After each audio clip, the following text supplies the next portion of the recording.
After awakening I conquered the whole world. Chapter 528 to Chapter 704. By the time Xiao Jin and Xianxia arrived, most of the people from the spirit team had already left. Xiao Jin looked ahead and narrowed his eyes slightly. How rare. Xianxia felt that there was something wrong in front of him. If he had to say what was wrong, it was probably that the aura was somewhat conflicting with his. He certainly didn't see the situation as clearly as Xiao Jin, so he immediately asked, "What's rare?" Xiao Jin thought for a moment. It's a very rare time backtracking array. Basically, this array point doesn't exist. It's naturally carried by some special array masters. This array master is really lucky. Xianxia grasped the key point. Time backtracking? Xiao Jin nodded. It's to bring people back to the past. This array can have great destructive power, or it can also not kill anyone. But according to my calculations, what they found this time should belong to the former. When you enter a specific place, you will enter a time cage set up by the array master. This time cage may be a memory and plot left behind by the array master, or it may be made by the array master himself. The people in the array will become any character in the array. If their willpower is not strong enough, they won't be able to escape. They will only endlessly flow with the array and gradually disappear. Xianxia looked at her. Can you solve it? Xiao Jin slowly shook his head. This array master's talent is rare. I can enter the array without being affected, but it's not that easy to crack it unless I get the array point. I know why Milo came to China. They want this array point. This array point will only open at a specific time. They have some ability to find this place. Her face showed a touch of excitement. I'll go in and take a look. I've never seen this kind of array before. Xianxia looked at her and only felt that she was interesting. He helplessly shook his head. You have to be careful. Xiao Jin nodded. I will. The time array point was really rare.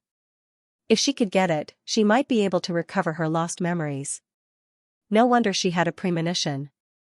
The prerequisite was that the array master had left behind the array points. It was up to the array master to decide where to place the array points. Even Xiao Jin couldn't figure it out. However, Xianxia also had a premonition about this place. Xiao Jin tilted his head and glanced at him. He thought for a moment and said, perhaps this array master still has that thing you mentioned. Do you want to come with me? You're a spiritualist of speech, so I don't know how that formation will affect you. The strongest point of a spirit speaker was the strength of their minds, which was rarely seen in the world. This formation should not be able to do anything to Xianxia. Xianxia nodded. I'll go with you.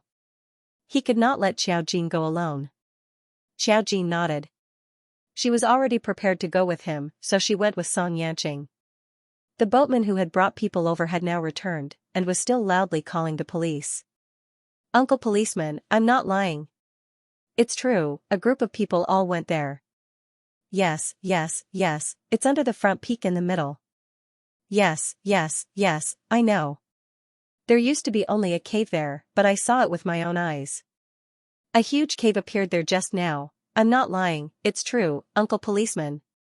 In the middle of the night, he called the police with a miserable voice. Suddenly, his eyes widened because he saw Xiao Jin and Xianxia's backs appear by the river. The key point was that both of them were wearing white. They vaguely looked like a perfect couple. However, who would have such good eyesight right now? When the boatman saw the white figure, he swallowed his saliva in fright. Xiao Jin did not look for anyone. She only used a formation and disappeared with Xianxia. The white figure suddenly disappeared and the boatman dropped his phone. Then, a sky-shaking scream rang out, Uncle Police Officer, I saw a ghost. When Xianxia opened his eyes, they were already standing at the entrance of the cave. The cramped and dark environment and the damp atmosphere made a noble young master like Xianxia feel slightly uncomfortable. After all, they were in the mountains. One could only imagine what kind of environment they were in. He felt a slightly cold hand on his arm, but it was warmer than anything else he had ever felt. Xiao Jin's voice sounded beside his ear. It was faint and incomparably clear. I am holding your hand. Even if you enter the formation, you will know. You are a spirit master of speech. You will not be controlled by the formation. However, you can experience the storyline that the formation master wants you to experience. The thing you want may be hidden in the storyline. Xianxia slowly said, I thought that this kind of thing would be buried. Xiaojin chuckled. For a formation master, this kind of thing is best hidden in the formation. Once that fan appears, it can only be in your hands. You will only be able to get it. So, you just need to find the folding fan. You can treat the time reversal array formation as fake, but you can also treat it as real. The thing that you can get is real. Those who enter the time reversal formation would experience everything in the storyline. Their life force would be consumed.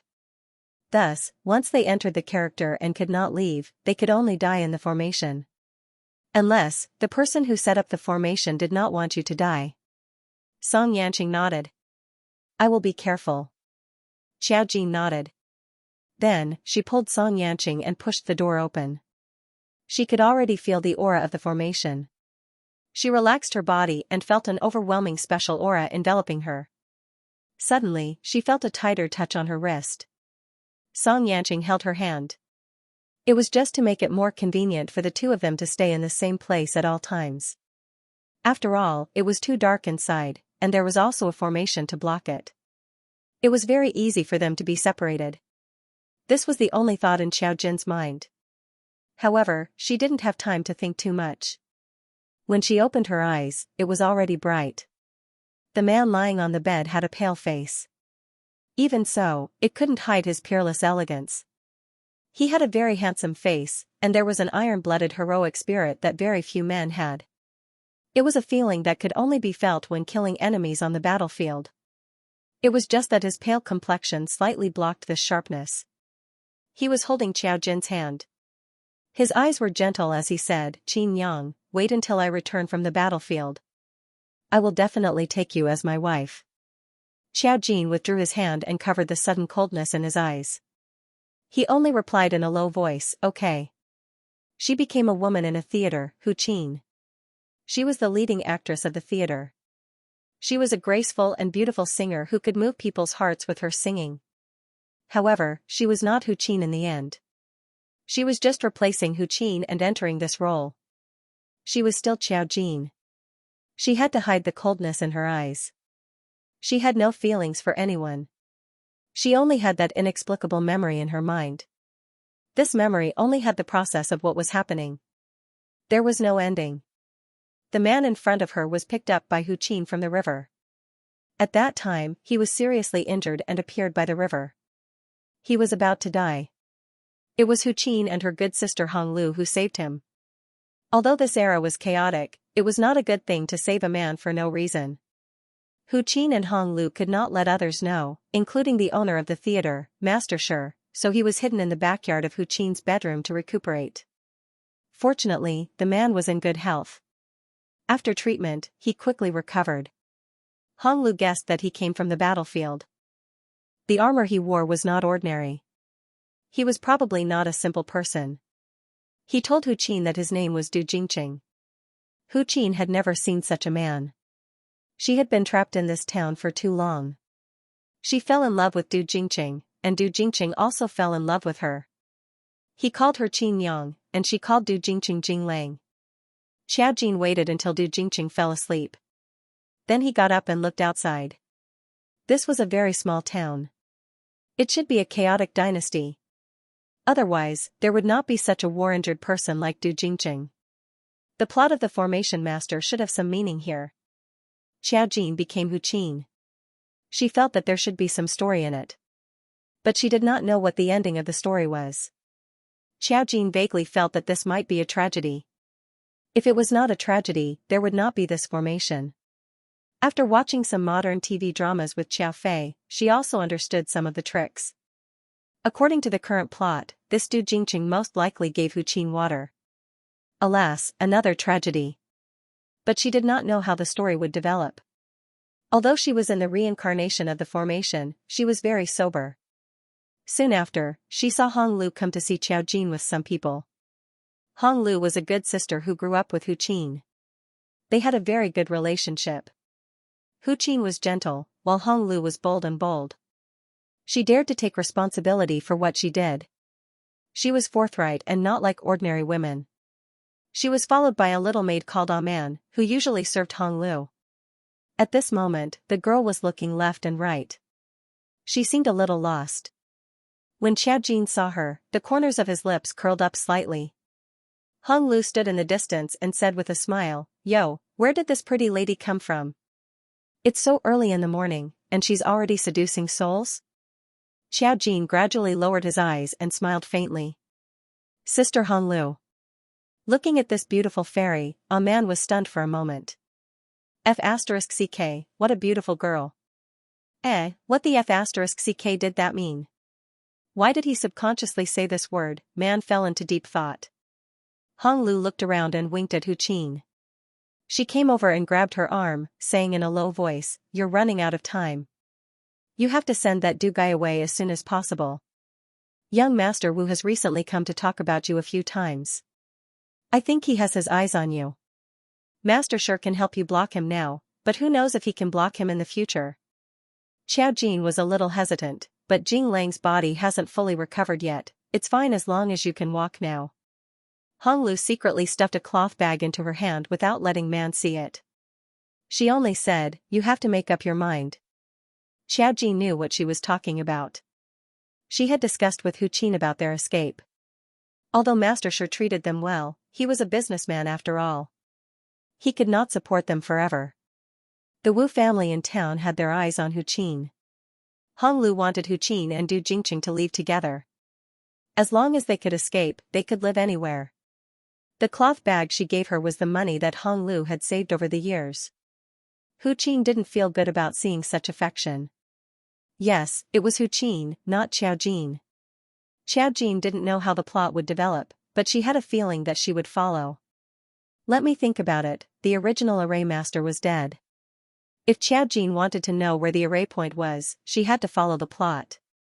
Her character's expression might be wrong, but her lines had to be right.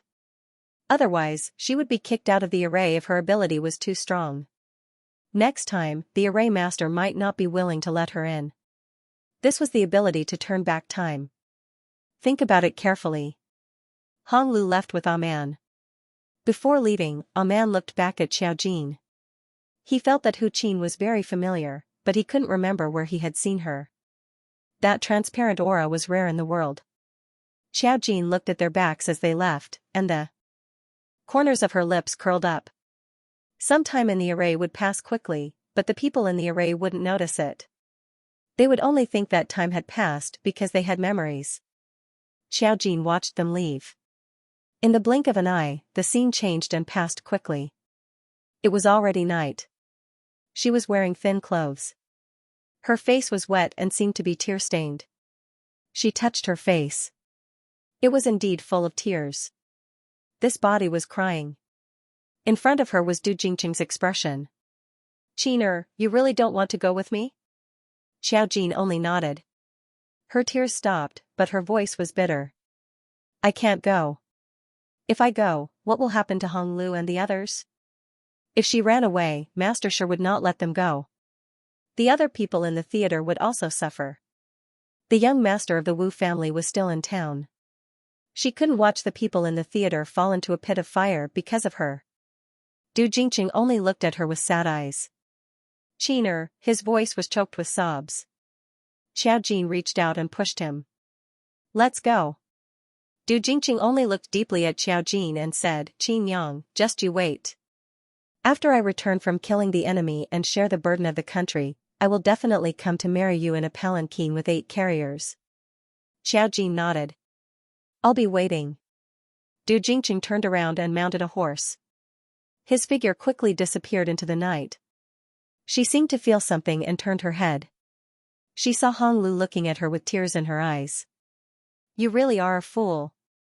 This is our only chance." Xiao Jin only smiled faintly. The scene changed again. This time, she was standing on a brightly lit stage. She was wearing a luxurious red costume with a jade hairpin on her head. Below the stage, a group of people dressed in luxurious clothing were the nobles of the Wu family. The young master of the Wu family was looking at her with a grin. He was fat and ugly, which was a bit of an eyesore to Xianxia. Xianxia, such a stunning beauty, was standing next to her. Such an ugly person appeared in the plot. She was a little unwilling to look away. Her body slightly leaned forward, and her mouth automatically sang the song she heard when she came. Langjun by the Qingchuan River, the flames of war reach the sky, you have been fighting for many years, I am in the Lang Garden. This was a very sad song, telling her how much she missed Du Jingqing. Xiaojin always felt that half of this song was missing. The sound of babbling and the tone of this opera was many times better than ordinary songs. After the song was finished, young Master Wu stood up and applauded. Good. With him taking the lead, everyone in the center of the stage stood up and cheered for Xiaojin. Her eyes were cold. In her eyes, these people were just passers-by, but in Hu Qin's heart, they might have really existed. However, she didn't know who this array master was, and whether this plot was her own experience or if she made it up.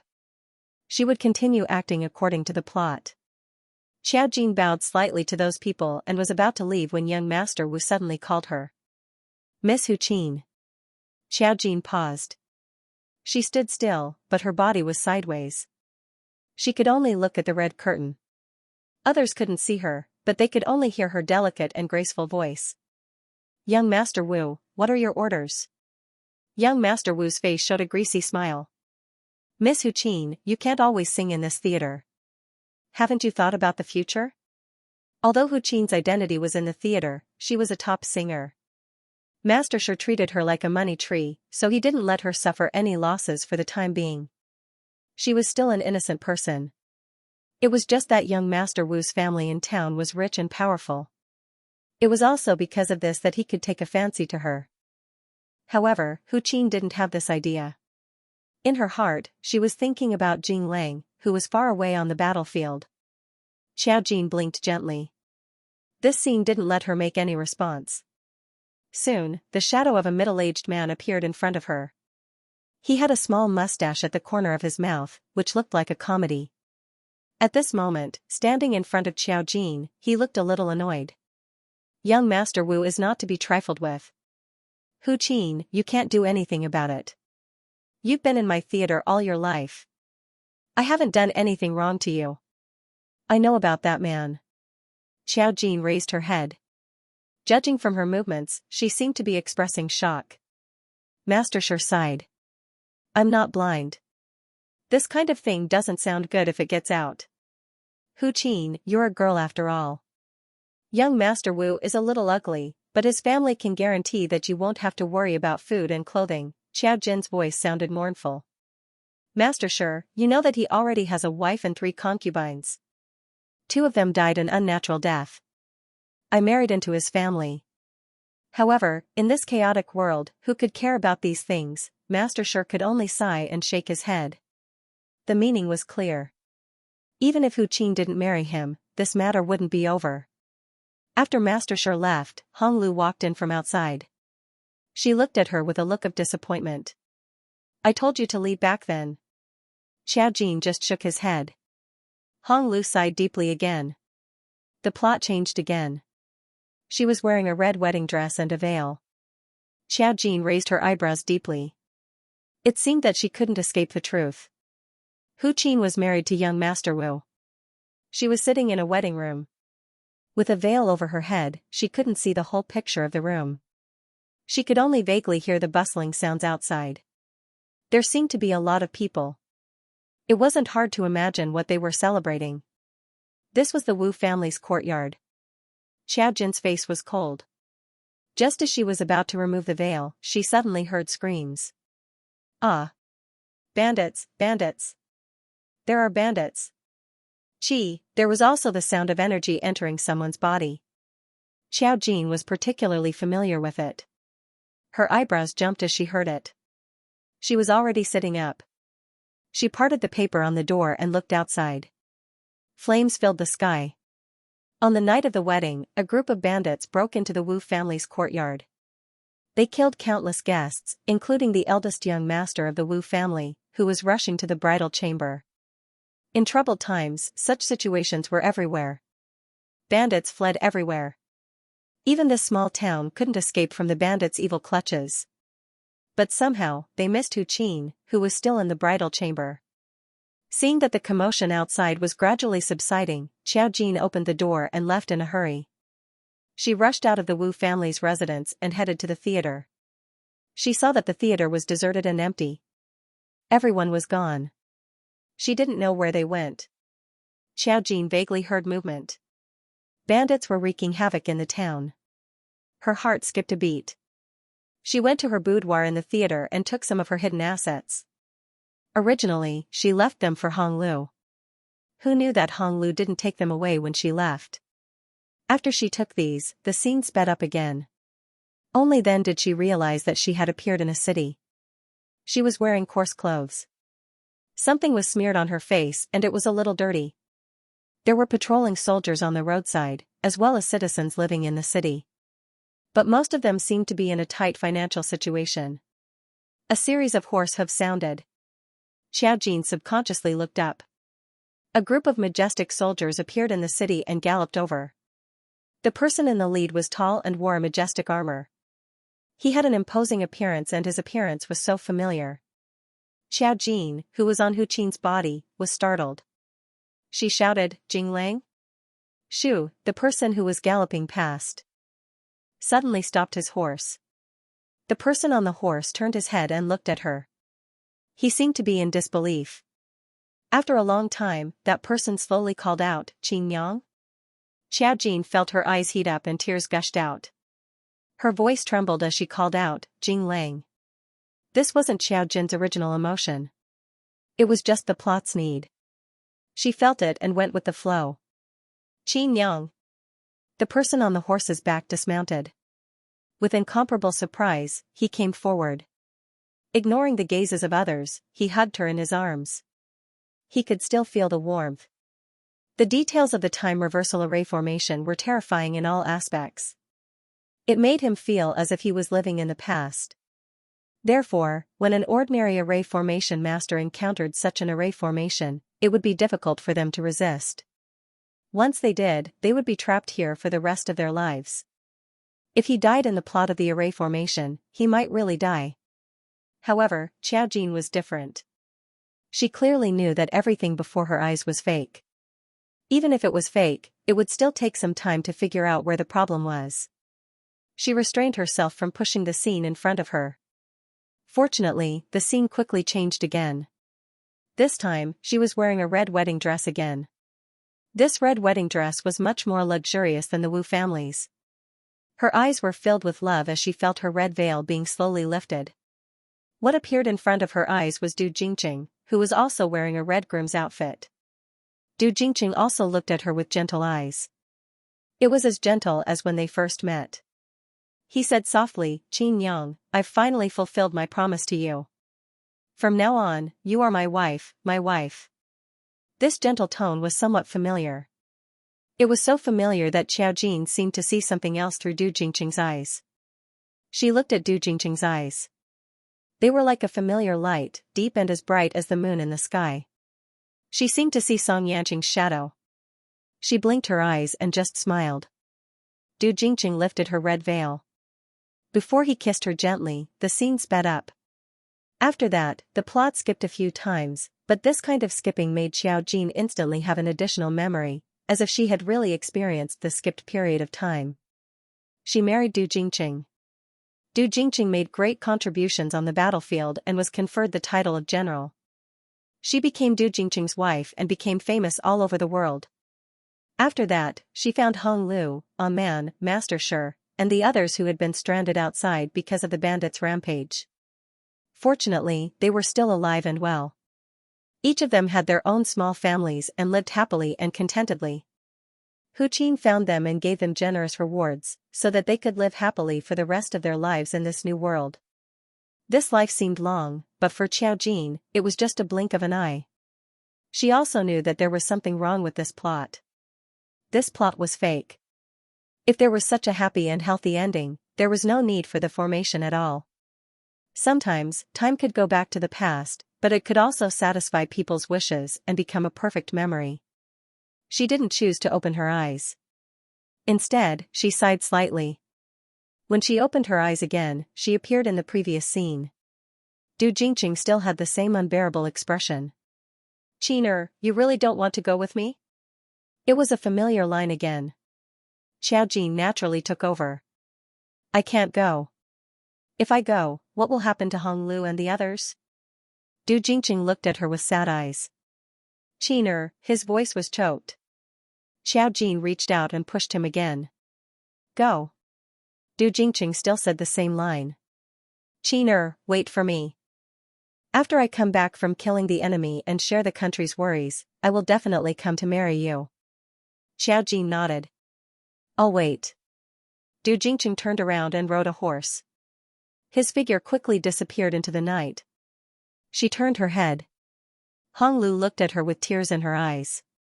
"You're really a fool. This is your only chance."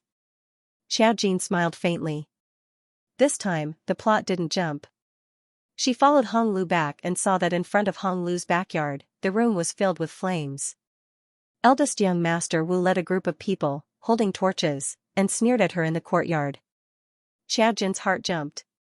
"Well, Hu Qin, I didn't expect that an unmarried girl like you would hide a man's things in your room. Who is that wild man?" Young Master Wu squinted his eyes and held a bloody rag in his hand. It was the shabby clothes that Du Jingqing had changed out of. It was indeed a man's style. There was nothing to deny. Xiao Jin's face turned pale. I don't know." She looked around and saw Master Shi standing in the crowd, looking at her. Then, he smiled apologetically at young Master Wu. "Maybe it's just a misunderstanding." "What misunderstanding?" "This is what your family's maidservant personally said. These few days, a man has been appearing in her backyard." Young Master Wu pointed at a maidservant. The maidservant turned her head to the side. In the firelight, she seemed to be afraid that Xiao Jin would tell on her. However, when she turned her head, Xiao Jin saw that her eyes were cold and there was a faint dark green light in them. For some reason, Xiao Jin wanted to laugh in her heart. However, this was not the time to laugh. She only shook her head. "I don't know what you're talking about. An unmarried girl having a man in her room was too serious a crime. The status of women in this era was low to begin with, especially when she was facing young Master Wu, who was interested in her. When young Master Wu thought that this woman in front of him might have been taken by another man before him, he was furious. He wanted someone to take her away. Naturally, she would resist to death. Let go of her." However, who would have thought that Du Jingqing, who had left, would actually return? He looked at young Master Wu's servants with a furious expression. "Let go of her." Hu Qin's eyes were filled with tears at that moment, as if she had seen light. Young Master Wu's expression changed drastically. "All right, it must be you, right? You must be the man who had an affair with this slut." Du Jingqing only looked at him coldly. "Lady Qin and I are in love with each other. We didn't have an affair at all. What does it have to do with an ugly person like you?" Young Master Wu's blood rushed to his head at the personal insult and the hatred of snatching a woman. "Go, beat him to death. Beat him to death." Countless people pounced on Du Jingqing. He was already injured, so Hu Qin was worried about him. She shouted, "Jing Lang, hurry up and leave. Hurry up and leave." Hong Lu and the others stood at the side and watched this scene. They were a little anxious, but they couldn't interfere. They were a group of weak women. How could they dare to go forward? Beside her, the servant girl, a man, was a little conflicted, as if she was in some kind of struggle. This situation wasn't right. He should be the one to intervene, shouldn't he? No, he was just a weak servant girl.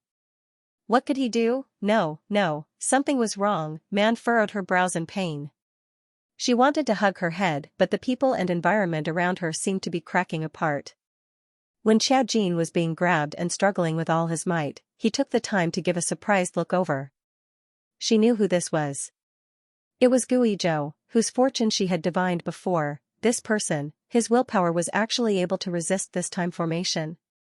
This really made her look at him in a new light. The servant girl's eyes flashed with a dark green light.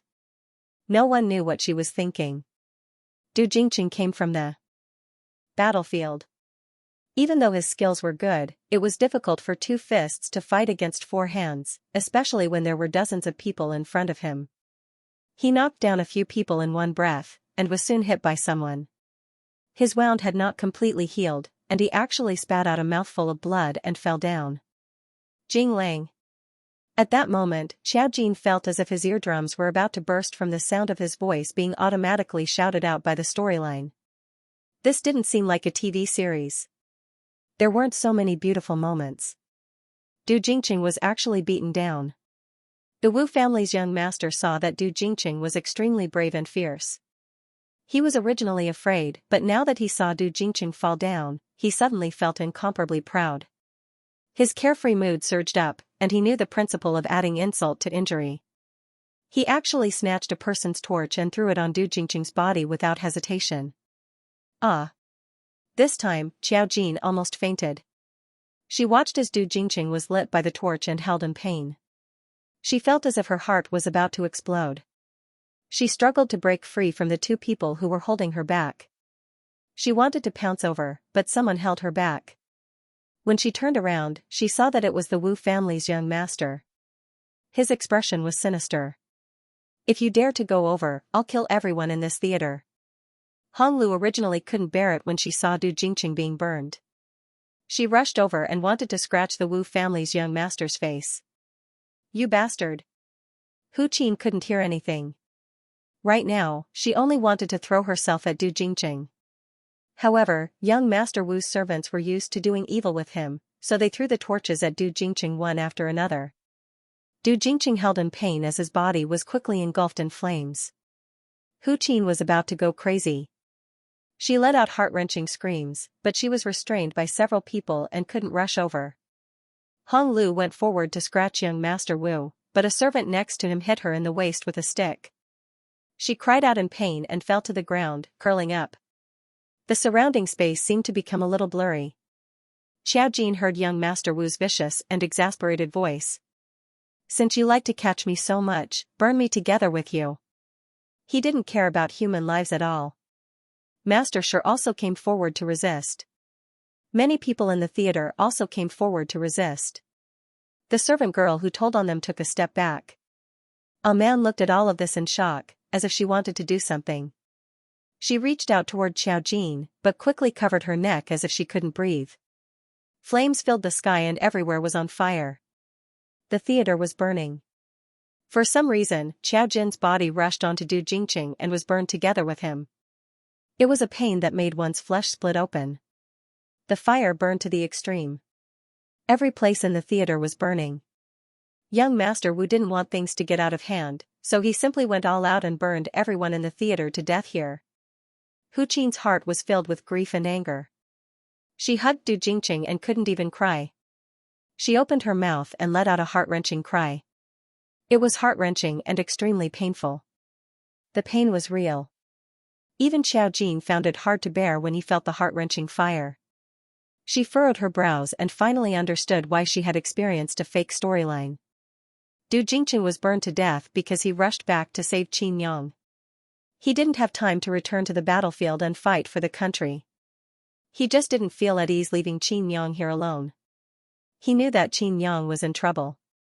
The people in the theater were also burned to death. In fact, they were not in the wrong. They were just implicated. If Qin Yang had chosen to leave with Du Jingqing, the theater might not have ended up like this. They had tried their best to resist the Wu family's eldest young master, but they had ended up like this. Xiao Jin clenched her teeth chattering. Even if she entered the array formation and her mind was clear, the pain was the same. She felt that it was about time. She could not retreat, or else the array point would not appear. Suddenly, he felt a sense of warmth. This was not the extreme pain of being burned. It was as if it was slowly comforting Xiao Jin. Xiao Jin was comforted by the extreme pain. She knew that it was Song Yanqing. He retreated a step before she did. As expected, an array master could not control the thoughts of a spirit speaker. Gradually, she felt her body lighten up. Something was slowly floating up from the flames. She was still in Hu Qin's body, but she could no longer feel the pain. She could only watch as her body, which was hugging Du Jingqing, slowly burned into ashes. A transparent soul was in midair. It was Hu Qin, who was wearing a red wedding dress. She was devastatingly beautiful and peerlessly beautiful. She looked at Xiao Jin and two streams of tears suddenly flowed down her face. Her voice was still gentle, but it was filled with despair. "My Lang Jun, he won't come back." Xiao Jin just watched indifferently. The pain in her body faded and she returned to her normal self. However, she still didn't leave Hu Qin's face. She only watched as Hu Qin cried uncontrollably on the array formation. Hu Qin was already dead. No matter how long she had existed, she was an ancient person. It was impossible for her to still be alive. She was the one who left this array formation behind. In fact, Xiao Jin didn't even know if he had passed the requirements of the array formation she set up. She didn't do anything. She just followed the plot. If there was anything wrong with it, it was probably Xiao Jin's thought of completely staying out of it. She didn't have the slightest emotional fluctuation towards any of the people in the plot. Hu Qin was still crying there. Her voice seemed to be transmitted from the past. It was filled with endless grief, just like how she was back then. In the array formation, Xiao Jin saw her past. Du Jingqing, Hong Lu, and the others were all burned to death by the fire. She looked at the young master of the Wu family who left and felt a monstrous hatred. She awakened to become an array formation master. She used the torrent of time to lock up everyone in this story. The young master of the Wu family was trapped by her array formation. He experienced the most terrifying thing over and over again and was scared to death. And she changed the ending that she couldn't get into a brand new story. In this story, Du Jingqing became a famous general, just like what he said to Hu Qin back then. "Qiner, it's a chaotic world now. Someone needs to protect this world. I'm a citizen of this country. After I recover, I still have to go to the battlefield to kill the enemy. Qiner, I won't lie to you. When I return from the battlefield, I will definitely come and marry you." He was a good man. He had his ambitions. Meeting Hu Qin was an accident. He didn't give up on his original plan and his ambition. He was just worried. He just wanted to come back and ask again if Qiner was willing to leave. All the stories ended in that fire. Everyone disappeared in that fire. Qiner was left alone. She lived like a ghost. In the end, the ending of the story was sealed here. She gave everyone the most ideal ending because it was also the most beautiful ending in her imagination. Hu Qin was crying in the fire. Her cries were sharp and sorrowful. She was just a nobody in this era. Just because she was an array master, she had to leave behind this tragic story. In history, there were countless such things. Xiao Jin saw a spot of light appear behind her back as her soul wept and turned around. It was the formation point. She stretched out her hand, and a strong gust of wind suddenly came from the side. She turned her head and saw that it was the servant girl who had a faint green light in her eyes. She wasn't the only one who managed to break free from the formation. Her goal was very clear. She also wanted to be in position. Xiao Jin only raised his lips slightly. "You want array points? Unfortunately, you don't have that ability." As the other party's eyes widened, Xiao Jin simply drew a line in the air. With a pop sound, like a bubble bursting, everything disappeared without a trace. The moment she opened her eyes, she was back in the pitch-black cave. Pained groans could be heard from the surroundings. Everyone who was trapped in the formation woke up. As for some of them, they had already silently fallen to the ground. They didn't break free from the array. Their soul stayed in the array for the rest of their lives. Turning back time meant that a person was trapped. Everything he experienced inside was accompanied by the passage of time. Once he couldn't escape, the amount of time he experienced in the plot was the same as the amount of time he experienced in reality. His body couldn't withstand the flow of time at all, so he naturally died. Hu Qin gave up the array point, but it didn't mean that she would let these people go. Song Yanqing's gentle voice sounded in Xiao Jin's ears.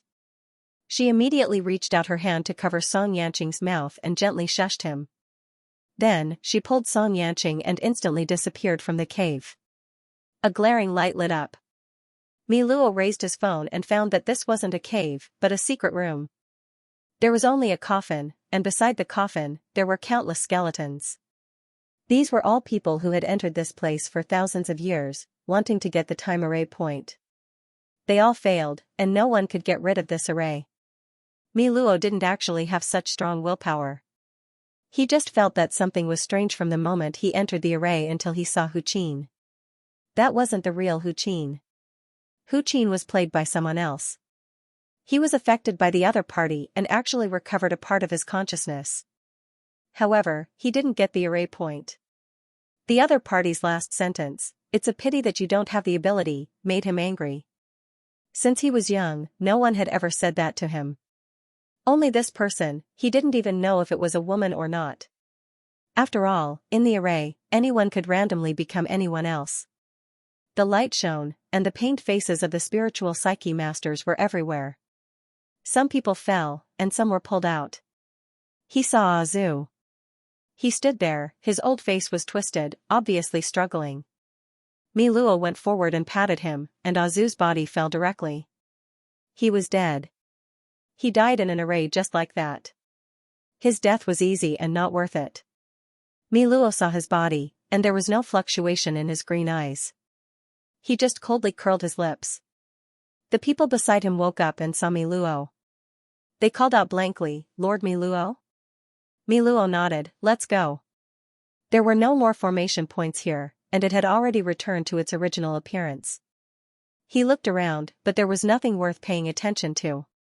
The formation point was gone, and no one knew who had taken it. This time, they had suffered a great loss. As he left, Guizhou opened his eyes in the crowd. He felt cold sweat dripping down his back. He felt as if he had been dreaming for a very long time. The dream was too real. He had actually turned into a woman. Not only was she a woman, she was also terrifyingly real.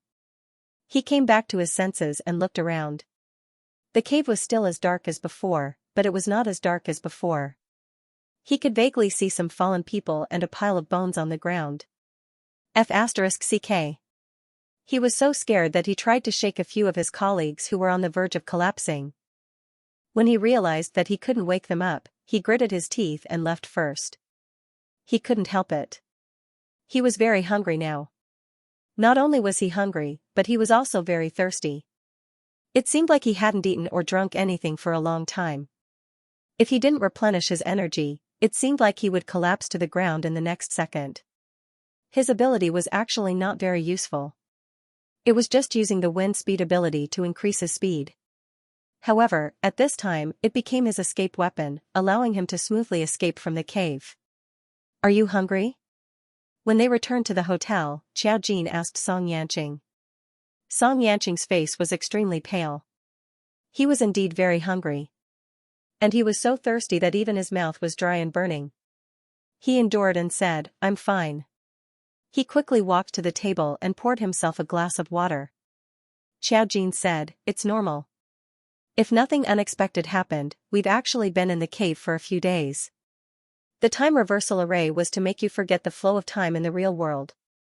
Unknowingly, it used the degradation of your body's functions to kill you." Xiao Jin and the others seemed to have experienced Hu Qin's short life in the cave, but in reality, a few days had passed. Song Yanqing's body was weak to begin with. He was much stronger than before to be able to hold on without fainting. Song Yanqing roughly understood. When he returned, his phone didn't respond. He took it out and found that the battery was dead. Fortunately, he was prepared in advance and booked a few days. Even if they left, the room service staff wouldn't be suspicious. He called the kitchen to prepare food immediately. Xiao Jin noticed the folding fan in his hand. She smiled and said, "You got it?" Song Yanqing poured a glass of water for Xiao Jin. He nodded and handed it to Xiao Jin. Xiao Jin took it. Song Yanqing also handed the folding fan to her. He looked a little tired. He had just returned. There was no light in the cave, so he hadn't looked at the folding fan carefully. Now, he handed it to Xiao Jin without hesitation. Xiao Jin took a sip of water and opened it. She blinked when she saw the black lines on it. Song Yanqing drank 2 glasses of water in a row before asking her, "What is this?" Xiao Jin said, "It's a very ordinary folding fan. It seems to draw a map. Hearing her say this, Song Yanqing also walked over and looked down. The surface of the fan was very large. Although the few strokes of the brush were simple, they had indeed outlined the landscape. However, because the fan was only so big, this picture was more like a meaningless landscape picture. Normal people would not be able to tell that this was a map. Song Yanqing found it interesting. He looked at it for a while and thought of something. He went to charge his phone first. After not seeing him for a few days, the Song family would probably go crazy again. Xiao Jin just stared at the folding fan. This was something that Song Yanqing had brought back. Logically speaking, it should belong to Song Yanqing's premonition. This folding fan would not appear for no reason, so what did it mean? She opened her palm, and the time reversal array point jumped into her palm. Then, a butterfly appeared in front of her. The light merged into the butterfly's body. The butterfly flapped its wings and then disappeared. Hu Qin, she muttered to herself. Since she had come here, Hu Qin should have had some kind of opportunity with her. She walked to the hotel's computer and turned it on. She went online to search for information about Hu Qin. Of course, there were many people named Hu Qin. There were also some people from ancient times. However, none of them looked like Hu Qin. She searched for a while. After confirming that she could not find anything, she closed the page. During this time, Song Yanqing had received several calls asking about his whereabouts. His parents were indeed worried to death. Fortunately, after he explained, they did not ask much. Knowing that he was with Xiao Jin, Song Shirin was relieved. She was about to ask Xiao Jin what he was searching for, but it probably had something to do with the people in the array just now. There was a knock on the guest room door. Their food had arrived. Xiao Jin opened the door and pushed the food in. Both of them had calm and steady temperaments. Even though they were starving, they didn't show any signs of starvation. Just the fact that both of them could still discuss for a while after drinking 2 cups of water was enough to show that both of them had terrifying willpower. Otherwise, they wouldn't have been completely unaffected. Song Yanqing even left the array in advance. Xiao Jin ate slowly and then asked him, "How long have you been waiting for me?" Song Yanqing smiled faintly and said, "Not long, just an hour." Xiao Jin nodded. "How did you get the folding fan?" Song Yanqing chuckled. "If I said that the owner of the array gave it to me herself, would you believe me?" Xiao Jin said, "I believe you. You're a spiritual master of speech. Nothing is impossible. Besides, you're good-looking. Maybe she'll like you." Song Yanqing looked at her with a helpless smile and slowly told her what he had experienced. "I became a person called Du Jingqing." When he said this, he looked at Xiao Jin meaningfully. Xiao Jin paused for a moment. But she didn't say anything. Song Yanqing continued, "Time passes very quickly in the array. I have memories of those things. This folding fan was given to me by Hu Qin when I was about to leave. Xiao Jin, there's no such thing in the plot. She knows that you're not Du Jingqing." "Oh?" Song Yanqing raised his eyebrows and seemed to be puzzled. "You said that the plot was set long ago. Why didn't she do things according to the plot?" Xiao Jin explained to him, "Time went back and let an outsider enter the array. The owner of the array point can do things according to the rules. Although she's dead, all of her perception and personality are left in the array. Only her soul can do things according to the plot. She must have her reasons for giving you the folding fan. The time array point and the folding fan were all with her." Xiao Jin felt that this Hu Qin was definitely not an ordinary person. She shouldn't be as simple as a simple array master. The only flaw in the story was that there was no plot of Hu Qin's childhood. Xiao Jin and the others knew the plot of the movie very well, but they didn't know much about Hu Qin's childhood. "Song Yanqing, so you're saying that she was going to give me this thing. How did she know that a spiritual master of speech would go there?" Xiao Jin scooped a bowl of soup and suddenly asked slowly, "Do you watch TV dramas?" Song Yanqing. "I'm not looking." Xiao Jin said, "I would occasionally accompany Feifei to watch a lot of TV dramas. Some of the plots in those dramas are like, if something is given to you, it must be related to you. Otherwise, someone must have arranged everything in advance. Hu Qin must have a reason for giving you the folding fan. Even I only managed to get the array point and did not see the folding fan. It seems like you are the destined one. Song Yanqing couldn't help but laugh. Did you learn from watching TV? Xiao Jin nodded. His expression was very serious. Many of the cliché plots are stories passed down from the past. They have a certain degree of credibility. Take the folding fan. Although I know it's a map, I don't know where it's pointing. She knew nothing about the geography of the modern world. It was too difficult for her to find the place. Since it was for Song Yanqing, this task was Song Yanqing's. Song Yanqing could only reply gently and amusedly. Okay. When I find something, I'll call you to go with me.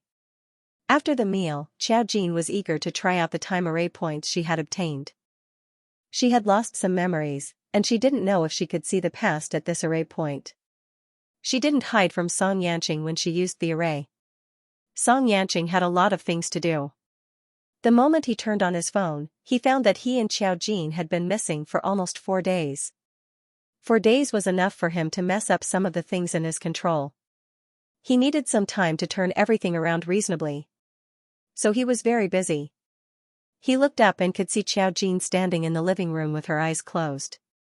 When he first saw her, she was still a little fragile, but she looked more alive now. Today, Xiao Jin was like a goddess, with a compassionate look on her face. But in fact, she was too naive and childish about some things. She didn't understand anything. He was wondering what she was. The man in the moonlight looked at her quietly. There was a smile on his lips, and the light in his deep eyes didn't make people doubt this man's love for girls. However, there were some things that she didn't understand for the time being. Xiao Jin closed her eyes. Her actual thoughts and the array point led her back to the past. However, she thought too well. She used 2 strands of her demonic spirit seed to turn back time, and only saw a broken scene. A fair hand held a brush and drew a few strokes on the surface of a fan. It was such a scene, but it seemed to have used up all the power of the array. With a bang, the scene shattered. Everything was gone. Xiao Jin opened her eyes and felt a little heartache for the first time. It was not worth it. She could probably see that the folding fan might have something to do with her. Then why was Song Yanqing the one who got the folding fan? Could it be that she left it for him? Xiao Jin frowned deeply. She quickly realized that she had forgotten a lot of things in these 10,000 years. Although she didn't feel any danger, she was not satisfied with this way of decrypting the layers of secrets. Why did she leave these holes to harm herself in the first place? In the end, it was his sworn enemy who had done him a lot of harm. Xiao Jin walked in front of Song Yanqing. Song Yanqing asked her gently, "What did you use the array for?" She used the array to trace back to the past, but Song Yanqing did not know that she came from a long time ago. Xiao Jin said, "I have nothing to do, so I'll try a new array point." It was rare for Song Yanqing to make a joke. To see the time when you could only cry when you were a child? Xiao Jin, she suddenly calmed down strangely. With this, I can directly see who hurt you. Do you want to see? Song Yanqing's eyes drooped slightly. You said that if you meddle in my affairs, you will have karma. Xiao Jin said, I now have the demonic spiritual seed and your death aura. I can block it. Song Yanqing said, don't waste it. My hunch tells me that if Feudalland appears, that person won't be far away. I don't want to see any accidents happen to you. Song Yanqing had now faintly touched the threshold of karma. He knew that Xiao Jin respected karma, so he didn't want Xiao Jin to be involved in anything because of him. Hearing this, Xiao Jin nodded. Okay, but if you want to see it, you can tell me at any time. Song Yanqing had a satisfied smile on his lips, and his eyes were even gentler. Okay. Xiao Jin had changed. She didn't know. Back then, when Xiao Jin refused to intervene in Song Yanqing's affairs, he refused mercilessly. Now, she actually took the initiative to say that she could help Song Yanqing. She didn't understand it herself, but Song Yanqing, who was sensitive, could easily feel the difference. This was good. There was still a long time. He stayed in the hotel with Song Yanqing for the whole afternoon. He booked a ticket for tomorrow morning and returned to the capital early in the morning. Xiao Jin didn't remember to charge his phone until halfway through the journey. After turning on the phone, Xiao Fei's crying could be heard through the phone. You're getting bolder and bolder now. You didn't call mom for 4 days in a row. Do you know that mom called the police? If it wasn't for young Master Song's men telling me that you were together with him, I would have suspected that you were sold to the mountains to dig coal. Mu Xiangshan's voice came from the side. I think she's the one who sold others. This teasing couldn't stop Xiao Fei's crying. Xiao Jin had a headache and apologized, which was rare. It's my fault. I should have told you in advance. I was busy these days and my phone ran out of battery. I didn't notice. Xiao Fei couldn't believe it. Young people nowadays forget to charge their phones when they run out of battery? Don't you play with your phone? Was Jean a pervert? When she reacted, she felt that as a mother, how could she say that her daughter was a pervert? Sob, sob, sob, she was anxious. Xiao Jin, I don't like to play with my phone. She occasionally played with it, but most of the time, she was in a daze. The day passed. Besides, they were still in the cave. Time passed so quickly in the plot, so time passed quickly outside. Xiao Fei, if it was in the past, Xiao Fei would have praised a young person who didn't play with his phone. But now, Xiao Fei felt that it was too shocking. I understand that you don't like to play with your phone. You're a good child, but you have to tell me where you go at any time. You can't let me worry. You're such a delicate young lady. You can't do anything. Mommy is so afraid that you'll be sold to the mountains to be someone's wife. If you don't work, they'll beat you and scold you. Woo woo woo. The TV series I watched 2 days ago was. Xiao Fei began to complain endlessly about Xiao Jin's disobedience, interspersed with Mu Xiangshan's "When did she give you the illusion of being weak?" And finally, he gave up struggling and sighed, "You really can cry." Xiao Jin laughed when she heard that. Xiao Fei, Mom is crying right now, how can you still laugh? Jin, you're heartless. Xiao Jin, in the end, Xiao Fei even reminded him. You should at least give your uncle Zhenming a call. You haven't seen him for a few days and he's been worried sick. You didn't even go to the company. Why are you always so worrisome? Xiao Jin, yes, I'll give him a call. Xiao Jin hadn't spoken to Mu Zhenming alone on the phone yet. Now that he called him, he explained the situation. Mu Zhenming couldn't reprimand him, but he sounded a little unhappy. Xiao Jin, even if you don't care, we should at least care about your mother. She's been crying at home every day. You can't keep leaving without saying goodbye and not giving us any news for a few days. You have to know that you're far away. If something happens to you and we can't get any news, your mother and I won't know at all. Xiao Fei only knew how to grumble and complain. She didn't scold Xiao Jin. Hence, he only scolded her lightly every time. This time even Mu Zhenming was a little dissatisfied.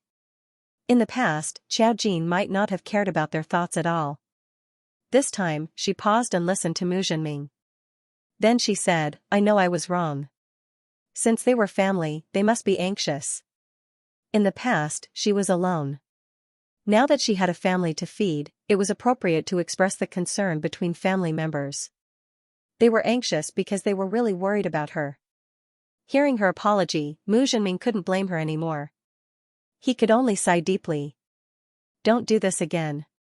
If it were Muzilian, his leg would be broken when he went back. Xiao Jin agreed obediently. Compared with the impatient Xiao Fei and Mu Zhenming, Muzichu and Mu Xiangshan were much calmer.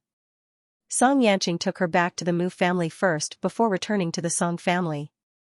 As soon as they arrived home, Xiao Fei screamed excitedly when she saw Xiao Jin. She hugged Xiao Jin and looked her up and down. She was worried like an old mother. You've lost weight. She had lost weight in 5 days, Xiao Jin said, no. She knew best whether she had lost weight or not.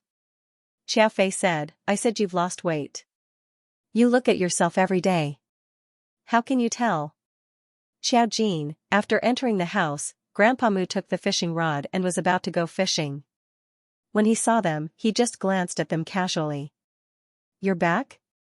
Then he left. Anyway, he wasn't worried about Xiao Jin. Xiao Fei was a little unhappy. Your grandfather didn't even ask where you went these days. He doesn't care about you at all. Xiao Fei's complaint was from the standpoint of a mother. Xiao Jin smiled and said, because he knows I'll be fine. I went with Song Yanqing. You don't believe in me, but you believe in the Song family. If I'm missing, you can ask the Song family for me. Xiao Fei. She was afraid that the Song family would ask her for Song Yanqing after he disappeared. This girl was quite worrying. Xiao Fei felt that Xiao Jin had lost weight, so she asked the kitchen to make a tonic soup for her. Xiao Jin, on the other hand, was searching for television dramas in the living room. Fei, are there any dramas that you watch that are more melodramatic? Xiao Fei, on the other hand, was very self-aware. What I've seen are all melodramatic. Xiao Jin was silent for a moment, and then said, the more melodramatic, the better. For example, it should be a mystery or something like an ancient film, and it should also have some fantasy elements. Yes. Xiao Fei happily pushed a TV series for Xiao Jin. Made up by the author, this was an ancient Xuanhuan drama. The background story was about a destined goddess who descended to the world to save the world. The story had a male lead and a male supporting character. The supporting male hated the male lead very much and did not allow the male lead to get close to the female lead. The audience thought that the supporting male loved the female lead so much that he could not extricate himself. The supporting male was the father of the female lead in his previous life. He reincarnated with his memory and did not allow anyone to get close to his daughter. It was worth mentioning that the female lead in this drama was older than the supporting male. Xiao Jin looked at the ending found on the internet. She fell silent about Xiao Fei's enthusiastic recommendation. Perhaps she had used the wrong adjective. She turned off the TV and said calmly, Fei, I don't want to watch TV dramas for the time being. Xiao Fei was puzzled. You didn't want to watch it? Forget it if you don't want to watch it. Mom is interested now. I'll watch it again. Xiao Jin, she went upstairs. She thought that she had indeed stood too high before. She did not understand the world thoroughly enough. It was more appropriate for her to ask Song Yanqing for analysis. There was a piece of news from Jiang City. An ancient tomb that had existed for 1,000 years had been discovered at the foot of Nanling Mountain. It was just an ordinary ancient tomb. There was nothing inside except for a coffin. It was a very ordinary piece of news. News of ancient tombs like this could be heard all over the country every day. It was not a large tomb, so there was no need to pay attention to it. But there was one thing that the officials did not disclose. Many people had died in this ancient tomb. From the past to the present, across 1,000 years, there were hundreds of skeletons in the ancient tomb. This was too shocking. The key was that the local investigation bureau did not know the reason at all. And the latest batch of dead people was actually from the modern era. Were they grave robbers? This news was not announced, but a group of experts were sent to investigate. According to the local explanation, before this, no one knew that there was an ancient tomb below.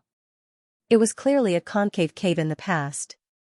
There was no entrance, so the appearance of this ancient tomb was somewhat strange. Strange or not, someone needed to investigate. In this matter, many people had died. Azu was also dead. This was the Feng family's right-hand man, and then a group of people they had planted in the spirit group. This array did not seem to have any lethality, but it was fatal. Unfortunately, all their previous efforts were wasted. Xiao Jin saw Guizhou's message for him on the cat treasure. Anonymous buyer XX, I can't go back, right? Guizhou had asked Xiao Jin for fortune-telling. Xiao Jin said that he could not get a promotion and a raise, so he definitely could not. This matter was hidden from the spirit group. The spirit group did not know either. But some of the higher-ups in the spirit group must know that so many people had died. Even Azu was dead, and many people from the spirit group had died. But Guizhou, who was not very important, was still alive. If he went back, he would definitely be investigated. And Milo would not let him go. Milo's plan was probably not to let those people from the spirit group go back alive from the beginning. So now that Guizhou knew, he sent a message to Xiao Jin.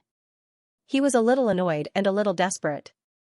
If he could not go back to the spirit group, what would he do? Today, you know it yourself. Guizhou's heart turned cold. Anonymous buyer XX, do you know where we are going? Today, how would I know? Even if Xiao Jin went, he couldn't tell a stranger. It was already unexpected that Guizhou could come out alive. What happened next would cause a huge commotion. Mi Luo had brought so many people from the spirit group to Rivertown, but only a few of them returned. Most of them were people that he had brought with him. The spirit group would definitely be suspicious. No matter how stupid he was, he would not allow the He Early family to be so arrogant in China. Milo probably did not intend to pursue Joanna's matter from the beginning. It seemed that they knew very well that the person who killed Joanna had nothing to do with the spirit group. Guizhou could only close the dialogue box miserably. He had no idea what kind of place he had gone to or what kind of situation he had encountered. He switched off his phone. He could only stay in Jiang City for the time being and see if he could find a chance to sneak back. After Azu's body was transported back to the Feng family, the Grand Ancestor saw everything and closed his eyes deeply. He gritted his teeth and said, "Milo." Once Azu died, he was the only one left in the Feng family. This was completely different from what they had agreed on. Not only did Mi Luo deceive the spirit group, but he also deceived the Feng family. With Azu's death, the Feng family was in a panic. Most importantly, Milo was also missing. He didn't follow the team back to the capital. It seemed that he knew what he had done. Now that they didn't get the array point and many people had died, things were more complicated. He would definitely hide in secret. The spirit group couldn't catch Milo openly except in secret.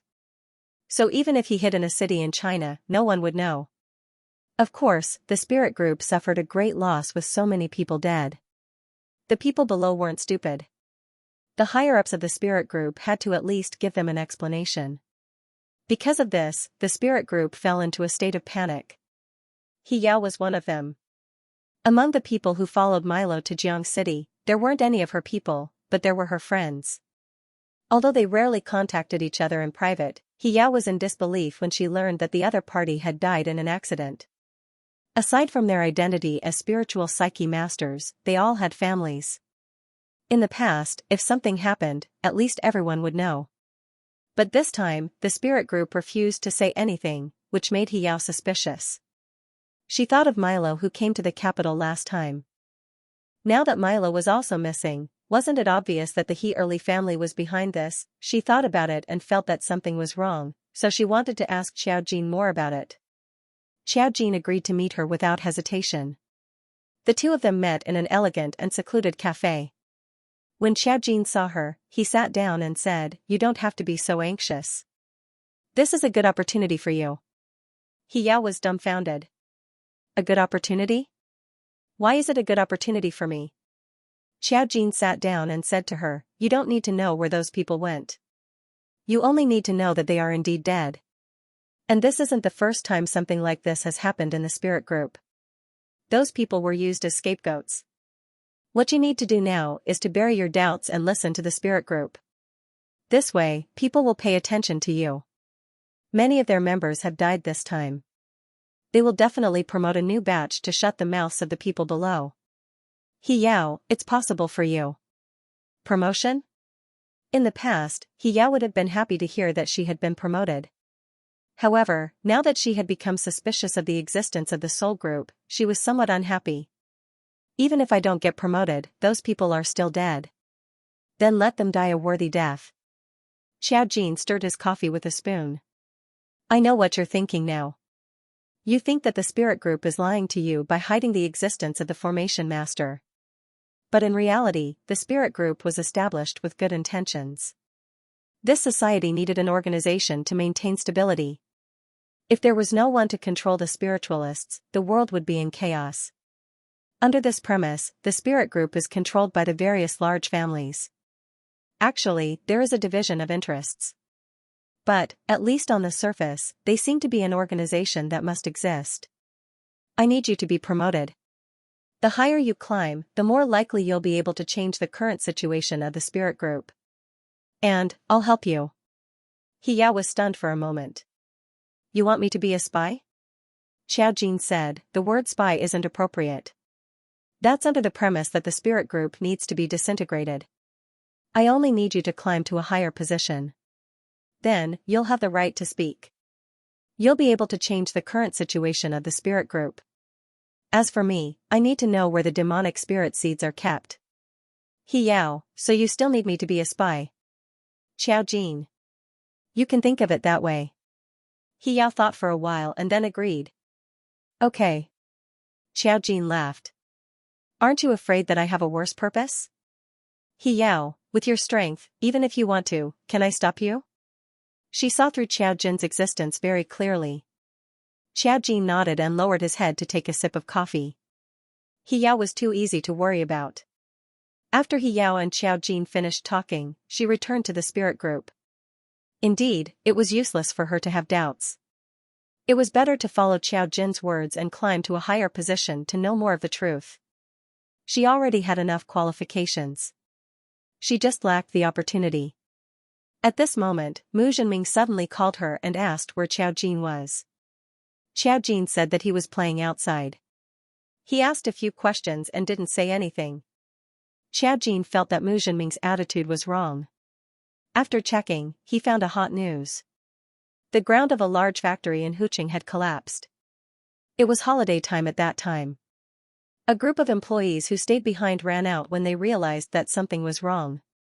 After almost all of them ran out, the ground of the entire factory directly collapsed. A few leaders who slept too deeply and didn't escape died.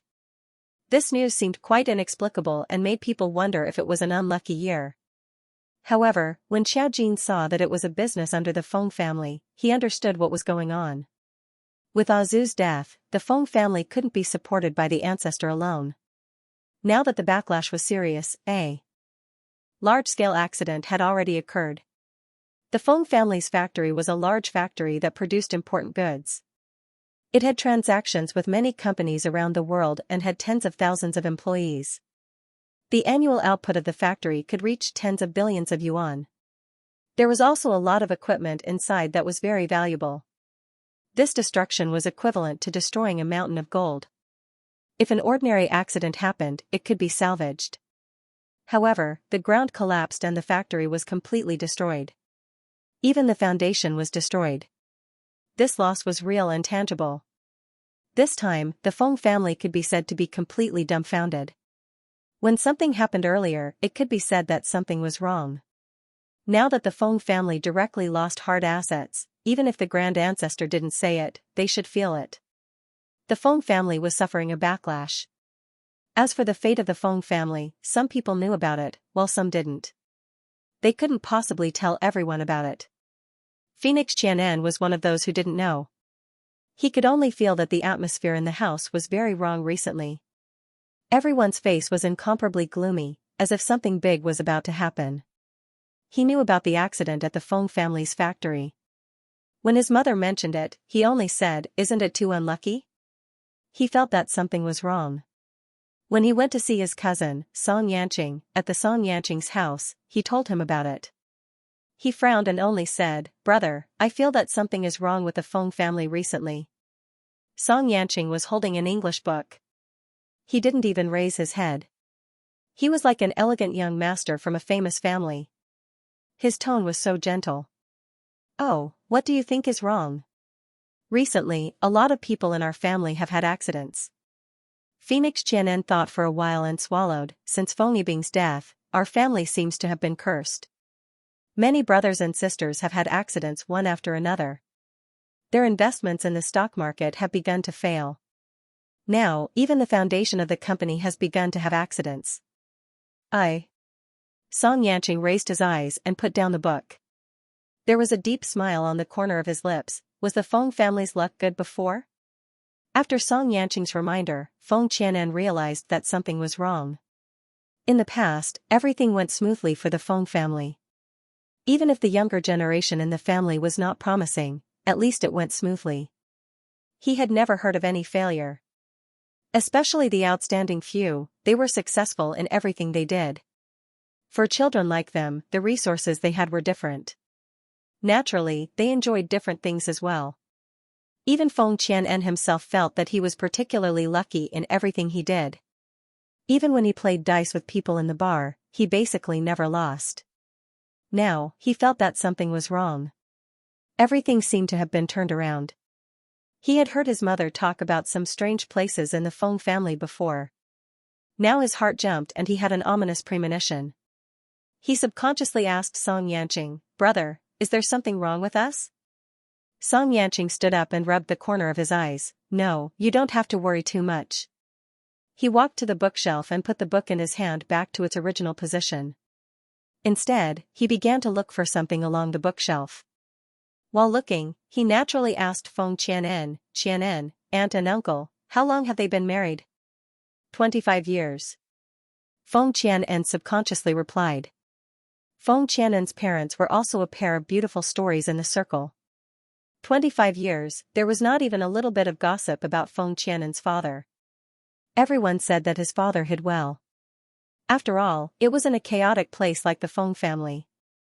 However, there was really no trace of him. Every day, when he came back from work, he immediately went home. He was deeply in love with his mother. Their relationship was even better than the father and son relationship. Feng Qianen didn't know why his cousin suddenly asked this question. Song Yanqing lowered his eyes and thought carefully. Then he said, "What I told you, don't tell Aunt for the time being. If there is anything, you can tell Aunt. There are some things that you should let go of. If you have the chance, you can tell your father this." Feng Qianen's pupils shrank. He had always felt that his cousin was not simple. Although his body was weak when he was young, and there were rumors that he almost died some time ago, but after he came back to life, he always felt that his cousin had undergone a huge change. He was still the same person, but it felt like, somehow, he became even more mysterious. There was always an ethereal aura around him. In other words, if his cousin said that he was an otherworldly expert, he would definitely believe it. He asked, "Brother, do you know something?" Song Yanqing stopped rummaging and his fingers paused. He turned his head and smiled gently. "What do you think I know?"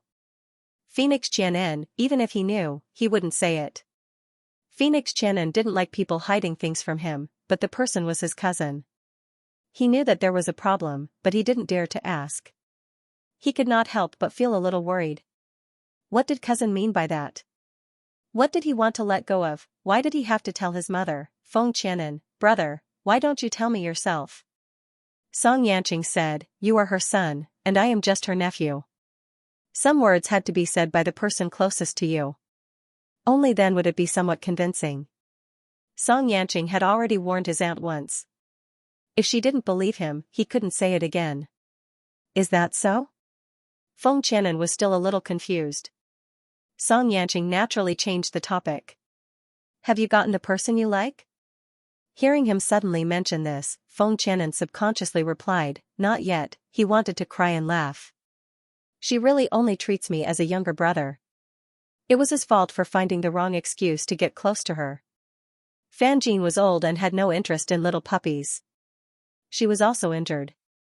Now, she just wanted to meet a suitable mature man to spend the rest of her life with. She didn't think about Feng Qianen at all. She only treated him as a younger brother. Feng Qianen thought and said, "Do you remember Jiangqinji we met at the restaurant last time? I suspect that Fan Jin knows him. When we met last time, I felt that there was something wrong with her expression." Song Yanqing nodded. Yes. He wasn't very interested in these topics. Feng Qianen knew that his cousin wouldn't be interested in his feelings. He asked, "Brother, what about you? You're 25 years old. Don't you have anyone you like?" There was a trace of suspicion in his eyes. "I see that Xiao Jin is often by your side. Do you have feelings for her? Otherwise, how could Song Yanqing allow a girl to stay by his side so often? Moreover, Phoenix Qianen heard that her cousin had gone to Jiang City with her this time. The two of them had lost contact for 4 to 5 days, and the Song family was almost worried to death. Song Yanqing just glanced at him and smiled faintly. "So?" Feng Qianen sighed as expected. "Do you really like her?" His brother had been pure for 25 years. There was actually a time when he was enlightened. The key was that the person he was enlightened with, Feng Qianen thought of something and suddenly became interested. He turned his body.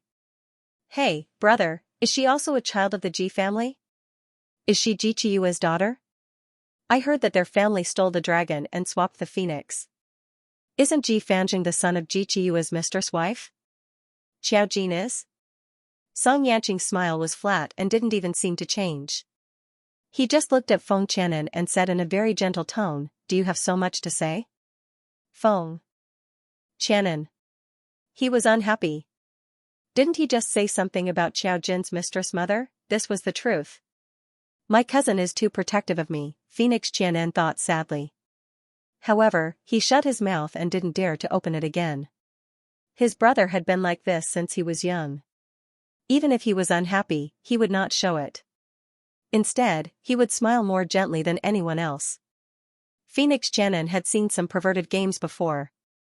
The perverted murderers would smile at you when they handed you a knife.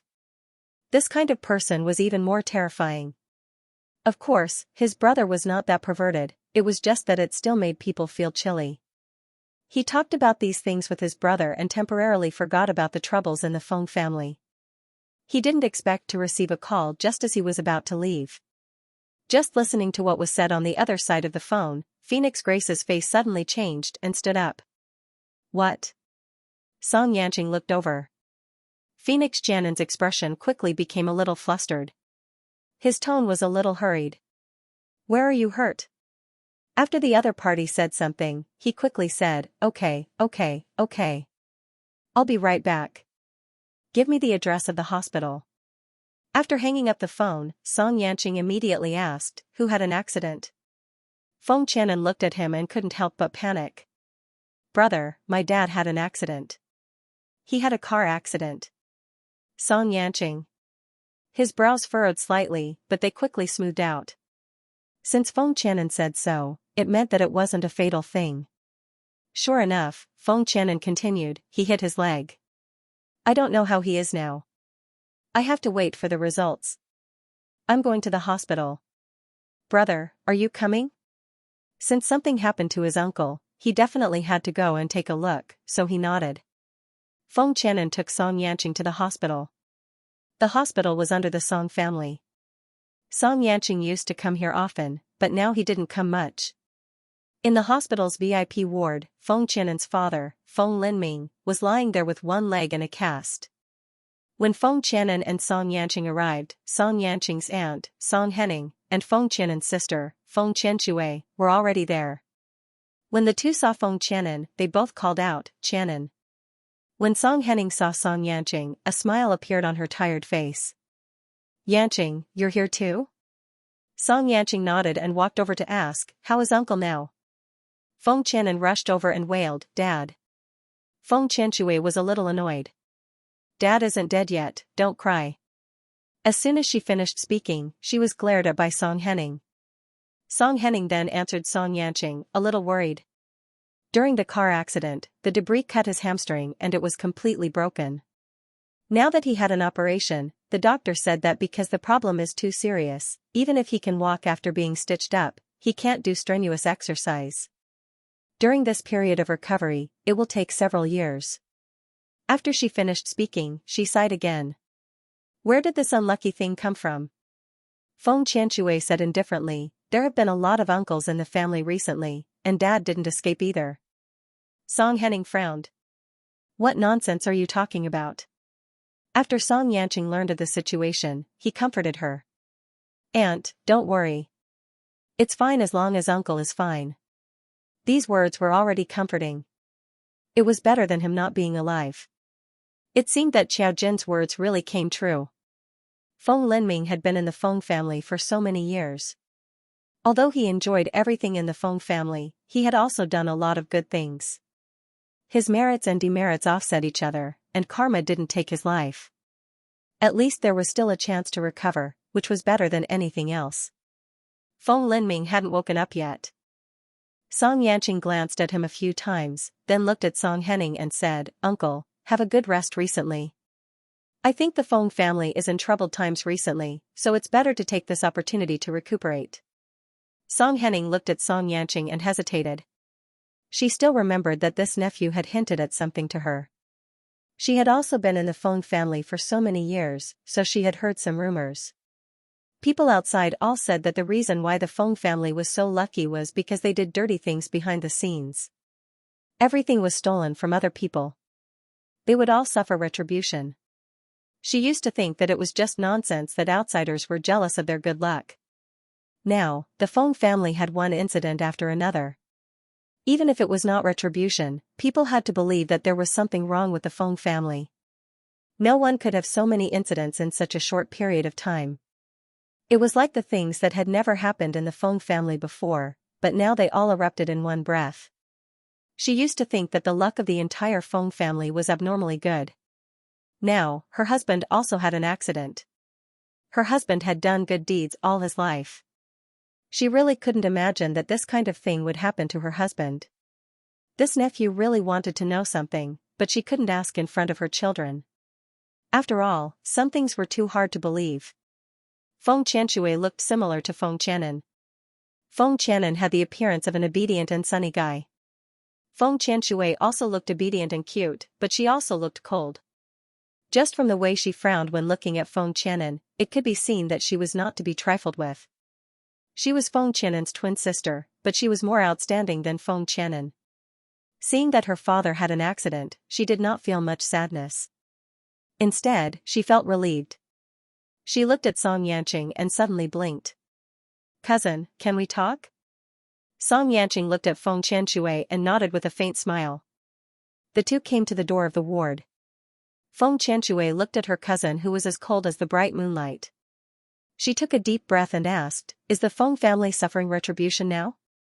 Song Yanqing raised his eyebrows and looked at her with a smile. "Why are you asking me this?" Feng Qianshui exhaled. "I think you know something. Brother, I want to ask, do you have an expert around you?" Feng Qianshui had been in the Feng family for so many years, so her perception was very sharp. However, she also knew to hide it. After all, she did not like the Feng family. "Song Yanqing, what do you want to say?" Feng Qianshui continued, "When the Feng family's uncles and our younger brothers and sisters started to have accidents one after another, I felt that something would happen to the Feng family sooner or later. Dad might not be able to avoid it. Actually." She lowered her head and looked inside the ward. She said to Song Yanqing, "Cousin, I have trusted you since I was young. What I said to you, don't tell Mom, okay?" Song Yanqing nodded. "Of course I won't." Feng Qianshui said, "When I was young, Dad quarreled with fifth uncle who came to our house as guests. I heard what they said. Dad said that there were some things that the Feng family could not do anymore. Otherwise, they would have to pay the price sooner or later. Fifth uncle and the others said that the Feng family would not pay the price. All the price would be paid by others. At that time I was too young and didn't understand what it meant. Only now do I roughly understand. There are also people outside spreading." Feng Qianshui's smile was a little forced. "That's why I was worried about Dad when Uncle and the others were in trouble. Now that Dad is in trouble, I don't know why, but he only broke his hamstring and has a chance to recover. I actually feel very lucky. Because at least he was still alive. Recently, 2 of her uncles had met with accidents, and some had even been sent to prison. She didn't know if they could be rescued. Now the family was in a terrible mess. If it were not for the fact that Song Henning's family was powerful, she might have been affected as well. Because Song Yanqing was from the Song family, Feng Qianshui could trust him. Song Yanqing lowered his eyes. "It's useless for you to tell me this. Even if there's an expert, he won't be able to save you. Some things have to be paid for." Phoenix Qianshui, "So you really do know about these things?" Song Yanqing chuckled. "Even if you try to trick me, I won't be able to give you any good advice. Now that something has happened to Uncle, why don't you take this opportunity to persuade Uncle? I understand Uncle's helplessness and painstaking efforts, but he also has to know that no matter how much he does, his premise is to rely on the Feng family. Therefore, if he didn't leave, it would never end. Unless the Feng family really collapsed completely. Before that, if he had a chance to leave, he had to leave quickly." Feng Qianshui listened, and her heart that had been relieved was suspended again. Song Yanqing didn't say too much to her. It was good enough that they had an understanding person in their small family now. Song Henning always listened to Feng Qianshui's words. If she blew a few words, Feng Linming would wake up and make his own decision. Feng Qianshui more or less understood Song Yanqing's meaning. She was even more certain that there was an expert by Song Yanqing's side. Because this was what Dad said. She just didn't know who that expert was. Xiao Jin was too young. Even if she stayed with Song Yanqing every day, unless they knew the truth, no one would think that she was the expert by Song Yanqing's side. While Xiao Jin was staying at home and watching the Feng family gossip, she received a special message in the shop. The other party was generous and offered the highest price of 99,999. Xiao Jin looked at the person and was immediately amused. Anonymous buyer XX, hello, master, I want to calculate my father's fate. Today, name, age. Anonymous buyer XX, Feng Linming, 53, is that all you need? Today, that's all. Today, what do you need to know specifically? Anonymous buyer XX. To be honest, something happened to my family recently, and my father seems to have been implicated. I want to know if there's a chance for him not to be involved in this matter, because it seems like he has already paid the price. Today, I suggest that your father leave this family. Anonymous buyer XX, Anonymous buyer XX, my family is very big. How can it be so easy to leave? There are too many things that are involved in this. Today, it's easy to leave a family. Money, power, connections, all cut off. Everything starts from scratch.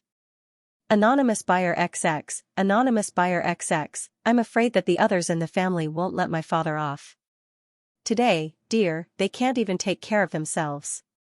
How can they take care of your father? Today, that's all for the suggestion. I don't have any other suggestions.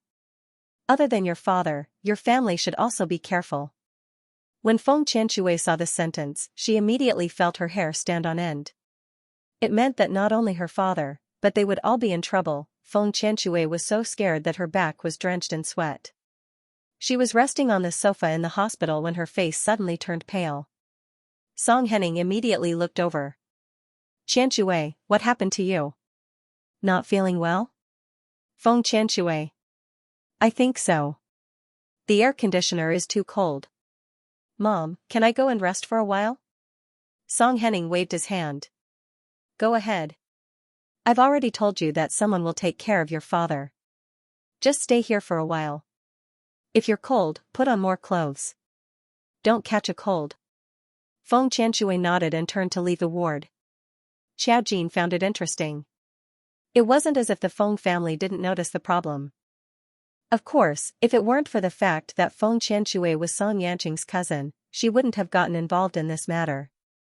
After all, she was a member of the Feng family. However, she revealed a thought-provoking smile. At this moment, the shop started ringing again. A business deal came in. She happened to be online, so she took a look. Anonymous buyer, master, I would like to ask, does everyone live in this world have a purpose? Today, of course. Anonymous buyer, but I feel that my life is meaningless. Anonymous buyer, wouldn't it be better for someone like me to die? Today, customer, please tell me your difficulties. I will try my best to help you solve them. Anonymous buyer, but I'm so unwilling. I'm really unwilling. Seeing that this person's mood wasn't right, Xiao Jin pushed the array formation. The space between his brows shrank imperceptibly for a moment. The person opposite her was committing suicide. Unlike the previous murder scene, this person wanted to commit suicide. Looking at her fate, it was also a very weak one. Xiao Jin had never been a spiritual mentor, and she didn't want to be one. She only said, "Don't want to live?" The person on the other side typed very quickly. Anonymous buyer, I'm really desperate. I don't know the meaning of my life. Now that I'm dead, I'm not willing to die. I want to take them away before I die. Today, so why did you come to me for fortune-telling? The other party was silent for a long time. After 3 minutes, she slowly typed a reply. Anonymous buyer, is there a meaning to my life? Today, yes. Anonymous buyer, but I can't get out of the current situation. Today, you have to resist. Anonymous buyer, he will kill me. He will definitely kill me. Xiao Jin didn't reply. She was frowning and thinking. Because this was a dilemma. The girl opposite her was already an adult. She was bullied in school and abused by her father at home. Her mother could only watch in despair and couldn't save her. Now, her father still had wretched thoughts about her. She was deep in the whirlpool of despair and couldn't extricate herself. Today, you have to ask yourself whether you really want to die or live. After this sentence, the other party didn't reply. Xiaojin cast the array and had a premonition that tonight would be the turning point of her fate. The people before her had all provided appropriate help. There was no reason to turn a blind eye to her. However, how far she could go was still up to her own choice. Xiaojin couldn't completely interfere with her life. Everyone's fate ultimately depended on themselves. It wasn't something that others could interfere with. The buyer didn't reply. Late at night, Xiaojin made a hand seal. He would go when the right time came. Meng Qingyu hid in her room. Her body was soaked in sweat, and her face was as pale as a ghost. She was wearing white pajamas and had a knife in her hand. This knife was supposed to end her life. She didn't want to come back this summer vacation. She didn't want to come back to this home at all. To her, this home was just an endless nightmare. It was as if the tragedy on the news had really happened to her. Her mother was too weak. When she was young, her father was determined to divorce her because of their relationship. Her biological father did not care about her at all. After her mother's new husband got married, he revealed his true colors. He pretended to be a gentleman on the outside, but behind his back, he was an out-and-out demon. As a child, Meng Qingyu could only watch on in despair, unable to save his mother. Her mother was weak and did not dare to divorce. When Meng Qingyu grew up, her stepfather began to beat her with all kinds of reasons. She had called the police, and the Women's Federation had visited her. Every time, the woman, whose eyes were filled with the vicissitudes of life, would only hold on to the people who came to persuade her and cry. "He's my husband. He's my husband after all. What can I do? You can't take him away. If you take him away, what will happen to me and my daughter?" There were many times when she wanted to shout and ask him to be taken away. She would work hard. She would work hard to raise her and her mother. Why couldn't she make this man pay the price that he deserved? She was too young and her words carried little weight. She could only watch helplessly. Her constant compromises and concessions only resulted in more severe beatings. He never knew how to restrain himself. Even the police became impatient when they called for help. Meng Qingyu understood them. Even if they really wanted to help, they couldn't do anything against her mother who would stop them from taking her husband away. There were people who suggested for them to divorce many times. He would say, "If you dare to divorce, I'll kill you. I'll kill your daughter." She was too young. She didn't know if that was the reason why her mother didn't dare to divorce him. But there were many times when she would rather die. She really didn't want to live anymore. The changes in her family made her feel inferior and slow. She didn't even dare to say that she was bullied in school. It wasn't until junior high that she realized that the man's gaze was getting more and more disgusting. She had some knowledge about it and started to panic in fear. She didn't dare to go home. She kept asking to stay in school. Even during the holidays, she would find all sorts of reasons to work and stay in the shop. She definitely didn't want to go home. Her mother didn't seem to know about all of this. She even asked her why she was so afraid of her stepfather. Did she really not know anything? What on earth was she thinking in her head? Meng Qingyu was going to university? She had no choice but to go home this time because her mother forced her to. She said that he had changed for the better. He didn't hit her anymore. He had changed. She told Meng Qingyu to trust him and get along well with him. She felt her entire body trembling. The first night she came back, she had an ominous feeling. She cried and held the knife. She really wanted to stab herself to death first. But she couldn't accept it. Why didn't the person who deserved to die die? Why couldn't this man die first? Why didn't he get into a car accident? Why couldn't he be murdered? Why was he still alive? She just found a random place on her phone. She didn't want to get a fortune told. People always had a special thought before they wanted to end their lives. She just wanted someone to ask her if there was any meaning to her life. Why did some people have to experience the dirtiest and darkest things when they were born? She didn't understand what the master said at all. She wanted to fight back. How was she going to fight back? Suddenly, she heard a special sound. She knew that someone was touching her door lock. It was already 12 o'clock. It must be him, it must be him. Despair and fear swirled in the bottom of her heart. Her entire body began to tremble. She only felt that her brain was about to go numb. Waves of numbness surged to the top of her head. She held the knife and asked in a sharp voice, Who opened the door? The sound of the doorknob rattling incessantly was followed by a disgusting and oily voice. It's me. It's Daddy. I have something to tell you. Xiaoyu, open the door. It's already 12 o'clock. What are you doing here? If there's anything, we can talk about it tomorrow. I'm going to sleep. Of course, it was impossible for Meng Qingyu to open the door. She was holding the knife tightly. If anyone could see her, they would find that her eyes were wide open, her breathing was heavy, and her teeth were clenched so hard that they creaked. She looked a bit scary. B*TCH, are you going to open the door or not? I have something to tell you. If you don't get up, I'll open the door and kill you. Of course, Meng Qingyu did not dare to open the door.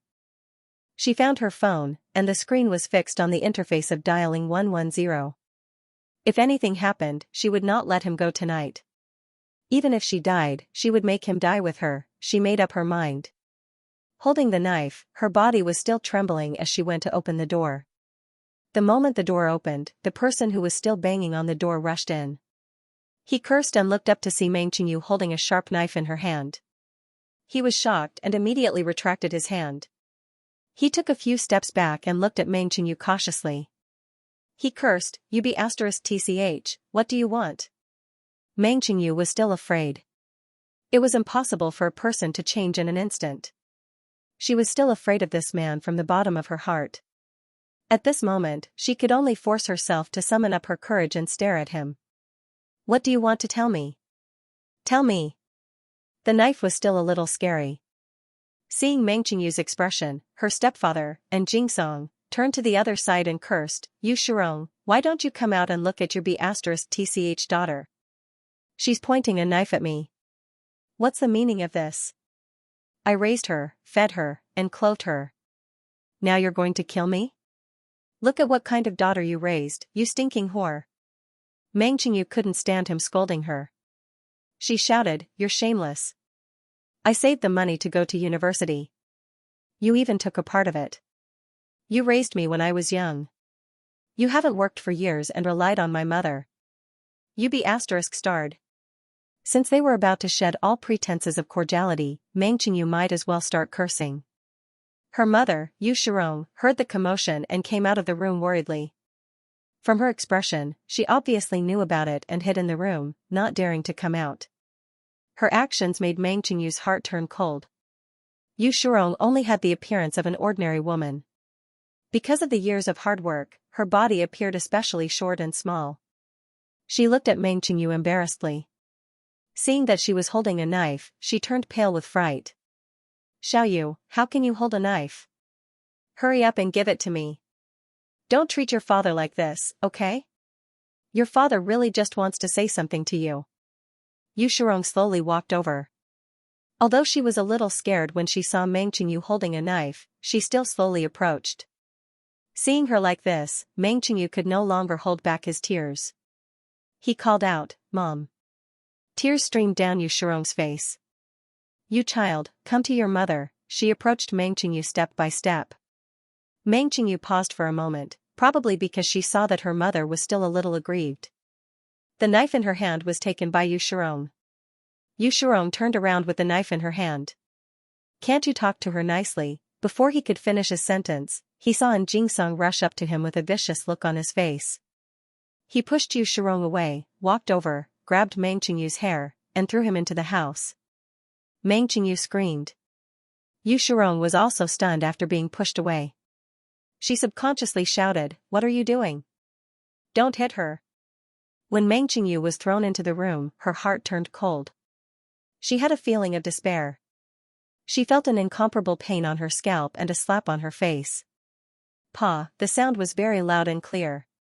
Meng Qingyu panicked. She hurriedly shouted, Mom, give me the knife. F*ck, you dare to use a knife? You little b*tch, do you want to stab me to death? He kicked Meng Qingyu in the stomach, and Meng Qingyu's face turned pale. Yu Shirong was scared out of her wits. When she was about to stop him, she seemed to have thought of something and threw the knife far away. Meng Qingyu's eyes widened in disbelief when she saw this. Yu Shirong came forward and hugged in Jingsong, trying to stop him. She couldn't stop crying. Why did you hit her? She hasn't been back for so long. You can't hit her. However, she was too weak to stop him. And Jingsong pushed her to the side. Jingsong panted and scolded her. Wait until I'm done with this little b*tch, then I'll deal with you. What kind of b*tch are you? How dare you threaten me with a knife? After saying that, he kicked Yu Shirong out. Yu Shirong curled up in pain. Meng Qingyu was dragged into the house by her hair. She struggled all over. Her left cheek was swollen, and she felt a burning pain. However, there was a pair of hands touching her body. She screamed and resisted. She couldn't stop crying. At this moment, her heart was full of despair. She really regretted not killing him just now. She really regretted living in this world. In a panic, she kicked in Jingsong's waist. His expression changed, and he slapped Meng Qingyu hard again. Then, he punched her stomach. She curled up in pain. This time, she had no strength to resist. And Jingsong began to tear her clothes. Meng Qingyu's face turned pale. She had no strength to resist. Yu Shirong, who was outside, couldn't get up. Seeing her daughter's miserable appearance, she could only cry and shout, You b****, you can't. Xiao Yu. At that moment, Meng Qingyu's hatred for this couple reached its peak. Why couldn't she resist? Why was her strength so weak? Why was it her who was so miserable and desperate in this world? Why couldn't she kill him? Why? She screamed and questioned herself in her heart. At that moment, there was a sudden burst of transparent energy waves around her. The surroundings trembled for a moment, and even the furniture in the house shook. And Jingsong, who was in a hurry, didn't notice that at this time, Meng Qingyu felt as if she had more power to control things. She subconsciously waved her hand, and with a bang, the phone that was placed in front of her bedside table flew over and hit in Jingsong's head. The force of the blow was so great that his head tilted to the side. F*ckyu, Yu Shirong, he turned around and found Yu Shirong still lying on the ground, unable to get up. The phone fell to the ground. It was a little lonely, but also a little eerie. Meng Qingyu was also a little confused as she felt something. She raised her hand again and the phone flew up in a wobbly manner. This time, not only in Jingsong, but even Meng Qingyu himself was shocked. She felt that there was some kind of connection between her and the objects around her. It was as if she only needed to move her mind, and those objects would move under her control. And Jingsong was so scared that he leaned against the door. He looked at the flying phone and Meng Qingyu's raised hand and gulped. You. What are you? The fear of the unknown finally caused him to fall into a state of panic. Meng Qingyu turned her head in an instant. She seemed to have understood something. And Jingsong was about to run away when a strong force came and lifted him into the air. You're a monster, you're a monster. He held in fear. Yu Shirong, who was lying on the ground, screamed as if she had seen the most terrifying thing in the world when she saw him fly up. Meng Qingyu felt that it was still a little difficult to lift him up. She was already injured, and her whole body was in pain. Enduring the pain, she pushed and threw in Jingsong away. Bang! He fell to the side of the sofa. The coffee table was pushed forward by him, and the things on it fell to the ground. Meng Qingyu stood up shakily. And Jingsong wailed and wanted to run outside. Meng Qingyu came to the door and waved his hand. A knife flew up from the ground and slid past in Jingsong's shoulder at an extreme speed. It was just a little bit more and it would have slit his throat. And Jingsong screamed and fell to the ground, clutching his shoulder. Meng Qingyu saw this strange situation, but she did not feel afraid. She only felt a faint force fill her body, allowing her to control anything in the room. Yu Shirong looked at Meng Qingyu with a pale face and called out in a trembling voice, Xiaoyu. In her cowardly eyes, there was the same emotion as when she looked at An Jingsong. There was only fear. There was no kinship at all. Meng Qingyu's heart was cold. She looked at Yu Shirong with red eyes and asked her word by word, why did you throw the knife away? Why? That was her only chance. That was her chance to kill An Jingsong. Even if she had to go to jail for killing someone, she threw it away. She could not believe that her mother had destroyed this chance with her own hands. She knew that she could not do anything to An Jingsong and destroyed Meng Qingyu's only chance. She was her mother. Meng Qingyu had always treated Yu Shirong as his only family. She chose to endure many things because of Yu Shirong.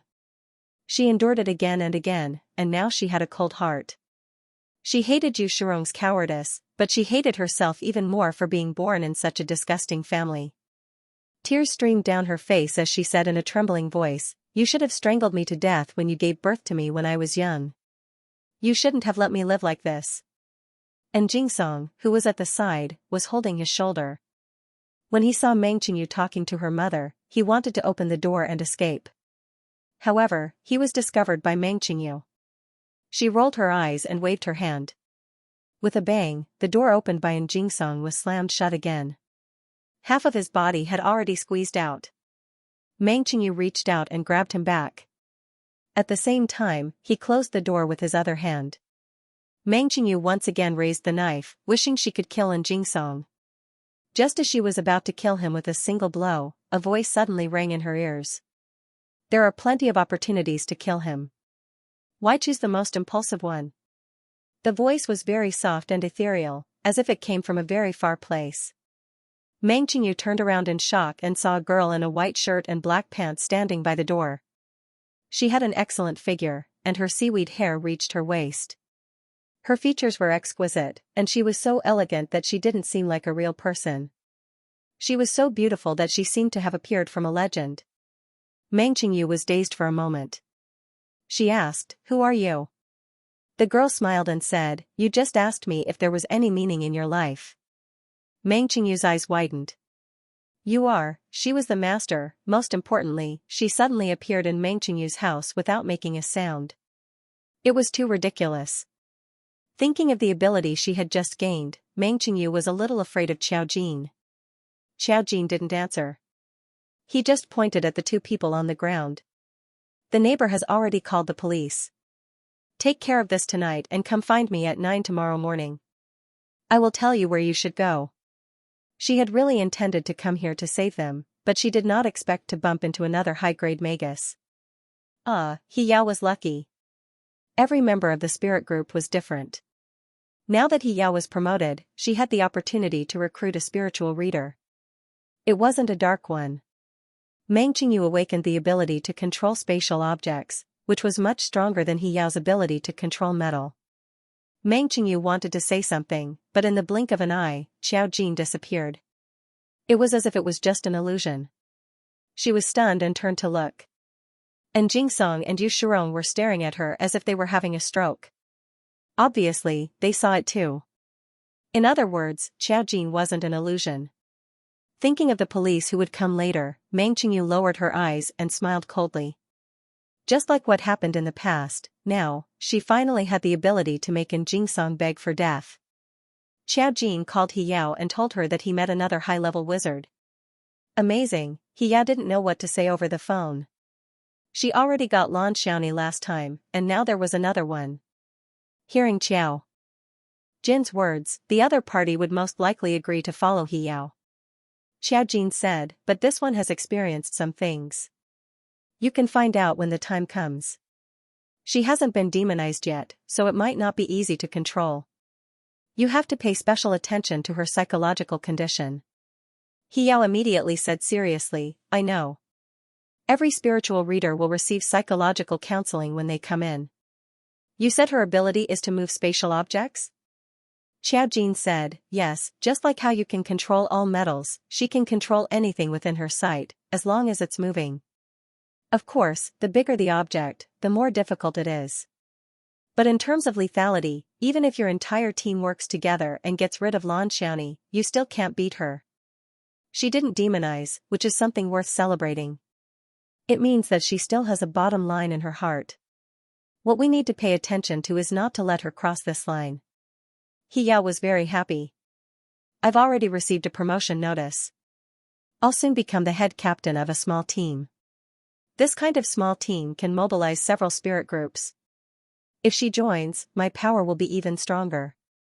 I still have to thank you. Xiaojin smiled. You're welcome. But her situation is special.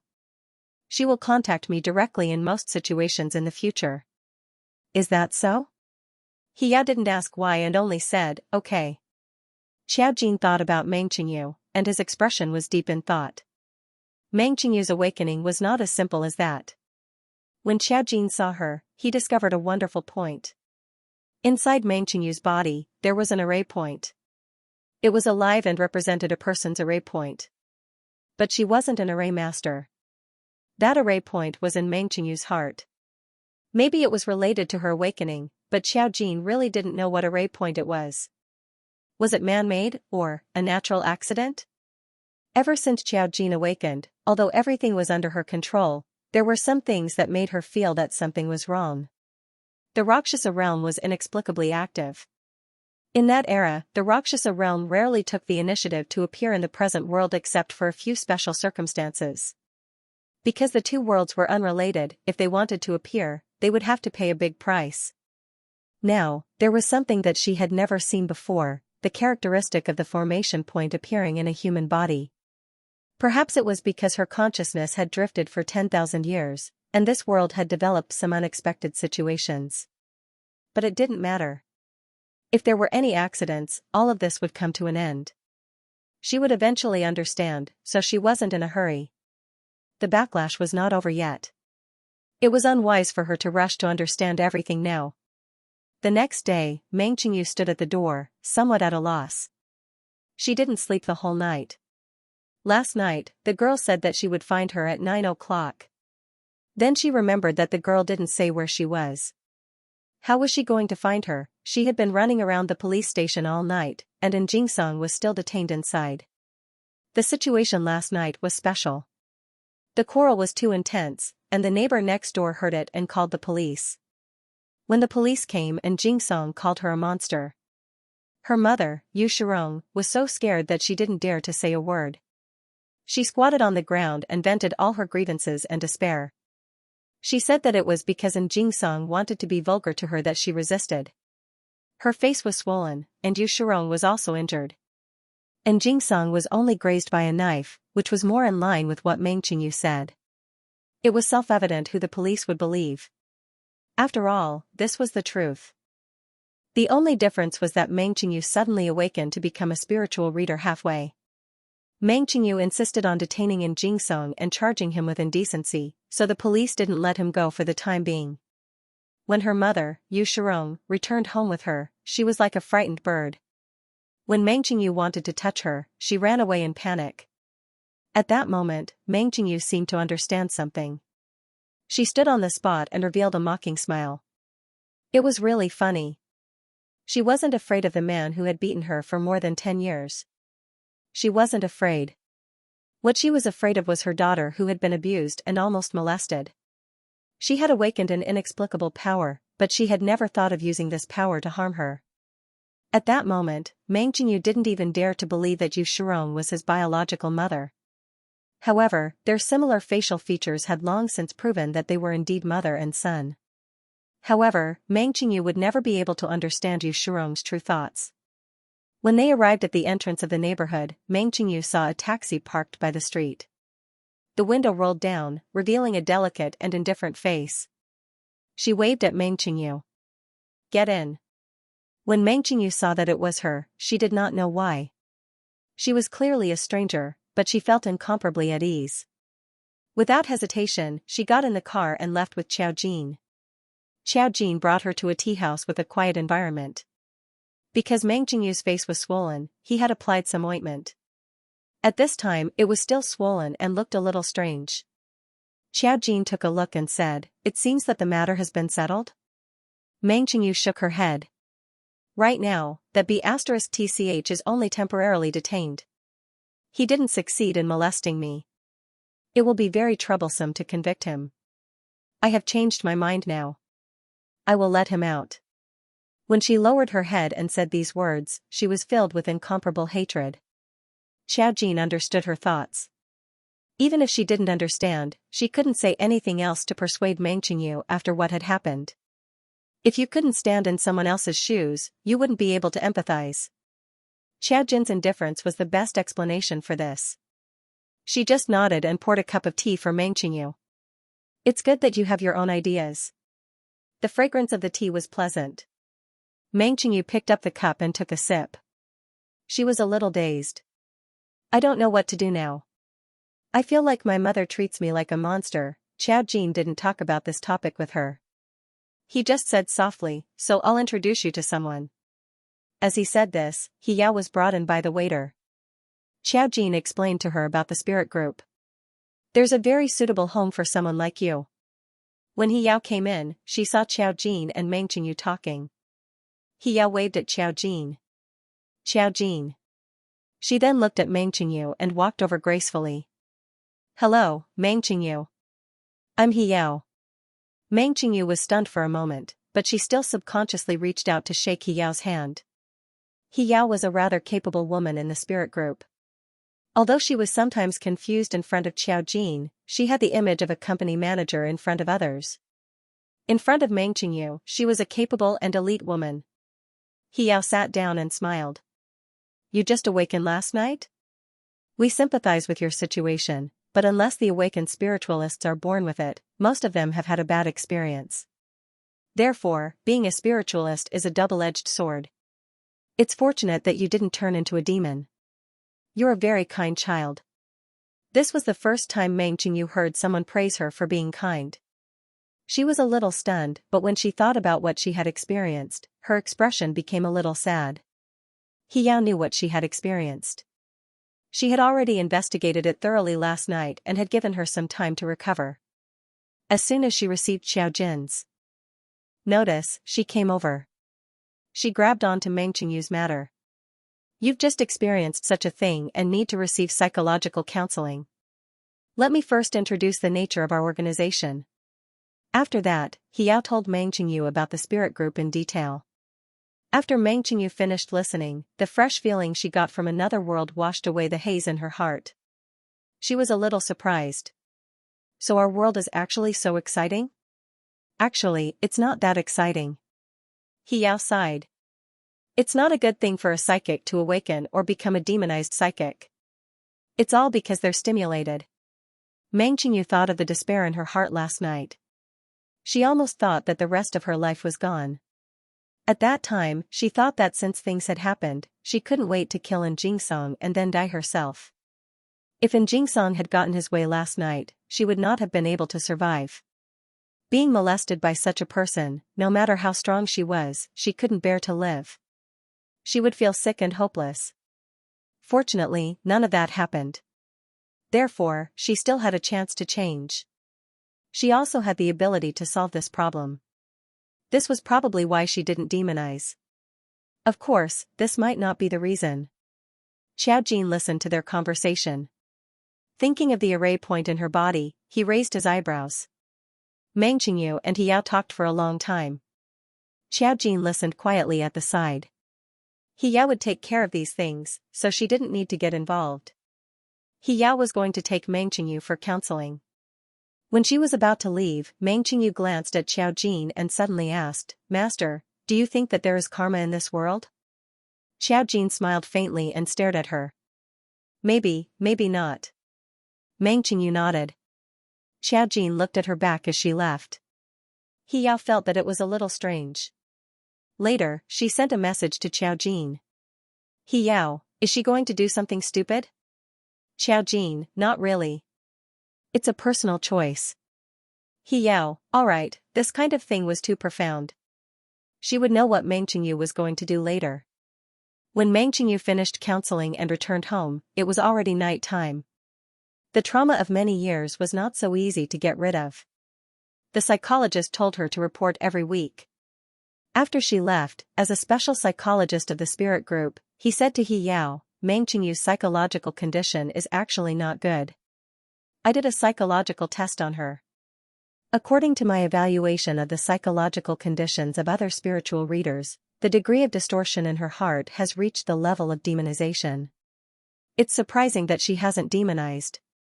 He Yao was a little shocked. Reached the level of demonization? It can't be. Isn't she doing well now? I don't see any problems with demonization. Also, Qiao. I know people who said that she hasn't demonized. She spoke so quickly that she almost said Qiao Jin's name. The psychologist thought for a moment and said, I might be too general. Meng Qingyu has been traumatized by her stepfather for so many years. She has been oppressed by an inferiority complex for a long time. Her stepfather threatened her with domestic violence, and her mother was weak and ignored. She was also bullied at school, so her heart is very distorted. She also told me that the first thing she wanted to do was kill her stepfather, but someone appeared and stopped her. She didn't tell me who that person was. He Yao blinked her eyes. She guessed that it was most likely Qiao Jin and said, continue to talk about her psychological condition. I'll investigate the rest. The psychologist nodded and didn't ask any more questions. He only said, however, there's not much point in stopping her. I've done a few tests and they all show that Meng Qingyu has a very strong vengeful mentality. Her psychological state is actually not suitable for her to join the spirit group at the moment. We've also conducted tests and found that she's an A-rank psychic. Once she erupts, it's very difficult to control her. I suggest that even if she joins the spirit group now, it's best not to let her go on missions for the next 6 months. No wonder Qiao Jin said to pay attention to her psychological state. However, he Yao trusted Qiao Jin more. If Meng Qingyu couldn't control herself, Qiao Jin wouldn't stop her. The psychologist continued, the current situation is that when she returns home, she'll develop a vengeful mentality towards her parents. You have to pay attention to not let her have the thought of killing her stepfather again, unless she can completely control herself. He Yao expressed her understanding, I understand. I'll pay attention to what you said. She's an A-rank psychic who hasn't demonized yet, so she's very important to the spirit group. Under normal circumstances, we have to capture this kind of talent. Even if there was a problem with Meng Qingyu, the one who contacted her was Qiao Jin. She really didn't know how to deal with big shots. Sigh. Meng Qingyu returned home. It was already night time and the house was brightly lit. However, she could not feel any warmth in her heart. The lights in the house were on and Yu Shirong was cooking in the kitchen. Meng Qingyu realized that she could not open the door. Instinctively, she twisted the doorknob. However, the key was already inserted inside and could not be turned. It was either the lock had been changed or it was locked from the inside. Meng Qingyu knocked on the door and sounded surprised. Mum? Clang. The sound of a knife falling to the ground could be heard. It seemed like someone was frightened. Yu Shirong was at home. Meng Qingyu lowered her gaze and used her ability to twist open the door. With a bang, she went in. When Yu Shirong saw the door open and Meng Qingyu return, she leaned against the kitchen table in fear. Meng Qingyu noticed that her hand was still bleeding. She frowned and immediately found a band-aid to go over. Mum, your hand, don't come over. Unexpectedly, Yu Shirong shrieked and shrank further into the kitchen.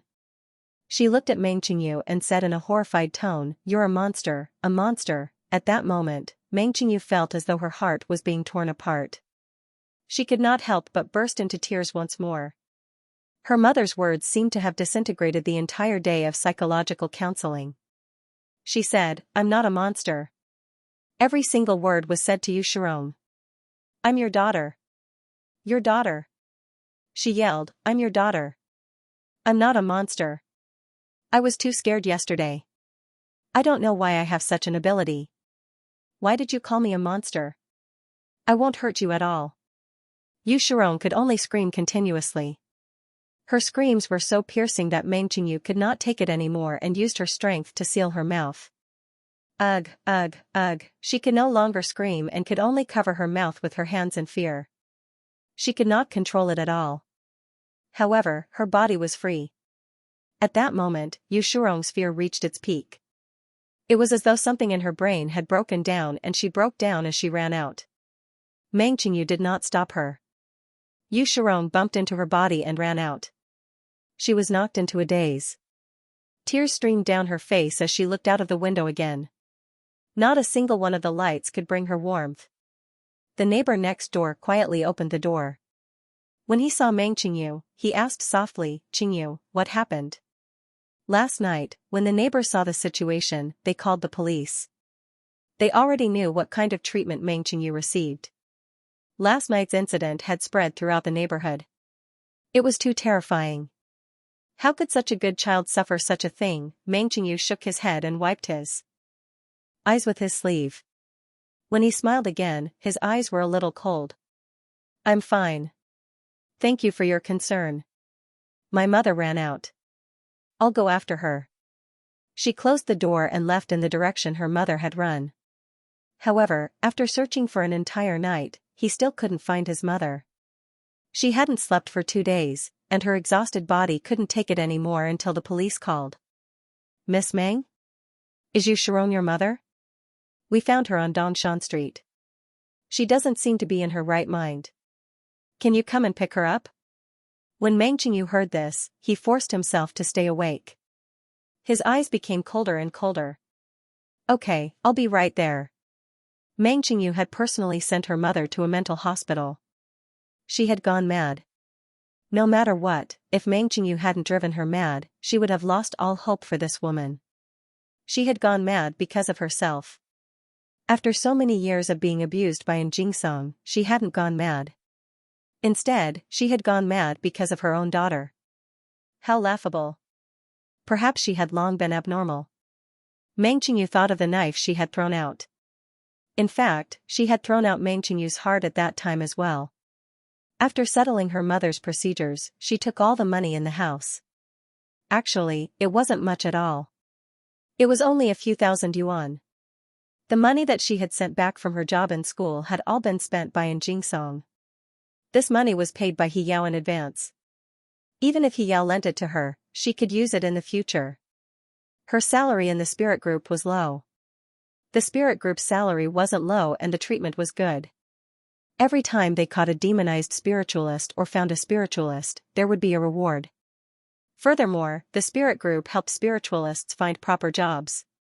The benefits were definitely good. Meng Qingyu wouldn't have anything to worry about. She could live her own life. That afternoon, Meng Qingyu went to the police station to withdraw the charges against Jingsong. Even though the police were in disbelief, they couldn't do anything about it. One of the female police officers even said that if there was anything, Meng Qingyu must contact her immediately and left her personal number. Meng Qingyu was still very touched. In this world, other than evil people, there were always good people. However, it was too late for her to enjoy it. And Jingsong was still going to be detained for 7 days. However, when he received the news, he wasn't happy at all. In fact, he was so scared that he knelt down and begged the police, "Please don't let me out. That girl is a monster now. A real monster. She can fly with a wave of her hand. If I go out, I won't be able to survive. She wants to take revenge on me. Please don't let me out. Lock me up, lock me up." And Jingsong was truly frightened. This was because he had witnessed many bizarre things. The unknown was fear. Right now, he only knew that Meng Qingyu could kill him like a chicken. If it was the Meng Qingyu of the past, he wouldn't have cared if she resisted. Earlier on, the police even said that his wife had gone mad and was sent to a mental hospital because of him. And Jingsong didn't believe it. She must have been scared out of her wits. She could even lay her hands on her own mother, let alone him. Of course, the police didn't believe him. They were even disgusted by him. "How many times have you been in here? Which one of them wasn't for causing trouble and beating your wife and children? With your character, it's already good enough that you found a wife. Why are you still so unsatisfied? Are you even human? You still want to do that to your own daughter? She's not your biological daughter, but she's been with you for more than 10 years. How can you be so shameless? Now you're still talking nonsense about her. You're going to ruin her chastity. Let me tell you, if you dare to do anything outside, you'll be punished by the law if you come back. And Jingsong was drenched in cold sweat.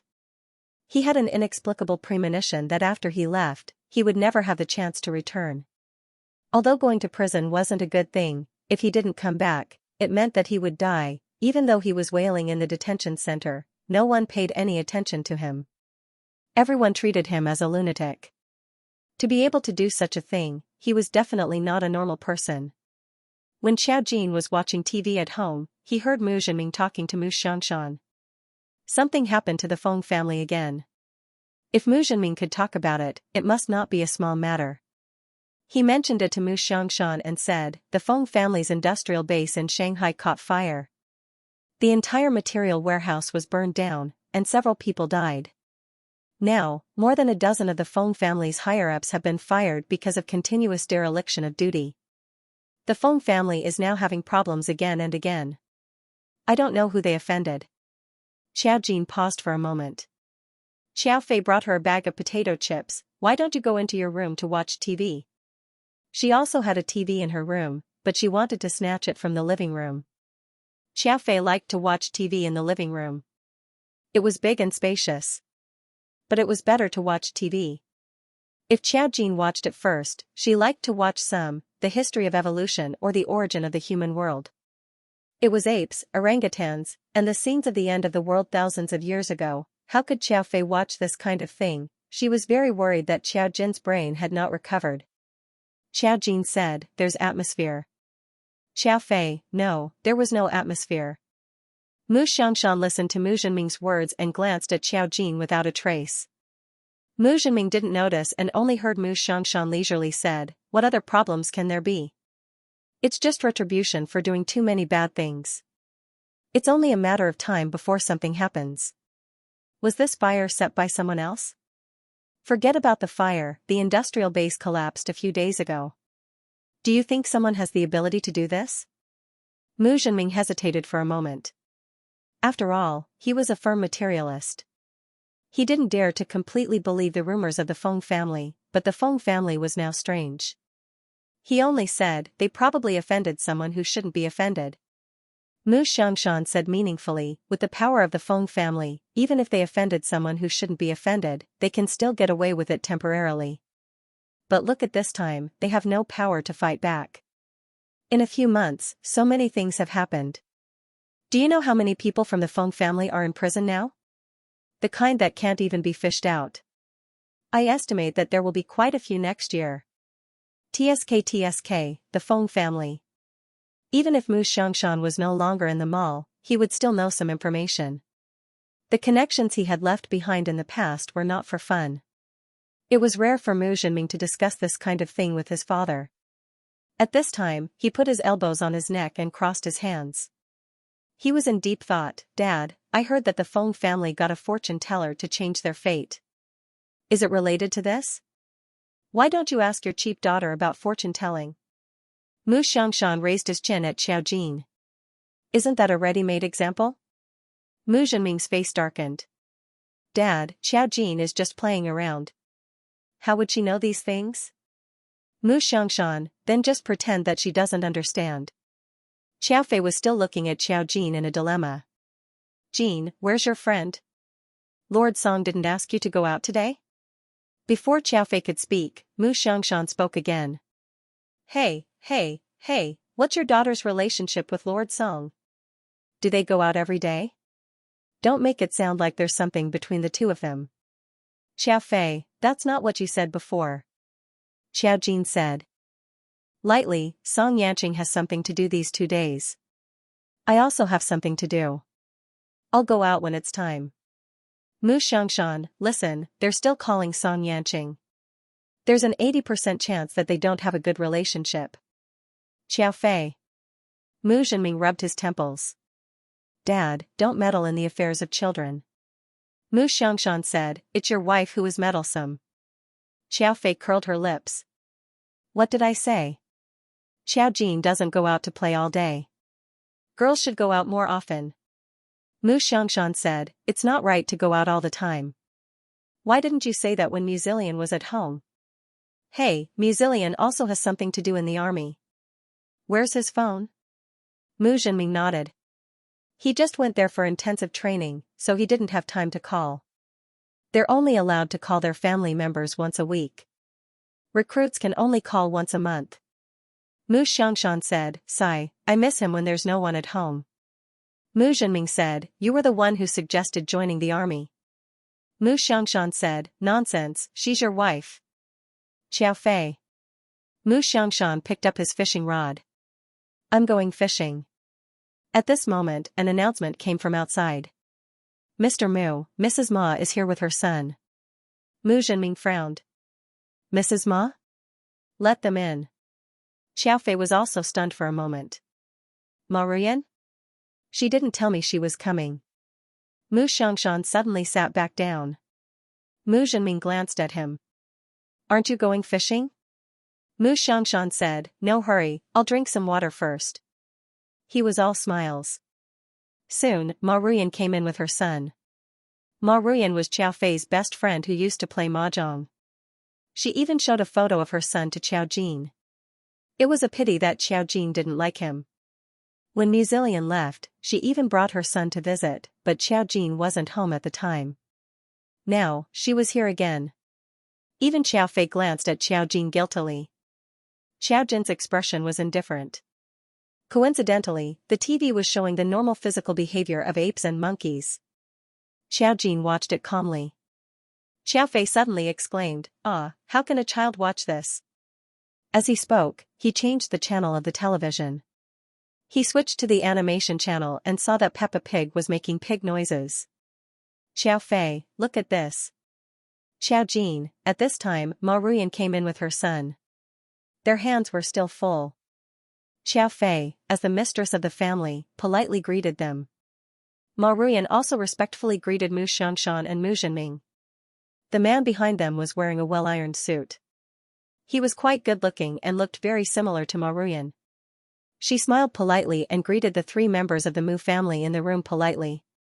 Xiao Jin sat on the sofa and watched Peppa Pig without moving. When Ma Ruyan saw that Xiao Jin was at home, her eyes lit up. Xiao Jin is at home? Xiao Fei called out to Xiao Jin at the right time. Jin, get up. This is your Auntie Ma and Brother Chu. Xiao Jin stood up. When he turned around, his exquisite face fell into the eyes of the two people. The man named Chu Zikuan was stunned. Xiao Jin said indifferently, hello. Ma Ruyan smiled warmly. Hello, Jin. Let me introduce you. This is my son, Chu Zikuan. You can call him Brother Zikuan. Xiao Fei, what kind of dream was she having in broad daylight? She didn't even call him brother at home. Xiao Jin gave a perfunctory smile and didn't say anything. Mu Xianxia drank a mouthful of water. Ah, interesting. Chu Zikuan saw Xiao Jin and reached out his hand politely. Hello, Xiao Jin. Xiao Jin didn't answer. He just looked at Chu Zikuan with a faint smile. However, if you looked carefully, you would find that there was a deeper meaning in her clear eyes. It was a little cold, but there was something else. After looking at her for a few seconds, he couldn't help but feel guilty. Under such a gaze, Chu Zikuan's smile gradually stiffened and he withdrew his hand. Ma Ruyan quickly held her son's hand as if she didn't mind at all. Jin is not familiar with you. It's the first time you've met. Take your time. Chu Zikuan looked at his mother and nodded slowly. But looking at the people in the room, his face only stiffened a little. Xiao Fei was still smiling like a fool. He asked them to sit down. Mu Zhenming naturally had to greet the guests, but he frowned slightly. He could see Ma Ruyan's intention, but Xiao Fei didn't know that he had heard about it. He just didn't know why Ma Ruyan insisted on introducing her son to Xiao Jin. Xiao Fei had already declined several times. Of course, they were adults. They still had to maintain social etiquette on the surface. Mu Zhenming greeted them with a natural smile. There was no problem at all. Ma Ruyan only looked at Xiao Jin. She smiled very kindly. The last time we came, Xiao Jin didn't see us. It was a pity. Today, Xiao Jin is here. Zikuan has been studying abroad. I think Xiao Jin hasn't seen him. Your mother and I are good friends. Zikuan is also your brother. You can play together more in the future. No matter how naive Xiaofei was, he could understand the meaning of these words. He forced a smile and didn't know what Ma Ruyan meant. Xiao Jin had rejected him very straightforwardly last time. Mu Xiangshan narrowed his eyes. Ah, yes. Xiao Jin hasn't seen your son. Ruyan, I heard that your husband has been investing abroad recently. Did something happen? Ma Ruyan and Chu Zikuan's faces stiffened. Ma Ruyan quickly reacted and waved her hand. That's not true. Old man, where did you hear the rumor? My husband's investments are doing well. How could there be a problem? Ma Ruyan smiled, and her tone was very respectful, as if there was really no problem. Xiaofei suddenly realized something. Was this how it was portrayed in TV dramas? If her husband was in trouble, she would immediately look for someone to help her through marriage. But why was she looking for her Xiao Jin? He didn't know what was going on. Mu Xiangshan nodded. Maybe I misheard. I'm old, so I'm hard of hearing. Maybe they were talking about someone else. Ma Ruyan could only reply with a smile. Chu Zikuan looked at Xiao Jin and asked, will you be in your third year next semester? My university studies are pretty good. If you have any questions, you can ask me. I will definitely teach you seriously. Xiao Jin, younger sister? Who allowed him to call her that? Just as he was about to speak, the servant's voice came from outside again. Mr. Mu, Lord Song is here. Xiaofei was a little surprised. Young Master Song Yanqing? The servant said, yes. Mu Zhenming immediately said warmly, please come in. Mu Xiangshan put down the thermos and sat up straight. Oh, thank goodness I didn't go out to play chess. Where else could I find such an exciting scene? Ma Ruyan and Chu Zikuan were a little confused. Young Master Song? He was a legendary figure.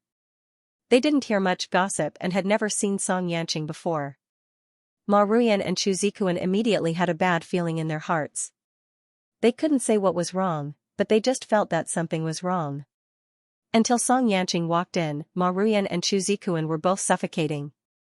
The man who walked in was wearing a gold-plated silk shirt. This color was too specific. Ordinary people couldn't hold up to this color at all.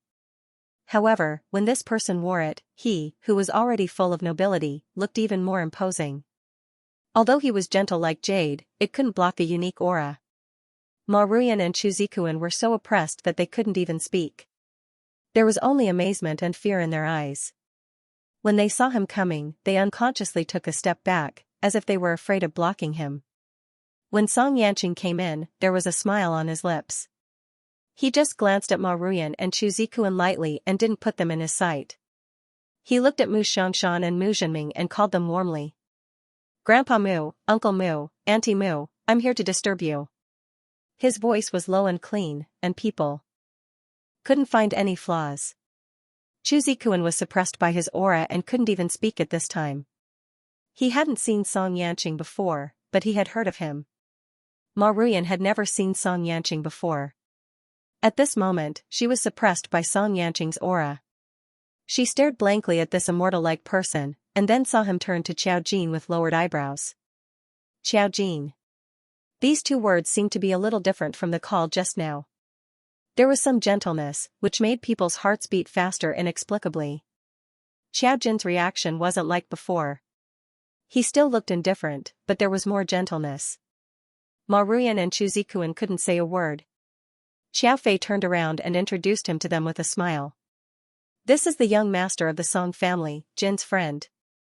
Mu Zhenming also said to Xiao Jin and Song Yanqing, if you have anything to say, go upstairs and talk. We'll entertain other guests first. His tone was very familiar. It indicated that Song Yanqing had a different relationship. Song Yanqing nodded and politely nodded to the crowd. I'm here to look for Xiao Jin today. Uncle, Auntie, please excuse me. Xiao Jin also brought him up. What they wanted to say couldn't be said here. Song Yanqing was very polite. He and Xiao Jin went upstairs one after the other. Ma Ruyan and Chu Zikuan were dumbfounded. Especially Chu Zikuan, his expression was very interesting. Song Yanqing was a godlike figure. They couldn't even catch up to him. They didn't expect him to have such a good relationship with Xiao Jin. Ma Ruyan could not help but ask Xiao Fei, "Is this the young master of the Song family?" "Which Song family?" Xiao Fei was a little surprised. "Do you know other people from the Song family?" "Of course, it's the Song family." In this circle, when the Song family was mentioned, it must refer to Song Yanqing's family. They were superior and were not on the same level as these people. Speaking of them, there was naturally no need to explain more. Ma Ruyan looked embarrassed. "I heard that the young master of the Song family was weak and didn't go out often." Mu Xiangshan said leisurely, "What are you talking about? Being weak doesn't mean that he can't go out. It's not like he can't walk. What if he is heard by others?" Ma Ruyan's face turned pale. She didn't dare to offend the Song family. She and her son looked at each other, and their hearts turned cold. She had her eyes on Xiao Jin. She didn't expect that the young master of the Song family would appear now. Although the Mu family didn't say whether he was her boyfriend or not, how could ordinary friends explain their relationship? Song Yanqing entered Xiao Jin's room for the first time. The pink and white tone was a little different from what he had imagined. However, he instantly realized that Xiao Jin didn't care about these things at all. Most of them were arranged by Xiao Fei. He pursed his lips into a faint smile. "It seems that I'm here at the right time. I just don't know if I've disturbed you." Xiao Jin glanced at him. "What did you disturb me about?" "You mean the two people downstairs?" She snorted out in laughter. "What sort of evil scheme is she up to? Isn't it all because her husband's investment fund was set up by someone else? She's got her sights set on me, hoping that the Mu family would step in to help her out with the marriage. Just her relationship with Xiao Fei alone isn't worth the Mu family's help." Song Yanqing narrowed his eyes and smiled. "That's a good idea." She didn't think about whether Xiao Jin would accept it or not. It seemed that she was too confident in herself. Xiao Jin said, "Her son is the one I told you about last time. He has a lot of love affairs and has to pay a big price. Even his studies are fake. Sometimes, I don't understand the thoughts of some people." It seemed that she was too confident. Ma Ruyan didn't seem to think about whether Xiao Fei would marry her daughter off or not. She thought that Ma Ruyan should have known what was going on since she had flatly refused her last time. She didn't expect that Ma Ruyan was really confident. There are all kinds of people in this world. Xiao Jin wouldn't pay attention to a person who wasn't presentable. Song Yanqing wouldn't do anything unnecessary. Moreover, he was now a spiritual master of speech and could begin to see the future of some people. When he glanced at Ma Ruyan and Chu Zikuan, he saw them hugging each other and crying bitterly. He expected that their future wouldn't be good. Song Yanqing would not have anything to do with such people. It was not in line with his style and identity. Xiao Jin took a fruit from his coffee table and gave it to Song Yanqing. Seeing that he didn't peel it, he took a knife and peeled it for him. "By the way, why are you looking for me?" Song Yanqing sat down beside her. "Miluo is currently missing. According to my sources overseas, the He Early family doesn't seem to have any reaction to this incident. I learned from some people in the He Early family that they have a great emperor leading them. However, this great emperor is very mysterious. He basically never appears in front of people, just like the Feng family's ancestor. However, the great emperor hides very well. I'm wondering if he will secretly sneak into China to meet up with Miluo." Xiao Jin said, "He won't come." Song Yanqing curled his lips. "Actually, I thought so too." "Since you're so sure, then my thoughts are correct." Xiao Jin nodded. "Milo's plan failed, and the array point is missing. The great emperor knows that there are people in Huaxia who can deal with array masters. Even if he plans his own strategy, it's hard to guarantee that he won't fail miserably. Although he won't come personally, it doesn't mean that he won't send other spies. Moreover, array masters like this were people with special orders. Naturally, they could create spies. Perhaps, one of the great emperor's spies had already come to Huaxia." Song Yanqing nodded and said gently, "Actually, there's one more thing. It's about you." Xiao Jin looked at him with some confusion. "About me?" She peeled the fruit and divided it into 2 halves. She handed one half to Song Yanqing. Song Yanqing just lowered his head and stared at it for a moment. Then, he reached out and took it. The fruit was very sweet. Especially when she was skinny. He thought so in his heart, but his face was calm. Chai Yueli met Ji Fanjing's biological mother abroad. My informant followed them and found something interesting. That lover is now in the He early family. Xiao Jin, wow. Song Yanqing looked at Xiao Jin and found it funny. Her eyes curved. Don't you think things are getting more and more interesting? Xiao Jin nodded. It seems so. That means, not only did they support the Feng family in the country, but they also targeted other families. If this was a net, it would have been buried decades ago. Song Yanqing nodded. Then, with a clear and cold voice, he slowly analyzed, a family like the He early family is after nothing more than power. In this world, only power can move people's hearts. If they had a plan, there should be a lot of families in China that have been targeted. I just didn't think that it would be related to you. After all, Xiao Jin was the daughter of the Ji family. This was an indelible fact. Xiao Jin knew that the Ji family would bring trouble to her. Now that he thought about it, it was actually this kind of trouble. If that lover was the He early families, then the reason why she gave the child to Chai Yueli and didn't raise her own son made sense. Of course, Chai Yueli and the others definitely didn't know what they were facing. Xiao Jin tapped the table thoughtfully. I need to think about it. What kind of array formation would take so long?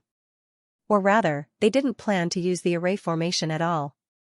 The array formation will backfire, but humans won't. Once there was a flaw in the array, there would be a backfire. But if it was done by people themselves, the one with power would be none other than the bloodline. Indeed, Chai Yueli and Ji Qiyue didn't have any other children. Ji Fanjing was the only one. Although the Ji family had Ji Sikai, it didn't mean that Ji Fanjing's biological mother wouldn't be able to fight for it. At that time, even if they got a part of the Ji family, it would be very dangerous for the Ji family. However, this was just a guess. As for the He early family's goal, they would only know after they found out the emperor. Moreover, there were other array masters in the center of the imperial capital keeping an eye on them. The great emperor didn't dare to come, and those people also hid in the dark and didn't do anything. Xiao Jin's eyes flickered as he suddenly thought of the Rakshasa realm. She looked at Song Yanqing and asked, have you seen the Rakshasa realm recently?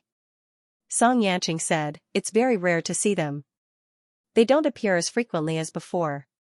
His thoughts moved quickly. You think these things are related to the Rakshasa realm?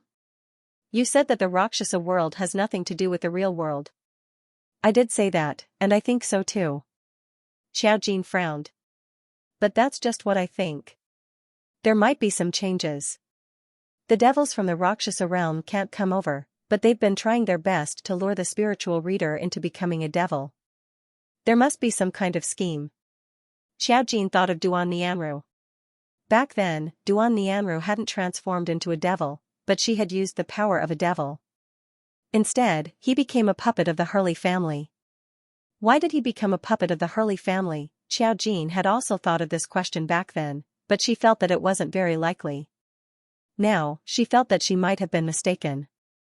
She had lost a part of her memories, and this was the biggest problem. In these 10,000 years, what changes had happened in this world? Just like the accelerated development of modern plans, anything was possible. Maybe the demons of the Rakshasa world didn't just want to stay in the Rakshasa world. Even if they couldn't come over, the human world could provide them with an endless supply of demonic thoughts. The two worlds didn't seem to be connected, but humans could obtain the power of demonization. Demons needed the return of demonized spiritual seeds to nourish each other. Even she herself could use the demonic spirit seed. TSK. She vaguely felt that she had touched upon a great conspiracy. Song Yanqing and she looked at each other. Something flashed through their eyes. Obviously, they thought of the same thing. Xiao Jin had talked a lot about the Rakshasa world. Song Yanqing had also come into contact with it. He roughly understood what was going on. He suddenly laughed. It seems like the He early family is more dangerous than we thought. Because it was possible that they were working directly with the Rakshasa world. It doesn't matter. Xiao Jin lowered her head and carefully guarded. She wasn't worried about any conspiracy. The biggest premonition in her heart was her memories. Moreover, she felt that there was something guiding her forward. Cause and effect allowed her to have her own balance. Premonitions, however, belonged to her. It seemed like the final chapter was to recover her memories. With this thought, Xiao Jin wasn't in a hurry. No matter what conspiracy there was, using the magic circle to revive herself was against the heavens. It was something she did herself. If she didn't revive, she wouldn't care about these things. Now that she was revived, she could deal with the backlash and recover her final memories. At that time, everything would be clear. Song Yanqing looked at Xiao Jin's lowered face. It was delicate and white. His fingertips shook slightly as if he was inexplicably nourished. It was just for a moment. He chuckled and looked away. There's one more thing. My mother and sister will be coming back from abroad soon. They want to see you and express their gratitude to you. They knew that Xiao Jin saved Song Yanqing. Xiao Jin nodded. Okay. Song Yanqing had mentioned this before, so Xiao Jin agreed without hesitation. Song Yanqing nodded. Suddenly, he thought of something and smiled warmly. I forgot to tell you that school is about to start. Little friend, study hard and make progress every day. Xiao Jin, this didn't seem like something Song Yanqing should say. She nodded. I will. She looked as if she was telling him that she would definitely score 100 points next time. Song Yanqing couldn't help but laugh at her appearance. He covered his lower lip with a finger. Okay, I'll wait and see. Xiao Jin sent him downstairs. When he reached the living room, he found that Ma Ruyan and Chu Zikuan had disappeared. She didn't ask. Xiao Fei said to Song Yanqing happily, Is Lord Song leaving? Song Yanqing smiled politely. Auntie, you can call me Yanqing in the future. There's no need to be so distant. Xiao Fei readily agreed. Okay, Yanqing. She smiled and said to Xiao Jin, Jin, go send Yanqing off. Xiao Jin nodded. Song Yanqing said goodbye to Mu Zhenming before leaving the Mu family. As for Mu Xiangshan, he probably lost interest after Ma Ruyan and Chu Zikuan left and went fishing happily. When Ma Ruyan and Chu Zikuan saw Song Yanqing, they knew that this matter was hopeless. Xiao Jin had seen Song Yanqing before. Even if she was blind, she wouldn't like Chu Zikuan. At this moment, they knew their limits. As expected, they wouldn't turn back until they hit a wall. As for Xiao Jin, in the next few days, she welcomed the arrival of the university and also welcomed an unexpected piece of news. She had to stay on campus. Usually, students had to live on campus, unless they had a special application. She transferred here last semester, and the dormitory was full. Moreover, her house was close to the school, so she was not assigned a dormitory. But there was a bad incident during the summer vacation last semester, and the school was criticized. Now the principal was changed, and the new principal was very strict about the safety of the students. He required every student to live on campus. Although the students were not forced to stay on campus during the day, they had to check the name list every night. This was for the safety of the students. It was okay for the students to live on campus. Xiao Jin saw that the rules of living on campus were from Monday to Friday, and she could go home on weekends if she had no classes. She was not so against living on campus. But she had to live with others in the end. Xiao Fei knew that Xiao Jin had to live on campus, and she was a little reluctant. She took the initiative to call the teacher to ask if she could not live on campus. But Xiao Jin had no special circumstances, and there was no other reason. The higher-ups did not agree at all. Yanhui School was not like other places. There were many powerful parents everywhere, and the school board had a lot of power. Students with more powerful families could not get special treatment. Xiao Jin knew the result, so she did not care. If he wanted to live in the school, so be it. The school's living conditions were good, and she had already been assigned a dormitory. She received the dormitory arrangement on the day of registration. Yanhui School was a semi-aristocratic school, so the school's living conditions were very good. The 4-person dormitory was very large, and there were 2 bathrooms. The bed was custom-made by the school, and the air conditioner and washing machine were all available. The price was considered reasonable for an off-campus dormitory. After all, this was the condition. The girls' dormitory was a small and fresh building with various cartoon stickers on the roof. Every year, the buildings would be repainted and disinfected during the summer vacation to ensure a clean and hygienic environment. From the appearance, the dormitory's environment was one of the best in the whole of China. The first floor of the dormitory was a cafeteria, except for the upstairs. The students could choose to order takeout downstairs if they were hungry at night. It was very convenient. Xiaojin was assigned to Block C, 306. She was a junior this year, and there were no empty beds in the language department. She was assigned to live with students from other departments. Xiaofei packed her suitcase at home and asked the driver to send it to her. When she carried her suitcase into the dormitory, there was already someone in the dormitory. The other three had all arrived. Out of the three of them, two of them occupied one side, while the other side was occupied by the door. Xiaojin was left facing the direction of the balcony. The beds were all laid out against the wall. The bottom was hollowed out and used to place a small cabinet. The students all slept on top of it. When Xiaojin entered, he saw a familiar face. Zhongli Peining. Zhongli Peining sat beside the empty bed. When she saw that it was Xiaojin, she was a little surprised. Xiaojin, do you live here? This was a special fate. She had never thought that the school dormitory would be shared with Xiaojin. Wouldn't it be more convenient to monitor people? Xiaojin glanced at Zhongli Peining, nodded slightly, and walked in with his suitcase. As for the other two female students, one of them was wearing glasses as thick as soy sauce bottles.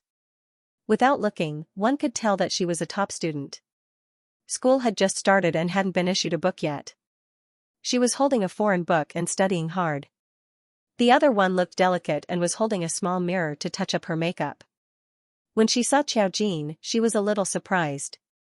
Zhongli Peining originally thought that she didn't know anyone. Now that she met Xiaojin, she treated him as an acquaintance. She leaned over very enthusiastically. Do you need help? I'm very good at tidying up. Xiaojin glanced at her strangely. Zhongli Peining suddenly felt that her overly enthusiastic attitude was a bit strange, especially now with her relationship with Xiaojin. The matter with the Wanyan family last time hadn't been settled yet. She smiled a little embarrassedly and chatted with Xiaojin while holding the bed frame. It's almost noon. Do you want to have lunch together? There's a new restaurant near the school. The food is very good. Do you want to go? She was trying to make amends. Xiaojin opened his suitcase and took out his clothes. He only said lightly, you don't have to do this for something that has nothing to do with you. She was referring to the matter of the Wanyan family. It had nothing to do with the Zhongli family. Zhongli Peining opened her mouth to speak, but the girl who was touching up her makeup sneered. The Zhongli siblings also transferred here halfway, but not many people had heard of them. The people in the dormitory naturally thought that she wasn't a famous person. But now everyone knew that Xiaojin was the sister of the Mu brothers. In her eyes, Zhongli Peining was currying favor with Xiaojin. She couldn't help but sneered, but Zhongli Peining heard it. The atmosphere in the dormitory was a little suffocating. The female student who was reading a foreign book didn't even raise her head. She just glanced over from the corner of her eyes and quickly looked away. Zhongli Peining was a little embarrassed. At this time, Xiaojin received a call from Muzichu. His voice was clear and cold. Xiaojin, come down. Mom asked me to give you something. Boys couldn't enter the female dormitory, even if they wanted to help on the first day of school. There were elevators in the dormitory that went directly to the floor. Muzichu then asked Xiaojin to leave. Xiaojin obeyed. As soon as she left the dormitory, the girl who was touching up her makeup sighed. Miss Mu, even if she was adopted, her personality is really different. She's naturally arrogant. Ordinary people really can't compare to her. Zhongli Peining frowned slightly. Thinking that they were just ordinary people, she felt that it was meaningless. She decided to go and find her brother to have dinner together. She was indeed a bit embarrassed about Xiaojin because of the Wanyan clan, but Xiaojin refused to accept her goodwill, so there was nothing she could do. Ignoring the girl who spoke, he turned around and walked out of the dormitory. When Xiao Jin arrived downstairs, the surrounding students were already looking over curiously. Both men and women looked at Xiao Jin and Musichu in awe. This was especially the case for the juniors who had just entered the school. They held their phones and praised Xiao Jin. That temperament is way too good, isn't it? Little fairy, I'm a deity. Oh, I was right to choose Yanhui back then. With a little fairy like this, my life is worth it. This handsome guy is so handsome as well. Ah, this is a school with good looks. When Musichu saw Xiao Jin, he was pushing 2 suitcases. Mom packed new blankets and sheets for you. You can change them. As for the rest of your daily necessities, tell me if you need anything and I'll buy them for you. Xiao Jin took over the suitcases and smiled. No need. I can take care of myself. I'll buy anything I need. Musichu frowned slightly. Up to you. Call me if you need anything. I'll stay on campus as well. The previous 2 years, the school wasn't strict. But now, it was strict. Besides, Musilian had left and he was alone at home. Naturally, he would choose to stay on campus. Musichu and the others would graduate this year. He would be very busy in the last semester. Basically, all seniors were like this. They might not be in school often. Xiao Jin pushed her suitcase up. A girl ran up and asked her, "Can you carry it? Do you need help?" She was so good-looking that she could even subdue girls. Xiao Jin was not stingy with a smile. No, thank you. The girl looked at her smile and sighed. It was worth it. She pushed her suitcase up. Zhongli Peining was not in the dormitory. She did not care. She quietly made her bed and put her things away. Then, she received a message from Song Yanqing. School had started. Knowing that she was going to stay on campus, he invited her for a big meal. Of course, Xiao Jin agreed. Today was also the day that school started all over the country. Meng Qingyu was no exception. Unlike many people, although she was from the capital, she had been studying in a foreign university to avoid in Jingsong for so many years. Now that things were different, she did not need to go abroad. He Yao used the spirit group's network to transfer her to another university easily. Because of her ordinary grades, Meng Qingyu chose an ordinary university. The only difference was that it was quite close to Yanhui, where Xiao Jin was studying. She did not need to go back to university. After signing up, she had her own things to do. She was going to pick up in Jingsong. She had to go through the procedures to get out of the detention center. And Jingsong had been childless for so many years. He could only blame his poor health. Because of this, he hated Yu Shirong very much. He used this as an excuse to beat Yu Shirong. He thought that it was because Yu Shirong could not get pregnant that he did not have children. Only Meng Qingyu could go through the procedures. When she went to go through the procedures and Jingsong was already brought out by the police. When he saw Meng Qingyu, his body trembled reflexively. He was still handcuffed. He grabbed the police's sleeve and begged, "Officer, can I not go back? Can you lock me up for a while longer?" The police felt that there was something wrong with him. In the past, he was very arrogant when he came in. Now that he was going to leave, he did not want to go out. This was not a child's play. No one cared about him. When Meng Qingyu walked over, he glanced at Jingsong indifferently. Instead, he smiled as if he was very happy. "Dad, I'm here to bring you home." These words immediately entered in Jingsong's ears. It was as if it had its own echoes, repeating over and over again. In an instant, it became in Jingsong's nightmare. His eyes widened, and just as he was about to say something, he felt a force him to shut his mouth, and he couldn't even struggle. He could only be pushed away by the police. He saw Meng Qingyu's fingers gliding quietly. That was proof that she was controlling in Jingsong, but no one could see it. It was also the beginning of his path of no return. And Jingsong struggled with all his might, but he couldn't move at all. His face turned red, as if his anger was about to burst out of his head. He could only let out a muffled groan, unable to utter a single word. The police officers only thought that he was a little strange and thought that there was something wrong with him. They didn't care about anything else. After Meng Qingyu signed the paperwork, a policeman patted Meng Qingyu's shoulder worriedly. Miss Meng, no matter what, if there's anything, look for the police. He was afraid that Jingsong would do something to him again. Especially when they knew that Yu Shirong was now in the mental hospital, they were very puzzled as to why Meng Qingyu still wanted to bring him back. However, when they heard that Meng Qingyu was going to stay on campus after school started, they were a little relieved. And Jingsong only saw Meng Qingyu smiling obediently at the police. Okay, thank you for your reminder. If there's anything, I'll definitely look for you. In Jingsong's eyes, that smile was the devil's smile. He did not doubt what would happen to him. All the things he had done to the mother and son over the years, she would do to him one by one. And Jingsong was taken away by her. Because he was controlled, he could not resist at all. Meng Qingyu brought him to the car. When they returned home, the neighbors saw that Meng Qingyu had really brought Jingsong home. Their expressions were a little strange. However, they did not dare to interfere. If Jingsong went crazy, who knew what he would do? The neighbors had heard more than once that he had threatened to kill the mother and daughter. Who would dare to interfere? After entering the house, the moment Meng Qingyu locked the door, her smile turned cold. She turned around and slapped Jingsong's face. She had also started to receive training from the Spirit Awakening group. She had chosen the martial arts course.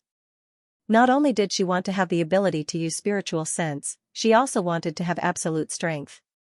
When she slapped Jingsong, she only felt that her heart was incomparably carefree. There was a strange sense of calmness.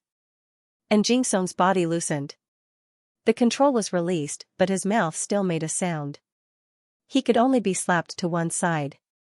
He panicked and wanted to resist, but Meng Qingyu only waved her hand and he was forced to fly away. Meng Qingyu grabbed the ashtray on the table that Jingsong often used and mercilessly smashed it on his shoulder. It was not good to hit the head.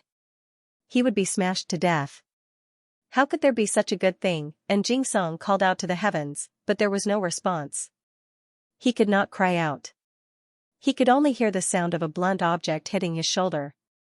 The pain in his shoulder bone made him feel like hell was nothing more than this. His face was red and cold sweat broke out. He hugged his shoulder and wailed silently. When you hit my mother, when you hit me, did you do the same? Did you do the same? Did it hurt? I'm asking you if it hurt. At this moment, Meng Qingyu's face had become completely ferocious. Just as the psychologist had said, it wasn't easy to control herself. At the same time, Meng Qingyu felt a cold feeling in her heart. It was as if something was forcing her to calm down. However, the combination of anger and this state inevitably made her irritable. And Jingsong couldn't answer. Every time Meng Qingyu asked a question, she would hit him. The ashtray was made of glass. Unless it was smashed on the ground, it wouldn't break a person's bones. The pain was unimaginable. More than once, Jingsong threw the ashtray at her and her mother. Do you know how much I want to kill you? How much I want to kill you in one go? Meng Qingyu continued to hit him, but tears still gushed out of his eyes. Because she was too agitated, too wronged, the pain from back then had now turned into hatred. She only wanted revenge. And Jingsong was smashed by her at a certain spot, and the pain pierced through his heart. Soon, that spot was badly mutilated. Seeing that he was almost out of breath, Meng Qingyu brushed his hair and calmed down. She stood and looked at Jingsong with cold eyes. Do you think it's over now? This is just the beginning. You will suffer in the future. And Jingsong was able to speak in an instant. He immediately begged for mercy. I was wrong, I was really wrong. Xiaoyu, Daddy was wrong, Daddy was wrong. His wailing couldn't soften Meng Qingyu's heart at all. How could just a few words repay her for so many years of suffering, the suffering she and her mother had suffered? Now Yu Shirong had gone crazy because of the stimulation, but it was also because of Jingsong. For so many years, so many years. Day and night, she was afraid that she would be beaten to death by him in the next moment. Perhaps what he was thinking now was why he didn't find time to kill Meng Qingyu back then. If he had killed Meng Qingyu earlier, with the name of domestic violence, at most, he would have gone to jail for a few years. Maybe he would have been out long ago. How did it become like this? Meng Qingyu panted heavily. Her eyes were red now, and she looked extremely scary. She was tired, so she went to pour herself a glass of water. while he was drinking water, and Jingsong, who was behind him, was looking at him with hatred in his eyes. But he had no choice. He couldn't resist Meng Qingyu at all now, just like Meng Qingyu couldn't resist him back then. Xiao Jin and Song Yanqing returned to school after eating. The afternoon class schedule hadn't been arranged yet. They still had the last half a day of free rest. The girl with glasses in the dormitory was buried in her studies. They didn't know if she had gone to eat or not.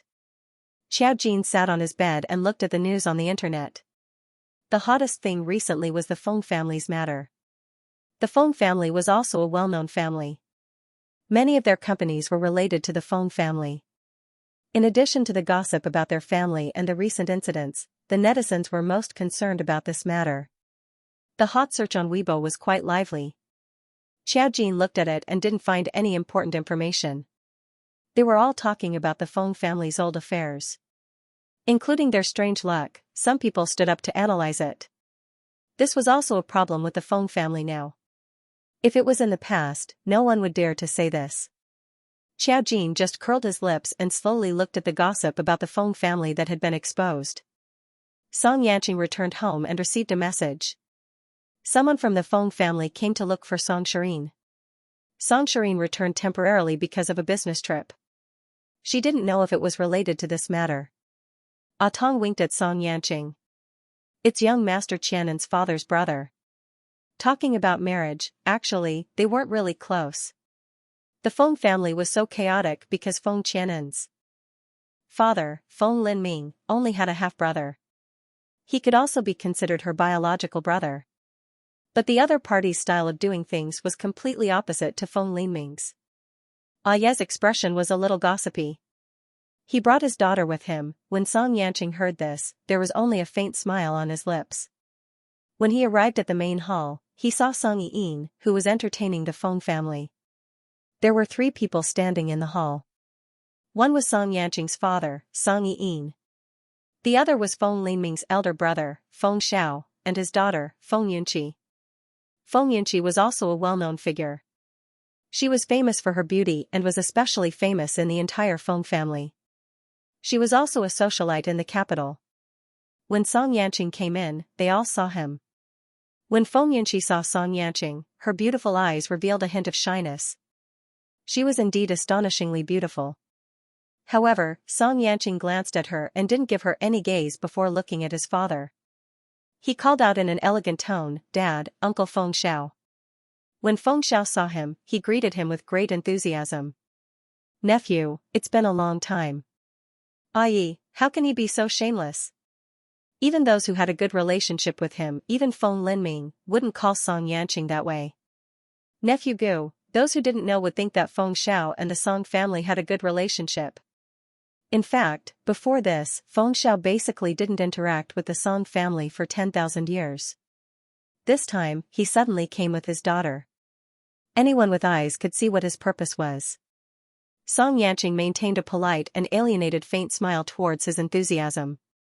His attitude couldn't be seen. After Feng Xiao called out to Song Yanqing, he said to Song Shirin, "Shirin, I haven't seen this Yanqing for a long time, but his complexion is getting better and better. Looking at his appearance, he's so outstanding. There must be many people in the capital looking forward to marrying into your Song family." Song Shirin also smiled politely. "I can't think of that for the time being. My son is still young, and he has to start taking care of the company's affairs. There are many things he has to learn. Marriage isn't urgent for the time being." "Hey, Yanqing is already 25 years old. Why don't you ask Yanqing if he wants to find a girlfriend or have a stable dating partner?" As soon as Feng Xiao finished speaking, Song Yanqing said gently and nobly, "Uncle Feng Xiao, you're thinking too much. I don't have such thoughts for the time being." This sentence shut Feng Xiao up. Feng Xiao's face stiffened for a moment, and Feng Yunqi's expression also changed slightly. Feng Yunqi glanced at Song Yanqing again and found that the other party's gaze wasn't on her at all. Looking at the other party's polite and alienated appearance, she couldn't help but feel a little annoyed. She was also the favored daughter of the Feng family. When had she ever been ignored to such an extent? Feng Xiao smiled again. "Yanqing, you're also a man and have reached the age. Even if you're not in a hurry to get married now, you can still have a stable partner to date, right? Uncle won't hide it. This time, what do you think of my daughter? If the situation hadn't forced him, Feng Xiao wouldn't have done such an impatient and rude thing. He lowered his head when he brought his daughter here, but he was still quite confident in his daughter. Feng Yunqi's beauty was unparalleled. Few men could control themselves when they saw her. He had been teaching her carefully for so many years. She had become noble and generous. She was the well-deserved Miss Jiao of the Feng family. Her talent and beauty were unparalleled. Basically, few men could touch her. Although she had considered Song Yanqing before, at that time, the Feng family was not in trouble yet. She did not have to consider a sick person for the time being. Now that something was going to happen to the Feng family, Feng Xiao himself was implicated and was in a desperate situation. He could only pull out his daughter for a marriage alliance and hope that the Song family would help. Unfortunately, in this world, there were always some people who thought too highly of themselves. He was also overconfident. Song Yanqing smiled, but his eyes still did not fall on Feng Yunqi. He only said indifferently, "Uncle Feng Xiao, I said that I don't have such thoughts." This was already the most polite way of putting it. To put it bluntly, he doesn't like your daughter. What could Feng Xiao do? Song Shirin also smiled and said, "Feng Xiao, why don't you ask your daughter's opinion when you say this?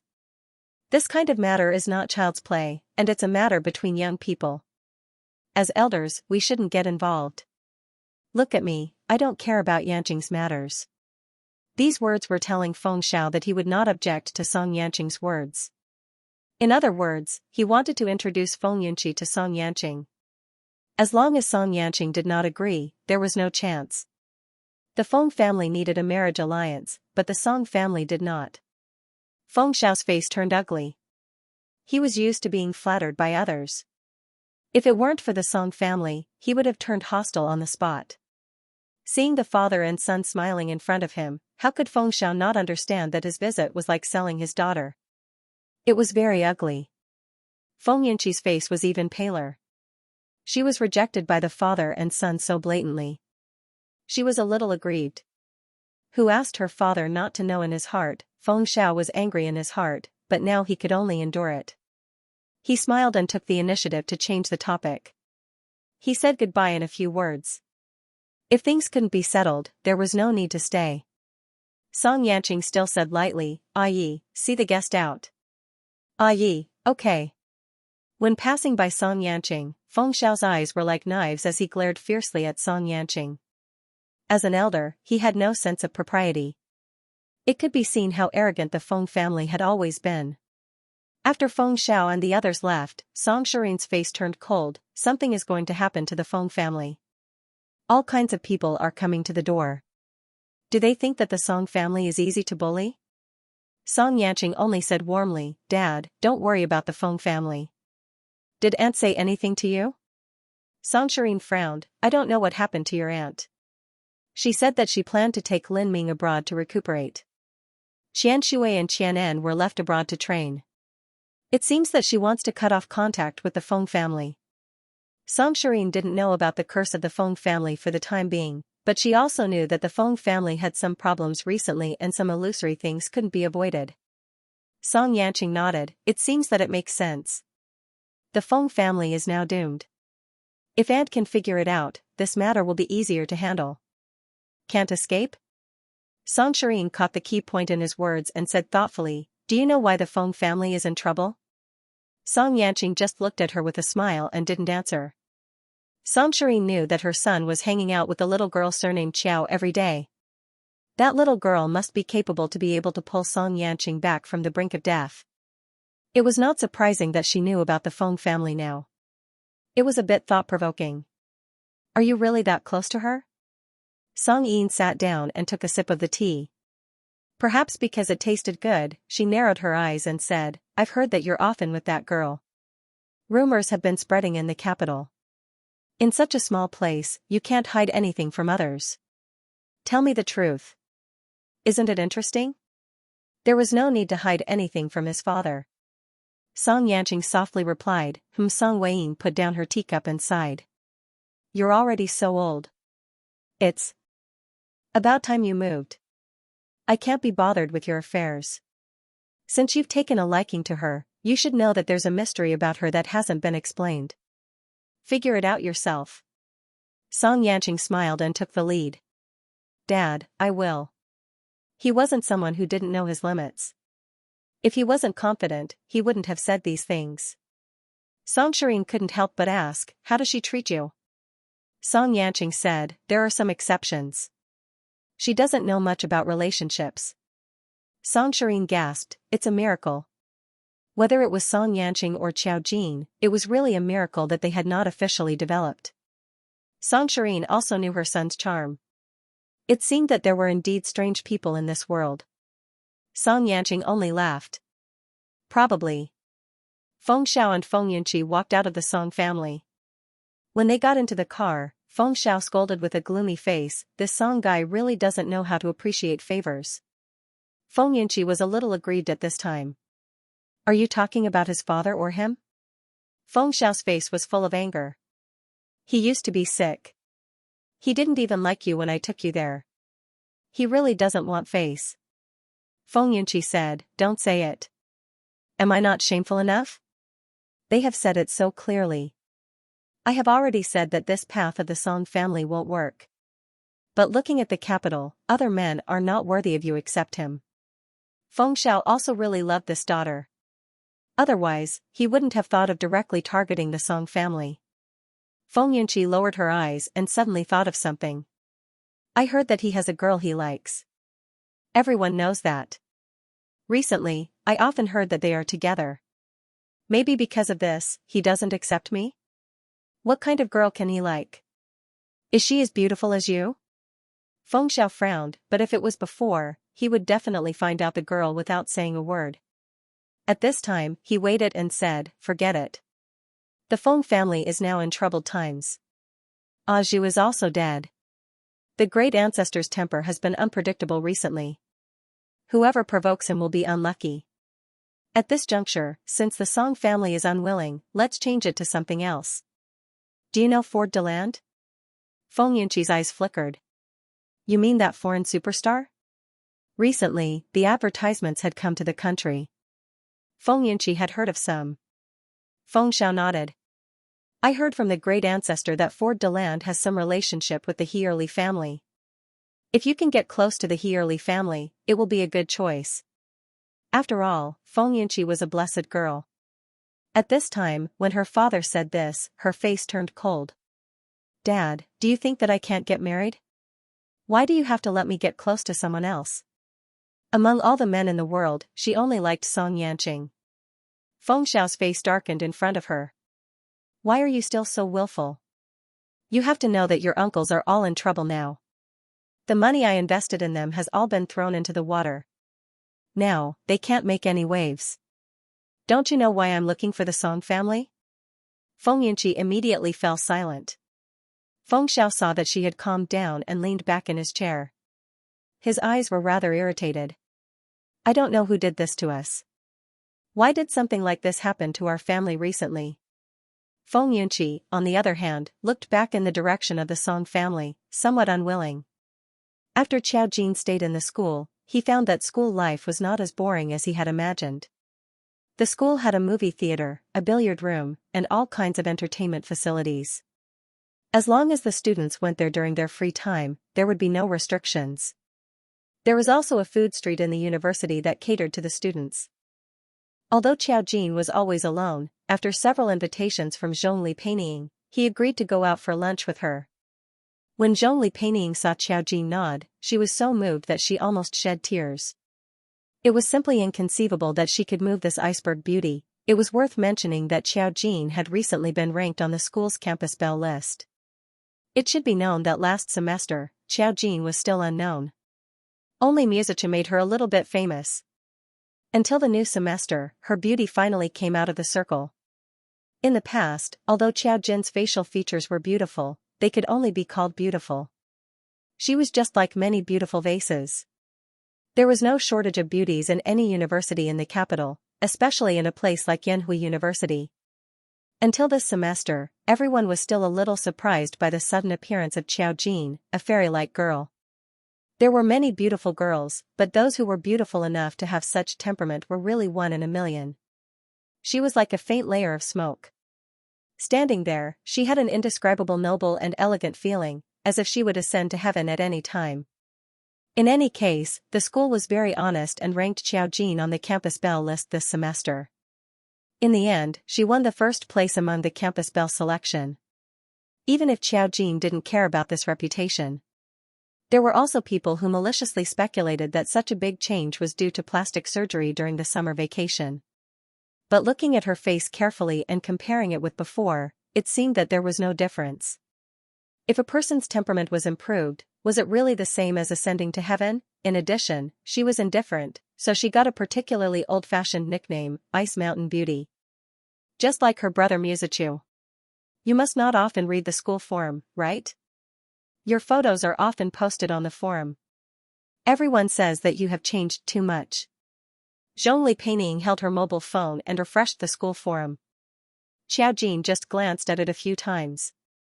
Some people took photos of her on the forum and posted them, but they only praised her in a few words. Even if there were bad comments, the school forum group would quickly delete them. After all, her brother was Musachu. Xiaojin just chuckled and said, "Do I look like plastic surgery?" In fact, if she wanted to change her face, she didn't need plastic surgery. She could use a formation to change the shape of her face. However, that kind of change was in the eyes of others and herself. In fact, she was still her original face. It was just that personal pursuits were different. Her original face was good enough, and she didn't need to change anything. Of course not. Zhongli Peining quickly waved her hand. I saw you during the summer vacation. Do you think I don't know whether you did it or not? She smiled. Xiaojin's changes were probably brought about by the awakening of her abilities. When they arrived at the school cafeteria, the two of them ordered. Zhongli Peining told Xiaojin some small gossip in order to get closer to him. Do you know that there's an international superstar called Vlad? He's coming to our country soon. Our school even invited him to give a speech. Because he graduated from a famous school overseas, he's very influential. It said that the school invited him to settle the matter that happened during the summer vacation. The incident during the summer vacation was still a little scary, especially the case that had been buried for 20 years. Although most people soon forgot who Duan Ruyan was and only a few people knew who she was, it was bound to have an impact since it was made public. In order to eliminate these influences as much as possible, the school had to use other things to divert the students' attention. Fredland was an international superstar and was quite popular at the moment. He probably had a lot of fangirls in this school. Just his arrival alone was enough to shock people. Xiaojin paused for a moment, then his lips curled into a faint smile. Oh, really? Zhongli Peining guessed, you don't usually watch celebrities? Xiaojin nodded. Zhongli Peining suddenly understood. It's normal that you don't know. Fredland is very popular among young people now. He's even more popular in Europe and America. He was born with that kind of face. Once he debuted, he had all kinds of hype. He even won an award in a big production. His fame was unparalleled. Fame was inevitable. In the eyes of others, he was an international superstar. In Xiaojin's eyes, he was a thief who stole Song Yanqing's fate. Even if the thief didn't know. Xiaojin wasn't very interested in this aspect. Zhongli Peining quickly changed the topic. While eating, Xiaojin took out her phone to look. When she opened the Maobao website, there was a new business. She took advantage of her free time to reply. Anonymous buyer, I want to know, is my daughter still alive? Today, dear, please give me your daughter's name and date of birth. Zhongli Peining saw that she was typing very fast and said, Are you chatting with someone? Xiaojin, I'm doing business. Zhongli Peining, the other side quickly replied. She must be guarding the phone. Xiaojin didn't even need to calculate the fate of an extremely weak person. She only needed to take a look and some information would appear in her mind. This was an extremely weak person. Moreover, it was actually in her karma. She frowned slightly and quickly replied. Today, still alive. Anonymous buyer, really? Master, is this true? Anonymous buyer, she's still alive. Then where is she? Xiaojin couldn't guess where she was now.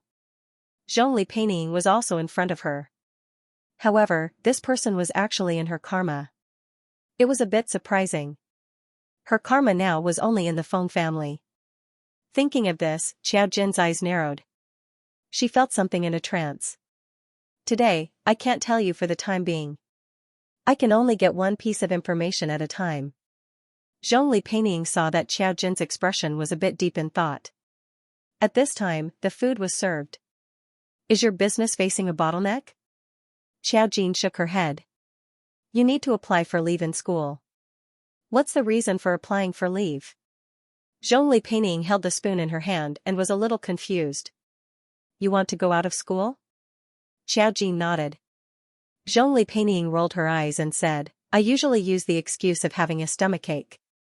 Well, girls always have a stomachache for a few days every month. But the school has an infirmary, so it's not very reliable. If you don't have an urgent matter and can't say it, the school will most likely not agree, unless your parents ask for leave. Xiaojin thought for a while and called Xiao Fei. Xiao Fei was watching TV at home. When she received a call from Xiaojin, she was eating potato chips happily. Jean, do you miss your mother? Why did you call your mother? Xiaojin's voice came through the phone faintly. Fei Fei, help me apply for leave from the school. I have something to do and need to go out. However, it's not easy to find a reason. The school won't agree. Xiao Fei's eyes widened. Why are you going out of school? Thinking that Xiaojin might not tell her, Xiao Fei snorted. Just say that you have a stomachache. I used this excuse a lot when I was in school. Xiaojin. The school has an infirmary. Xiao Fei suddenly understood. Oh? Then you have to tell your mother what you're going to do? Xiaojin. My friend asked me out. It's urgent. It's not easy to say. Xiao Fei said resentfully, I thought you were going to tell me that you asked for leave to go out to dance. Xiaojin, it seemed that this excuse of hers had entered Xiao Fei's heart. Fortunately, Xiao Fei did not ask her what was so urgent about her friend. She quickly called Xiaojin and said that there was an emergency at home. The school approved it. When Xiaojin was about to leave the school, Zhongli Peining was still a little confused. What are you going out for? I'm going out to do something. She thought of something and looked back at Zhongli Peining. If you want to fish in troubled waters in the spirit group, this is a good time. Zhongli Peining, the big families also had their own disputes. It wasn't strange that everyone wanted to snatch the power of the spirit group. After leaving the school gate, Xiaojin called He Yao. You can send someone out. If nothing goes wrong, we'll catch a big fish in the next 2 days. He Yao was a little surprised. What big fish? Xiaojin said concisely, it's time for some things to end. He Yao, ? I still don't understand, boss, you can explain more clearly. However, Xiaojin couldn't explain more clearly to her. Even if he did, He Yao wouldn't be able to understand. She also called Meng Qingyu and asked her to meet her. When Meng Qingyu came to find her, there was still a trace of hostility in her eyes. Xiaojin glanced at her and said, there are some things that you have to pay the price for. Meng Qingyu snorted with an indifferent expression. I don't care about these things anymore. And Jingsong was dead. That day, after Meng Qingyu beat him up, she had to go to school and couldn't control Jingsong. She could only lock the door. In the end, Jingsong pried open the door and escaped. He was injured and didn't dare to report it. Even if he reported it and said that Meng Qingyu beat him up, Meng Qingyu could kill him instantly. He couldn't afford to gamble. However, he didn't have a single cent on him and couldn't escape far. He hid in the suburbs. Meng Qingyu felt that something was wrong. When she returned home, she found that Jingsong had escaped. Now that she had the spirit group's intelligence network, she easily found Jingsong. Jingsong was hiding by a river. She stood behind a tree and watched. She found that she couldn't hide the hatred in her heart. She didn't hide it anymore and controlled Jingsong to drown in the river. Without any witnesses or evidence, even if Jingsong's body was found, no one would suspect her. If someone found out about the wound on her shoulder, she could say that it was caused by An Jingsong, who wanted to hit her after she returned home. Xiao Jin had said that with her ability, if she did these things, she would have to pay the price. She did not care anymore. She asked only for a moment's peace. After An Jingsong's death, her heart calmed down. After the King of Nightmares died, all she needed was time to comfort herself. Xiao Jin saw that her black qi was not obvious, so he guessed that it would take a long time. Karma would judge her actions, so she didn't have to worry about it. She only said, "I have something to do tonight." Meng Qingyu nodded. She didn't care about anything now, but she trusted Xiao Jin more. She only asked, "What do you want me to do?" Xiao Jin, wait. He took Meng Qingyu to a coffee shop near the police station. The two of them waited from afternoon to night. Meng Qingyu was a little confused. However, when she thought about how Xiao Jin didn't say anything, she didn't say anything. There was nothing to eat in the coffee shop. Meng Qingyu was hungry, so she went to other fast food restaurants to order some food. The two of them ordered the most expensive coffee. One of them was especially beautiful, so the staff didn't chase them away. Moreover, because of Xiao Jin, the business of the coffee shop was much better. Until Xiao Jin stretched out a finger and pointed at the police station. Look, Meng Qingyu looked up and saw a stumbling figure entering the police station. Meng Qingyu was a little surprised. Who is that? Xiao Jin curled his lips. The person who ends everything. Meng Qingyu didn't know what Xiao Jin was going to end, and Xiao Jin didn't take any further steps, so they continued to wait here. A woman with disheveled hair entered the Nanping police station. She was only wearing a particularly cumbersome set of clothes, and her entire body was a little limp. When she entered the police station, the police almost thought that a lunatic had barged in. Until she said with pale lips, "Save me, save me. There are demons in this world." She held back her tears. When the police brought her in, they realized that she wasn't wearing clothes at all, but a bedsheet. The bedsheet was very expensive. It was made of silk and seemed to be custom-made from a special brand. However, she was covered in blood. Under the bedsheet was a naked white body. The police officer on the case accidentally glanced at her and immediately called two female police officers to take care of her. However, as she trembled as she recounted, they heard a terrifying thing. This girl came from a villa in the suburbs. She had run for a long time to get here. That place was heavily guarded, and there were hundreds of girls like her. Every single one of them had been captured from the outside, and they came from all over the world, They were all imprisoned together. Every day, there would be men in luxurious clothes coming here. Occasionally, there would also be women who would abuse them physically. It was right under their noses in the capital. They weren't treated like normal people. When they had nothing to do, they were locked in a cage and not allowed to come out. After being imprisoned for a long time, the girl almost forgot her name. Fortunately, there was a special flaw in the place where she was imprisoned today. The tunnel revealed a crack, and she fell into a secret tunnel. She began to panic. Later, she found that the secret tunnel was empty, so she slowly crawled out. When she was sure that she had left the range of the villa, she climbed out of the tunnel and saw the light of day again. Tears flowed out of her eyes. She didn't know how long she had run. She was afraid that she would be discovered, so she only rushed to remote places until she appeared on a bustling street. She saw normal society and no longer had any scruples. The first thing she did was to run to the police station. When she spoke of these things, the girl trembled and tears kept flowing. Every word she spoke was filled with fear towards that devil's den. The more the police officers listened, the more shocked they became. They couldn't believe that such a demon's den existed in a place like the imperial capital. Of course, they had to gather their men and rush to the scene of the incident as soon as possible. However, according to the information revealed by the girl, they finally found out who the villa belonged to. It belonged to the Feng family. Thinking of the various rumors about the Feng family, a chill ran down their spines. The police station realized that this was no small matter. They held a special meeting that very night to start organizing people and asking for support. When He Yao received Xiao Jin's message, she didn't know what to do. It wasn't until Xiao Jin asked her to come to the Nanping police station that she found out what had happened. She immediately knew what Xiao Jin's purpose was. She almost couldn't believe that those things had really happened.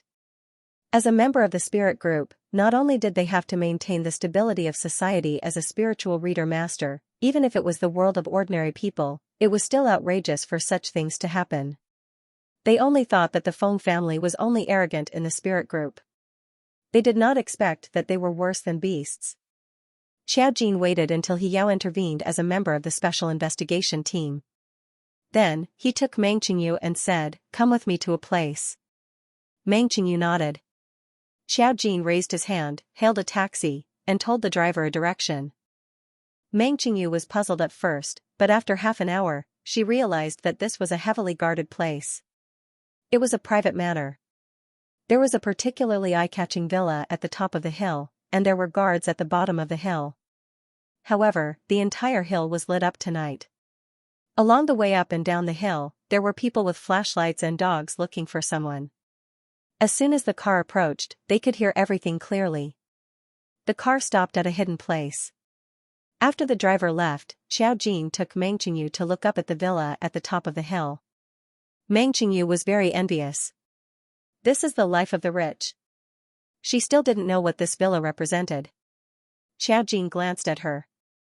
If you knew what was hidden inside, you would even throw up last night's dinner. Your matter is not worth mentioning compared to the people here. Meng Qingyu, her expression changed drastically. What's inside? Xiao Jin, what is it? We need to see it ourselves. She looked up. In her eyes, she could see that the top of the villa at the top of the hill seemed to be covered by a transparent protective shield. Then, a few strands of red silk fell from the sky like sharp blades, as if they were going to penetrate the protective shield. The protective shield was struggling to hold on, but there were still some broken holes. When the red silk threads penetrated the villa, it meant that the Feng family's luck had weakened. The other party could no longer block her karma. This was the last struggle. Everything would completely collapse tonight. There were constantly people looking for something on the mountain and at the bottom of the hill. Meng Qingyu and she hid behind the forest and asked, "Are they looking for something?" Xiao Jin, "They are looking for the woman who escaped, the one you saw." Meng Qingyu opened his mouth wide in shock. He seemed to have realized something. Other than the people who were searching, there were also expensive cars coming down from the mountain. If one took a closer look, one could see that the people in the cars were dressed luxuriously. Their faces were uneasy from time to time, as if something unexpected had happened. Asians, Europeans, all sorts of races. Xiao Jin curled his lips. The Feng family's deal was really big. When they saw people coming down one after another, Xiao Jin waved at Meng Qingyu. Meng Qingyu didn't know what she did, but when she went over, she saw people wearing black bodyguard clothes and holding flashlights on both sides of the road. They actually turned a blind eye to Xiao Jin and her. They couldn't see him and Xiao Jin. Thinking of this, Meng Qingyu couldn't help but ask Xiao Jin, "Master, isn't your ability teleportation?" He Yao told her that a spiritual psychic only had one ability.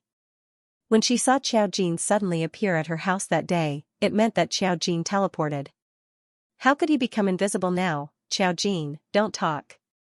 Meng Qingyu, Xiao Jin was cold and indifferent. His voice wasn't low, but the people around him didn't seem to hear it. With this, Meng Qingyu was relieved. The road on the hillside seemed to be very long, but Meng Qingyu felt that they had reached the top of the mountain in a flash and arrived at the gate of the villa. In the parking lot outside the villa, there were dozens of expensive cars parked. There were also people wearing luxurious clothes. After being checked, they got in the cars and left. Xiao Jin didn't even look at them. He just walked through the crowd and walked into the villa area. When they entered the villa, they saw the magnificent hall. A man was making a phone call with a ferocious face. You must find out where she went." It was probably one of the members of the Feng family, but Xiao Jin had never seen him before and was too lazy to know who he was. She seemed to have a guide. She turned left and right in the villa, bypassing a long and complicated corridor. Along the way, she also saw girls who were not easy to watch. Some of them wore revealing clothes, some only had a thin veil on their bodies, and there were big men watching them. All of them had a numb look on their faces, and there were injuries on their bodies. There were traces of abuse. It was as if they didn't pay special attention to anything in the world. Meng Qingyu looked at all of this, and her heart was shocked. She had always felt that she was in pain. Of course, no one could deny her pain from her position. But in the whole world, the most incomparable thing was misery. You would never know if there would be someone more miserable than you. She almost couldn't restrain herself from attacking the people around her, but she was controlled by Xiao Jin, so she didn't act rashly. Xiao Jin soon came to the top floor. There was no one guarding the surroundings, but the latest high-tech was used. There was an infrared detector here. As long as they casually walked around, they would be immediately discovered.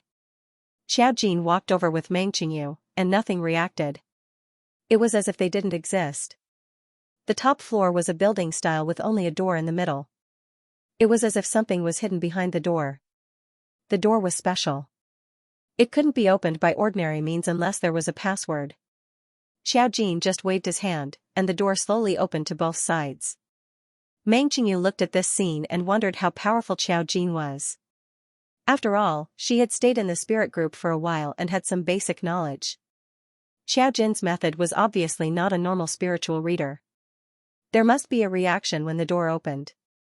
They were discovered, but Xiao Jin didn't panic at all and walked straight in. Behind the door was a vast and empty space.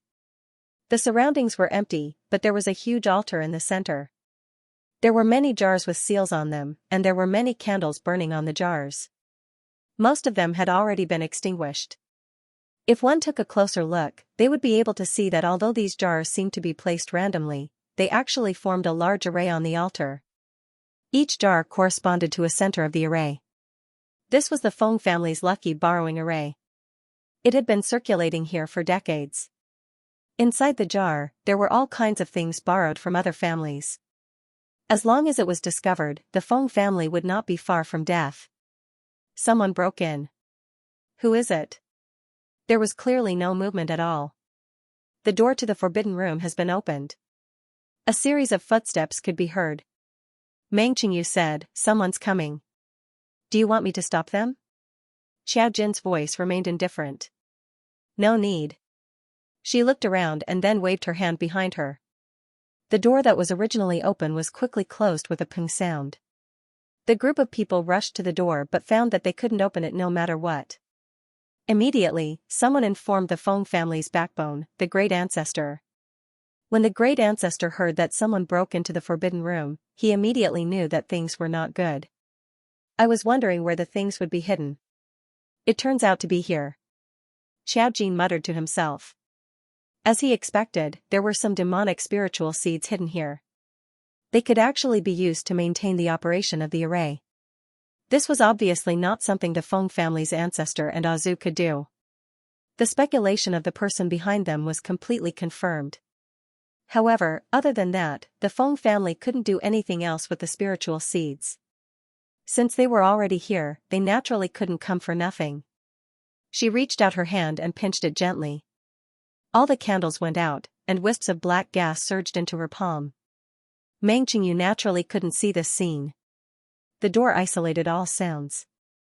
Although she couldn't hear what the people outside were saying, Meng Qingyu also knew that there must be a lot of people outside now. She was a little worried. Can we leave? Xiao Jin, if we can't leave, why did I bring you in? Meng Qingyu, that's true. She just didn't understand why Xiao Jin brought her here. So why did you bring me here? I don't quite understand. Xiao Jin said, I brought you here to see some things, but the consumption is too great. I might as well use you all together now to avoid wasting. Meng Qingyu?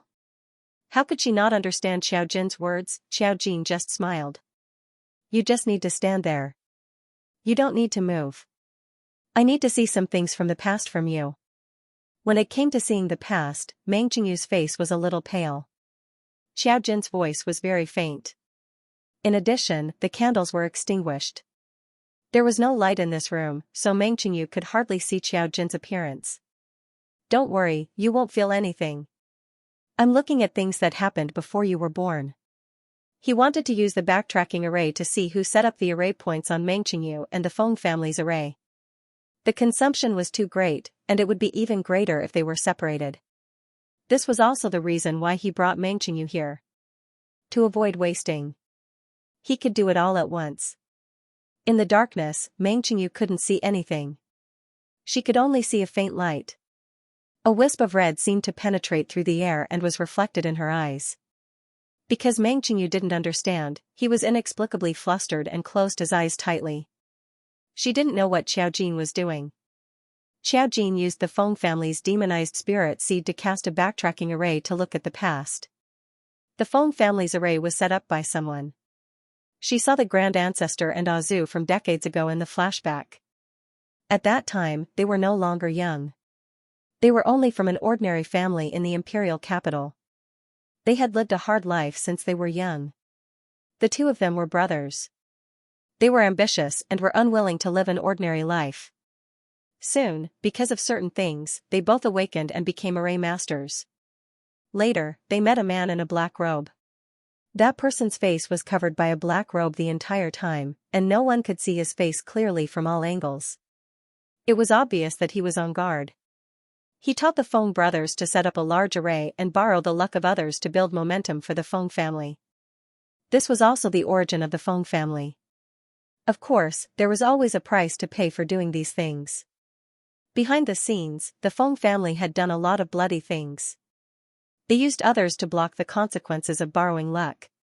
Until the last moment, the black-robed man's face seemed to be about to turn around, but he seemed to have noticed something. He actually covered his face with a hand while recalling. The formation shattered.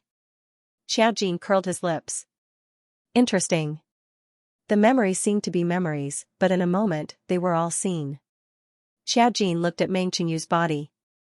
He wasn't interested in Meng Qingyu's childhood, so he went straight for the formation point at her heart.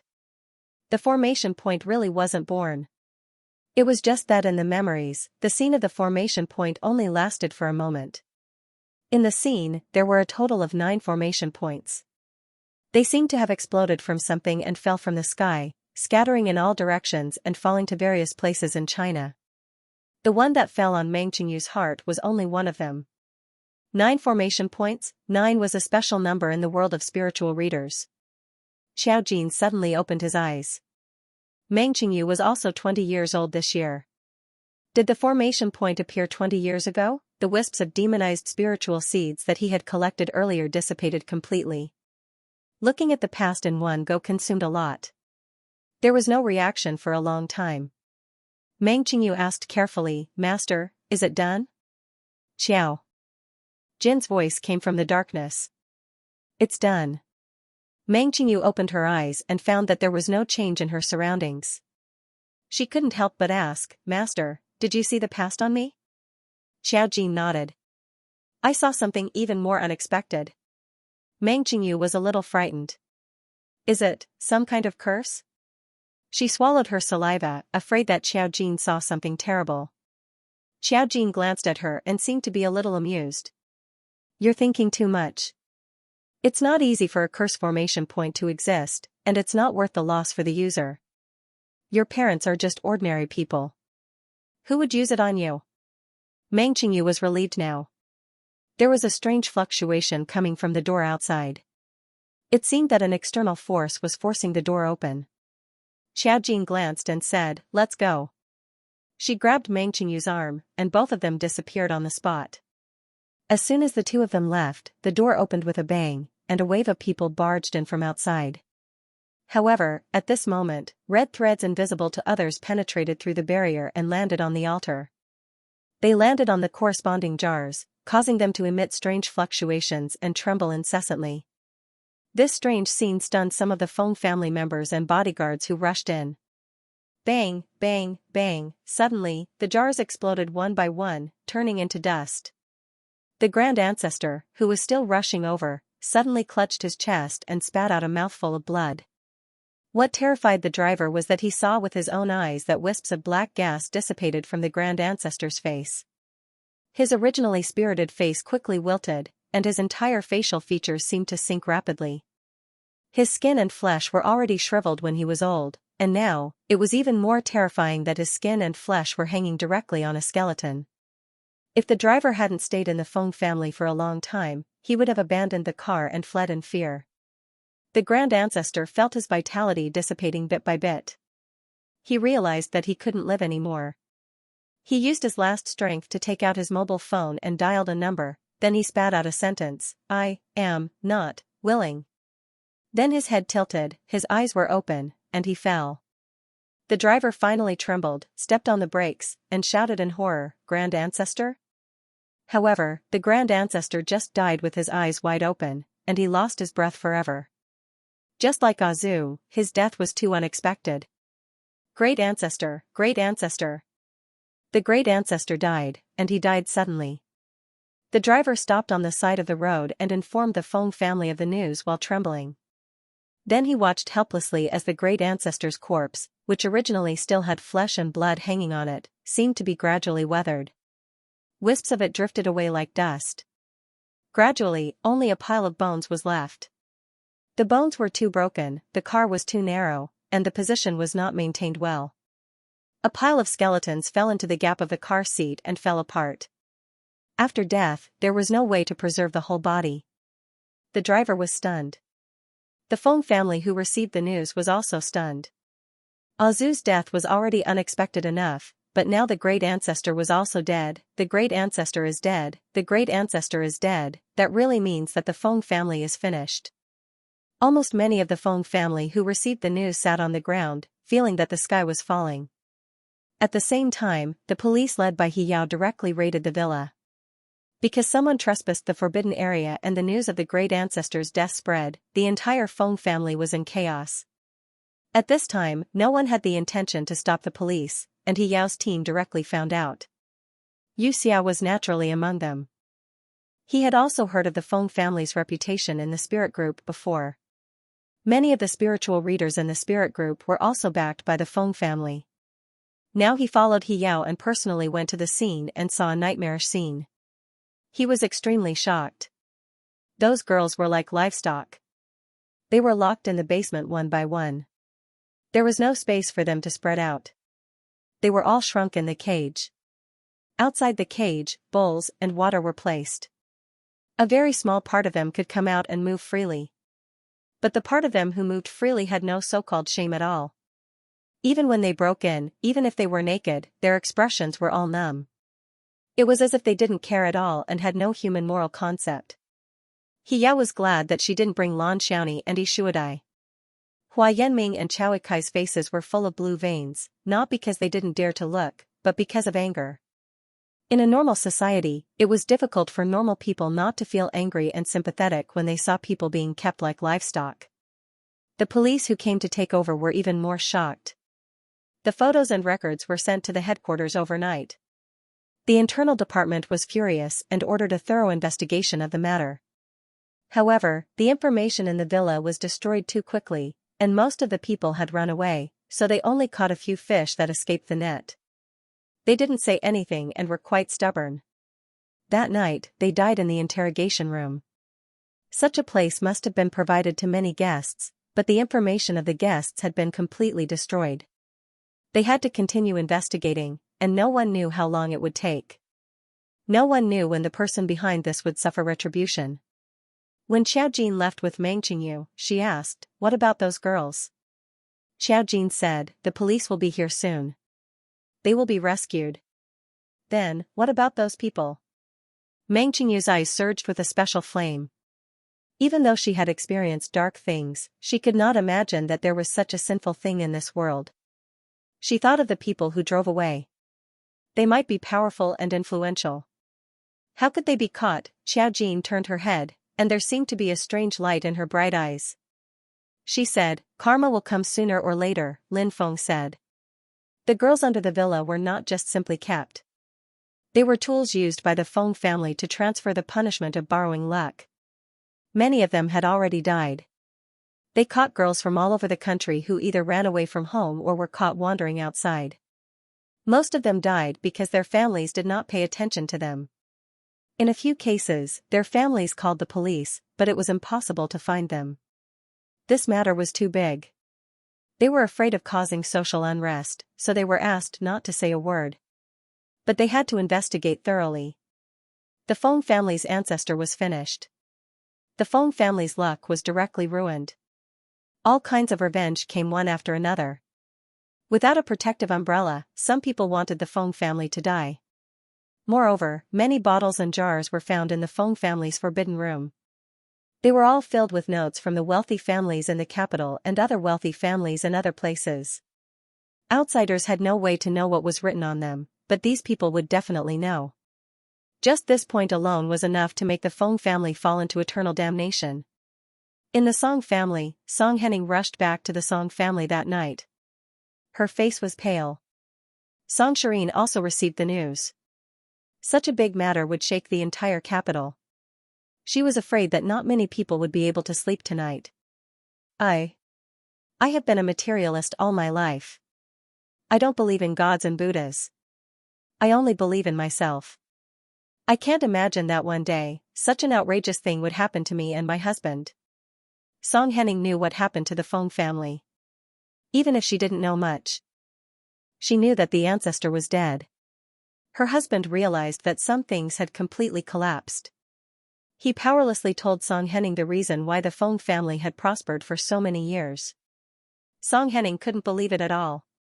She also couldn't accept that everything she had enjoyed in the Feng family for many years was obtained by stepping on other people's lives. Even if she did good deeds and was enthusiastic about charity, she couldn't hide this fact. People outside now hated the Feng family.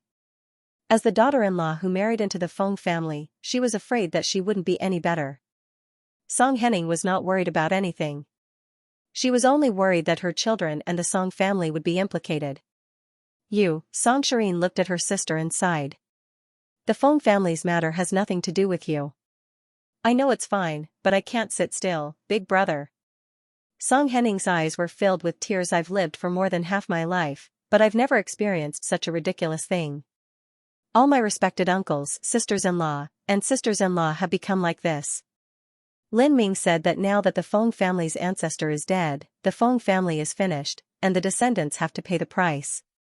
His car accident is a sign. I'm afraid that something will happen to Qian Shui and Qian En. Song Yin was silent for a moment. I shouldn't have let you marry into the Feng family. At that time I really didn't think the Feng family would be like this. It was just a rumor, but without any proof, who would dare to believe it? At that time, Song Shireen didn't even know that her son's fate had been swapped. I don't regret marrying Lin Ming. It was impossible for a family to be filled with scum. There would always be people with good hearts, and Feng Lin Ming was like that. After all these years, he knew about his family's situation and had tried his best to get rid of it, but there was nothing he could do. No wonder he often told Song Henning and the others not to get too close to the other members of the Feng family. The few people who interacted with him were also the ones Feng Lin Ming trusted. He didn't even interact with Feng Lin Ming's own brother. But some things would eventually be implicated. Lin Ming got into a car accident. Song Shireen frowned. This matter was indeed difficult to handle. The main thing was, who knew who was taking revenge on the Feng family? Even the Feng family could be destroyed. She didn't know what kind of terrifying existence was behind this. Song Shireen had consulted the spirit group. None of them had such a strange power. She couldn't help but think of Xiao Jin, but she didn't have a chance to ask. At this moment, Song Yanqing actually brought Xiao Jin over. Song Yanqing was wearing a white tang suit. The buttons of his jacket were buttoned all the way to his neck. He was meticulous and had a graceful style. The young master of an aristocratic family was like jade. A gentleman was like jade. He was as indifferent as bamboo. Xiao Jin was beside him. She wore a long white dress and a long shirt. The two of them walked in like a match made in heaven. Even Song Henning was a bit dazed. She had never seen Xiao Jin before. When Song Yanqing was hospitalized, Xiao Jin was hospitalized. Song Henning was at the Feng family. When she rushed over, Xiao Jin had already left. She had never heard of Xiao Jin's existence from her brother. She only heard rumors in the capital that her nephew had a girl by his side. Song Henning looked and was a bit surprised. Father, aunt. Song Yanqing came in and greeted them gently. Xiao Jin looked at them from the side and only called out to Song Shireen, Mr. Song. Song Shireen nodded and pointed at Song Henning. Xiao Jin, let me introduce you. This is my sister. She is also Song Yanqing's aunt. Xiao Jin looked at Song Henning and nodded. Song Henning was a bit surprised. She looked at Song Yanqing and then at Song Yanqing. She forced a smile. It seems that Song Yanqing also has someone he likes. Song Shirin suddenly coughed. No, Miss Chow is Song Yanqing's friend. Song Yanqing smiled and didn't speak. Xiao Jin didn't care about Song Henning's slip of the tongue. Song Henning raised his eyebrows slightly. Just a friend, Song Shirin said. Yanqing, why did you bring Miss Chow here? Originally, she came to tell me some things. I thought that aunt was here, so I brought people over. Presumably, aunt also knows about the Feng family's matters? Song Henning looked at the deep meaning in his nephew's eyes and his heart skipped a beat. You already knew, didn't you? Song Yanqing's voice was unhurried and elegant. Even if I knew, my aunt didn't believe me when I reminded her. This was the truth. Even if Song Yanqing said it, Song Yanqing would only think that Song Yanqing was crazy. If Feng Linming hadn't said these things himself tonight, including the strange things that happened in the Feng family recently, she would never have believed it. Song Henning was just a little incredulous. Yanqing, how did you know? Song Yanqing usually went to the company or the hospital. Everyone knew that he was in poor health and didn't go to complicated places. Where did he find out about these things? Song Yanqing tilted his head and glanced at Xiao Jin. His eyes were much gentler. I found out from Xiao Jin. Song Shirin said in a timely manner. Henning, Miss Xiao is an expert. Yanqing's matter is thanks to her. In addition, Miss Xiao also knows a thing or two about the Feng family's matters. Of course, it wasn't as simple as knowing a thing or two. It was just that the cause and effect was caused by her.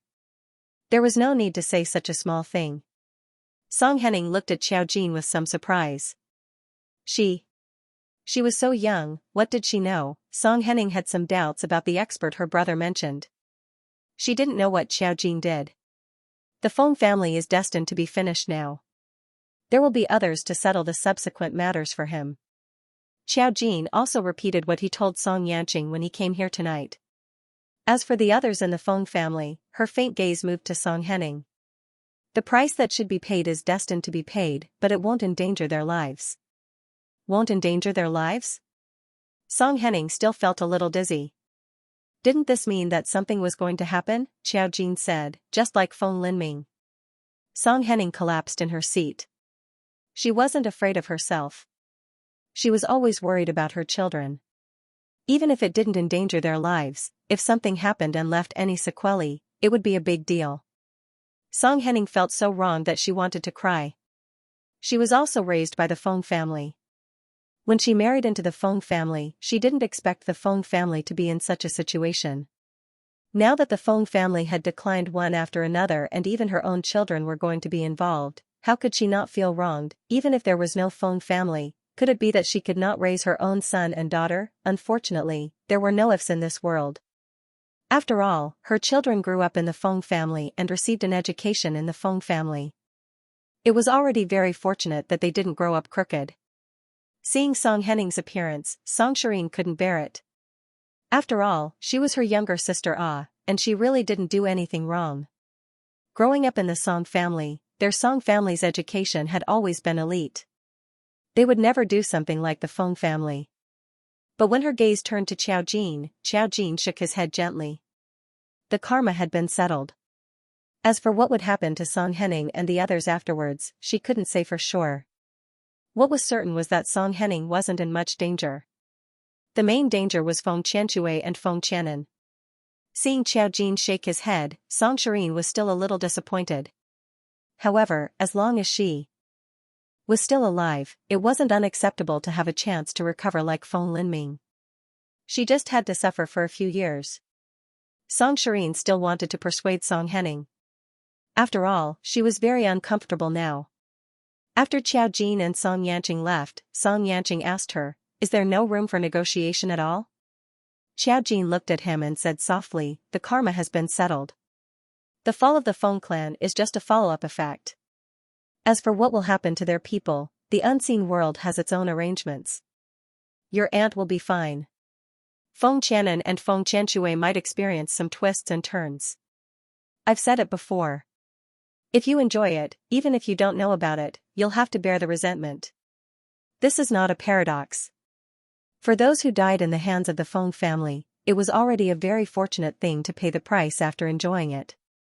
Song Henning's passion for charity was not useless. At the very least, it could resolve part of the problem to a certain extent. Everything else was up to fate. The price they would have to pay would not necessarily come now, but at a certain point, perhaps in their middle age, or in their later years. Or perhaps it would be imperceptibly and slowly revealed with time. Xiao Jin raised his head, looked at the sky, and said softly, I never cared about everything in this world, but now I'm slowly understanding it a little. If the Feng family hadn't met me, you have to know that more people would have died. No one could stop the Feng family. Perhaps the Feng family would continue to commit such sins. Feng Yibing and people like them would continue to be free and unfettered.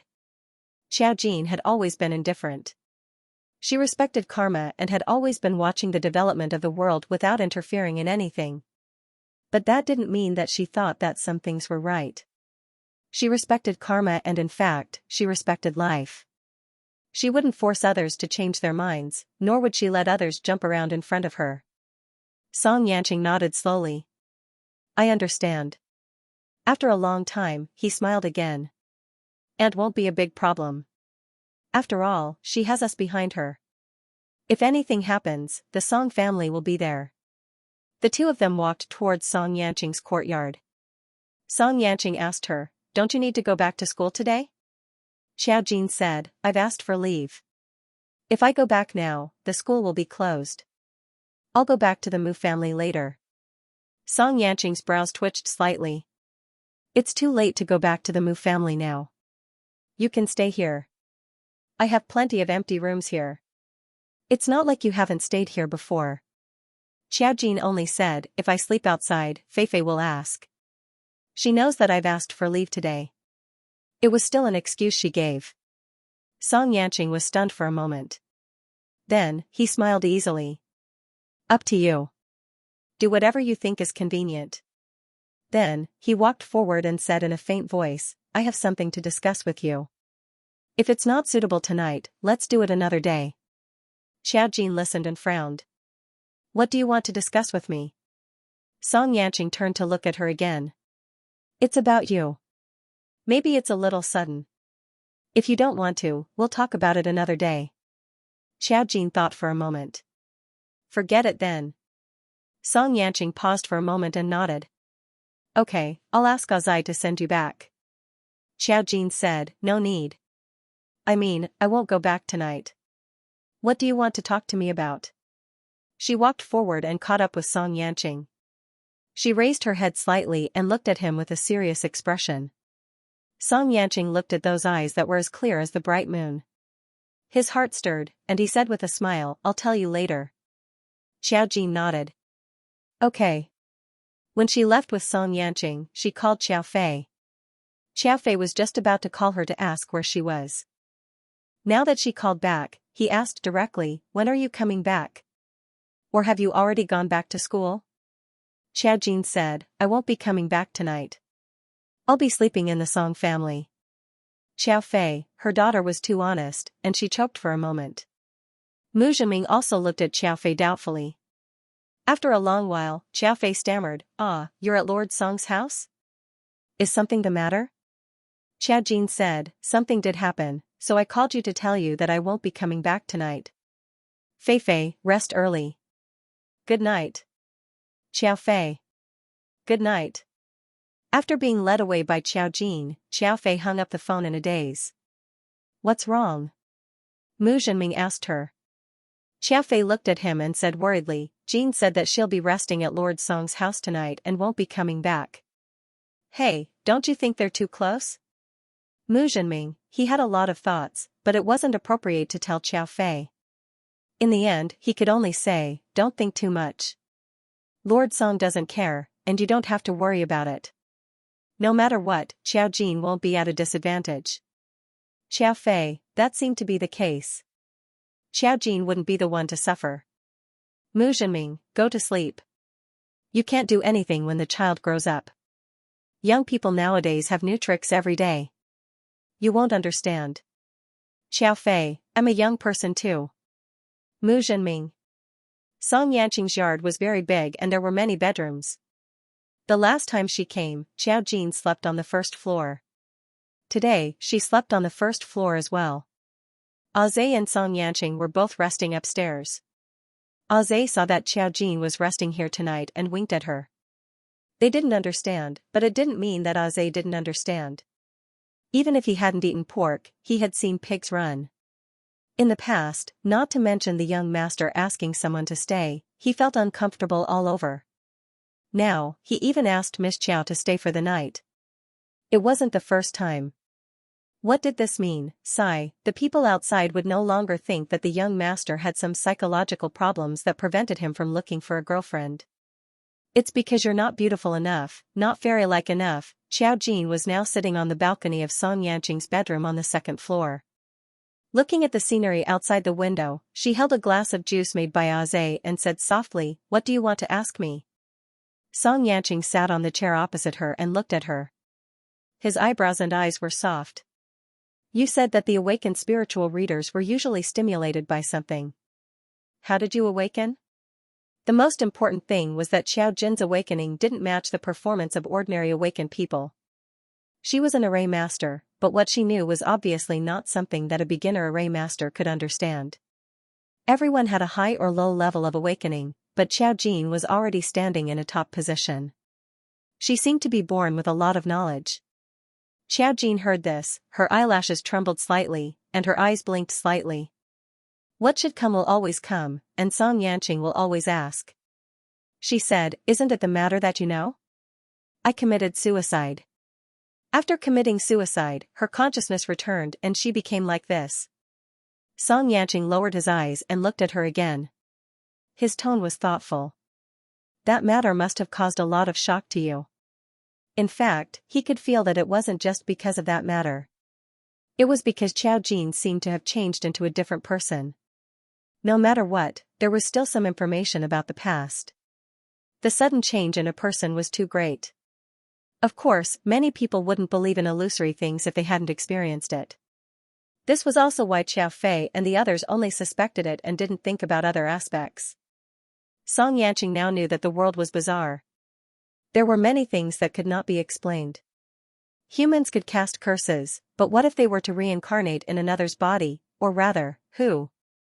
Was she in the past? In fact, Song Yanqing really wanted to know. Xiao Jin heard the deeper meaning in his words. She thought for a moment and nodded slightly.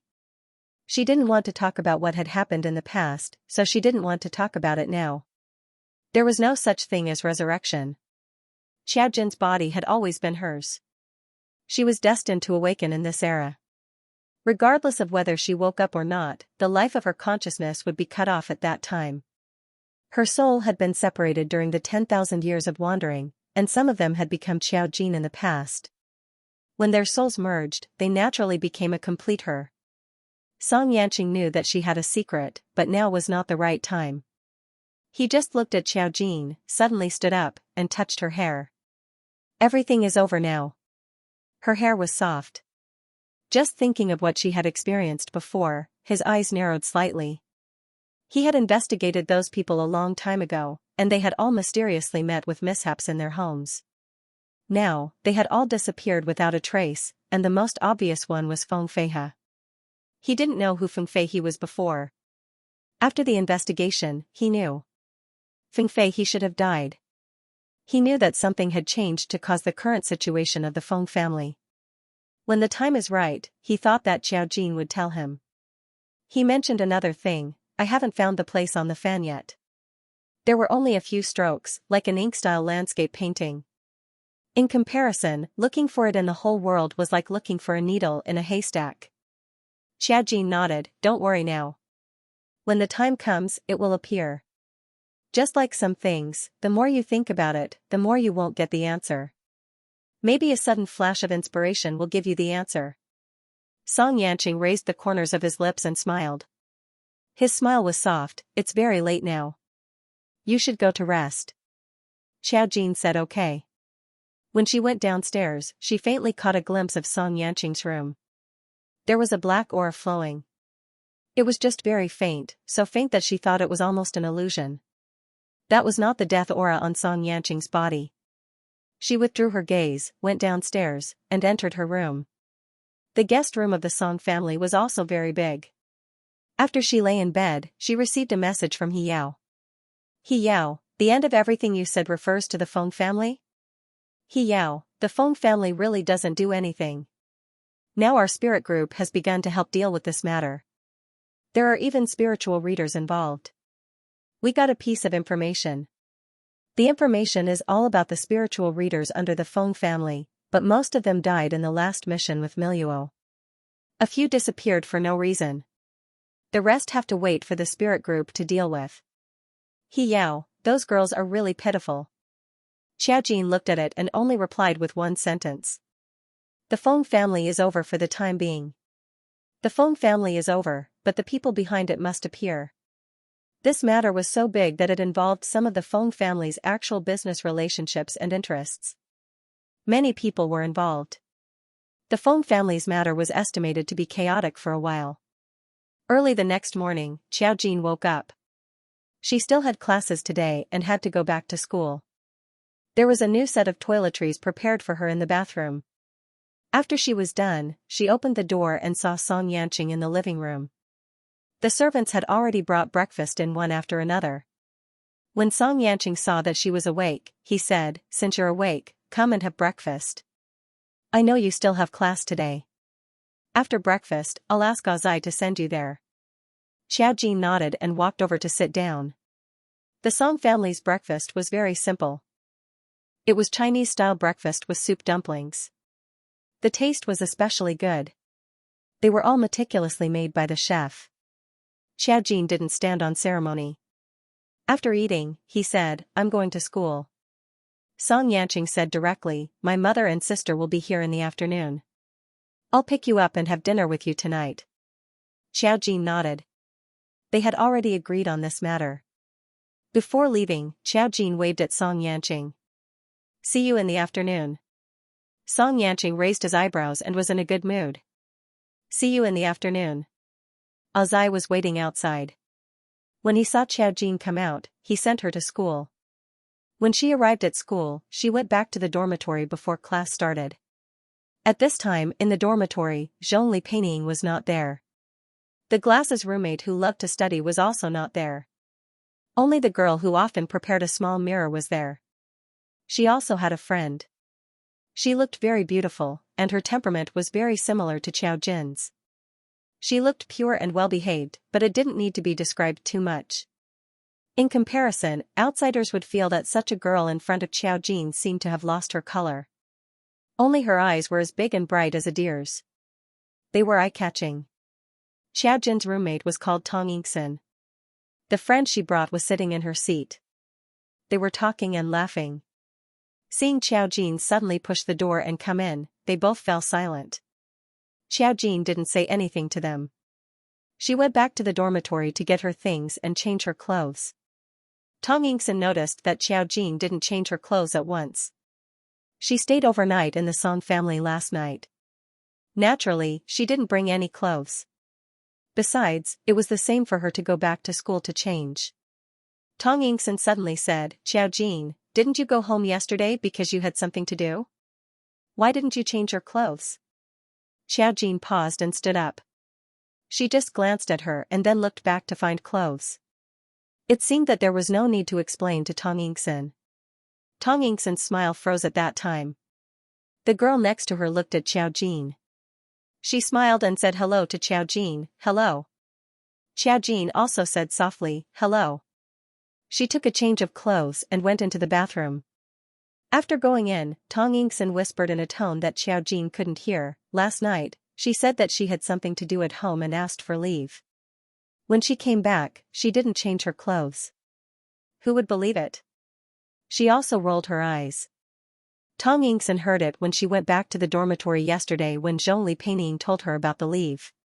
The girl patted her palm to comfort her and shook her head, "Don't talk nonsense." No matter what, Xiaojin was the daughter of the Mu family. Tong Yingxin lowered her voice even more and said, I don't believe that she changed in just one semester. I don't even know where she went to do something like this. Last semester, she was still frequenting bars. How did she become an otherworldly goddess this semester? Only a bunch of fools in school believe her. Bang. Suddenly, the bathroom door was pushed open. Xiao Jin changed his clothes and walked out. Tong Yingxin was shocked and immediately shut her mouth. Xiao Jin looked at himself in the mirror for a few seconds. After confirming that there was nothing to tidy up, he turned around and said, You can ask me directly if you have any questions. If you don't ask me, how do you know that I won't answer you?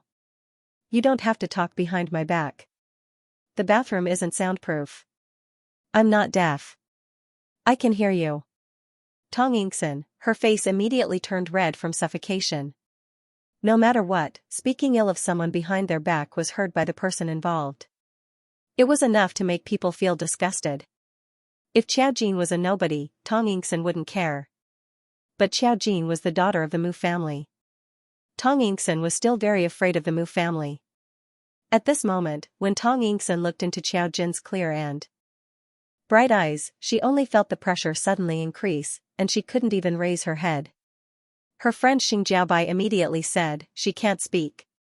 She's just thinking nonsense. We apologize to you. Whether you're thinking nonsense or not, you're already 20 years old. Xiao Jin only smiled faintly. You're already an adult. You should think before you speak.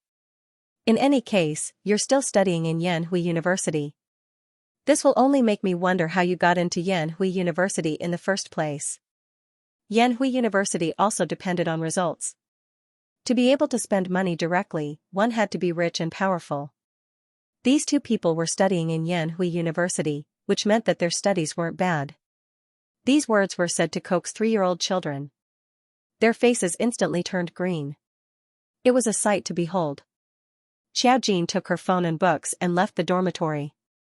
After she left, Tong Yingxin couldn't hold it in anymore. Why is she so arrogant? Why is she so arrogant? She's just relying on the Mu family. She's just an adopted daughter of the Mu family.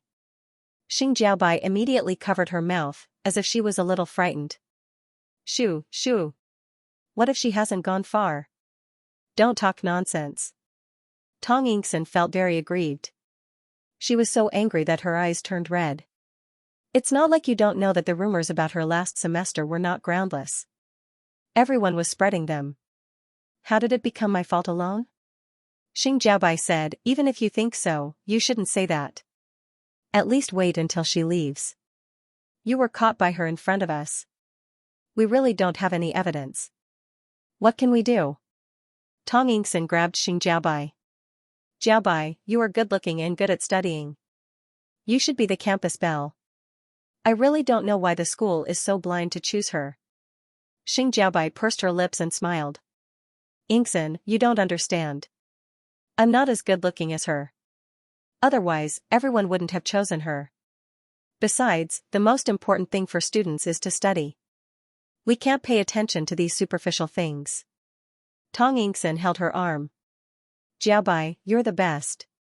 You're not like someone who got in with money. You're still talking about us. Xiao Jin's grades were good now, but it didn't change the fact that she transferred here halfway. If the Mu family didn't bribe her, would the school let her in? Xing Jiaobai pursed her lips and didn't speak. Xiao Jin finished her classes at school. After school in the afternoon, she was picked up by Ah Fei to the Song family. Of course, she had to rush back before the dormitory closed. Song Yanqing's mother came back. She was going to pick up Xiao Jin, but she couldn't leave at the last minute. Halfway through, she received a call from Xiao Fei. Xiao Fei was a little worried. Jin, I don't know if I should tell you something, but I can't find anyone to talk to. Xiao Jin said gently, What's wrong? Xiao Fei said, I think there's something wrong with your brother recently. He seems to have some conflict with Xiao Wan. I heard from your father that Ho Wan went abroad to look for your brother, but he didn't see her. I asked your brother, but he didn't say anything. He only said that he broke up with Ho Wan. Why did they break up so suddenly? I asked your brother, and he only said that we had different philosophies. He didn't tell me which philosophies were different, and I was too embarrassed to ask. Lil Wan just called me to ask when she will be back next. I think Lil Wan is quite reluctant to see him go. Is your brother? So it was because of Mu Qiji and Ho Wan. Xiao Jin could not be bothered to intervene in other people's affairs. Relationships between family members developed naturally. After thinking for a while, she said, since Qiji wants to break up, he must have his own considerations. We don't need to interfere. Fei, just pretend that you don't know. As for Ho Wan, just say that you don't know either. Xiao Fei was a little hesitant. That's not very good. I think Lil Wan is a good person. I'm just afraid that if she comes to the house, I won't be able to pretend that I don't see her. Xiao Jin only said, Ho Wan doesn't necessarily like Big Brother because she wants to get him back. The last time she saw Ho Wan, she did not think that this woman liked Mu Qiji. Instead, it seemed like she was just dealing with him. Mu Qiji suddenly wanted to break up probably because he saw something. The two families' situations were different. Perhaps the Ho family was pressuring Ho Wan. After all, Mu Qiji was already a 1 in 1,000 talent. There were not many people better than him. Xiao Fei said, is that so? She muttered, I'll ask your uncle Zhenming to find out what's going on. Xiao Jin said, okay, you can tell me if there's anything. When she arrived at the Song family, Xiao Jin saw Song Yanqing's mother. She had only caught a glimpse of her in the hospital last time, so she had a slight impression of her.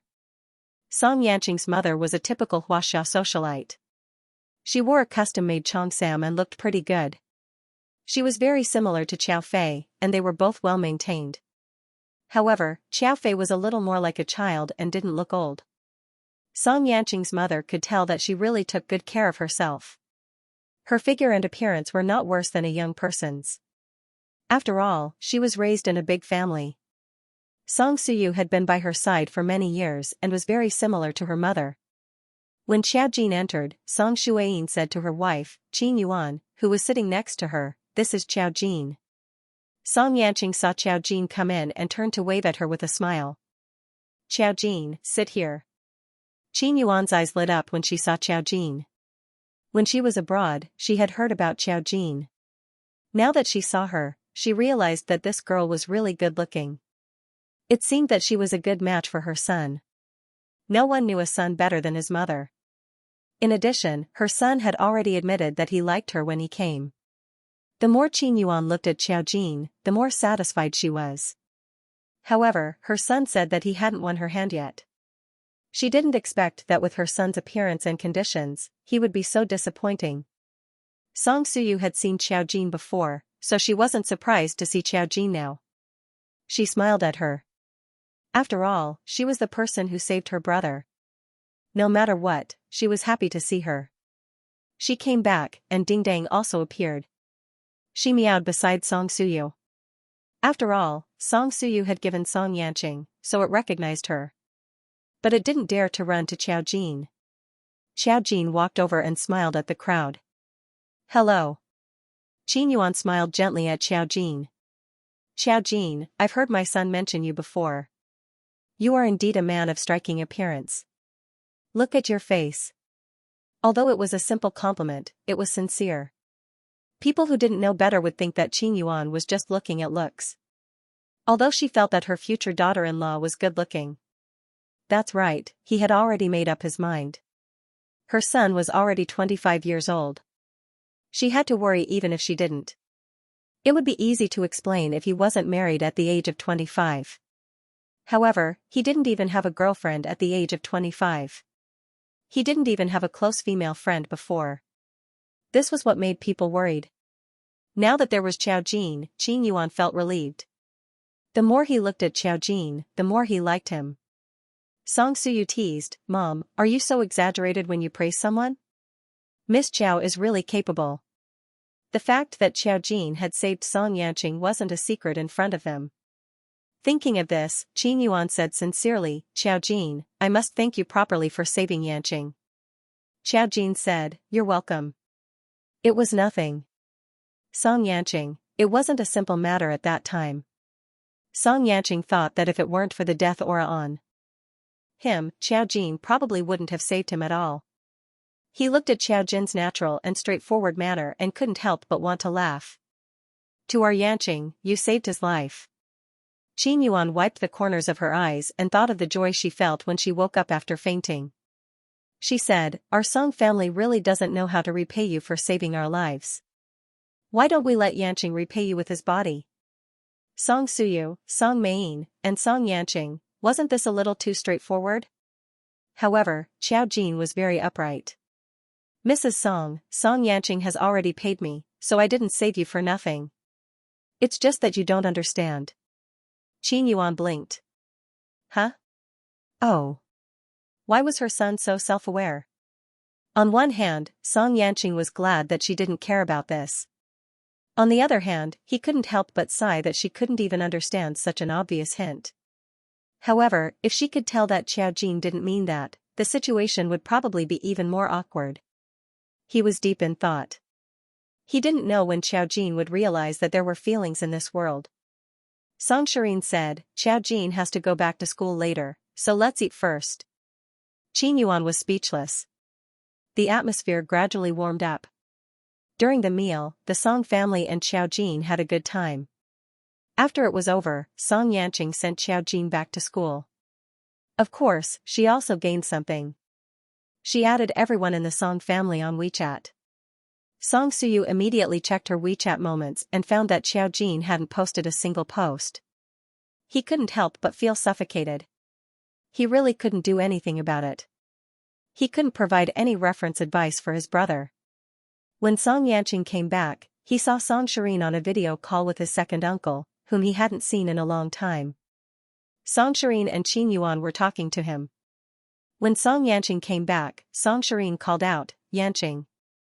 Song Yanqing heard his second uncle coughing violently. He frowned and said, second uncle hasn't recovered yet?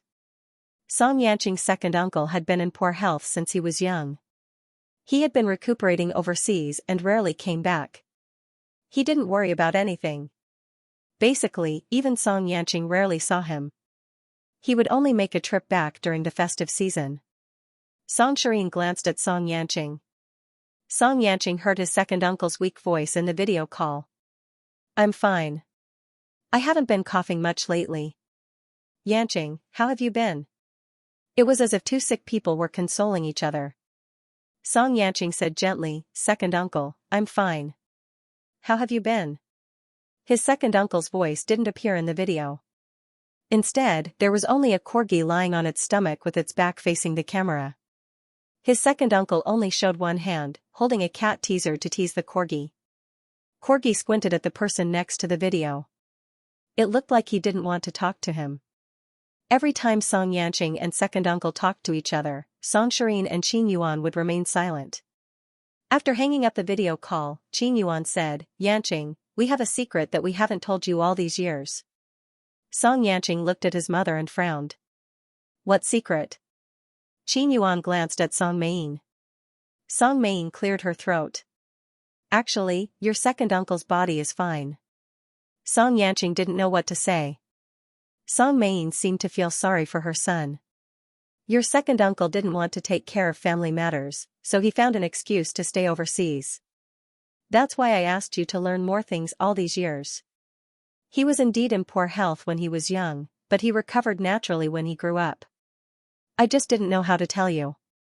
They didn't know if their younger brother's conscience hurt when they saw him lie to his nephew every time, but they felt sorry for him. Qin Yuan sighed and said, don't blame your father. It's all your second uncle's fault. Song Yanqing didn't know what to say. He felt as if his family had played a joke on him. For more than 20 years, he had always thought that his second uncle was physically weak. That was why he couldn't take over the family's affairs and had always been abroad. When he came back during festivals, he could always see his second uncle's pale face and coughing from time to time. This impression had been deeply ingrained in him. Now, they were telling him that it was all a disguise. Song Shirin said, you were physically weak before. I was afraid that you wouldn't be able to bear the news. Song Yanqing sighed slightly. In the past, it was because of my body, not my mind. In other words, his heart wasn't that weak. Now, they were telling him that his second uncle had always been like this. That was the biggest mistake.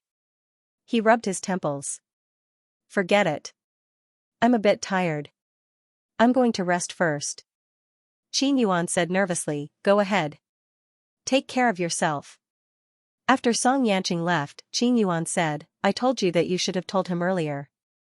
Look, you've kept it a secret for more than 20 years.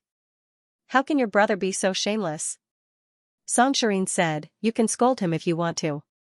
Her brother just didn't want to take care of the family's affairs. It was indeed tiring to be the heir of the Song family. Her second brother was naturally lazy and didn't want to take care of it at all. When he saw that Song Yanqing was born, he found an excuse to go abroad. For so many years, he had been a wandering artist outside. His conscience didn't hurt at all when he lied to his nephew. After Qiao Jin met Song Yanqing's parents, other than going home on weekends, Song Yanqing's mother would occasionally send someone to invite her to dinner. She would go if she was free. If she wasn't, she would decline a few times. Xiaofei didn't care much about her recently. She was really worried about Mu Qizhi. She happened to hear that Mu Qizhi was coming back this week. She was waiting for him to come back and ask him about his relationship with Ho Wan. At the same time, Qiao Jin's school also announced that Fred Land would come to the school to promote and give a speech at the school's celebration. When the news came out, the students were very excited. He had a lot of fans here, especially in the past few months. He had been very popular in China. Qiao Jin had received several news about him coming to China through her phone. This time, it was confirmed. However, she had no interest in this person. When the time came, she would be Song Yanqing's focus. If she came to school, she would be able to find out what was so fishy about him. Today, Qiao Jin was taken out by Musichu. When he came to find her, he only said one sentence, Big Brother is in the hospital. Qiao Jin raised his eyebrows. Didn't Qizhi come back today? What happened? Musichu sighed. I don't know. I heard that it has something to do with Ho Wan. Mom didn't want me to tell you on the phone, but I think it might be better if you go. Qiao Jin thought for a moment. Mu Qizhi's fate line didn't indicate that something would happen because of a woman. Could it be that something had changed, she said, Qizhi was beaten up? Musichu glanced at her and couldn't help but laugh. No, Big Brother has bodyguards. How could it be? But Big Brother's bodyguards beat someone up. I don't know the details. I heard that it has something to do with Ho Wan. Let's go to the hospital first. Qiao Jin suddenly understood. This kind of thing didn't happen to Mu Qizhi. No wonder. She followed Musichu to take a look. When they arrived at the hospital, Qiao Jin and Musichu happened to see Ho Wan and Mu Qizhi talking about something. Ho Wan still looked dignified and generous, but now she looked anxious. She pulled Mu Qizhi's arm and looked a little uneasy. It's my fault. I didn't make it clear to him. I'm sorry to disturb you. I didn't want it to be like this. Mu Qizhi was dressed in a suit. His well-ironed suit made him look proper and indifferent. He didn't turn around until two figures appeared in the corner of his eyes. He frowned slightly and said, Why are you here? Shouldn't you be in school?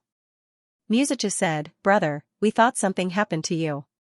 What he meant was that he was worried about Mu Qizhi. Mu Qizhi was fine when he saw Musichu, but when he saw Qiao Jin also came, although he looked calm, he seemed to be a little puzzled. He was probably wondering about this matter. Mu Qizhi's expression eased a little. I'm fine. I'm not the one who had an accident. Ho Wan looked a little embarrassed when she saw Musichu and Qiao Jin. She put some distance between herself and Mu Qizhi. Qizhi, I'm not pleading for him. It's just that he's too extreme and impulsive. I'm really sorry. Musichu stepped forward and asked, Brother, what happened? He looked at Ho Wan with a cold gaze. Sister Ho Wan, do you know what happened? Musichu could also see that Ho Wan didn't like Mu Qizhi, so he couldn't understand why Ho Wan didn't like his brother but still stayed with him. When he heard that Ho Wan was involved in the accident, he was a little dissatisfied. Ho Wan saw Musichu's expression and guessed what he was thinking. She immediately showed an apologetic look. It's me, Mu Qizhi said, it has nothing to do with her. Ho Wan looked at Mu Qizhi with a complicated gaze. In the end, she sighed. If he could accept it, they might be able to become a good couple. In the direction where Muchiji was standing, Xiao Jin glanced into the ward. There was only one person lying on the bed inside. He was probably trying to eavesdrop on the situation outside. His body was under the blanket, and his head was facing them. There was a hint of arrogance in his eyes, and he looked a little young. As he stared in this direction, there was a sinister look in his eyes. He was probably the one who was beaten up. Muchiji didn't want Musachu and Xiao Jin to see more, so he said to Ho Wan, "Let's talk about our business later. I have to take my brother and sister home now." Ho Wan didn't stop her. It might not be a good thing for her if more people knew the truth. When she saw Muchiji turn to leave, she couldn't help but ask, "You won't tell, right?" Muchiji looked back at her with a faint smile on his lips. He was polite and cold. "Miss Ho, you think too much. I will do what I promised you." Musachu and Xiao Jin watched the two of them talk in riddles. Unlike Musachu, Xiao Jin saw something from the man on the bed. When Musachu walked out of the hospital and wanted to ask Muchiji, Xiao Jin suddenly said, "Is that man Ho Wan's boyfriend?" Muchiji immediately turned to look at her and said in a thoughtful tone, "Jin, don't talk nonsense." Musachu was a little stunned, which was rare. Boyfriend? Didn't Ho Wan just break up with Muchiji? Did she find a new boyfriend so soon? But didn't she call mom and say that she didn't want to break up with Big Brother? Xiao Jin said, "He has a marriage connection with Ho Wan, so I know that he's Ho Wan's boyfriend." Muchiji, Musachu, not to mention the fact that he sounded like a scammer, it didn't sound good at all. Musachu's face darkened. "Brother, Ho Wan cheated on you? Is that why you don't want to be with her? No wonder Big Brother was the one who broke up first. Any man wouldn't be able to take it if this happened to him." Muchiji sighed and said, "I promised her that I wouldn't say anything. It's not because she cheated on me. It was just that it was hard for ordinary people to understand." Musachu said, "If you don't want to say it, then forget it." He knew that Big Brother had promised someone else. Since there was such an agreement, he wouldn't ask any more. Of course, if it were Musilian, he would definitely pester him to get to the bottom of it. If there was gossip that he didn't know, it would be worse than digging his heart out. When they reached home, Xiao Fei saw the three of them. Seeing Muchiji as the leader, she heaved a sigh of relief and rushed up to take a look. "Are you okay?" Muchiji revealed a rare gentle smile. "Mom, I'm fine. Didn't I say that I wasn't the one who got hurt?" Xiao Fei said, "You didn't tell me much over the phone." "How would I know? You just didn't want me to go." She only knew that Xiao Fei was scared half to death when she called to say that he was at the hospital. Then, Ho Wan called to apologize and said that something happened because of her. Xiao Fei was confused and didn't know what was going on. She greeted the other two children and pulled Muchiji to the sofa to sit down. She couldn't help but ask, "What happened?" Upon hearing her question, Musachu and Xiao Jin stayed in the living room. Mu Xianxia, who was somewhere, also came over. When he saw Muchiji, he asked, "You're back?" Muchiji nodded at Mu Xianxia. "Grandpa." Mu Xianxia replied with a grunt. Muchiji then looked at Xiao Fei and frowned slightly. "Mom, I promised Ho Wan that I wouldn't tell anyone. All you need to know is that I'm not the one who got hurt." "Humph." As soon as he finished speaking, Mu Xianxia snorted and said, "Why are you still hiding it for her? Isn't it just having a mistress outside? You even call it true love. That's why you didn't agree to it back then, right? Is he a normal person?" Everyone, even Xiao Jin, raised his eyebrows, feeling that he had learned something new. In the past, such things were common, but she didn't have much contact with them. In modern society, monogamy was also common, so such things were rare. Muchiji sighed. "Grandpa, how did you know?" Mu Xianxia, "Do you really think that I don't have any information network after returning to China? It's not like this is a big secret." Xiao Fei was dumbfounded.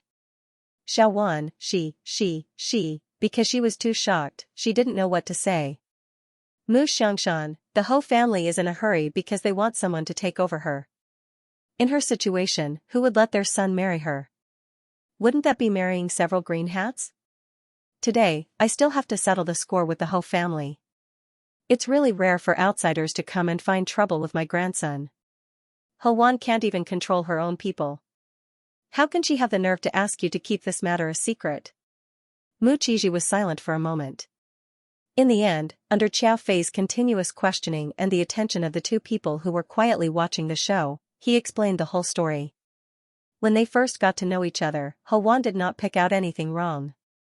She even agreed with Mu Qizhi in some aspects. If not for this, Mu Qizhi would not have agreed to continue dating her. Ho-wan knew when to advance and when to retreat. She was also a lady from a wealthy family and a successful woman. There did not seem to be anything imperfect about her. Mu Qizhi had indeed considered this when he dated her. His family also liked her. After interacting with each other for a period of time, Ho-wan was rather direct. She directly revealed to Mu Qizhi a matter that would be inconceivable to normal people. Ho-wan had a few lovers. These lovers knew about each other. However, because of Mu Qizhi's identity, they could not help Ho-wan in her career. The Ho family would not agree. Ho-wan thought that she had true love with these people. She also liked Mu Qizhi, so she directly told Mu Qizhi about this, hoping that Mu Qizhi would agree. This was something that no normal person would agree to. She meant to marry Mu Qizhi, but she would not break off her relationship with those people. Mu Qizhi briefly mentioned what he should do if he met his true love in the future. Ho-wan said that as long as he did not bring it to her, she could accept it. Mu Qizhi could not accept such a magical concept, so he did not hesitate to break up with Ho-wan. However, the Ho family did not know that the Ho family had given Ho-wan an ultimatum. If Ho-wan could not deal with Mu Qizhi, she could no longer be with those people. Ho-wan had no choice but to beg Mu Qizhi. In the end, one of her little wolf dogs found out about this and thought that Mu Qizhi was behind it. He found out from Ho-wan's phone that Mu Qizhi had returned to China and knew that Ho-wan would go to see Mu Qizhi. He followed Ho-wan, and then things happened. He wanted to hit Mu Qizhi, but he was first dealt with by Mu Qizhi's bodyguards. If Mu Qizhi was unhappy, he could even sue this man. Ho-wan panicked at that time. She didn't want to see such a thing happen, so there was that scene in the hospital. She kept apologizing to Mu Qizhi, hoping that Mu Qizhi would let her go. Mu Qizhi promised her that he wouldn't tell her the truth about the breakup. He would only say that they had different ideologies. However, Ho-wan wasn't very secretive about what she did. Sooner or later, her lovers would find out about it. Therefore, he sent someone to investigate and the truth came out. Now, with Mu Qizhi's explanation, all the information made sense. Xiao Fei was shocked. Musichu was also shocked. Xiao Jin had learned something new. Xiao Fei immediately stood up and said agitatedly, "How could she do that? If I knew this would happen, I wouldn't have let you meet her." Mu Xiangshan, who was standing at the side, said, "It's my fault. I didn't investigate carefully when the Ho clan told me about it. I only found out about it now and even caused such a commotion. I will go to the Ho clan and ask for an explanation." Musicha said, "So when Big Brother was in the hospital, Ho-wan begged you to let her go? That person really doesn't know what's good for her. It's clearly the Ho family's business. Why did you get involved?" His big brother had always been open and aboveboard. Although he had a cold temper, he didn't offend people easily. He didn't expect such a thing to happen when he started dating Ho-wan. Xiao Jin, who was at the side, thought that Ho-wan was also a spiritual reader and raised his eyebrows slightly. He suddenly said, "Can't the Ho family do anything about Ho-wan? If the Ho family could control it, it wouldn't be like this." Mu Xiangshan was the one who spoke. Moreover, they probably think that this is normal.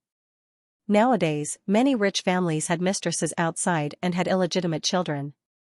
No one found it strange. It was just that Ho-wan's thinking was too advanced and hard to accept. Xiao Fei also complained. Forget it, forget it. Since it's all in the past, just don't see Xiaowan in the future. She doesn't know what she's doing. The next time she calls, I'll help you reject her." If she knew that Ho-wan was such a person, she wouldn't have cheated her son. Xiao Fei sincerely thought that Ho-wan was good, but why was her daughter's thinking so fierce? She thought that her daughter's thoughts of not wanting to get married were already rebellious enough. She didn't expect that there would be something even more rebellious. At this moment, Xiao Jin's heart skipped a beat. She immediately frowned and turned to look at the courtyard. Because the house was a glass building, she could see outside at a glance. She set up a formation in the Mu family. Not only did it nourish herself, but it would also change the Mu family's luck and everyone's body over time. Similarly, if external factors started to target the Mu family, she would have a reaction. Now, she felt a black aura attacking the Mu family. She felt it when it invaded the formation. This black aura didn't mean that something had happened. It meant that the Mu family was being targeted and that something bad was going to happen. Because this was something that targeted a family. Who would target the Mu family? Based on the Mu family's current luck, they shouldn't offend anyone easily. For the time being, it wasn't obvious where the black aura came from. The others didn't notice her strange behavior because she only turned to look outside the house. Until Mu Qiji called her. Jean. Xiao Jin turned around. Mu Qiji looked at her and said, "There's nothing wrong at home. If you and Chichu don't have anything to do, go back to school. Don't delay your studies." Xiao Jin said softly, "It's okay. I've applied for leave. I don't have any classes today, so I can go back later. I'll leave after dinner." Since that was the case, they naturally agreed. Xiao Jin returned to his room. She followed the black gas and went straight back to where she came from. The red line shuttled back and forth between heaven and earth. Soon, an image appeared in Xiao Jin's mind. It was at the hospital they had just left. Hoan was talking to the man on the bed. Hoan said, "I've already told you that this matter has nothing to do with Qiji. Why would you go and find trouble with him? You should know that your actions will only bring trouble to me. Why don't you think about me?" The young man's face darkened. "Is it because the Mu family is rich? That's why the Ho family agreed to your relationship with her. Wan, I'm willing to accept you marrying someone else. Why can't you marry me? Is it because I don't have any power or influence, so I can't help you?" Hoan said, "You're thinking too much. I don't just love you, I love each and every one of you. You know, if I agree to marry you, the others won't be happy. I don't want to see any of you unhappy. Then why is Mu able to do it?" Hoan, "Because I don't love him. I only love all of you." Wan, "He hit me and still didn't apologize. Is it just because he's from a rich family? What if I can do it too? What if I can make the Mu family fall into eternal damnation?" Xiao Jin's eyes darkened. The next scene was Hoan's voice reprimanding the man. However, seeing the gloominess in his eyes and the sudden black aura in the Mu family, Xiao Jin knew that he was not joking. But at the same time, he also offended Xiao Jin. She could not understand this person's concept. He was the one who caused trouble. He wanted to fight but was taught a lesson by Mu Qiji's bodyguards. This was normal behavior.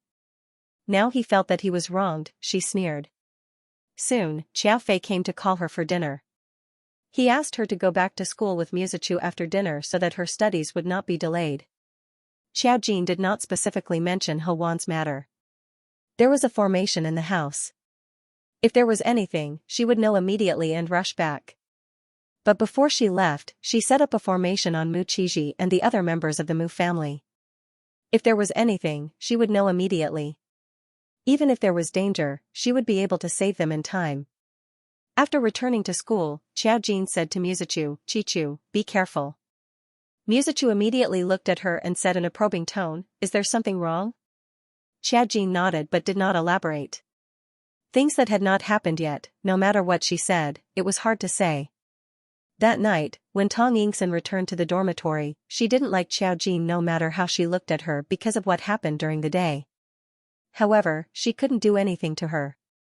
She could only glance at Xiao Jin from time to time to express her dissatisfaction. Even the other good student in the dormitory who did not care about worldly affairs could see it. When Tong Yingxin went to take a shower, Zhongli Peining whispered to Xiao Jin, "Is there something wrong with her? I found that she is always bullying you." Xiao Jin curled his lips. "I heard her talking bad about me in the afternoon." Zhongli Peining, she felt suffocated.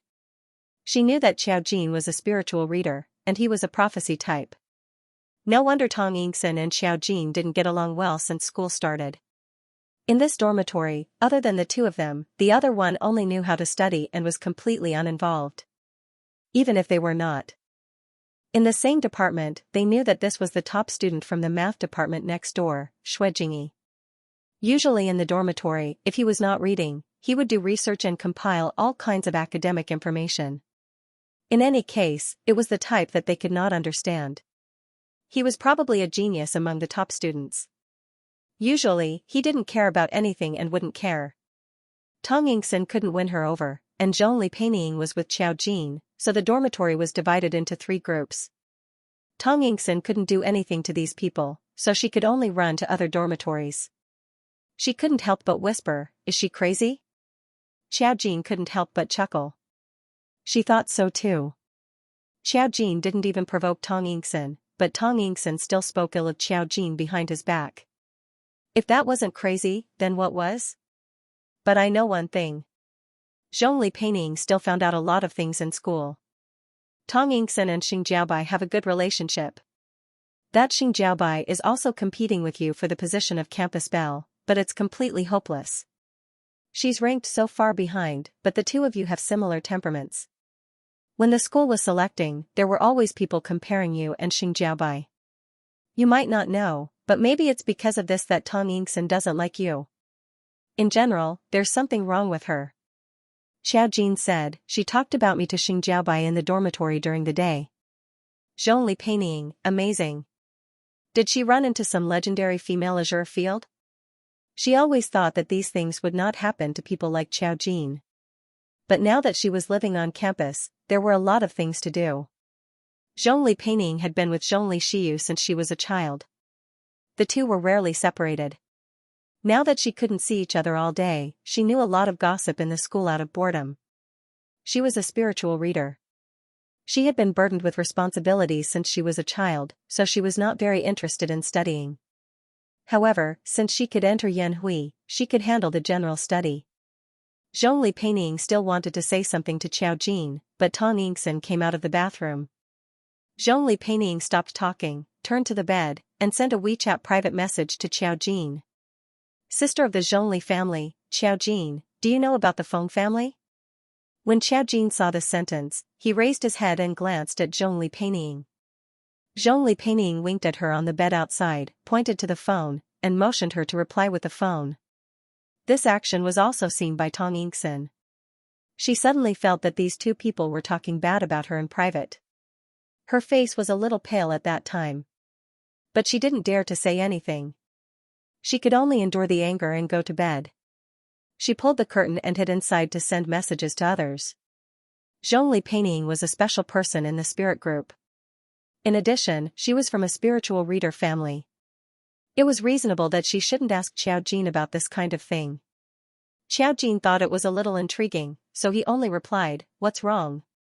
Zhongli Peining began to type on the phone. "Zhongli's sister, the Feng family is completely finished. I don't know who they offended, but the entire family's luck is gone. However, we just found out that the Feng family's luck for so many years was borrowed from someone else. At that time, a lot of evidence was found under their villa. Now, the Feng family is either dead or captured, and some have even escaped abroad. A big family instantly fell apart, and it has a great impact on the current imperial capital. Our spirit group has to clean up because of this. The Feng family still left a lot of mess in the spirit group. Sister of the Zhongli family, when I saw those things, I couldn't believe it. Why are there such vicious people in this world? Those are innocent girls, but they were captured and used as tools. Since young, my brother and I have been educated that our spirit group is to maintain stability in society. We never thought that someone would use us for such vicious things." Xiao Jin looked at her 2 sentences and found a very interesting situation. Zhongli Peining didn't mention the array master. Then as a spiritual reader family, does she know about the existence of array masters? Xiao Jin speculated that she knew, because spiritual readers alone couldn't do what the Feng family did. She lowered her eyes, lay on the pillow, and sent a message to Zhongli Peining under the quilt. "It was Jin Jinyo, why are you telling me this?" No one knew that the Feng family's matter had anything to do with her. The one who knew at most was Song Yanqing, and Song Yanqing wouldn't tell anyone. There was also a great ancestor who knew about it, but he had already disappeared. The reason why Zhongli Peining told her was to reveal a special message. There was a pause on the other side for a while, and Xiao Jin saw a message on her WeChat. When she saw the content, she suddenly curled her lips and smiled. Sister of the Zhongli family, actually, you are not a wizard. You are an array master, right? This suspicion finally came out. They should have known long ago. Xiao Jin felt that even if it was a spiritual reader family, it was a bit unreliable. Zhongli's younger sister, you should be one. Zhongli's younger sister, you don't just have the ability to foresee. We should have known that long ago. You can only be a formation master. But why couldn't she sense it back then? Her ability was rather special. That was, she could roughly sense the type and level of other spiritual readers. However, Xiao Jin looked ordinary, but Zhongli Peining felt that she was dangerous. Jin, yes. She directly admitted it. Since they asked, there was no point in not admitting it. Zhongli's younger sister, now I know why you didn't join the spirit group. But do you know that even if you're a formation master, the spirit group has a corresponding organization? It's just that formation masters are too rare. Zhongli's younger sister, until now, there are only about 20 formation masters in the country. Some of them are unwilling to join the spirit group and are scattered all over the country. You're the first new formation master I've seen in the capital. Because it's too rare, I didn't suspect that you're a formation master. In other words, there weren't many formation masters in the capital before her. Xiao Jin remembered that there was also Duan Nianru. In that case, the dozen or so formation masters in the He Early family were basically all dead. Compared to China, where the population was so small and the He Early family had suffered so many losses, there was still no news. They were really Ninja Turtles. In fact, Xiao Jin vaguely knew a little. If the person behind this was really his enemy, then he wouldn't have come to the capital at this time. He knew that Xiao Jin might have been resurrected. He could only hide. Xiao Jin was suffering from the backlash and couldn't take the initiative to look for him. At the same time, he couldn't find out where he was. After all, if she wanted to know a person's location, she needed to know some information. Right now, she didn't have any information about his enemy. Only Xiao Jin guessed that he was still alive. He wasn't stupid. He knew that if Xiao Jin wanted to look for him, he definitely wouldn't take the initiative to appear. The person behind the He Early family was very likely Zhongli's younger sister. How did you awaken as a formation master? It was Jin Jinyo. You guys already knew about this question. It's meaningless. Zhongli's sister, actually, I'm telling you this because I want to talk about the Feng family. Now, the spirit group is suspecting the array master. Even if the Feng family brought this upon themselves, they must have offended someone to end up like this. I just want to say that an array master with this ability is quite dangerous. It was Jin Jinyo. Are you suspecting me? Zhongli's younger sister, I know you're not.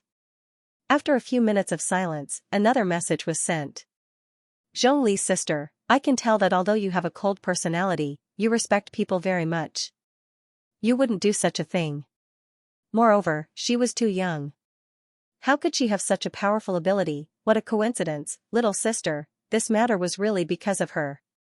It was just that if the Feng family didn't take the initiative to provoke her, she might not have acted against the Feng family so quickly. There were some things that were destined by fate. It was Jin Jinyo. Go to sleep. Don't think too much. Good night. Zhongli Peining saw Xiao Jin's message and sighed slightly. They were now worried about the identity of the array master who attacked the Feng family. If it was a threat to society, who would be able to stop it? Xiao Jin was about to go to bed after saying goodnight, but she suddenly realized that she had been pulled into a group. Song family group, second uncle, ? Second uncle, at it's Jin Jinyo. Who is this? Your parents' illegitimate daughter? Suyu, second uncle, don't talk nonsense. This is Guanqing's friend. Second uncle, Tisk. Second uncle, friend. Suyu, second uncle, you'd better not talk. Now that Guanqing knows that you're not sick, aren't you afraid that he'll find trouble with you? Second uncle, I wonder why your parents have to say so much. Xiao Jin took a closer look and realized that this should be the Song family's internal group. However, there were only 3 people in the group, including her. They were Song Suyu, second uncle, and Xiao Jin. It's Jin Jinyo, ? Suyu, hello, Xiao Jin Jinyo. This is our family group. This is my second uncle, my father's younger brother. It's Jin Jinyo, why are there only 3 people? Wasn't it a family group, Suyu? They don't use WeChat. My brother doesn't join any groups. He only uses WeChat for work. He said that we would disturb him if we send messages. Xiao Jin, wasn't Song Yanqing chatting happily with her on WeChat? It's Jin Jinyo, oh. Second uncle, look at this profile picture, she looks like a cute girl. But how could Guanqing have a female friend? Is this a big ex-cutie? The group leader, Suyu, retracted second uncle's message. Xiao Jin, she saw it. Moreover, she had been browsing Weibo recently, so she really knew what it meant. This second uncle was too impulsive. He had completely destroyed her stable image of the Song family. Suyu, so there's a reason why the people in our family don't want to create a group. Second uncle, what do you mean? Suyu. As long as you know what you're doing. Xiao Jin couldn't help but laugh. After thinking for a moment, he took a screenshot of the chat and sent it to Song Yanqing. Song Yanqing was already asleep. However, when Xiao Jin sent a message, there was a special notification tone. He opened his eyes, turned on the light, and took the phone to take a look. After reading the chat, Song Yanqing couldn't help but laugh. He replied to Xiao Jin. Song Yanqing, don't mind him. That's just how second uncle is. It was Jin Jinyo, I didn't pay much attention to it. It's quite interesting. I thought that sick people would be more depressed. Song Yanqing, when he thought of the fact that his second uncle was not pretending to be ill, his eyes darkened. Then, he called Xiao Jin. Xiao Jin picked up the call very quickly. However, in the dormitory, she snuggled under the blanket and said in a very low voice, hello. When Song Yanqing heard the kitten-like response on the other end, it scratched his heart. He suddenly felt that calling in the middle of the night might have been a wrong choice. After a moment of silence, he said, actually, second uncle isn't sick at all. I just found out about this. He found an excuse to leave the country because he wasn't willing to take over the family business. A faint voice with a unique texture came from the other end of the phone, giving people an extreme sense of enjoyment. However, the content was a little surprising. Xiao Jin felt that she had broadened her horizons again. She widened her eyes. You just found out too? Song Yanqing, every year when he comes back and sees me, he coughs as if he's going to pass out at any time. I've never suspected it. This was the only time he had miscalculated. Xiao Jin. Xiao Jin didn't expect Song Yanqing's second uncle to be so unreliable. He actually lied to Song Yanqing for more than 20 years. The key was that everyone in the family actually knew about it. She couldn't help but laugh. She felt that Song Yanqing's second uncle was quite interesting. She said, will you be angry? Angry? Song Yanqing's voice was gentle. Not really. I can understand that he doesn't want to inherit the family business, but I think he needs to apologize to me. Xiao Jin said, I think so too. Just then, Tong Yingxin's loud voice came from the side. Why are you still talking on the phone? If you don't rest, don't others need to rest as well? Xiao Jin's eyes suddenly darkened. Even Song Yanqing heard her voice. He said, did I disturb you? Xiao Jin said, no. Her voice was already soft enough. Moreover, she was under the quilt. Zhongli Peining, who was in the next bed, could only hear some faint sounds. Tong Yingxin, on the other hand, felt that she was disturbing her. She was under the quilt, and the sound of the video call from time to time disturbed Zhongli Peining, but she didn't say anything. This time, even Zhongli Peining couldn't help but say, did I disturb you? Why don't I feel that I was disturbed? Xiao Jin's voice is like a mosquito. Can you watch the video a little louder? Are you allowed to disturb others, but others can't disturb you? Tong Yingxin's face stiffened with anger. How did I disturb you? Jingyi, who had always been silent, also said, "You're disturbing me even more when watching the video." Tong Yingxin, Zhongli Peining could not hold it in any longer and burst out laughing. Tong Yingxin's eyes turned red with anger. You're all against me, aren't you?" Zhongli Peining rolled her eyes. She lay in bed and sent a message to her brother to complain. Jingyi didn't say anything. Xiao Jin couldn't be bothered with her and said lazily, "Then I'll hang up first." Song Yanqing listened to her mewling like a kitten. His heart itched, but he still said, "Okay." After hanging up the phone, Xiao Jin saw Tong Yingxin jump out of bed in her pajamas and walk out crying. "The three of you are all against me. I want to change rooms." Everyone, as soon as she went out, the door frame was slammed very loudly. Even the sound of scolding came from next door. Zhongli Peining couldn't help but ask, is there something wrong with her brain? They had only said a few words, but they were already targeting her. If they did anything else, wouldn't they be ganging up to beat her up? Jingyi said, "She's always been like this. It's not the first time." Zhongli Peining, why is Brainiac so quiet? Is he being forced? Xiao Jin snorted and said, "Don't worry about it. I'm going to sleep." She didn't care about how Tong Yingxin was going to stir up trouble. She wasn't in the mood to care about the thoughts of a college girl. She could do whatever she wanted, but she could only teach her a lesson. Unexpectedly, after a while, Tong Yingxin really came over with the dormitory manager. However, the dormitory was already very quiet. The moment the dormitory manager came in, she asked, "You guys quarreled with Tong Yingxin. She said that the three of you are all against her?" Jingyi said softly, "We didn't.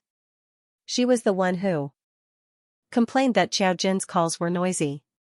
We said that she was watching videos too loudly, so she said that we were against her. She was a smart student. She was clear and logical. She explained the matter clearly in one sentence."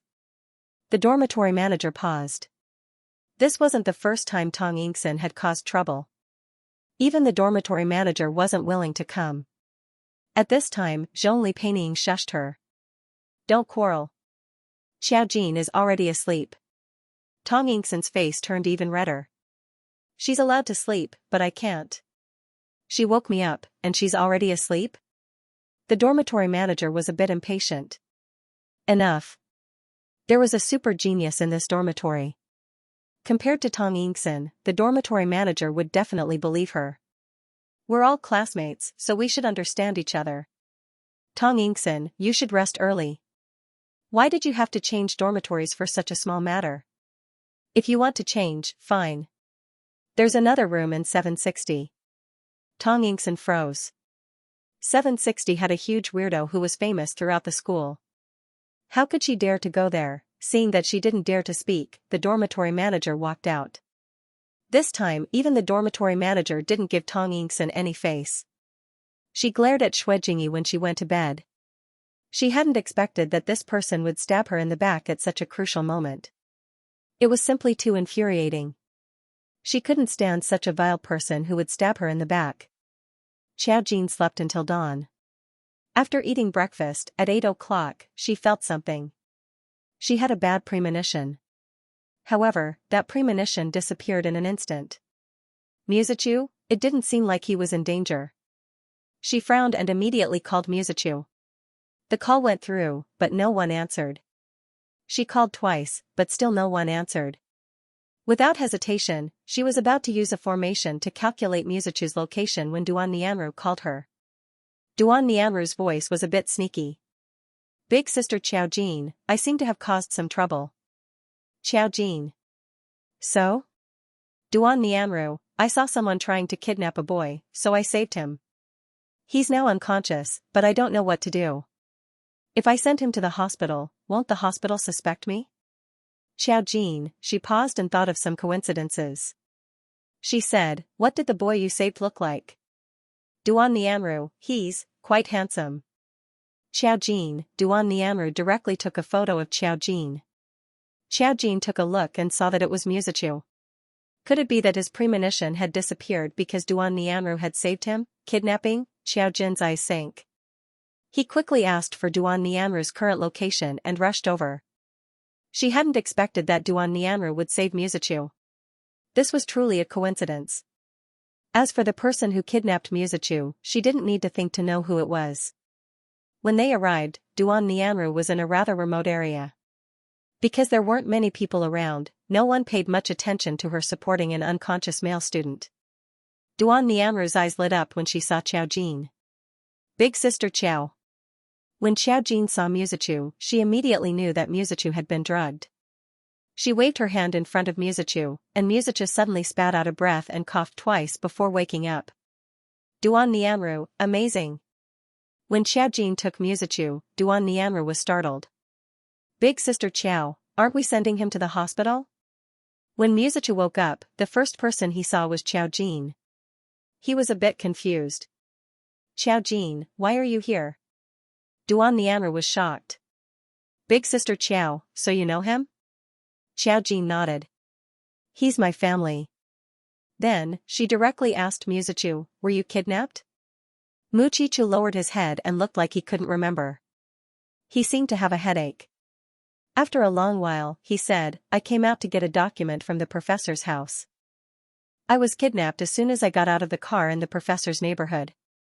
A young master like him wouldn't bring any bodyguards to school. After all, who would have thought that he would be kidnapped, especially under the foot of the imperial capital? He had inhaled the drug, and his body felt uncomfortable. Xiao Jin said, let's return to the school's infirmary first. Musachu just looked at her and didn't panic too much. Do you know who did it? Xiao Jin nodded. It's He Wan's boyfriend. Musachu was a bit stunned, but he wasn't too shocked. Duan Nianru was a bit confused. Xiao Jin looked at Duan Nianru and said gently, thank you for today's matter. If it wasn't for Duan Nianru, he would have sensed at the moment Musachu was in trouble. Of course, that would have been because he was injured. But now, it saved him some trouble. Duan Nianru was stunned. Oh, you're welcome. She had only gone out to buy breakfast when she saw this situation. She had chased after Musachu and set up a formation to save him. In truth, she didn't know why she had saved him. She had probably been blinded by his appearance. After all, Musachu was so handsome. Musachu looked at Duan Nianru and asked, you saved me? His tone was very light. Duan Nianru looked at his face and said, I guess so. Musachu sincerely said, thank you. What's your phone number? I'll contact you and thank you properly. Duan Nianru hastily waved her hand. No need, no need.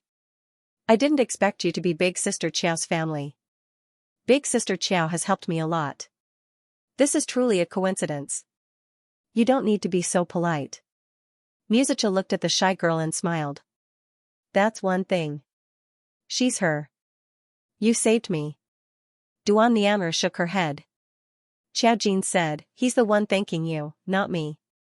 There's no need for you to be like this. Duan Nianru glanced at Musachu and then at Xiao Jin before nodding and giving her number to Musachu.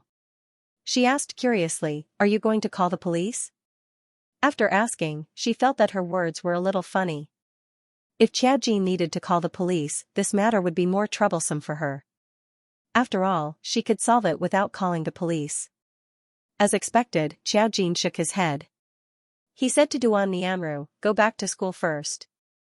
I'll deal with the rest. Duan Nianru nodded obediently. Okay.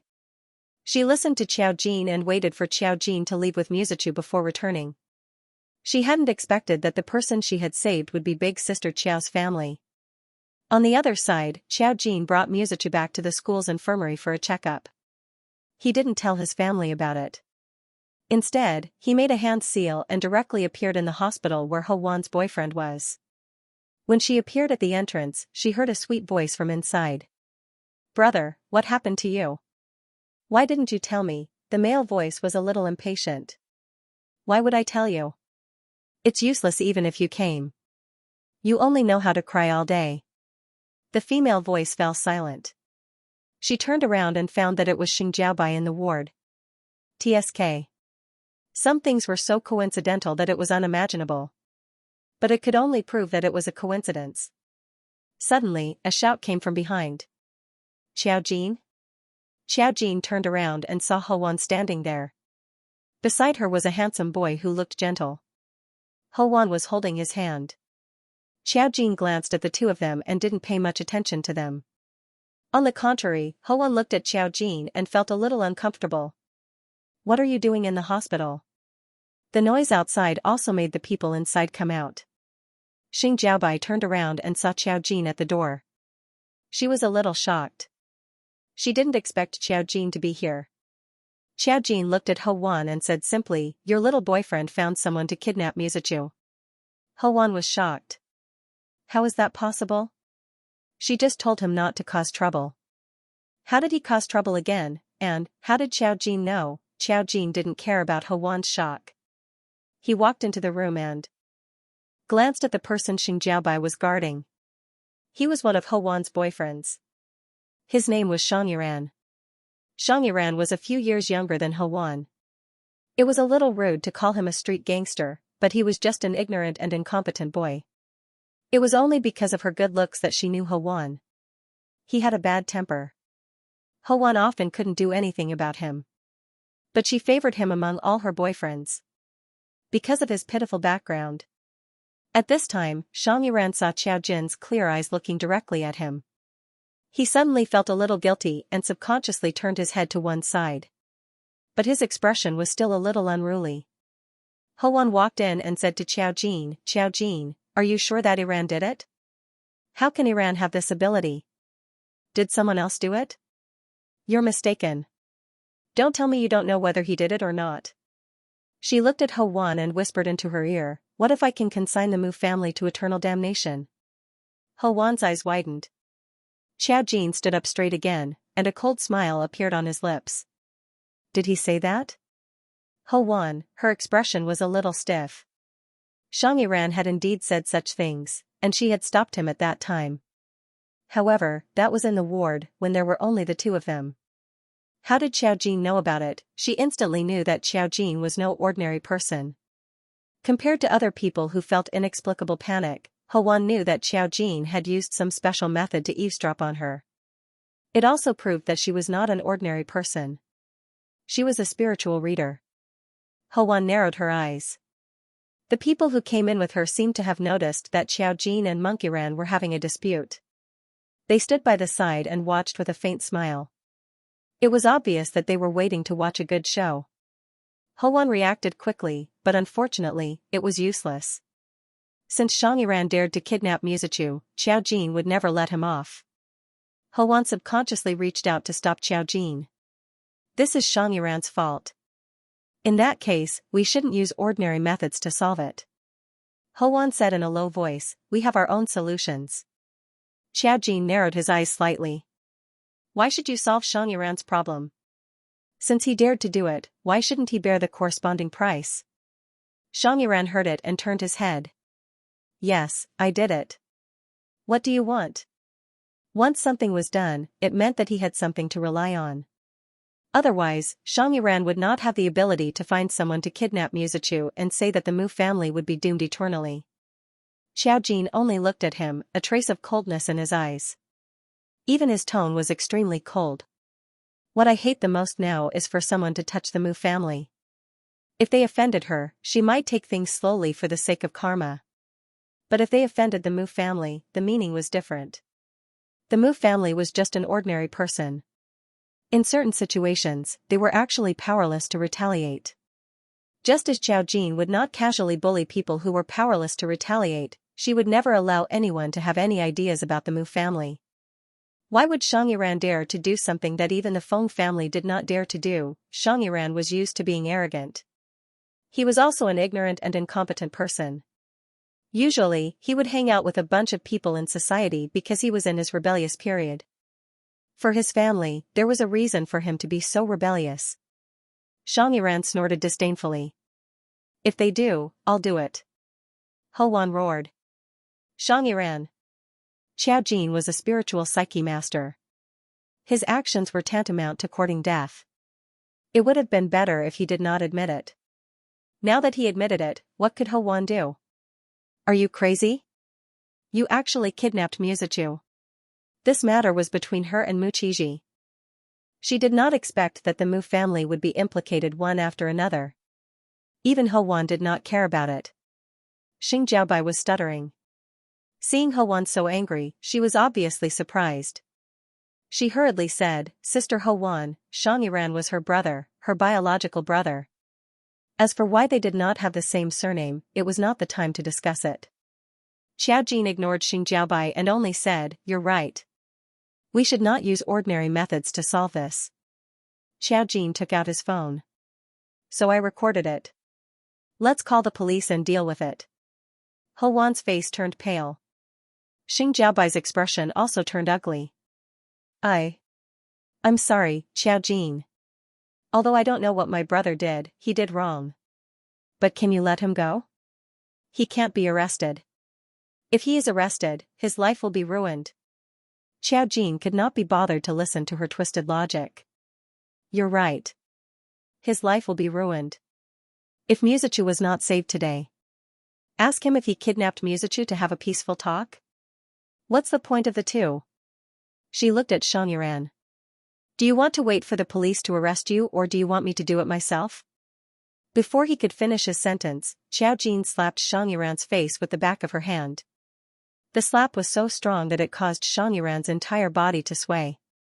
Ho Wan was stunned. Xing Jiaobai was also stunned. Most importantly, Xiao Jin was so calm when she slapped Xiangyuan. She was so calm that it was as if she was not the one who slapped him. Her voice was also very calm. "Like you said, this is just the beginning. If you want the Mu family to be doomed, you should see if you're worthy." Xiangyuan's eyes turned red. He had never been slapped by a woman before, especially in front of Ho Wan. At that time, he roared and wanted to rush towards Xiao Jin. Xiao Jin dodged it easily.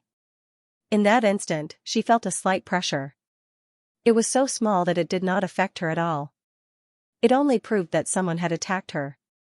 She dodged Xiangyuan's attack and slapped him back. He had been hit in the leg by Mu Qiji's bodyguard and could not move freely. Xiao Jin's two slaps made him lose his sense of direction. However, after Xiao Jin slapped him, her eyes locked onto Ho Wan. Her eyes were cold and clear, as if all the movements could not be hidden from her eyes. Ho Wan subconsciously tried to stop her, but to no avail. Now that she was being stared at, she found it difficult to breathe and subconsciously took a small step back. This was something that had never happened before. She had always relied on her identity as a spiritual reader and had her own pride. However, in front of Xiao Jin, she felt insignificant. It was especially obvious at this moment. Xiangyuan was still yelling. He had lost all his face, but there was nothing he could do. In the room in front of him, no one stepped forward to help him. He was slapped twice by a woman, and even Ho Wan didn't stop her. At this moment, he was not only disappointed but also had the urge to kill Xiao Jin. His eyes were bloodshot. He must kill the Mu family. Unfortunately, as soon as this thought appeared, Xiao Jin caught it. She smiled. "You're not convinced?" Everyone in the room was silent. Xing Jiaobai was shocked. She did not expect Xiao Jin, who looked so cold in school, to be so ruthless. Xiangyuan's cheeks were obviously swollen now. Ho Wan did not say anything. She did not dare to help. She could see that Xiao Jin really dared to hit Xiangyuan. Why would she care about her? After a long while, Ho Wan's new boyfriend said, "He has been taught a lesson. Let's forget about it." His voice was gentle. Xiao Jin looked at him calmly. "What's your relationship with Monkeyran?" Jiao Yang was speechless. Indeed, what was his relationship with Monkeyran? Although on the surface, everyone agreed to get along peacefully, but in private, no one liked the other. He disliked the arrogant Xiangyuan even more. Now that he saw Xiangyuan being beaten up, he felt even better. If not for the fact that he did not want to see Ho Wan sad, he would not have stood up to console her. However, Xiao Jin's words hit the nail on the head. What relationship did Monkeyran have with him?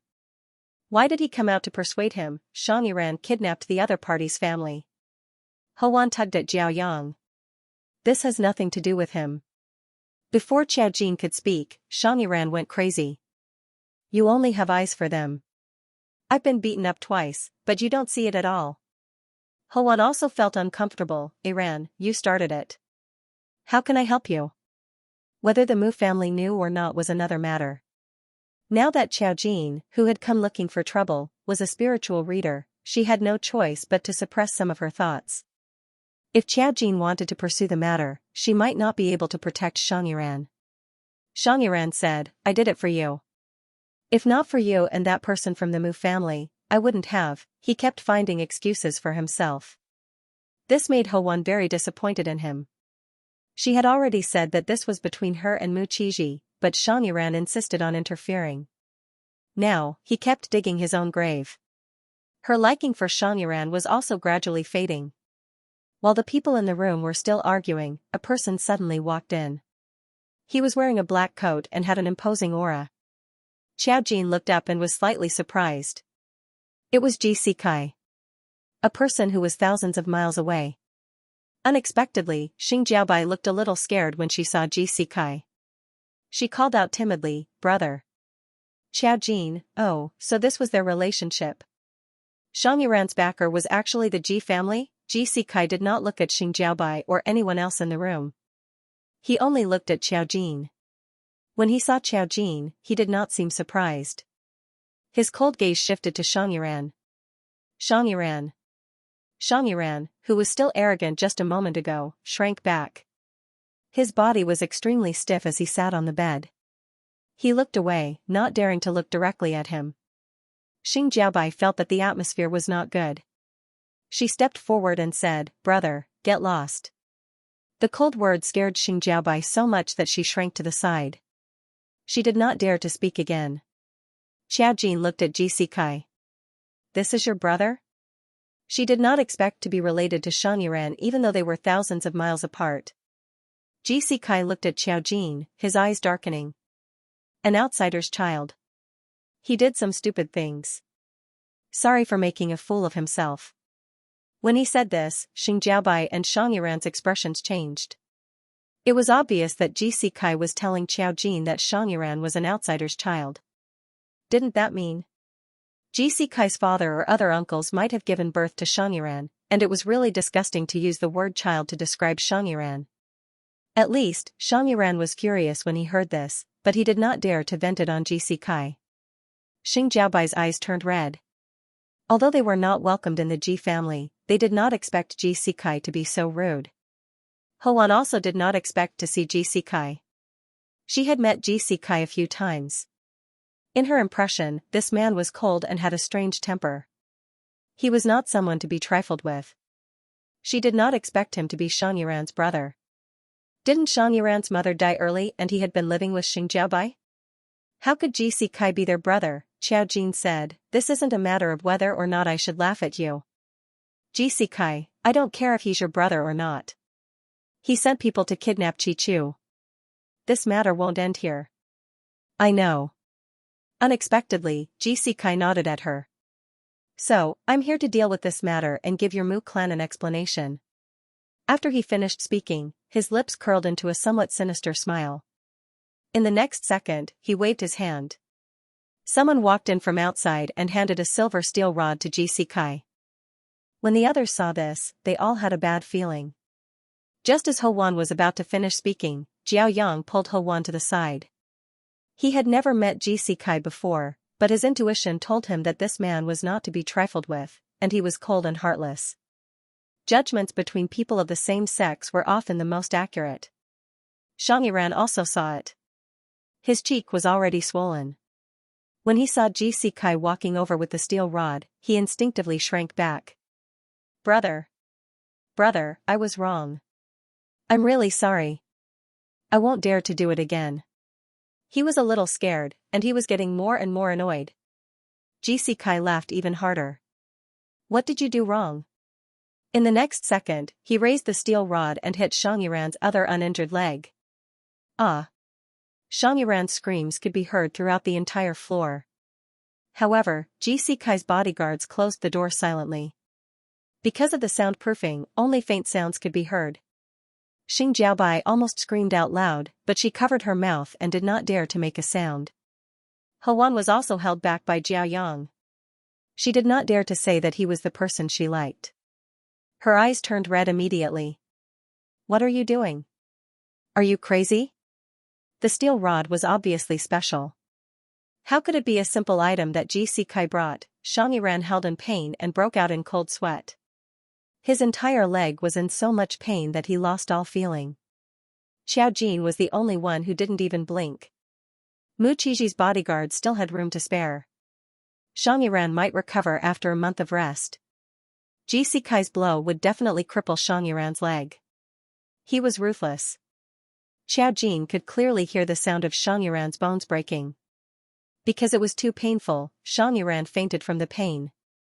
Xianxia threw the steel rod aside and took out a handkerchief to wipe his palms. He smiled and said, "My father couldn't control his body when he was young. He gave birth to a good child, but he is indeed useless now. He asked me to take care of him. For the sake of the Ji family, I spared his life. Today's leg is his punishment for disrespecting the Mu family. Xiao Jin, if anything happens to the Mu family, you don't have to do anything. I will put his corpse in front of you." Xianxia made it very clear. Muzichu's kidnapping was not a small matter. It had nothing to do with the Ji family. However, Xiao Jin had told Muzichu that it was Ho Wan's boyfriend who did it. What right did her boyfriend have to do it? The news from the Ji family spread quickly. It was mainly because Xianxia had received the news that this bastard had transferred people from the Ji family to do something. He immediately found out what he had done. He had become bold. In the past, he had done whatever he wanted. Of all people, he had to target the Mu family. After all, Xiao Jin was the daughter of the Ji family. Xianxia took advantage of the fact that his mother had passed away early and Xianxia's father felt guilty towards them. Even though Xianxia was ignorant and incompetent, he still doted on Xianxia. In the past, Xianxia had offended Xianxia, but Xianxia could not be bothered with him. Unexpectedly, he bumped into Xiao Jin at the hospital. If Xiao Jin had not come, Xianxia might have been able to keep his leg. At most, Xianxia would have brought Xianxia back and beaten him half to death in front of his father. Now that Xiao Jin had come in person, he had to give an explanation. Ho Wan was so angry that her entire body was trembling. She didn't expect that Xianxia would be able to move his hand so easily in front of so many people. Even if she was a spiritual reader, there was still Xiao Jin here. Xiao Jin was expressionless when he saw Xianxia's broken leg. After hearing Xianxia's words, he turned and left. Xing Jiaobai's tears kept falling. This brother of hers had never been nice to them, but most of the time, he just ignored them. Sometimes, his temper was really scary, but she had never seen Xianxia look so scary. He broke Xiang Iran's and his younger brother's legs, but he didn't show any emotion. He even looked as if he was dealing with something dirty that was an eyesore. After Xiao Jin left, he stared at Xianxia, who was lying on the bed, with a gloomy gaze. After a while, he clicked his tongue and left too. After he left, Xing Jiaobai finally dared to cry out loud. She shouted at Xianxia, "Brother!" Xianxia was in the hospital, so he was saved in time. No one dared to object to the Ji family's matters. Xianxia was being treated by the doctor. When Ho Wan walked out of the ward, her hands and feet were trembling. Her lips were pale. "This happened because of me. I shouldn't have been with Mu Qiji." Jiao Yang sat by her side and looked at her worriedly. "Do you think my words are unpleasant? Let me tell you the truth. Xianxia is like that. No matter who you look for, whether it's Mu Qiji or not, it's only a matter of time before he comes looking for trouble. Wan, you have to pay the price for your choices." Who asked her to choose to be with all of them? Ho Wan's eyes were unfocused. Jiao Yang said in a low voice, "We just didn't expect Xianxia brother to be so ruthless. That man didn't even blink when he hit Xianxia. He was obviously not an ordinary person. And the key was Xiao Jin, she only let Xianxia off in such a situation. It was also very scary." Ho Wan was tired. "What should we do now?" One of Xianxia's legs was broken. Ho Wan couldn't leave him.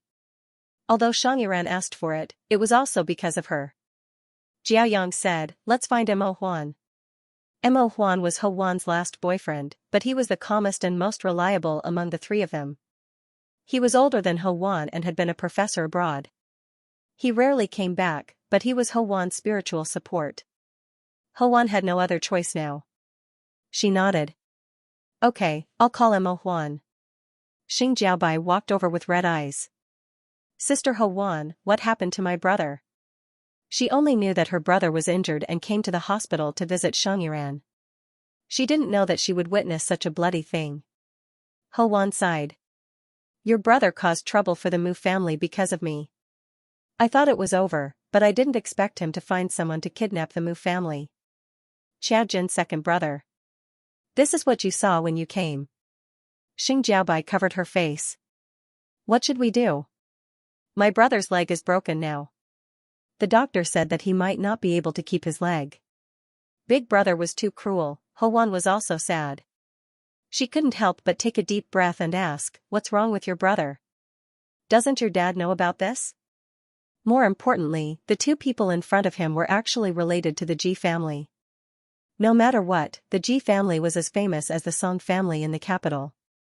What made Ho Wan surprised was why Ji Sikai chose to give an explanation to Qiao Jin and break Xiangyuan's leg. Xing Jiaobai stuttered, I don't know. I'll call my dad now.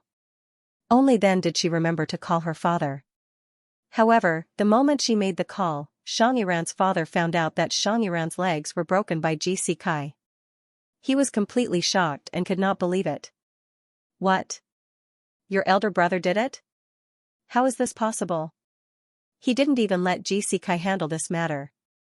In other words, Ji Sikai found an excuse to break Xiangyuan's legs. However, it was too late to be shocked and angry now. Xiangyuan's legs were broken. Ji Sikai's father could only scold him a little but dared not do anything to him. He felt guilty towards Xiangyuan, but he felt even more guilty towards Ji Sikai. Hearing Xing Jiaobai's words, Ho Wan's face turned even paler. He didn't come to handle this at all. He deliberately broke Xiangyuan's legs. When Qiao Jin returned to school, he received a call from Song Yanqing. I heard that something happened to Chi-Chu. He said that he didn't want his family to worry, but Mizuchu had taken the drug and there were still traces of it in his body. The infirmary found it out and felt that this was not a small matter, so he called the Mu family to inform them. The Mu family knew about it, and even Ji Sikai knew about it. Naturally, Song Yanqing knew about it too. It had only been 2 hours since Mizuchu's accident, but they received the news so quickly, which indirectly proved the ability of these big families to collect information. After all, it was impossible for Mizuchu's accident to spread. Fortunately, something happened and he was rescued. It's not a big deal. Qiao Jin answered straightforwardly, something unexpected happened. Song Yanqing immediately asked, what happened? Qiao Jin said, I met Ji Sikai. The person who kidnapped Mizuchu was Ji Sikai's younger brother. In order to give me an explanation, he broke one of Xiangyuan's legs. If it weren't for his promise, Qiao Jin wouldn't have given up so easily. Xiangyuan wanted the Mu family to be consigned to eternal damnation. Why should Qiao Jin show mercy to him? Ji Sikai's younger brother? Song Yanqing thought for a moment. I heard that his father has a pair of daughters outside, but I didn't expect. Are you okay? Qiao Jin said, no. Song Yanqing was silent for a moment. He didn't tell Qiao Jin that he had a dream. This was the first time he dreamed about Qiao Jin. He dreamed that Qiao Jin was trapped in a cave, lying on the ground and seemed to have fainted. Qiao Jin was so powerful that nothing would happen to him. So it was hard for him to understand this dream. Was it a prophetic dream or a normal dream? What do you want? Qiao Jin sensed his hesitation. Song Yanqing thought for a moment and said, I'll call you later. I'm at the airport now. I have to send my aunt and the others abroad. Song Henning and the rest decided to go overseas. Now that the Feng family was basically done for, all the children of the family were implicated, and their properties were sealed and investigated. If it weren't for the Song family, Song Henning's family would also have gotten into some trouble. They followed their original plan and went abroad to start a new life. Song Henning believed what his children said about being implicated. Naturally, he didn't want to implicate the Song family. Qiao Jin paused and said, help me wish them a safe journey. Song Yanqing showed a gentle smile on the other side of the phone. I will. With Xiao Jin's words, it indirectly proved that they would not be in big trouble. The reason why Song Henning chose to go abroad was also due to Feng Linming's own choice.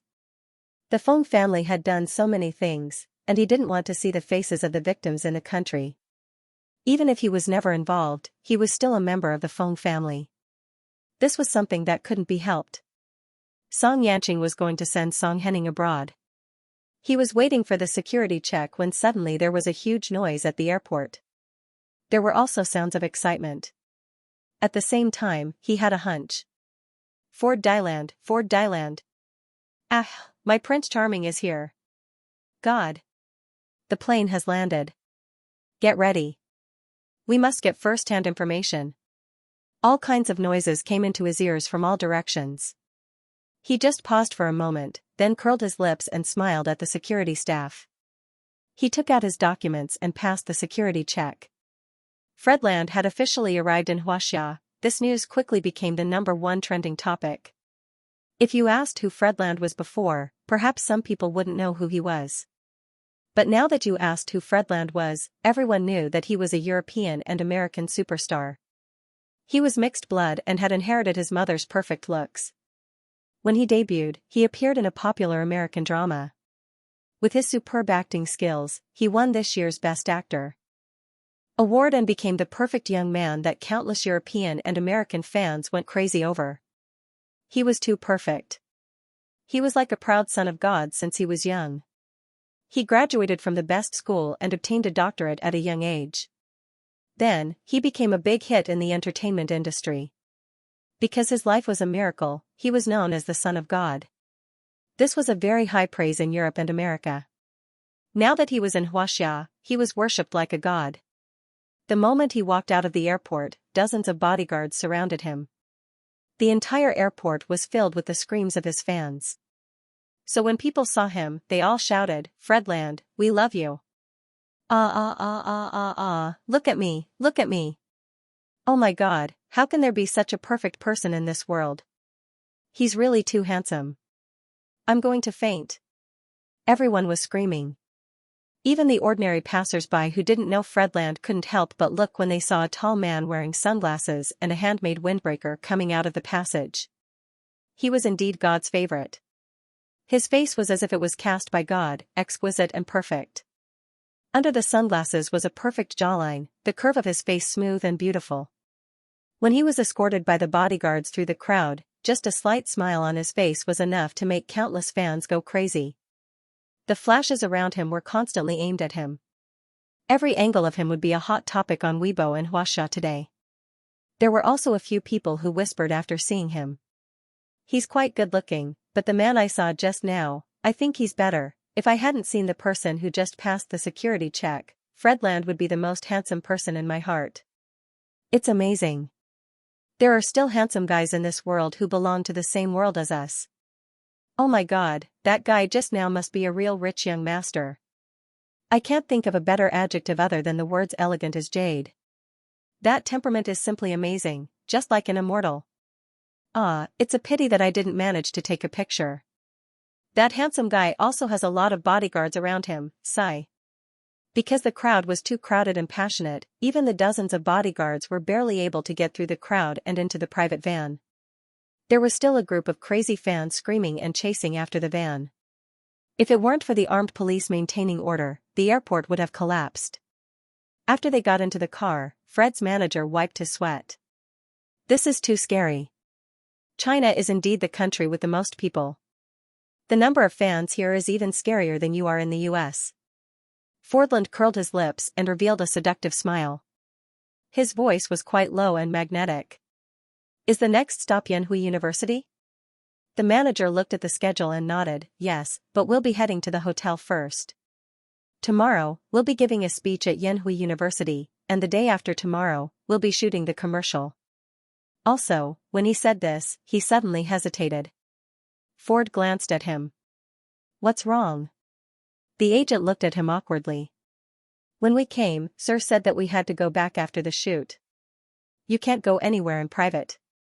Fredland was so popular because his mother and father were both superstars. One was a superstar from Europe and America, while the other was a popular teen idol from the last century in China. In people's memories, the two of them were very colorful. They were close to becoming gods, so their son was also very perfect. Ford had been God's favorite since he was young. He never knew what defeat was. Hearing this, Ford frowned slightly. He had been to many places, but his parents had never brought him to Xianxia since he was young. Even though his father was Chinese and his grandparents had passed away in China, his father didn't bring him back to China. He was very interested in this mysterious Eastern country, but his father always rejected him. Until the last time he received an invitation from China, the price was too high. Even if his father didn't agree, Ford insisted on going to China to take a look. He had never been to China in his life. Why couldn't he see this country? But every time, his father wouldn't tell him the reason. He would always tell him sternly that he could go anywhere but China. Now that he had reached this point, his parents couldn't control him anymore. That was why Ford had this idea. That was also why he was in China now. What did China have? China was a country that was very warm to him. Everyone who saw him was careful and respectful to him, as if they were afraid that he would be angry. He had the ability to do so. But he didn't understand his parents' behavior. He didn't expect them to use his agent to control him now that he was in China. He couldn't go anywhere in private. Didn't that mean he could only stay in the hotel? Was that possible? Seeing his expressionless face, the agent knew that Ford wouldn't listen. He was an artist with his own ideas. If it was someone else, the agent would have controlled him directly. But this was Ford. Whether it was his family background or his popularity, he was the only one who could control others. Even his manager had only chosen him to manage Ford Durand because of his experience. Ford was their god. If they didn't serve him well, they would be the ones to suffer. Fraudland closed his eyes and said softly, "I'll rest for a while." The manager hurriedly whispered, "Okay, I'll call you when we arrive at the hotel." As he spoke, he took out his phone and quietly looked at the information from Xianxia. In order to be a good manager, she had to learn Xianxia, one of the most difficult languages in the world. Sigh, it was not easy. Xiao Jin, do you know that Fredland is in Xianxia? Zhongli Peining, who had invited Xiao Jin for a meal, also received the news the moment Fredland landed. She couldn't wait to put her phone in front of Xiao Jin as if she was presenting a treasure, revealing the incomparably handsome photos on the screen. It was all Verdaland. Zhongli Peining couldn't help but get excited. Isn't he super handsome? This is my new Prince Charming. Xiao Jin just looked at the person in the photo calmly. Seeing Xiao Jin's cold face, Zhongli Peining felt a little embarrassed. That was true. The big boss had seen a beauty like Xianxia before. Even someone like Fredland would at most be stunned by a mixed blood. After seeing too many of them, it would just be the same. It was normal for her not to be stunned. This was the sign of girls chasing after celebrities. If someone else felt that their idol wasn't good-looking, they would definitely retort. Only Xiao Jin wouldn't dare to say anything even if she said that Ford Deland wasn't good-looking. After a long time, Xiao Jin said, "It's okay." Zhongli Peining felt that it wasn't easy to get one. She breathed a sigh of relief and put away her phone. She couldn't help but look at the photo a few times. I used to think that Ford Deland was the most handsome person in the world. When I saw you and Mr. Song last time, I knew that the creator was so magical. He could always create a unique beauty. She sighed. Unfortunately, I'm not one of them. Xiao Jin ate her meal quietly. Seeing that she wasn't interested in celebrities, Zhongli Peining couldn't help but be curious. Don't you have anything else to do? I see that you don't chase celebrities and rarely play games. Sometimes, you don't even use your phone. Don't you find anything else interesting? Yes, my job is quite interesting. She looked at all kinds of fortune-telling weirdos every day. Zhongli Peining also knew about her online shop. She knew that Xiao Jin was really just interested. If she were to make money, she would have made a lot of money. Xiao Jin said again, "Didn't you say that the spirit group is very busy recently? I see that you and your brother still stay in school every day?" Zhongli Peining, she coughed. That's in an emergency. Usually, we don't have to care about the spirit group. She couldn't say that her and her brother's mission was to keep an eye on Xiao Jin at school to prevent her from taking revenge on society. Of course, Zhongli Peining felt that even if Xiao Jin decided to take revenge on society, they might not be able to stop him. Xiao Jin changed the topic quickly. After she asked this question, she suddenly asked casually, "Will Fredland be coming to school to give a speech tomorrow?" "That's right." "Hey, I thought you didn't pay attention to him?" Xiao Jin's lips curled into a meaningful smile. "Who says I don't pay attention to him?" "Huh?" Zhongli Peining widened her eyes. "You like him too?" He couldn't tell. Xiao Jin, no. Zhongli Peining, it turned out to be an anti-fan. The anti-fans were already writing on their faces in front of the true fans, and the true fans didn't dare to refute. Zhongli Peining felt that her status as a fan was low. She could only say, "The news on Weibo said that he will be coming to give an hour speech tomorrow afternoon. Do you know how much the school paid?" Zhongli Peining gestured a number. It said that they paid 70 million for this 1 hour. The ability of a celebrity to make money was terrifying. Especially since Yanhui was a school, it didn't feel strange to invite a celebrity.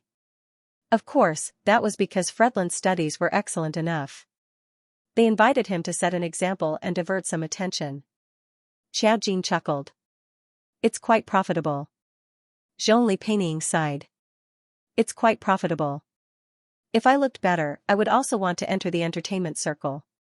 Unfortunately, I'm a spiritual reader. My family doesn't allow us to enter the entertainment circle. They say that it will attract the attention of other families." Zhongli Peining's words made Xiao Jin's eyes freeze for a moment. "Why do you say that?" Zhongli Peining realized that she had spilled the beans, but now that she had said it, she hesitated for a moment and said somewhat embarrassedly, "Actually, it's not just the Zhongli family and the Wanyan family who are spirit readers. There are also other families who hide in the secular world and don't reveal themselves. Moreover, there are some spirit readers who will hunt down our spirit readers' family." "Hunt down?" Zhongli Peining nodded. "You know that there will be demonized spirit readers among us spirit readers. Some demonized spirit readers have formed groups and will hunt us down. There have always been fights between them. However, demonized spirit readers will eventually enter the demonized stage. They can't distinguish between friend and foe, so there will be fewer and fewer of them. It's just that before they remain clear-headed, they will know the existence of other spirit readers and will make a move. However, I don't know what's going on. Recently, there have been fewer demonized spirit readers in the imperial capital. On the contrary, the news from other areas has begun to increase." Xiao Jin paused. Recently, she had been tracking down spirit readers who had accidentally awakened. Regarding demonized spirit readers, there were indeed fewer of them. Just as Zhongli Peining said, the demonized spirit readers in the imperial capital had been decreasing recently. It was extremely difficult for her to meet one. This pattern was abnormal. The demonized spirit readers in an area were all randomly awakened.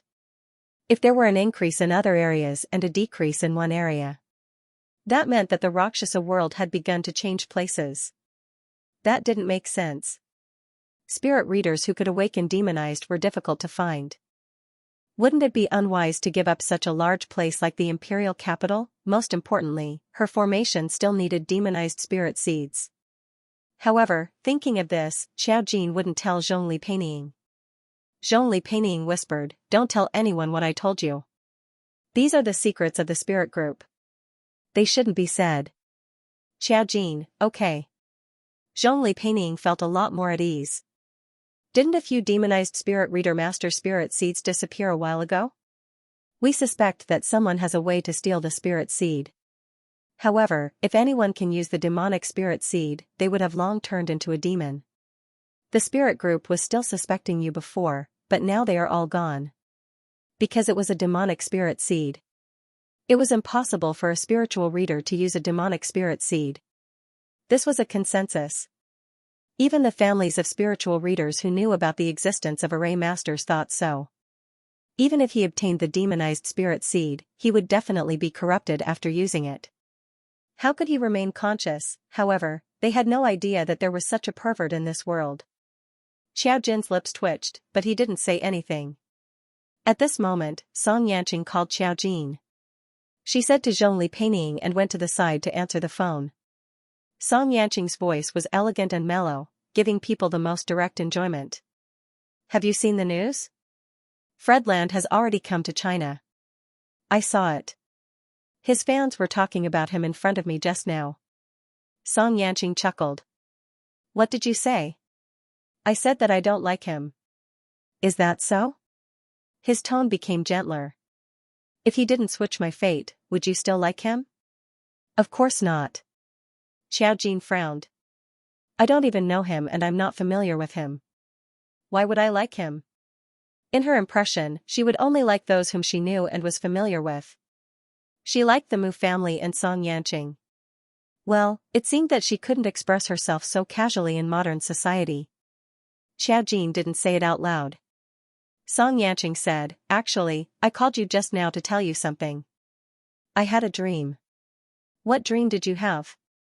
Song Yanqing said, I dreamed that you were trapped in a cave. I couldn't see clearly. It was raining, and you were wearing thin clothes. You were lying on the ground and passed out. Because there was no other information, I couldn't tell when it happened. Xiao Jin was a little surprised. You dreamed of me? Even if Song Yanqing was a spiritual speaking master, he shouldn't have sensed Xiao Jin's matter so quickly. Unless, this matter has something to do with you. Xiao Jin's words made Song Yanqing pause. Xiao Jin continued, a spiritual speaking master won't have dreams that have nothing to do with him. If he wants to know something, he just needs to see someone else. Since you can dream of me, it means that this matter has something to do with you. Would I be lying in the cave or passed out? She thought for a moment. Under normal circumstances, this kind of thing won't happen to me. Your ability is still unstable. What you dream may be true or may be changed. As for whether it's true or not, I can't say for sure. After Song Yanqing heard this, he was a little worried. It has something to do with me? Could it be something that will happen a long time later? It's hard to say. It might be soon, or it might be a long time later. And under normal circumstances, Xiao Jin wouldn't have the scene in his dream. Accidents couldn't be ruled out. Xiao Jin could only speculate so now. Of course, it was possible that the backlash had forced her to this point. But she wouldn't let herself fall into a desperate situation. Since Xiao Jin couldn't guess it now, Song Yanqing said, if there is more information, I will tell you. In short, you still have to be careful. I know. She would not refuse Song Yanqing's kind reminder. She added, Feudland will be giving a speech at my school tomorrow. His life providence is very strong now. I can't see anything on him unless I have the chance to touch him. And set up an array formation on him. No need. Song Yanqing said, not everything needs to be like this. I'll find out what you want to know. I'll take the opportunity to investigate this matter when I go abroad. Now that Fredland isn't abroad, their focus will definitely shift.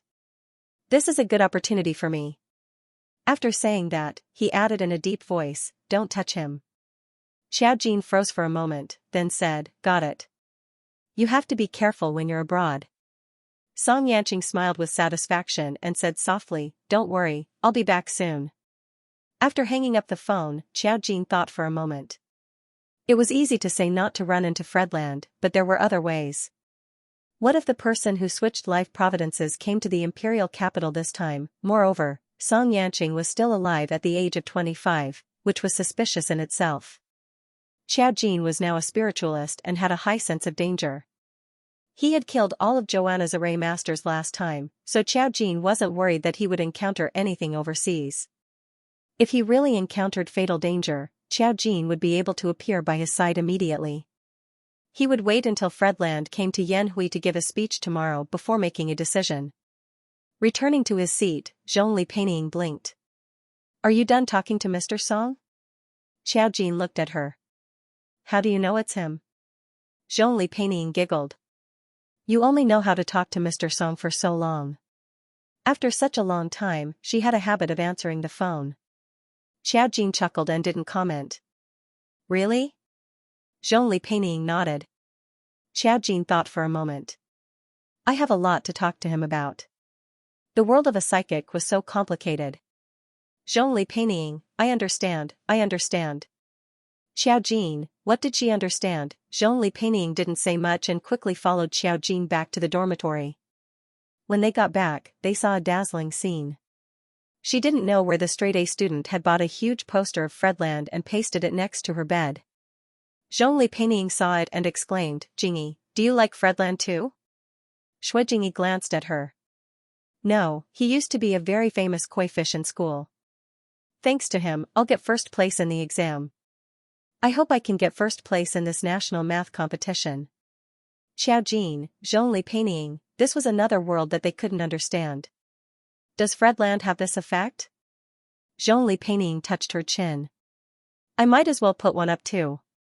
My exams have been a bit difficult. After all, it was a prestigious school. Her grades couldn't be too bad. Xiao Jin didn't say anything. She glanced at the poster Shui Jingyi had pasted. Fredland looked at the camera with a gentle smile. It was easy to be mesmerized. Xiao Jin's eyes were clear. Soon. Since he was a thief, he wouldn't be able to hide for long. The next day, Fredland's arrival caused a sensation in the school. The school had already informed the students to go to the auditorium to watch the speech. Every student was very excited. There were even students from the neighboring schools who wanted to come in and take a look, but they were not allowed. Even the boys who weren't very interested in Fredland would look at him because of his celebrity status. This time, the speech would be broadcasted live. At the appointed time, Fraudeland finally arrived. The entire auditorium burst into cheers as they watched the godlike man finally descend upon their school. Fordland stood on the stage with an elegant and modest smile. His deep blue eyes swept across everyone present. Every time his eyes swept across a side, there would be a series of gasps. Zhongli Peining stomped her feet happily. He's really too handsome, too handsome. Xiao Jin was expressionless. She had a calm expression on her face, which made her stand out from the crowd. Moreover, she wasn't looking at the stage. Out of the corner of her eye, she was looking around the auditorium. The auditorium was very large, and it could accommodate tens of thousands of students. However, Xiao Jin saw that there was a constant flow of black gas around the auditorium. Within that mass of black gas, there were some whispers that made one's mind go blank. It was like a demon seducing people's hearts. The voice was low and thin. It was fragmentary and seemed to be saying something. Xiao Jin frowned slightly. The aura of Rakshasa realm. Indeed, Fredland had swapped Song Yanqing's life providence. Song Yanqing had attracted Rakshasa realm to begin with. Now, even Fredland, who had swapped life providences, could attract Rakshasa realm. It was obvious that Song Yanqing's original life providence was stronger. The Rakshasa realm had a seductive aura to begin with. The students sitting in the back row would be affected, even though Fordillan's smile seemed to be able to heal people's hearts. However, the students who had been tainted by the black aura would instantly feel their minds being affected. They would feel inexplicably irritable and inexplicably anxious. In short, they felt uncomfortable everywhere. Even though Fordillan's elegant voice spread throughout the auditorium, it sounded like a disturbing melody to them.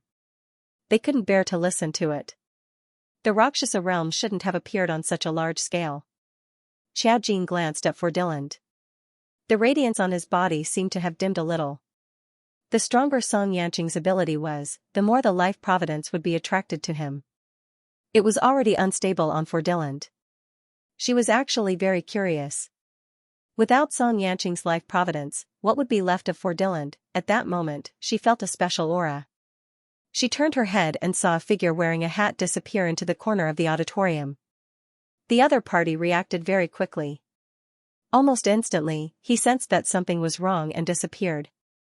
Xiao Jin stretched out his hand and formed an array. Red lines invisible to others enveloped the students, and all the students seemed to disappear from the world. She saw a red shadow disappear from the school in an instant, running further and further away. His reaction was fast and his ability was very strong. He was indeed not an ordinary person. However, Xiao Jin just moved his fingers and formed a red line. It spread directly between heaven and earth, and the entire space seemed to turn into nothingness. The red line firmly locked onto the figure. In just a moment, the red line penetrated the other party's body. With a bang, the other party turned into a phantom. This was a substitute array, which was equivalent to the person who set up the array having a life. As expected, he was worried about Fordilland being alone, so he came all the way to the imperial capital to deliver his head. Pfft. Somewhere overseas, in a dark room, a figure suddenly spat out a mouthful of blood.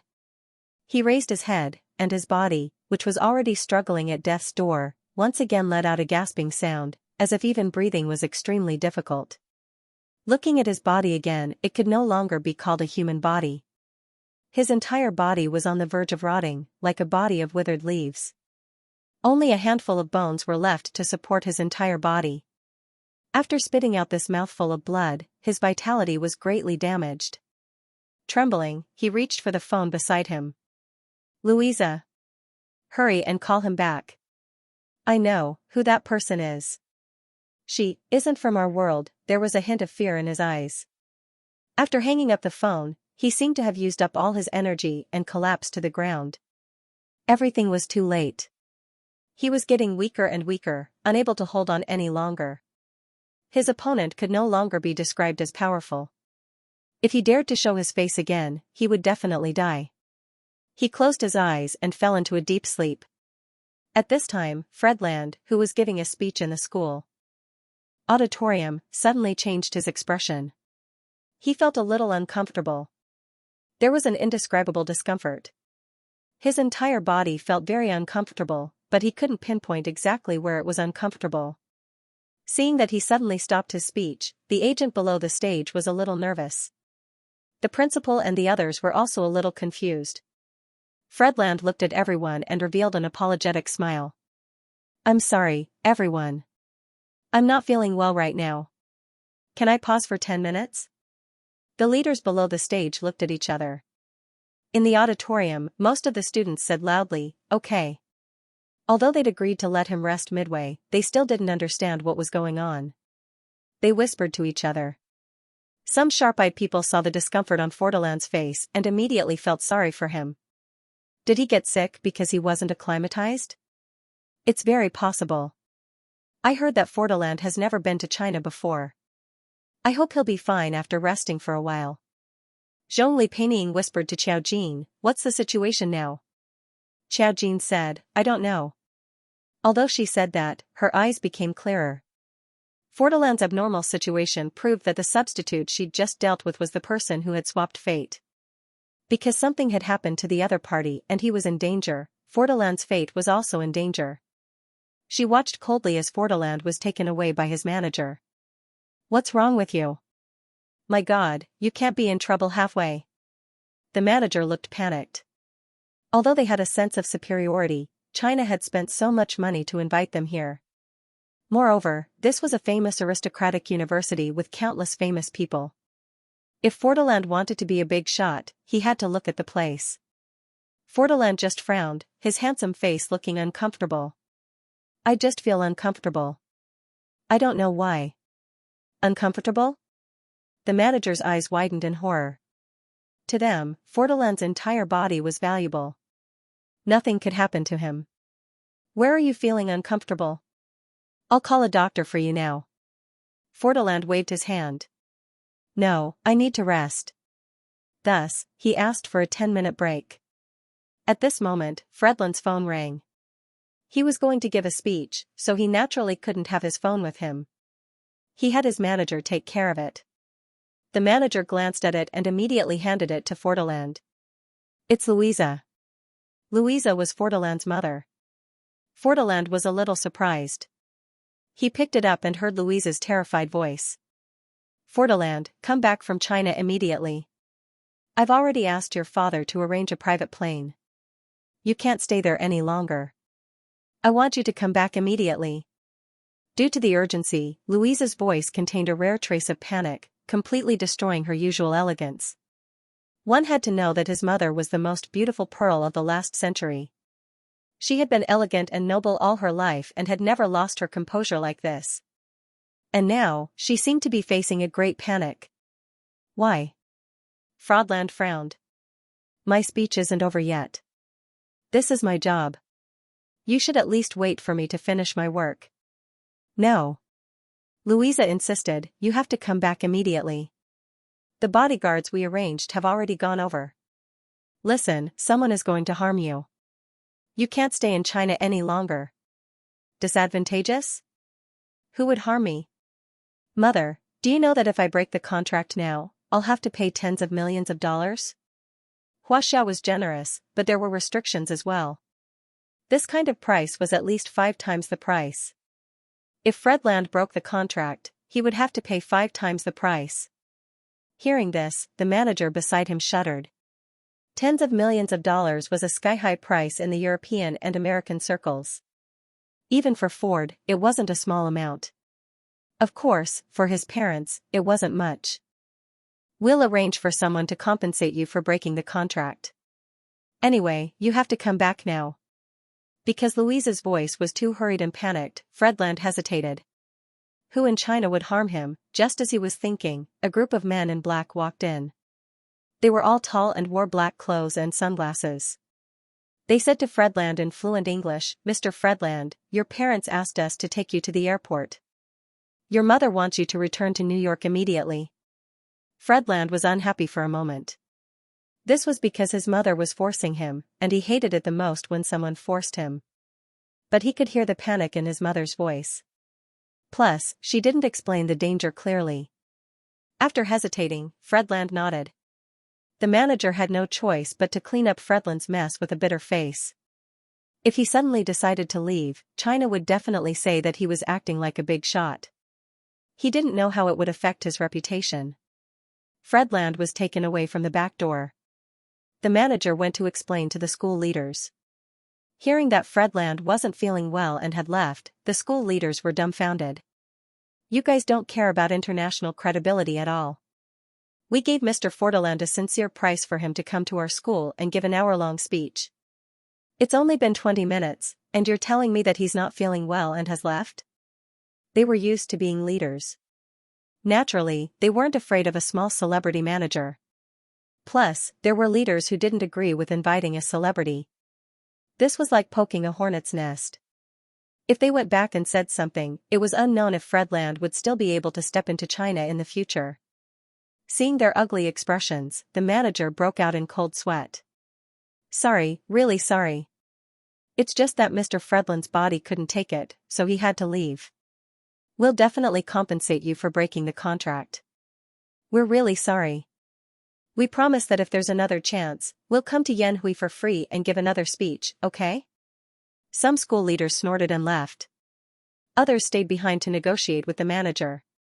No matter what, Dylan's departure showed that he didn't care about Yanhui at all. The students on the stage saw the leaders go backstage one by one. After a while, someone left with a gloomy expression.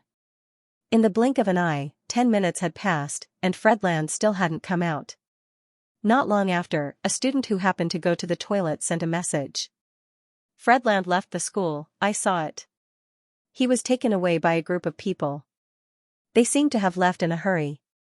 You don't have to wait anymore. The leader was so angry that he came out and said that he went back on his word. When the news spread, the whole school was in an uproar. Not all of the people here were his fans. Some of them expressed their dissatisfaction at that time. The rest of the fans were confused and did not know what had happened. Didn't they agree on 10 minutes?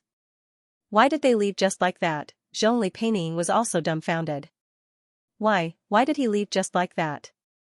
Xiao Jin, who hadn't moved from his seat, smirked. You want to leave? It's too late now. Zhongli Peining heard these words. She looked at Xiao Jin in a daze, but she didn't understand what he meant. Of course, Xiao Jin wouldn't explain. He just looked at the school hall that was suddenly in an uproar, and a faint coldness flashed in his eyes. Since Dylan had come to China, how could she let him leave so easily? Of course, she would let him stay in China and wait for Xianxia to come back. They already knew that something might happen to Dylan, so they wanted him to go back in a hurry. Unfortunately, it was too late. Dylan was escorted to the airport. However, he was dumbfounded when he heard the news. Their private jet route wasn't approved. The news that came back was that they couldn't fly because of air traffic control. At first, for Dylan thought that someone was deliberately stopping them. However, after connecting to the news network, the response was that the normal air traffic control was suddenly decided and wasn't targeted.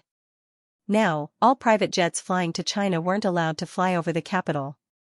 After Louisa heard the news, she immediately bought a ticket for Dylan to New York. However, the tickets being fully booked was one problem. Another problem was the constant delays. The inexplicable delays meant that they couldn't fly. For Dylan also felt that something was wrong. Louisa was burning with anxiety overseas. They'd booked several trips for Dylan, but all of them had problems.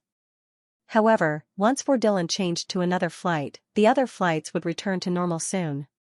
All the news was that there was an unexpected situation. It wasn't that China was targeting Dylan. Dylan felt like he'd seen a ghost. After leaving school, he couldn't leave China until night fell.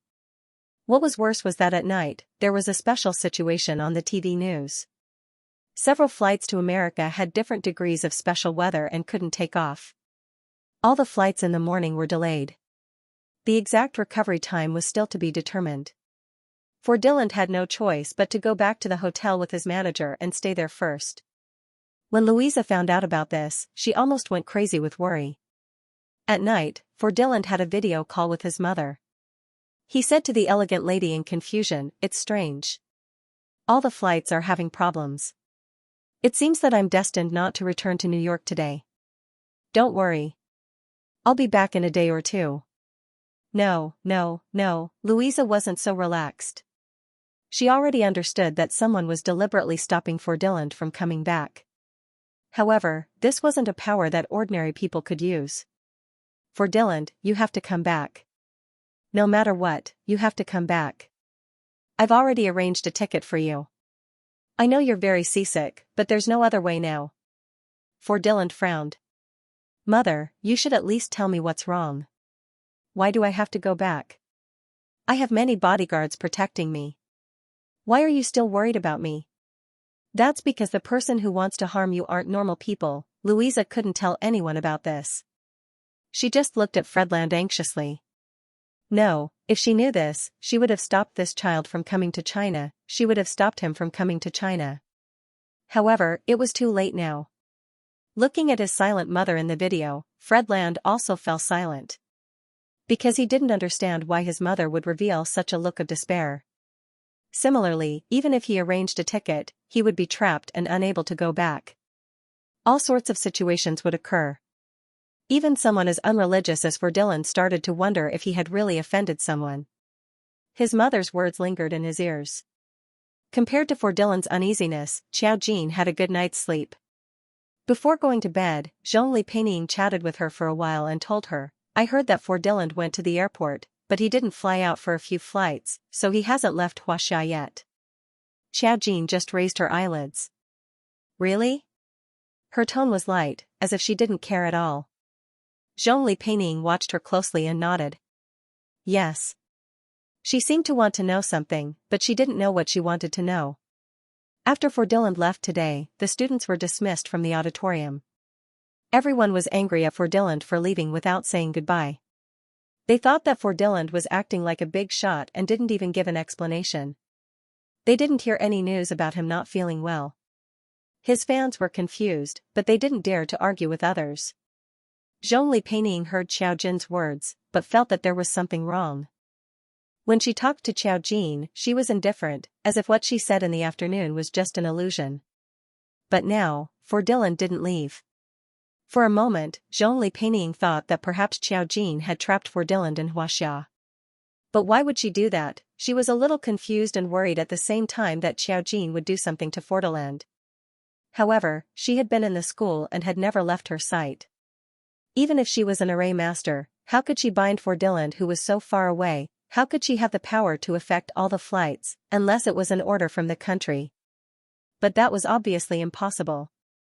Unable to get an answer, she was confused, so she tossed and turned all night without sleeping. Xiao Jin was sleeping soundly. Musichu was brought home by Qiao Fei because of the kidnapping. As for Xiao Jin, Qiao Fei ordered her not to leave the school. Even though Ji Sikai had already come to apologize and explained the whole story, he still didn't understand. Xiao Fei didn't know that even Ji Sikai had such a melodramatic incident. He was baffled and worried about Xiao Jin's safety at the same time. Every day, he would video call Xiao Jin to make sure that Xiao Jin was at school. Therefore, Xiao Jin stayed in school and didn't go anywhere. After class, she would leisurely go to the library to read books or do other things. In short, she was active in school. For a few days, Fredland was trapped in the hotel while she was at school. Zhongli Peining finally confirmed that Xiao Jin had nothing to do with Fredland. Xiao Jin didn't leave the school. How could he trap Fredland? Besides, she shouldn't have a grudge against Fredland. At this time, Fredland's parents finally realized that the situation wasn't something they could control. They had no choice but to come to China to find their son. Even if they couldn't go back, they had to see Fredland to be at ease. At the same time, Xiao Jin received news that Song Yanqing's aunt and the rest had already made arrangements overseas. Song Yanqing was returning to the country and would arrive tonight. Xiao Jin raised his eyebrows. Some things could finally come to an end. Today happened to be the weekend, so she could go home openly. Zhongli Peining could only say goodbye to her. When she left the school, she glanced at the sky. The moon would be exceptionally bright tonight. Before leaving the school, Xiao Jin received a call from Meng Qingyu. Meng Qingyu usually had to go to school in addition to following the spirit group. Therefore, after the last time, she basically did not disturb Xiao Jin. This time, she called Xiao Jin for something. Xiao Jin, Meng Qingyu's voice was a little cautious when she spoke to Xiao Jin. After her awakening, she wasn't afraid of anyone except for Xiao Jin, who she was inexplicably in awe of. Xiao Jin got into the Mu family's car outside the school gate to pick him up and said softly, "What is it?" "Sister Hiyao said that if I encounter something I don't understand, I can look for you." After all, Xiao Jin said that he would contact her about some of Meng Qingyu's matters. Naturally, Hiyao told Meng Qingyu to look for Xiao Jin if she encountered any problems. Of course, she knew what was important and would not look for Xiao Jin with trivial matters. Xiao Jin lowered his eyes slightly. Did something happen?" "Yes." Meng Qingyu's voice was a little confused. "When I was browsing Weibo, I saw a piece of news. In the news, there was a girl about my age. The strange thing was that when I saw her, my heart would beat very fast. It's the literal kind. It's not that I have any special feelings for her, but my heart would beat. Do you know what I mean?" "Your heart can beat?" Xiao Jin narrowed his eyes slightly. "To what extent?" "Meng Qingyu, it's like the speed I feel after strenuous exercise. My heart feels like it's going to jump out of my body. It's indescribably uncomfortable." Xiao Jin thought for a moment. "Find a place to meet me. I want to know who that girl is." If it were any other aspect, it would be hard to say, but Meng Qingyu had an array point in his heart. Even Xiao Jin didn't know what those array points were. He only knew that there were 9 array points in the memory array. Now, it was impossible for Meng Qingyu to have such a reaction to only one person.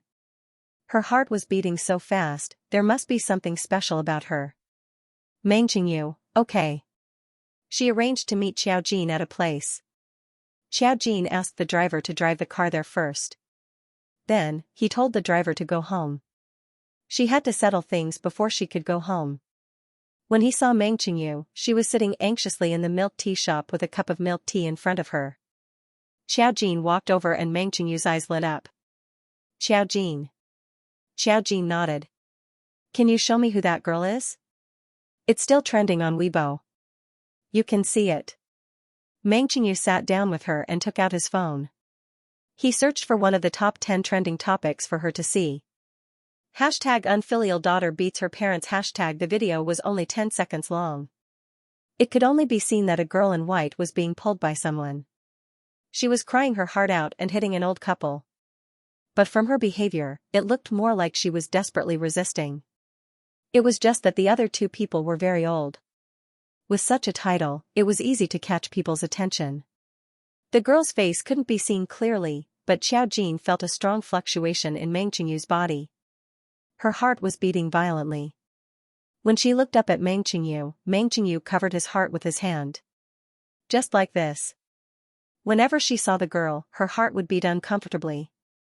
It wasn't her heart that was beating, it was her core that was reacting. Xiaojin looked at the girl in the video. The headline of the news was that elderly parents came to ask for living expenses, but the daughter didn't give it and even beat them up. In just a few seconds, there were tens of thousands of comments on the hot search. Meng Qingyu said, "This news was in the top 3 before, but it's dropped now. I don't know why, but I think this girl is innocent." It was an inexplicable feeling. It was the news of Mingnan. Mingnan was a southern city near the border, very far from the capital. However, it would take a few hours by plane. The video was released the day before yesterday. Xiaojin looked at it and narrowed his eyes. "Let's go to Mingnan tomorrow." Meng Qingyu didn't hesitate. Okay. She also wanted to know why she had such special feelings for this girl. However, as long as she turned off the news and couldn't see the girl, she would regain her calm. Xiaojin returned the phone to Meng Qingyu and said, "You can use the internet to find out more about this girl." Meng Qingyu reacted immediately. "Is she also a psychic?" "Maybe, but she hasn't awakened yet. At least, I didn't see it in the video. However, you can't tell the spirit group that she might be an awakened psychic. She could see if there was an awakened psychic. It would be troublesome if the spirit group found out. She didn't want to be questioned all day long." Meng Qingyu nodded. "Okay, I understand." After meeting with Meng Qingyu, Xiaojin took a taxi to the most luxurious hotel in the capital. At this time, Ford's parents had already arrived in the capital. They met Friedlander in the wine shop. Louisa and the others had secretly come to China, so the news had not been made public. Louisa almost burst into tears when she saw her son, who was still fine in the hotel. She immediately went forward and hugged Friedland. "God, thank goodness you're fine." "Thank God." Ford had been very idle in the hotel these days. Other than not being able to leave, he didn't feel anything wrong. At this moment, facing his parents' excitement, he was actually still a little confused. Seeing his mother's emotional face, he still couldn't say anything. He hugged Louisa and patted her back comfortingly. "I'm fine, Mother. You're the one who's worried too much." Louisa was so excited that some tears seeped out of the corners of her eyes. "It's good that you're fine. It's good that you're fine." Friedland's father had been standing aside with a gloomy expression from beginning to end. Through the transparent glass window, she looked at the tall buildings outside the hotel. Xianxia remembered that she hadn't been back to China for a long time. Here, he had a past that he couldn't look back on and a past that he didn't dare to face. He used to be a famous superstar in China at the end of the last century. Even now, there was still a lot of information about him. After so many years in the business world, he could numb himself and force himself to forget the past. Now, he had no choice but to return because of his only son. Ferdinand was his only son, so he couldn't let anything happen to him, even if, at any cost. "Father." Xianxia slowly turned his head when he heard Friedland's voice. To be fair, he was very handsome. Even in his middle age, he still maintained himself very well. As a celebrity, he had self-discipline, so he didn't allow himself to fall after so many years. He worked out, maintained himself, and took care of his body. He was a mature and handsome man in his 50s who looked like he was in his 30s. He was tall and elegant. After deliberately hiding himself for so many years, he gradually restrained his sharpness. Because of this, not only did Ferdinand perfectly inherit Louisa's strengths, but he also combined his strengths to become a perfect face. But was he really like this? He looked at his son's handsome face, and for a moment, he actually saw the shadow of that child. This was too terrifying. "Father?" Ferdinand saw that Xianxia was in a daze and called out again. Xianxia came back to his senses. "I'm fine." He spoke in Huaxia subconsciously. He hadn't spoken Huaxia for many years. When he was at home, he always spoke English and never Huaxia. Now that he suddenly blurted it out, Louisa looked over. Louisa didn't speak Huaxia, but Ferdinand did. Even if his family didn't deliberately let him learn, he was smart. As long as he wanted to learn, he could learn very quickly. Moreover, this was Xianxia's mother tongue. Father, you look absent-minded. For Dylan changed to Huaxia to talk to Xianxia. Louisa immediately refused. You can't speak Huaxia in front of me. You know I don't understand. After saying that, she looked at Xianxia worriedly.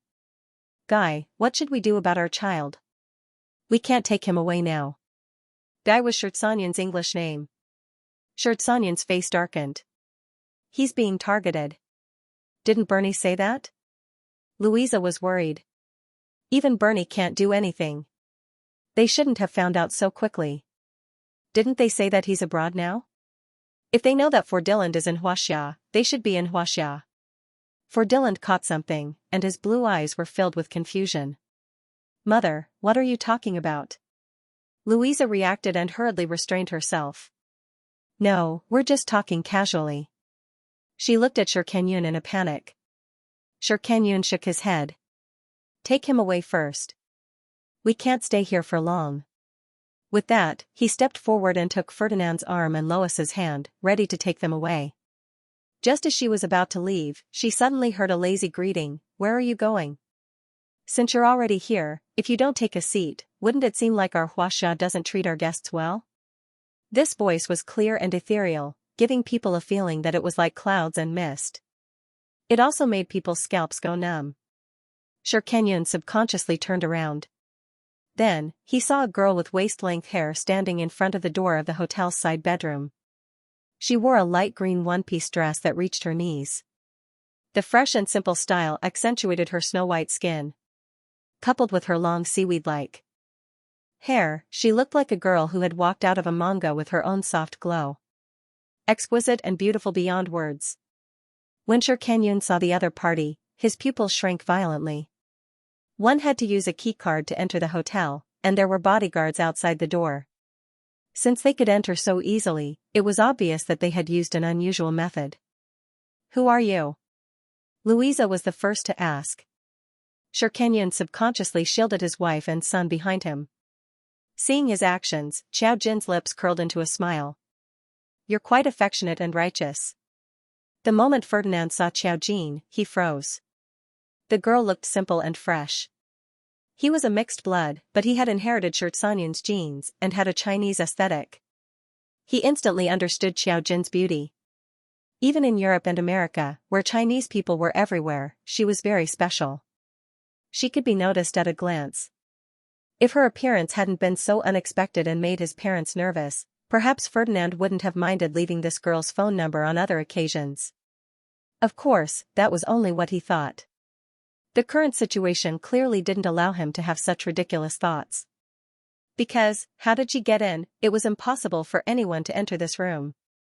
He had been here for a few days. Compared to his parents' nervousness, Ferdinand, who was not involved, only frowned slightly, looking puzzled. Who are you? Xianxia frowned. Just as he was about to say more, he realized something and closed his mouth. Xiao Jin chuckled. Guess who I am? Frodoland whispered, Father? Xianxia said, Don't say anything yet. His hand was quietly reaching behind him. For Dylan noticed that there was a gun on his father's waist. It was impossible to bring guns into China. It was illegal, his pupils contracted. Xianxia looked at Xiao Jin and his face darkened. I don't care who you are. As soon as he said that, he pulled out his gun and shot at Xiao Jin. However, nothing happened for a long time. Instead, it gave Louisa and Fredland a fright. Xianxia's face stiffened. He held the gun, but found that he couldn't press it down. It was as if something was controlling his body and he couldn't move. This was the first time he had felt a sense of panic, an incomparable sense of panic. His body stiffened. Louisa grabbed his wrist in panic. Guy? Xianxia wanted to open his mouth to speak, but found that he couldn't even speak now. It's illegal to carry a gun, you know? We don't allow such dangerous things to be used in China. As soon as she finished speaking, Xianxia's gun fell to the ground. Louisa's pupils constricted. She almost subconsciously wanted to pick it up, but she couldn't move. At this time, Ferdinand realized that something was wrong. He pursed his lips. On one hand, he was confused about hiding it from his parents. On the other hand, he was nervous about the unknown Xiao Jin. Fredland had been raised too well since he was young. His life had been smooth sailing and he had never experienced anything unimaginable. Therefore, he knew nothing. It was as if he was soaking in a jar of honey, carefree and without worries for the rest of his life. Xiao Jin slowly walked over. You think your son doesn't deserve to die, so other people's children deserve to die? All these years, you've taken someone else's life providence and enjoyed their good luck. You guys have been doing well. Not only had Fredland changed his life providence, but Song Yanqing's luck had also been taken away. All these years, Shi Kenyun had relied on this to make a fortune. He was very lucky and had never encountered any defeats. Now, he was a well-known tycoon in Europe and America. Xiao Jin had long said that he would return Song Yanqing's life providence. No one in the capital could stop the Song family. Shi Sanyan's lips were trembling. The glory in front of others was just a few insignificant human beings in front of Xiao Jin at this moment. Lois couldn't understand their words, but she instinctively felt danger. Her eyes were watery, and it was obvious that she was about to cry. Ferdinand was a little stiff at this time. What do you mean by stealing fate? Shi Sanyan's face was even stiffer. What he feared most in his life was to be known by his son. He might not understand it, but he would eventually understand it. He thought this matter would be hidden for the rest of his life, but now it was still exposed.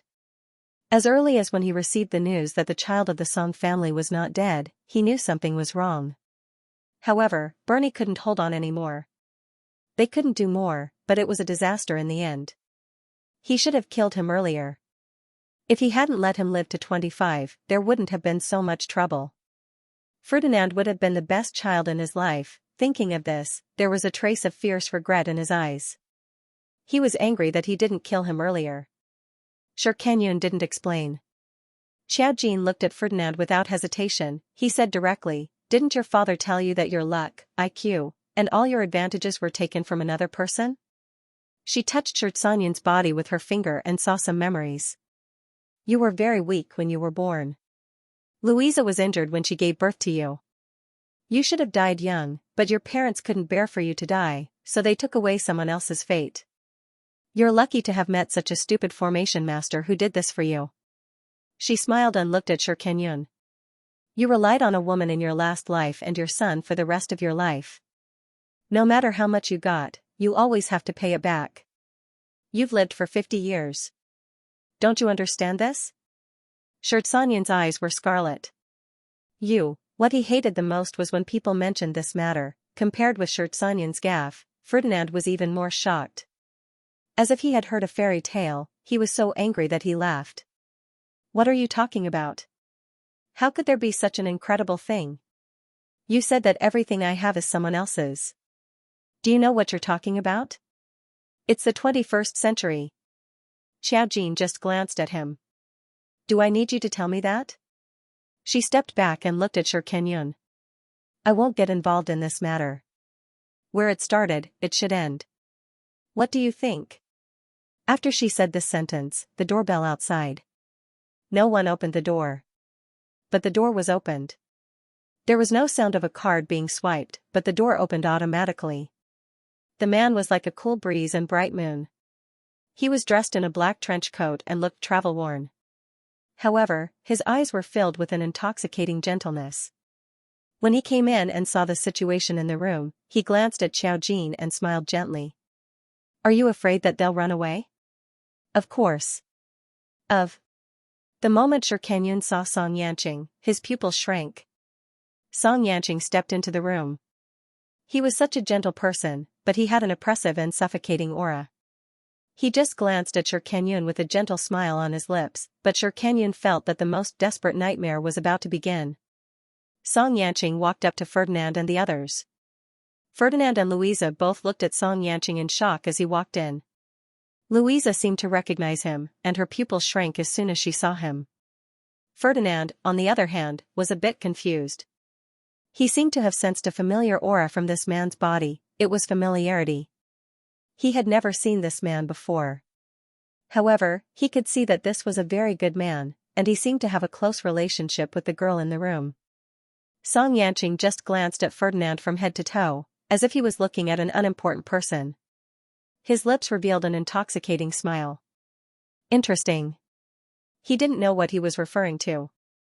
Xianxia's eyes were red. You're an array master. He already realized what Xianxia was going to do. However, he couldn't move at this time, and even the words were a bit hard to say. No one answered him. Xianxia didn't look at Xianxia, but locked his eyes on Ferdinand. That pair of ink-black eyes were so mysterious and deep, as if there was a whirlpool in the deepest part of those eyes, and something was spinning inside. Ferdinand wanted to say something, but he found that his mind was a bit scattered. His rationality told him that something was wrong, but he just couldn't control it. Many things flashed through his mind in a mess, as if he was uncontrollably going through everything that had happened since he was young. There were also some chaotic voices in his head. Those voices were faintly seductive. He couldn't control it, but he didn't understand. He also felt that something was gradually leaving his body. In the room thousands of miles away, he felt a strong pressure that made it hard for him to breathe. He was seriously injured and couldn't resist anymore. He was suppressed by this force and spat out another mouthful of blood. He knew that he couldn't hold on anymore. There was no other way. He scratched the ground with his withered fingers, but he didn't even leave a trace. He didn't have any strength left. On that old, rotting face, a teardrop flowed out of the remaining perfectly preserved flesh. Louisa. I'm sorry. At the same time, in the hotel, 2 lines of tears flowed down Louisa's perfect face. Ferdinand began to frown. He felt something bad. His breathing began to quicken, and his fingers subconsciously covered his heart. On the contrary, Xianxia standing in front of him didn't seem to have changed much, but something seemed to be subtly changing. The sickly aura on him was gradually dissipating, and the black aura that hadn't dissipated yet flowed to Xiao Jin's fingertips. He became calmer and calmer. His gentle and cold temperament became more and more mysterious and ethereal. He was like a noble young master who had walked out of a painting, with a moving radiance. He became more and more quiet and mysterious. But the smile on his lips was still as gentle as ever. In contrast, Ferdinand's face suddenly lost its color.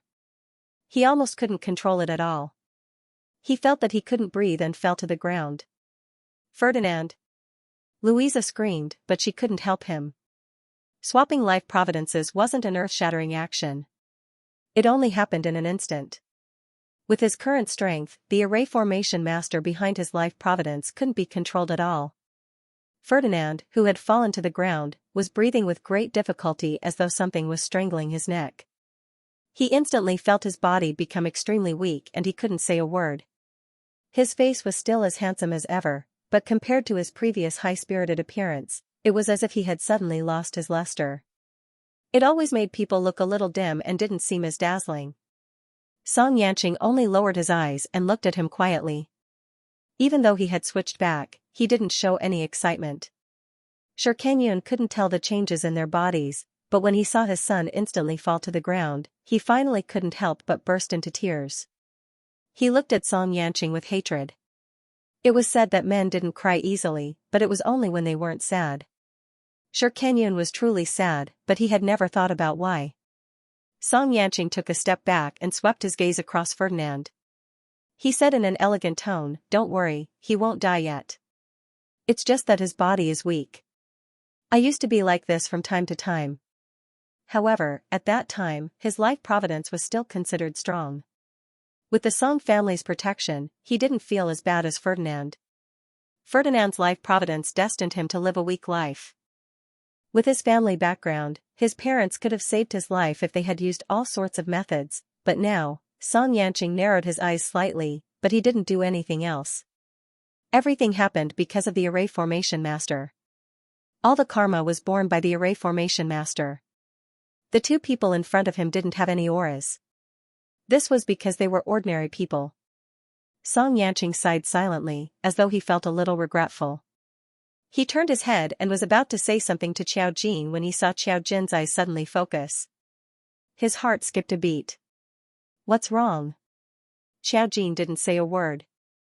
At this moment, the chandelier on the ceiling of the room suddenly swayed, and Xiao Jin happened to be in that position. Song Yanqing was shocked.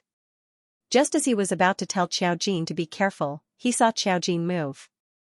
With a paw sound, the huge chandelier fell down. Just based on its size, if it fell on a person's body, even if they didn't die, they would lose half their life.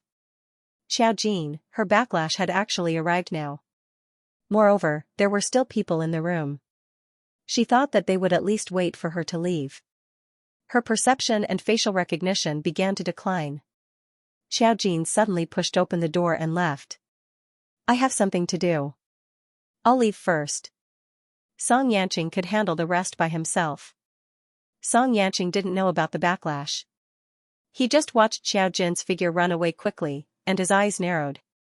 She wouldn't be so flustered. It was obvious that something had happened.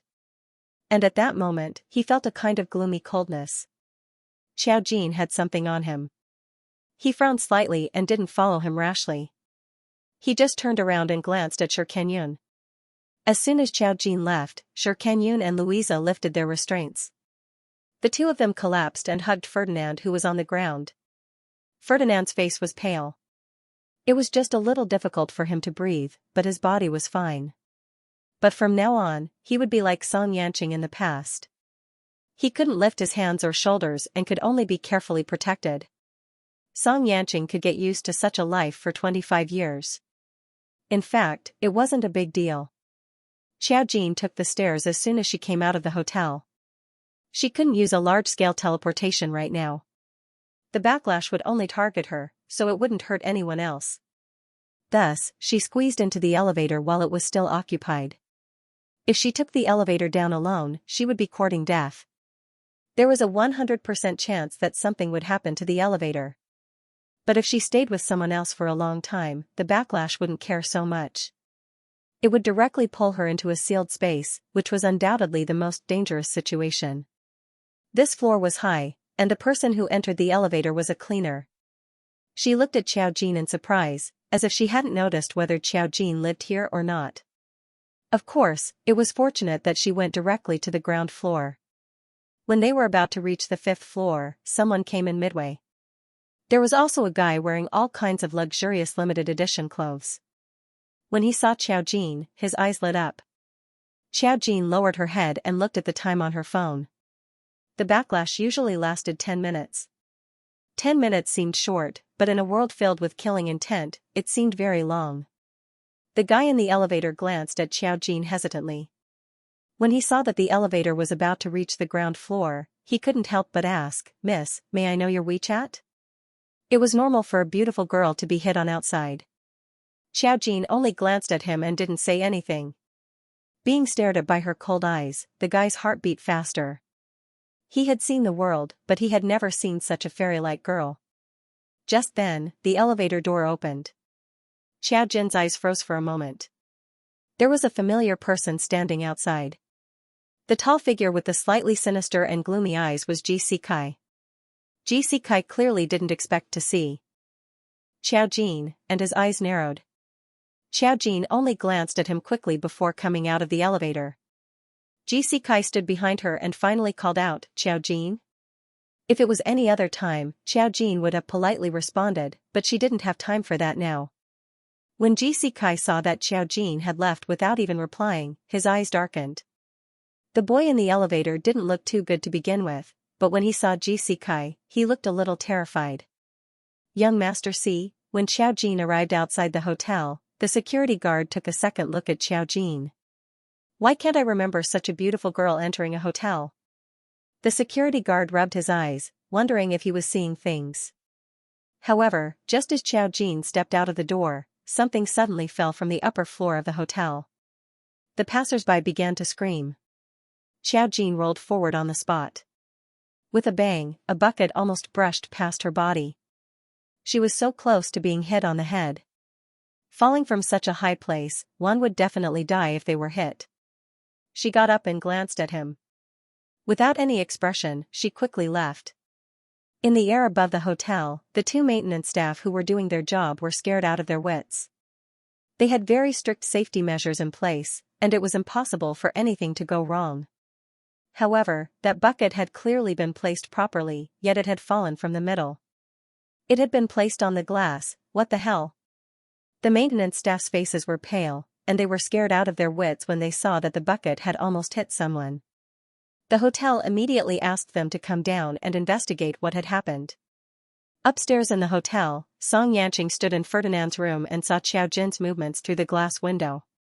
It was different from the previous light. Even if it was night, he saw a cloud of black gas following behind Xiao Jin as if it was catching up to Xiao Jin. The black gas was a little different from what he had imagined. It had a ferocious aura, and he couldn't get close. Xianxia's eyes gradually darkened. Obviously, there was something else that Xiao Jin didn't tell him. He had always been more at ease with Xiao Jin, but this time, he was a little nervous, which was rare. When Xiao Jin escaped to the street, she was faced with a fatal situation. Karma changed its route at the last minute, and she was blocked by something. Murderous aura was coming from all directions. Xiao Jin hesitated and finally threw all the demonized spiritual seeds in her hand. The backlash began to subside instantly. The spiritual seed in her hand was enough to withstand the backlash this time. Xiao Jin just looked down. As expected, the price of resurrection was too high. The result of going against the heavens was to bear the corresponding punishment. If she couldn't avoid it, she would die. She lowered her eyes.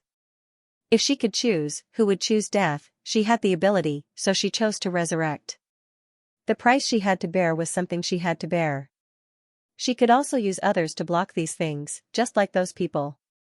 However, in that case, what was the difference between her and those people? Standing on the street, it was as if the clouds in front of her had dispersed. Her 5 senses returned, and only Duan Ruyan's demonized spiritual seed was left in her hand. TSK, it seemed that she had to find a new spiritual seed. Xiao Jin. She turned her head and saw Xianxia standing in front of her.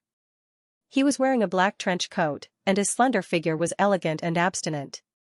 The mysterious aura became more and more obvious. Just by standing there, he attracted countless gazes. The passers-by couldn't help but take out their phones and start taking photos of him. Xiao Jin hummed in acknowledgement. Xianxia asked, "Is it over?" Xiao Jin glanced at him. He had sensed something. After all, he had seen the backlash this time. His recovery of his life providence had nothing to do with his abilities, but now, he should be able to see some things about karma. Xiao Jin nodded. She stood there with a rare look of confusion on her face, as if she was thinking about something. Xianxia walked over and held Xiao Jin's wrist under the amazed and envious gazes of the surrounding people. She might feel awkward if they didn't hold hands directly. "I'll send you back first." Xiao Jin didn't go far, so he easily found her. Xiao Jin asked, "Where is Ferdinand?" Xianxia's tone was very indifferent. "They will return to America because that array master blocked all the karma for them. It has nothing to do with them directly. But it's good to go back. Maybe we can catch a big fish later." Obviously, he also knew that it wasn't as simple as an array master behind this matter. After all, he knew that Joanna knew about Ferdinand, which meant that Ferdinand's matter had something to do with the Hurley family. Xiao Jin nodded and chose to follow him. Xianxia informed Bo to pick them up, and he took Xiao Jin to a secluded place to wait for Bo. Xianxia looked down at her and saw that she was looking down at the ground. He didn't know what she was thinking, so he asked, "Is that a backlash?" Why would Xiao Jin have a backlash? Xiao Jin said that only array masters with evil intentions did something they shouldn't do and suffered karma. There would be a backlash. So in Xianxia's eyes, she was someone who wouldn't do those things. It was just that now there was a backlash on her body, which made Xianxia wonder if the Feng family was destroyed too badly, so part of the backlash was on Xiao Jin. At that time, the Feng family offended Xiao Jin. But he faintly felt that it wasn't the case. Xiao Jin just pursed her thin lips and didn't speak for the time being. In this regard, Xianxia was very patient. He didn't say anything and quietly waited for Xiao Jin's answer. He knew that Xiao Jin would tell him. Sure enough, after a while, Xiao Jin said, "I should have died at that time, but there is a price to pay for resurrection." She did commit suicide, but she was saved. It was just that she came back to life as a complete person. Song Yanqing's eyes locked on her, and his pupils contained a layer of mist. Just because of this? Song Yanqing could only think of the suicide. He felt that Xiao Jin didn't simply awaken, but he didn't expect that she suffered a backlash from resurrection. He tilted his head, looked to the side, and suddenly said, "Do you know that I have always had a guess?" Xiao Jin looked at him. "What guess?" "You always say that array masters can do many things in this world, including a spiritual speaker like me. People are bound to be born, grow old, get sick, and die, but what if someone wants to live forever even if they have to pay the price?" With his words, Song Yanqing slowly moved his gaze to her again. "Do you think I'm right?" Xiao Jin raised her eyebrows. Sure enough, Song Yanqing had already guessed it. If array masters and spiritual readers reached the same extreme, who wouldn't want to live forever? It was just that it wasn't so easy to live forever, otherwise there wouldn't be karma in this world. He was also guessing if she would use another way to resurrect. It was just that this kind of resurrection opportunity was very complicated, and there would be a price to pay. Thinking of Xiao Jin's previous style and some of her styles, this idea rose in Song Yanqing's mind and never went down. Now that he saw Xiao Jin suffered a backlash, the idea in his mind had been confirmed. Xiao Jin smiled softly. "Do you think I am not Xiao Jin?" Song Yanqing asked her back. "Then who are you?" In his eyes, she was just Xiao Jin. There was no other thought. Xiao Jin said, "I've said it before. I am Xiao Jin, SSSS Xiao Jin's hers grow, SSSSSSSS, she S's. Was resurrected. The memories she had were from 10,000 years ago, so her personality was naturally similar to that of the past. In fact, there was an obvious difference. It was just that some people didn't dare to think about it, while others. "Young master," Ah Pei's voice came. Seeing Song Yanqing and Xiao Jin together again, his eyes showed understanding. As expected, he was here to look for Miss Qiao after getting off the plane. Song Yanqing only said, "Get in the car first. I'll send you back. We'll talk on the phone tonight." Obviously, he would not discuss these things with her in front of ordinary people. What he wanted to know now, as long as he asked, Xiao Jin might not necessarily not tell him. This was what he had sensed. There were countless mysteries surrounding Xiao Jin. He had just become a spiritualist, so he wasn't in a hurry at all. He just wanted to know more about her. Xiao Jin was not surprised that Song Yanqing could guess this. Even in the Mu family, Mu Xiangshan and Muzichu had noticed something. He knew more things, so it would be strange if he did not notice it. However, the two of them did not say a word after getting in the car. Xiao Jin kept looking at the bustling city outside the window. Addie felt that the atmosphere between the two of them was strange today. Did they quarrel? That was impossible. He really could not imagine the young master and Miss Qiao quarreling. The two of them were super existences who could remain calm even if the sky fell down. After sending Xiao Jin to the Mu family, Song Yanqing showed his usual gentle smile to Xiao Jin. "Rest early." Xiao Jin nodded. "I'll call you later." Obviously, he was going to tell Song Yanqing something. Song Yanqing nodded. After Xiao Jin went in, Addie looked at Song Yanqing and said tentatively, "Young master, you look much better." After being with him for a long time, people who were familiar with him could see some differences. In the past, Song Yanqing was very much like a weak noble son, elegant and noble. Now, his temperament had not changed, but there was no sense of depression like before.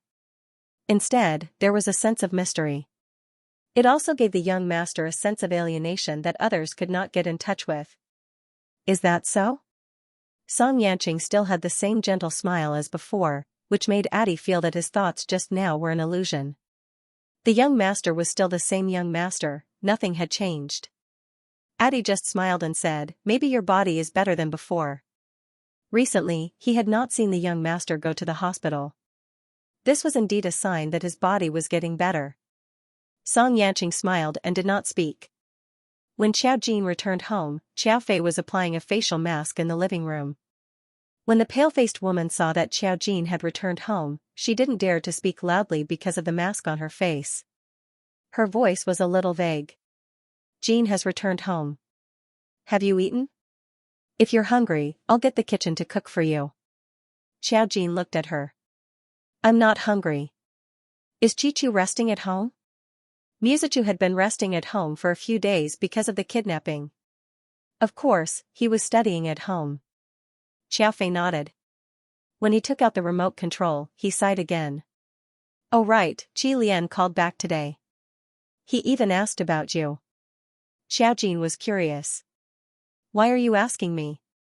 Xiaofei. I'm asking if you've become prettier. Musilian was actually asking, where's Xiao Jin? Has she become ugly? Tell her that if she's ugly, I won't acknowledge her when I come back. At that time, the person who answered the phone was Xiaofei. This kind of heartless words naturally attracted Xiaofei's rebuke. Xiao Jin, I don't believe it. Xiaofei, look at Musilian's character. Even if he said something good about him now, he wouldn't believe it. Seeing that Xiao Jin was about to go upstairs after speaking, Xiaofei sighed again. Jin, Ji Sikai and your grandpa Ji will come to our house tomorrow. Don't go out on the weekend. Stay at home and chat with us. Xiao Jin frowned slightly. Why is he accompanying us? It's because of Chi-Chu. Sikai personally came to apologize. Aya, his character is quite good. He doesn't seem like what the rumors say. Xiaofei had heard some information about Ji Sikai. It was just that he had a bad temper. The last time they spoke together, Ji Sikai seemed much more normal compared to the time when Xiao Jin went to the hospital for a paternity test. Feifei, I don't think things will go as you wish. Xiao Jin sighed. I have to go to Mingnan City tomorrow. I've already booked a ticket. You're going overseas again? Xiaofei turned around and looked at him with a serious expression. Why do you always go overseas? Is it with Lord Song again?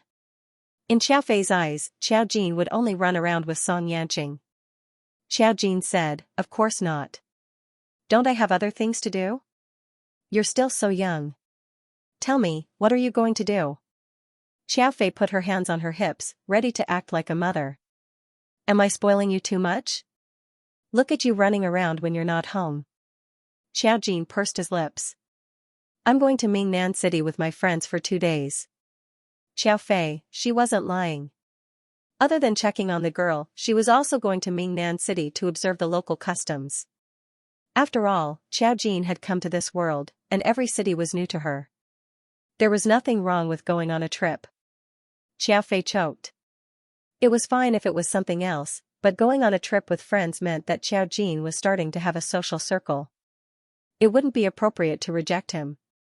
She smiled awkwardly. Can't you go later? Xiao Jin looked at her strangely. There are only 2 days of vacation. If I don't go on vacation, do you want me to ask for leave? Xiaofei, a good student wouldn't ask for leave. Xiaofei felt helpless. Okay. She should have told Xiao Jin in advance. Xiao Jin nodded and went to her room. As for Ji Sikai, it wasn't a matter of whether or not Xiao Jin could meet him. Ji Sikai wasn't as simple as he seemed. He had a strange temper and was merciless towards Xianxia. It was obvious that he was cold and indifferent. He even had a spiritual psychic by his side. When he had first met Ji Sikai, there had been a spiritual psychic by his side. However, he was not a spiritual psychic. Xiao Jin lowered her eyes. She didn't see anything against her from Ji Sikai, so she couldn't be bothered to care about other people's affairs. When she returned to her room, she remembered that she had promised Song Yanqing that she would tell him something. Then, he made a phone call. Song Yanqing quickly picked up. It was very quiet on his end. Hello? Xiao Jin's clear and deep voice always had a calming power. Organizing his words, he said, a person who is destined to die will have to pay a price for being resurrected. She was ambushed and should have died. She was just unwilling to give up, so she chose to use the array to prepare for her resurrection before she died. This was something that an array master could do. The heavens had already treated her well enough. After her resurrection, other than facing the monthly backlash, there would not be any other impact. This was the difference between her and other people. Some people might be using countless lives to pave the way for others to live. This way, the price they had to pay would be higher and higher. Once something happened, their souls would be scattered and not a trace would be left. Even their descendants would suffer. Song Yanqing heard Xiao Jin's words and narrowed his eyes.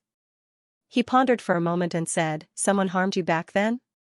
Xiao Jin said, "You can say that. So, you want revenge?" Xiao Jin curled her lips.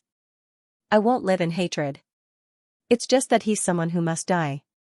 There wasn't any hatred. In the world of array masters, it was either you die or I die. Song Yanqing probed, "Is he still alive?" Xiao Jin, "Yes, but he's hiding. Before everything was clear, he wouldn't show up easily." Song Yanqing, "I'll help you find him." His voice was both comforting and promising. Xiao Jin just smiled. "Thank you." After saying this, she said, "I'm going to Mingnan City with someone to deal with something tomorrow. I'll be back on Sunday." Song Yanqing directly said, "You found other spiritual readers?" Xiao Jin, "More or less." Song Yanqing, "Okay, be careful. Contact me if you need anything." Xiao Jin of course agreed. After hanging up, she was about to go to bed when she received another message from He Yao. "He Yao, Wan Yanwei has been sentenced to death. The results are out." Because of the conclusive evidence and the Song family's involvement, the results were out very quickly. Wan Yanwei's death sentence was confirmed.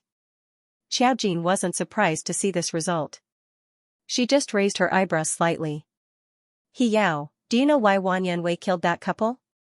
"Because she liked that man, but that man didn't like her. Also, the night before the wedding, Wan Yanwei tried to seduce him, but the man didn't take the bait. She found an opportunity to sneak into the other party's house and kill the couple. He Yao, the child was only a few months old, but the parents were about to collapse. She was really scary. Sometimes, even if they weren't spiritual readers, ordinary people would still have strong evil intentions. After all, they were all human." "Jin Jinyo, the child is with your grandparents now?" He Yao, "Yes, the Wanyan family compensated them with a sum of money. The money is enough for the child to live for the rest of his life, but he lost his parents." He Yao, "I wanted to frame you." He Yao only realized after some things happened that the spirit group wasn't as glamorous as she thought. There were many ugly things inside, like the Feng family and the Wanyan family. Of course, there were also good people, but in the big picture, their influence was too small. It was Jin Jinyo, mm.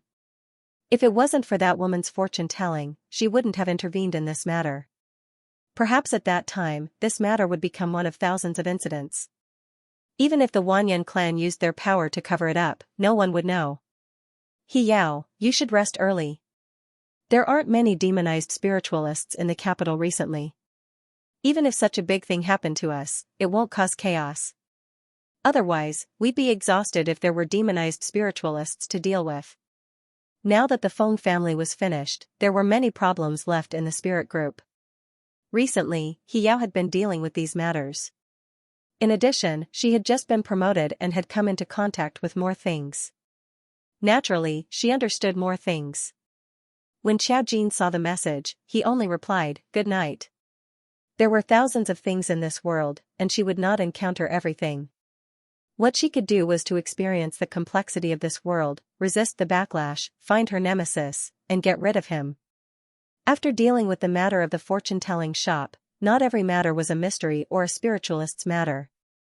Most of them were trivial matters, such as marriage and horoscopes. Most of them were very strange. Xiao Jin even encountered a woman who asked if they were compatible with her lover's horoscope. As a conscientious fortune-teller, Xiao Jin naturally answered any questions. Until now, he had a full star rating. The next morning, Xiao Jin got out of bed and headed to the airport. She was going to Mingnan City with Meng Qingyu. She found the girl in the news who made Meng Qingyu feel special. This incident was on the hot search list, so some information was easy to find. After Meng Qingyu and Xiao Jin boarded the plane, Meng Qingyu showed Xiao Jin his information. "Yesterday, I checked the information below this news article and read some comments. Based on some information, this girl's surname should be Yang, and her name is Yang Qiulu. The people in the news are her parents. They asked her for money, but I don't know why. Anyway, Yang Qiulu didn't give them the money and got into an argument with her parents. The news is all about Yang Qiulu beating up her parents. There's no other clarification. She scrolled through her phone and continued, but I read some comments saying that Xianxia Lu's parents value boys over girls and didn't care about her since she was a child. She went out to work and self-study at a young age, but her parents refused to let her go and forced her to use money to support her brother. She's 25 now and lives in a small house. This time, her brother is going to get married, and her parents asked her to fork out 200,000 yuan. She couldn't afford it and was beaten again. She was filmed by her parents. Meng Qingyu gasped. Although Xianxia Lu wasn't traumatized by her stepfather, the oppression from her biological parents still made her gasp. If the comments were true, it was quite sad to be born in such a family. Meng Qingyu also had a hunch that what they knew was just a little bit of information. She was afraid that the real information would be more worrying. Xiao Jin looked at the news without any fluctuation in her eyes. She just said, "The news is 2 days old. I need the latest information." She was afraid that the person had already awakened and done something she shouldn't have. She sent Xianxia Lu's information to He Yao. He Yao had a special information network in the spirit group and could find information about an ordinary person very quickly. He Yao? You want to check this? He Yao, wait for 10 minutes. Jean, it's okay. I'm on a plane now and will arrive in Mingnan City in 2 hours. You'll receive the news when you get off the plane. Thank you in advance. He Yao, you're too polite. Checking information is just a small matter. When the plane was about to take off, Xiao Jin turned off the phone and closed his eyes. He faintly said, "Let's rest first. We'll make a decision after we see the latest news." Meng Qingyu nodded.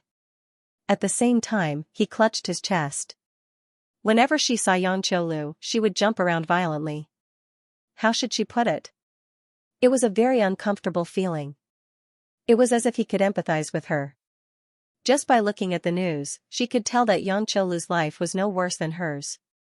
Sometimes, it was better to be dead than to have such parents. After more than 2 hours of flight, the plane finally arrived at Mingnan City. When they were about to land, Xiao Jin woke up on time. Meng Qingyu had been watching TV. She couldn't sleep, so she did other things to pass the time. However, when Xiao Jin woke up, she glanced at her. The girl did not look sleepy, and her eyes were very clear when she woke up. It was as if she had just closed her eyes to take a nap. Her skin was as white as jade and flawless as the finest porcelain glaze, suffused with a warm white softness. She was so beautiful. Xiao Jin's temperament was really rare. She felt that Xiao Jin was very mysterious. She had a feeling that she came from a very distant place. She didn't know why she had this feeling. The moment the plane landed, Xiao Jin turned on the phone and saw He Yao's message. He Yao, yes, Xianxia Lu.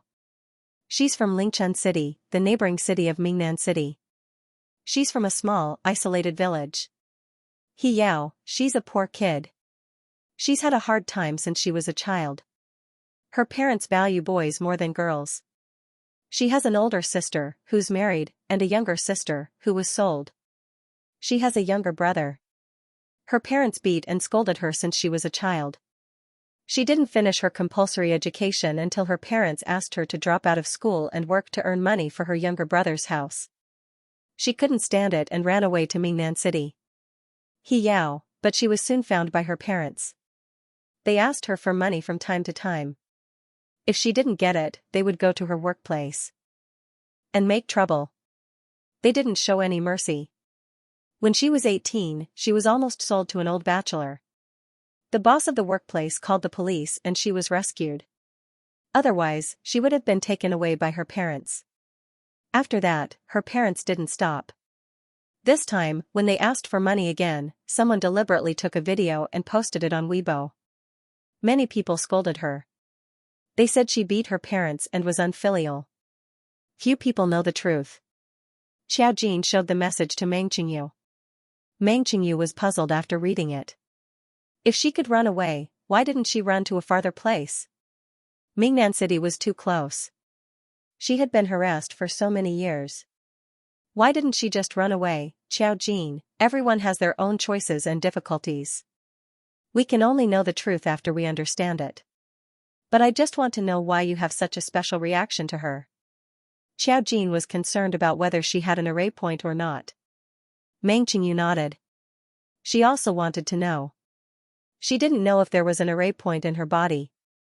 She just wanted to know why she had such a special reaction to Yang Qiulu. Yang Qiulu was in Mingnan City now. It wasn't hard to find her. He Yao's message had her address, but he didn't know if she still lived there. There was a subway from the airport that went directly to the city center. The two of them sat in the subway and attracted a lot of attention. After all, Xiao Jin was so eye-catching that he was the center of attention wherever he went. When someone secretly took out his mobile phone to take pictures of Xiao Jin, Meng Qingyu poked Xiao Jin's arm. Someone is secretly taking pictures of you. She didn't think it was a good idea to take photos secretly, mainly because Xiao Jin didn't agree to it. Xiao Jin closed his eyes and said softly, "It's okay. They can't send it out." No information about her could be sent out unless she allowed it. This was also the reason why she would be secretly photographed every time she went out, but there had never been any videos on the internet. People who secretly took photos of her would always have all kinds of situations that would cause the video to disappear. Someone walked over with a smile. It was a girl. She looked at Xiao Jin and said, "Miss, can you give me your hand?" Meng Qingyu stared at the girl in front of him, thinking that she was really brave. However, Xiao Jin only opened his eyes and stared at her coldly. He did not move at all. Just that oppressive aura alone was enough to make the girl, who was originally smiling, gradually withdraw her smile. She felt that Xiao Jin was a little scary. After a long while, she couldn't say anything else. She forced herself to apologize. "I'm sorry to disturb you." Taking videos was very popular among young people nowadays. When she came over, there were two girls who were taking pictures of each other, but she didn't think about whether they were willing to be filmed. Xiao Jin saw her leave and closed her eyes again. She looked cold and aloof. Meng Qingyu had interacted with Xiao Jin before and knew that she was willing to explain things to people, but not to strangers. She watched as the girl walked away dejectedly and blinked her eyes noncommittally. After an hour of riding, the train arrived near Yang Qiulu's place. However, the place she lived in was not connected to the train. She had to take a taxi and make a few turns before she got there. The taxi shuttled through the city. After passing through a few alleys, they finally arrived at Yang Qiulu's building. She lived in a very old building in Mingnan City. The environment was messy and there was not even a security booth. It was obvious that this place had a long history. Most of the people who lived here were foreigners. They did some complicated work in the city. There were people like this in every city. Yang Qiulu was one of them. She squatted in her rented apartment. Ever since her parents came here to make a scene a few days ago, someone took a picture of her struggling and resisting when she was being beaten. Now, people on the internet were scolding her, saying that she was unfilial and that she would go to hell if she didn't respect her parents. She deserved to die. She had wanted to die a long time ago, but people were weak.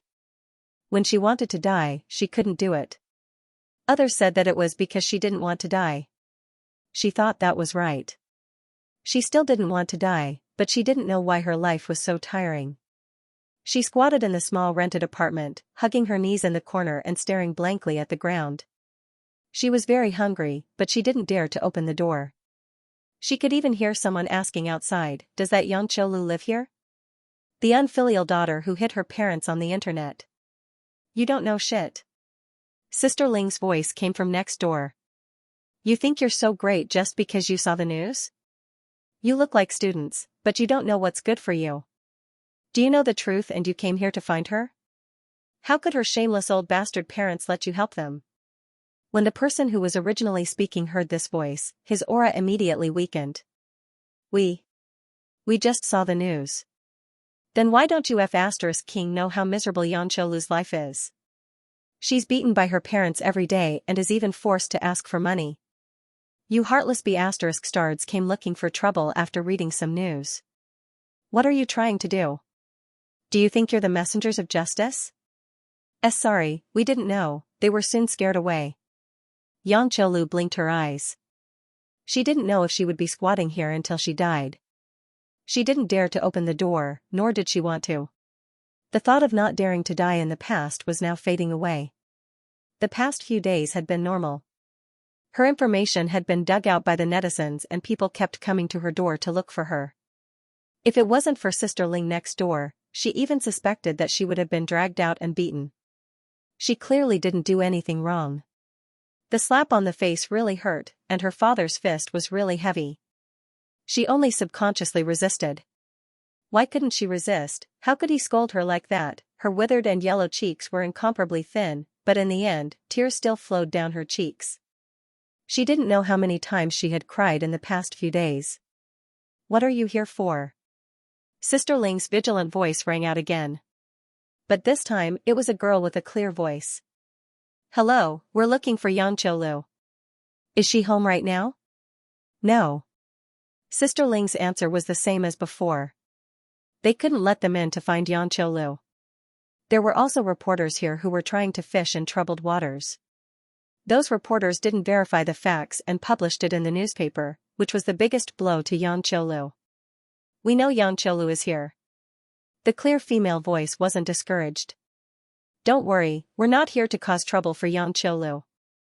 We know the truth and are here to help her." "Sister Ling, we don't have anyone called Xianxia Lu here." The people who said these words might be reporters or live streamers who were trying to fish in troubled waters.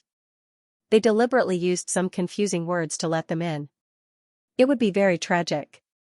Sister Ling was wearing old clothes and her face was a little dull. She was very thin and looked malnourished, but her aura was strong. She was smoking and looking at the two girls in front of her with wide eyes. One had a faint aura as if she was about to become an immortal. She just looked around and didn't say anything. The other looked alright and had a sunny temperament. She was also the one who spoke. Meng Qingyu glanced at Xiao Jin.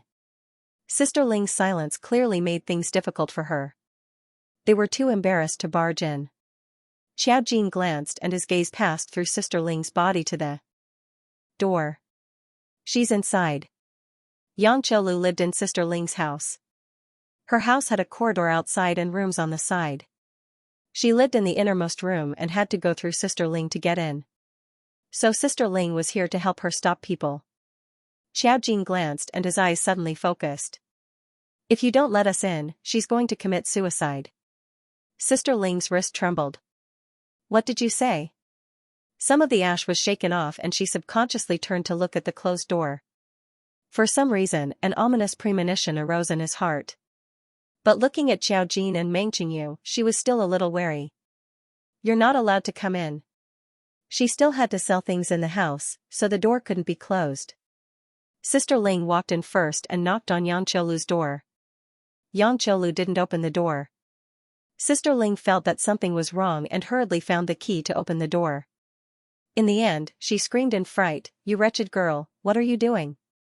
She flew over, not caring that Xiao Jin and Meng Qingyu were outside. When the two of them heard the noise, they naturally barged in. When he entered, he saw Sister Ling hugging Xianxia Lu. Xianxia Lu had tied a rope to the lamp above the room. Ignoring the fact that the lamp didn't fall, Xianxia Lu wanted to hang herself. But in fact, she hadn't put her neck around his neck yet. She didn't have that much courage. Now that Sister Ling had pushed her off the stool, she immediately burst into tears. "Sister Ling, I'm sorry. I'm sorry. I really can't hold on any longer. I'm sorry." Her cheeks were yellow and withered. Years of hard work made her look like a 30-year-old instead of a 25-year-old girl. Her entire person was haggard. Her eyes were deeply sunken, and the dark circles under her eyes were even more obvious. Even Meng Qingyu's heart shrank when he saw this. However, it began to beat violently again. Dong, dong, dong, dong, the sound was very loud and abnormal. Xiao Jin glanced at Meng Qingyu. Meng Qingyu clutched her neck because she felt like her heart was about to jump out of her throat. She actually found it difficult to breathe. Xiao Jin reached out and pushed her, pushing Meng Qingyu out. Only when she couldn't see Xianxia Lu did she gradually calm down. But when she thought of Xianxia Lu's appearance just now, her heart still twitched violently. It was too tragic. Even she couldn't help but sympathize with Xianxia Lu. At least she was saved now. At least she had taken her revenge. And Xianxia Lu was still in the fire pit. She was still in despair. Sister Ling hugged Xianxia, tears streaming down her face. You. Why did you have to do this? I told you to leave long ago. I told you to leave long ago. Xianxia could only sob and cry. Xiao Jin stood on the side, frowning slightly. When Meng Qingyu acted strangely, Xianxia didn't. But it could be said that Xianxia didn't look at Xiao Jin and Meng Qingyu at all. She couldn't care less if there were outsiders in the room now. Xiao Jin bent down slightly, her long hair cascading down like a waterfall as she approached the two. Sister Ling saw Xiao Jin's actions and was shocked. She waved her hand subconsciously. Why did you come in? At the same time, she looked outside the door and saw Meng Qingyu standing at the door without a phone in her hand. She calmed down. She didn't wave Xiao Jin. Instead, Xiao Jin's finger rested on Xianxia's shoulder. Dong, dong, she saw that Xianxia's heart was beating very fast. In her eyes, the array point was very obvious. It seemed that Meng Qingyu's reaction was correct. In other words, as long as they saw each other, there would be a reaction. This way, Xiao Jin could find the remaining 7 as soon as possible. That's right. The past memory she saw from Meng Qingyu was that the 9 array points had fallen in different places. Now, she wanted to gather them all. What did the 9 array points correspond to? The array points belonged to a magic array master and should not appear on a wizard. Meng Qingyu was only a wizard and not a magic array master. Xiao Jin frowned slightly. This Xianxialu had yet to awaken. However, if she didn't awaken, Xiao Jin couldn't force her to do so. Instead, Sister Ling saw Xiao Jin's actions and became extremely nervous. However, she discovered that she couldn't move. A silent panic pressed down on Sister Ling's heart as she trembled and asked, "What did you do?" Xiao Jin naturally did nothing. Xianxialu was still crying. When she finally reacted, she raised her head and saw Xiao Jin. She was shocked by the girl's appearance and temperament. For a moment, she was stunned and forgot to cry. It was as if she had seen an angel, and she also felt ashamed of her own inferiority. She had lived in the mud all her life and had never seen the pure white sky. Now, she saw this pure whiteness appear in front of her. Xianxialu muttered, "Who are you?" Seeing such a girl, she became even more timid. After asking this question, she almost shrank into Sister Ling's arms. She didn't notice anything strange about Sister Ling. "I'm an ordinary person." Xiao Jin straightened up and said calmly, "Are you willing to go with me?" No matter what she was, she had the array point on her. Even if she was with He Yao or with Meng Qingyu, it was fine. As for Meng Qingyu's abnormal reaction to seeing her, Xiao Jin could stop it. Besides, Xianxialu couldn't live here in the first place. With her current mental state, she would either be forced to awaken or commit suicide. If she awakened, it would be fine if she remained conscious, but without anyone to guide her, no one knew what she would do. Xianxialu was stunned. She had never heard of such a request. Everyone who came to see her either insulted and beat her, or shook their heads and sighed at her. They couldn't do anything except sympathize with her.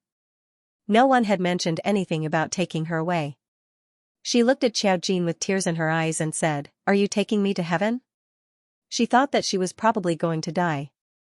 That was why she was able to see such a beautiful person before she died. "No." Xiao Jin smiled slowly. "But for your current life, you can call it heaven." Sister Ling was a little panicked.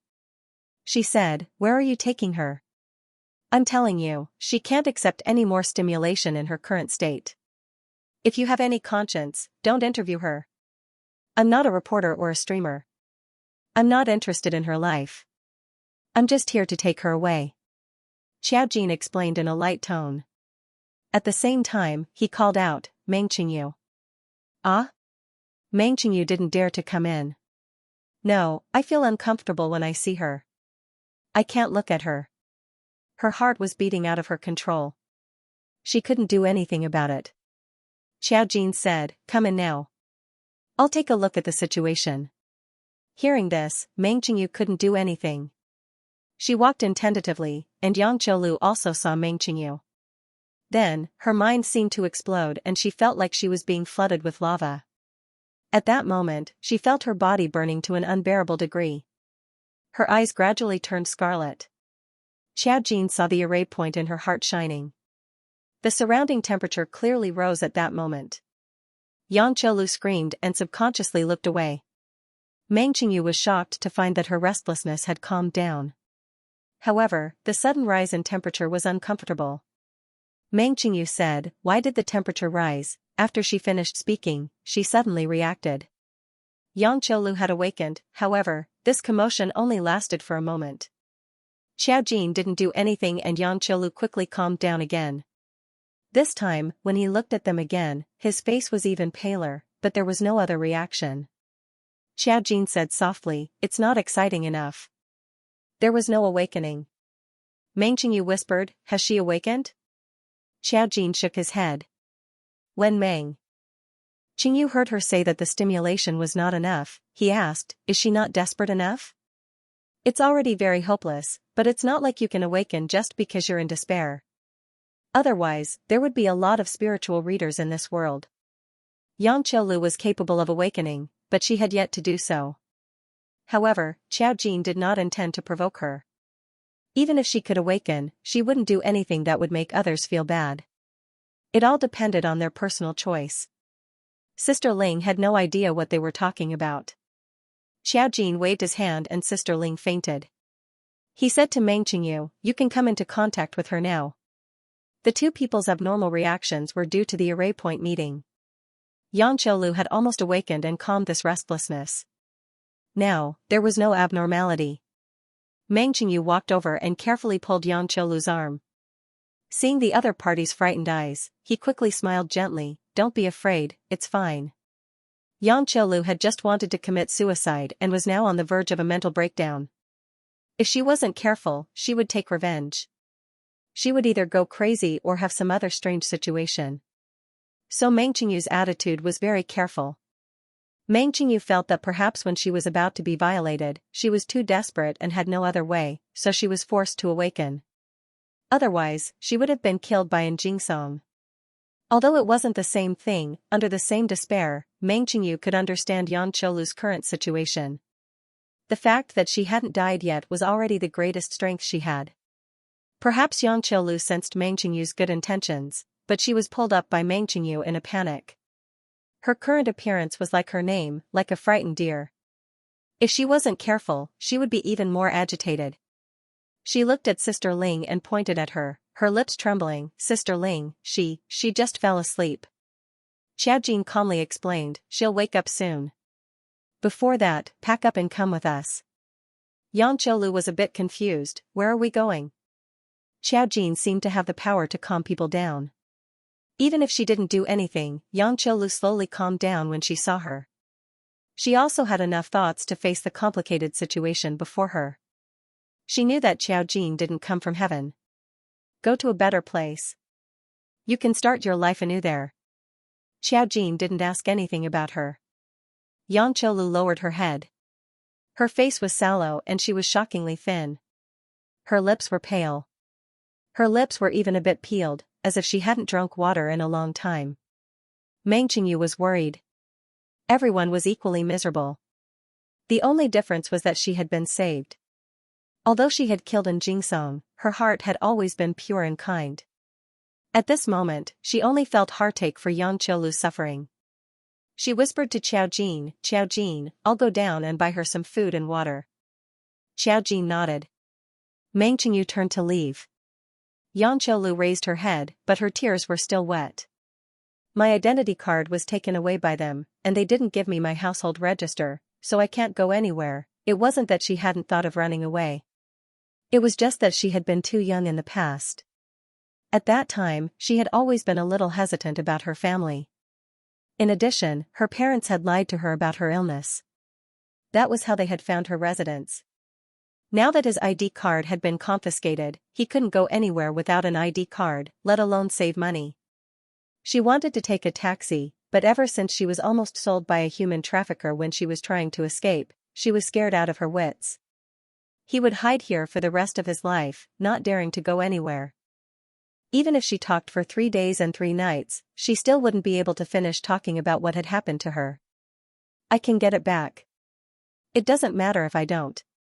I can get you a new household registration." You don't have to rely on that family. If he followed her, he would naturally have nothing to do with this group of people. The premise is, Xiao Jin's eyes were clear. You have to be willing to go and sever ties with these people. Yang Qiulu's tears flowed even more fiercely. If there's a chance, I really want nothing to do with them. It wasn't that she was unfilial. Unless one was in despair, they wouldn't be so heartless. She just wanted to live, but her parents wanted her dead. If she didn't leave now, she felt that she wouldn't be able to live anymore. Xiao Jin nodded. All right, I'll take you. It was too easy for her to take Yang Qiulu away. Even without an ID card, she could call for a taxi back to the capital. On the way, He Yao could settle Yang Qiulu's paperwork and get her a new household registration. Xiao Jin raised her chin. Go pack your things. What do you want to take with you? When she finished speaking, Sister Ling also faintly woke up. She held her head and was in a daze. What happened to me? Yang Qiulu was shocked and quickly called out, Sister Ling. Seeing Yang Qiulu, Sister Ling got up. Hey, are you okay? Why did she suddenly faint? She had no recollection of what had happened.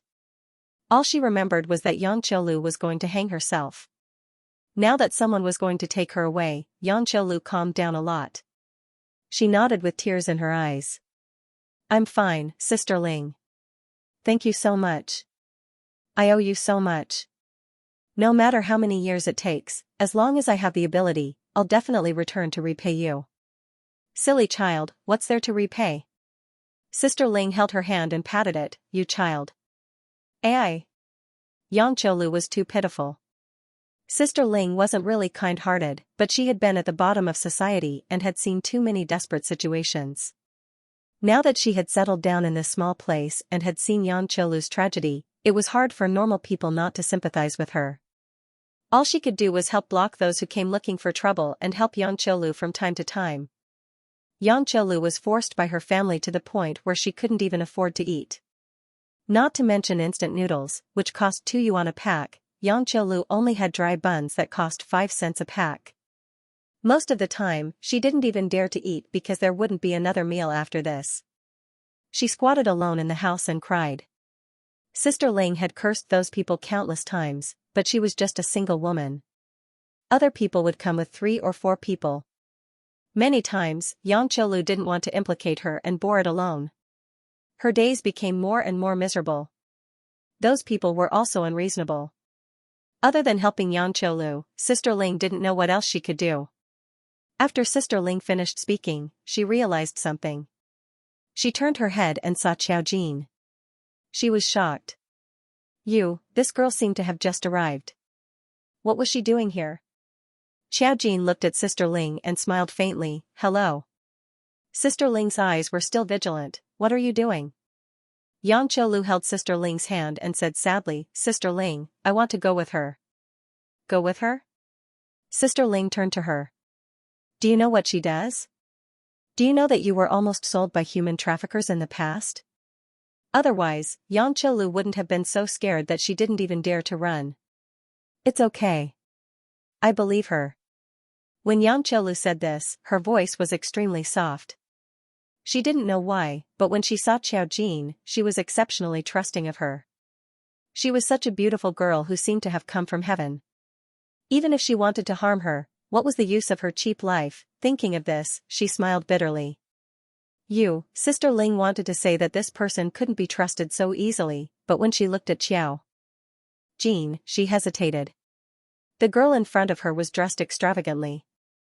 It was obvious that she had an extraordinary background. She just didn't know why she took Yang Qiulu away. Xiao Jin also spoke at the right time, Sister Ling, don't worry. I will take Yang Qiulu away. She will live a better life. Sister Ling, why should I believe you? Xiao Jin smiled, Yang Qiulu will leave you her contact information. You can contact her at any time. If you can't contact her, just call the police. My name is Xiao Jin. You will find me when you come to the capital. Although that was what he said, a person's name could be fake and their identity could be faked. While Sister Ling was still in doubt, the sound of hurried footsteps came from downstairs. Meng Qingyu came up with dozens of small cakes and a dozen yogurt. She stuffed them all into Xianxia's arms and whispered to Xiao Jin, "I just saw a group of people coming here. An old couple, a young man, and a strong one. They were all talking about Xianxia." As soon as she said this, Xianxia, who had just taken the yogurt, trembled and almost dropped it. My parents are here." Sister Ling's eyes turned cold. "I will help you stop them." Xiao Jin spoke at the right time. "No need. Let them come. We can solve this matter." Sister Ling didn't believe it. "You are only two girls. How are you going to solve this? They are shameless scoundrels." Meng Qingyu comforted her. "Don't worry, we are not afraid. I can beat them." Sister Ling, "Beat them? Where did this tigress come from?" Xiao Jin raised his chin at Xianxia. "Go in and eat. Save some energy. We will be leaving on the plane later." Xianxia was shocked. I don't have an ID. Not to mention a plane, she had never even taken a train in her life. A plane was something that only existed in her imagination. She would occasionally glance at it on TV. She knew that she needed an ID. "Xiao Jin, didn't I send it to you?" She chuckled and glanced at the door. A series of hurried footsteps came from the door. "That bitch must be at home right now. That B*TCH will stop us. Don't worry. If you dare to stop us this time, we will call the police. Can't we even take our own daughter away? Reporter comrade, this is the place. My unfilial daughter lives here." As they spoke, a large group of people came in through the door. Previously, Meng Qingyu had said that he saw 4, but in reality, there were far more than 4. There were also a few cameramen carrying long guns and cannons following behind. Obviously, he was asking for big news. When they came in, they were surprised to see that the door wasn't closed. When they saw Xiao Jin and Meng Qingyu inside, they were stunned.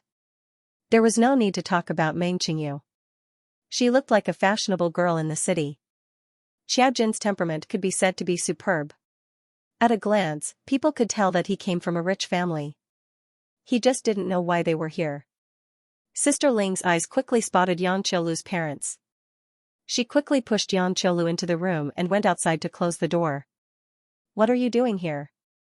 Sister Ling glared and raised her eyebrows. She was quite imposing. There was no helping it. She was facing a shrew. If she didn't act tough, she would only be bullied. Xianxia's parents looked like honest farmers. Her father was strong, but he was ridiculously short. When he stood up, he wasn't even as tall as Xianxia's mother. Xianxia's mother also had the image of someone who worked hard all year round. If it was any other place, she would be a hard-working citizen. Now that she had changed her appearance, she was detestable. Behind them stood 2 other men. They were very short and looked a little like Xianxia. It was obvious who they were. The other one was extremely fat and tall. He looked rather intimidating. Behind them were a few cameramen. When everyone saw this, they looked at each other. Xianxia's mother stood up first. "Where's Xianxia? Call her out." Sister Ling's eyes widened. "She's not here. Are you trying to scare me?" Xianxia's mother put her hands on her hips and screamed, "I saw you hiding that little B*TCH in the house. You have to call her out today." The cameraman behind reminded her in a low voice, "Auntie, we're recording. You better not curse." Seeing such a shrewd image, it would be unreasonable even if they were reasonable. Feng Xiangli's expression changed and she immediately restrained herself. "Call Xianxia out. We have something to say to her." Meng Qingyu was furious when she saw Xianxia's parents. If Xiao Jin hadn't told her not to do anything, she would have gone up and made these people doubt their lives. Sister Ling snorted. "If she's not here, what do you want? This is my house. Be careful or I'll call the police. Don't talk nonsense with her. Xianxia is inside. Mom, go and bring her out. She's waiting." The short young man behind her spoke. His gaze wandered over Xiao Jin's body, and he even swallowed his saliva. That gaze made people uncomfortable. Before Xiao Jin could say anything, Meng Qingyu flew into a rage. "Look at your mom. My F*** king eyes are gouged out for you. For some reason, she felt that letting this kind of person see Xiaojin was a serious stain. That kind of rage made her want to gouge out Yangqiulu's brother's eyes. When she scolded him, it gave him a fright. Such a delicate girl, when she scolded people, she was King fierce. Even Sister Ling was shocked. Yangqiulu's brother was so scared that he hid behind his mother. Seeing her son being scolded, Feng Xiangli couldn't help it. You little tch, you scolded. She had just started cursing when she realized that she couldn't speak. Meng Qingyu placed his hand behind his back and secretly pinched it, controlling Feng Xiangli. Xiaojin patted her hand, and she reluctantly let go. Feng Xiangli was talking when she suddenly felt as if her mouth was being pinched by someone. That controlling force was too obvious. She took a few steps back in fear. The others were somewhat baffled. The cameraman was carrying his camera. Although he wasn't interested in a quarrel between two shrews, the situation in front of him was still serious. What was the relationship between these two girls and Yangqiulu? Just as the photographer was working hard, he suddenly saw cracks appearing on the lens in front of him. It was as if a piece of glass had been shattered, and spider patterns had appeared on it. That lens was broken in an instant. The photographer was dumbfounded and even let out a howl. What the *CK, this camera costs over 100,000 RMB. It was distributed by the station. If anything went wrong, they would have to pay with their lives.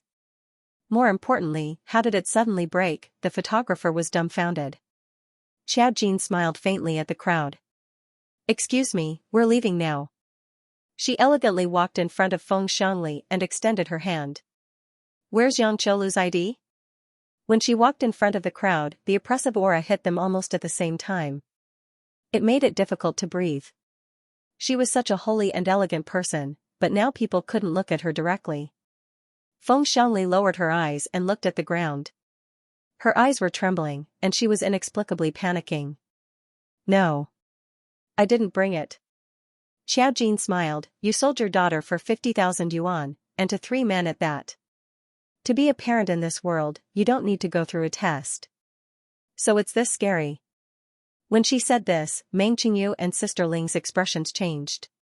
Feng Xiangli even blurted out, how did you know? Before she finished speaking, she realized that she had let it slip and her face was filled with horror.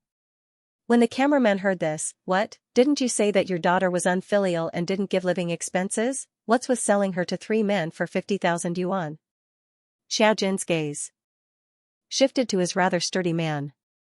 The man immediately took 2 steps back and waved his hand. She said it herself. We gave her 50,000 yuan. She was the one who agreed. He pointed at Feng Xiangli and explained what was going on. The situation in front of them was clearly a little strange. After all, they directly said the truth, which was a little unbelievable. But now, no one cared about this strangeness. When Sister Ling heard this, she exploded. 50,000? 50,000? You sold your daughter to 3 men for 50,000? I say, why are you so active in snatching people? You shameless slut, you will die a horrible death. *CK your mother. When Feng Xiangli heard Sister Ling scolding, her expression changed. My daughter is something I gave birth to. I can do whatever I want with her. Even if I beat her to death, it has nothing to do with a bitch like you. When she said this, she covered her mouth in horror. What's going on? She clearly didn't want to say it. After all, there were reporters here. If this was broadcasted, she knew that she wouldn't be able to stand on the side of reason. Sister Ling was so angry that she was stunned. She raised her finger and rushed over to hit Feng Xiangli.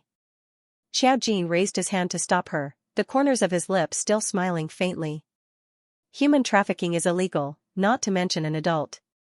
Since you're her mother and you say you can make the decision, then let's call the police and deal with it. Qingyu, don't call the police, don't call the police. When the man heard this, he became anxious. I'm not buying anymore, I'm not buying anymore. The people in the countryside didn't know much about the law. When they heard Xiaojin say that he was going to call the police, they were anxious. They pointed at Feng Xiangli and shouted, you wait. If you don't return the money to me, I won't let this go. After saying that, she ran away. Actually, he might not be unaware of what was going on. This time, he was here to snatch people away from Feng Xiangli. If Xianxia Lu didn't listen, then she would be taken away. Who would have thought that Feng Xiangli, the idiot, would say it out loud? There were reporters behind them, and they had recording pens and cameras. The man was so scared that he ran away. Feng Xiangli was dumbfounded when she saw that the buyer had run away before she even saw him. The cameraman behind them was already dumbfounded when he saw that the camera had mysteriously broken. Now that they heard such a big secret, their minds went blank. Wasn't this too immoral? Even if they heard that it was going to be big news, when they heard that the person was going to be sold, they couldn't be so beastly. Wasn't this helping the evildoer? At that moment, they looked at each other hesitantly. Xianxia Lu's father hadn't said anything yet. Seeing that the situation was completely out of control, he immediately became anxious and reached out to hit Xiao Jin. Sister Ling broke free from Xiao Jin's control and slapped out. Xianxia Lu's father's short body was hit by her and he was sent flying. Meng Qingyu wanted to help, but Xiao Jin said in an indifferent tone, "All right." Following her words, everyone miraculously stopped what they were doing. Looking at the time, Xiao Jin turned to Meng Qingyu. "Let's leave now. He Yao can get Xianxia Lu a message, and we'll be able to catch the flight tonight. By the time we reach Beijing, we'll be able to have dinner." Meng Qingyu nodded and pointed at these people. What about them? She was suppressing the fire in her heart. She was already a little angry, and it didn't feel good to be suppressed. However, she also knew that if she hit people, if Xiao Jin wasn't here, she might lose control. At that time, she would be in trouble.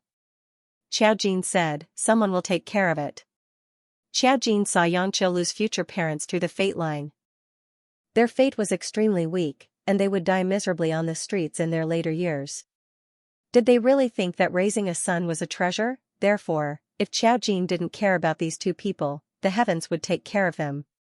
The door was opened. Xianxia Lu, who had just heard them talk with tears in her eyes, couldn't eat any more. However, she only looked at Xiao Jin and said, "I have nothing to pack." She was alone and didn't even have her ID information. Her clothes couldn't be any more tattered. Now that she had lost her job, she had nothing to take with her. She could just leave with Xiao Jin.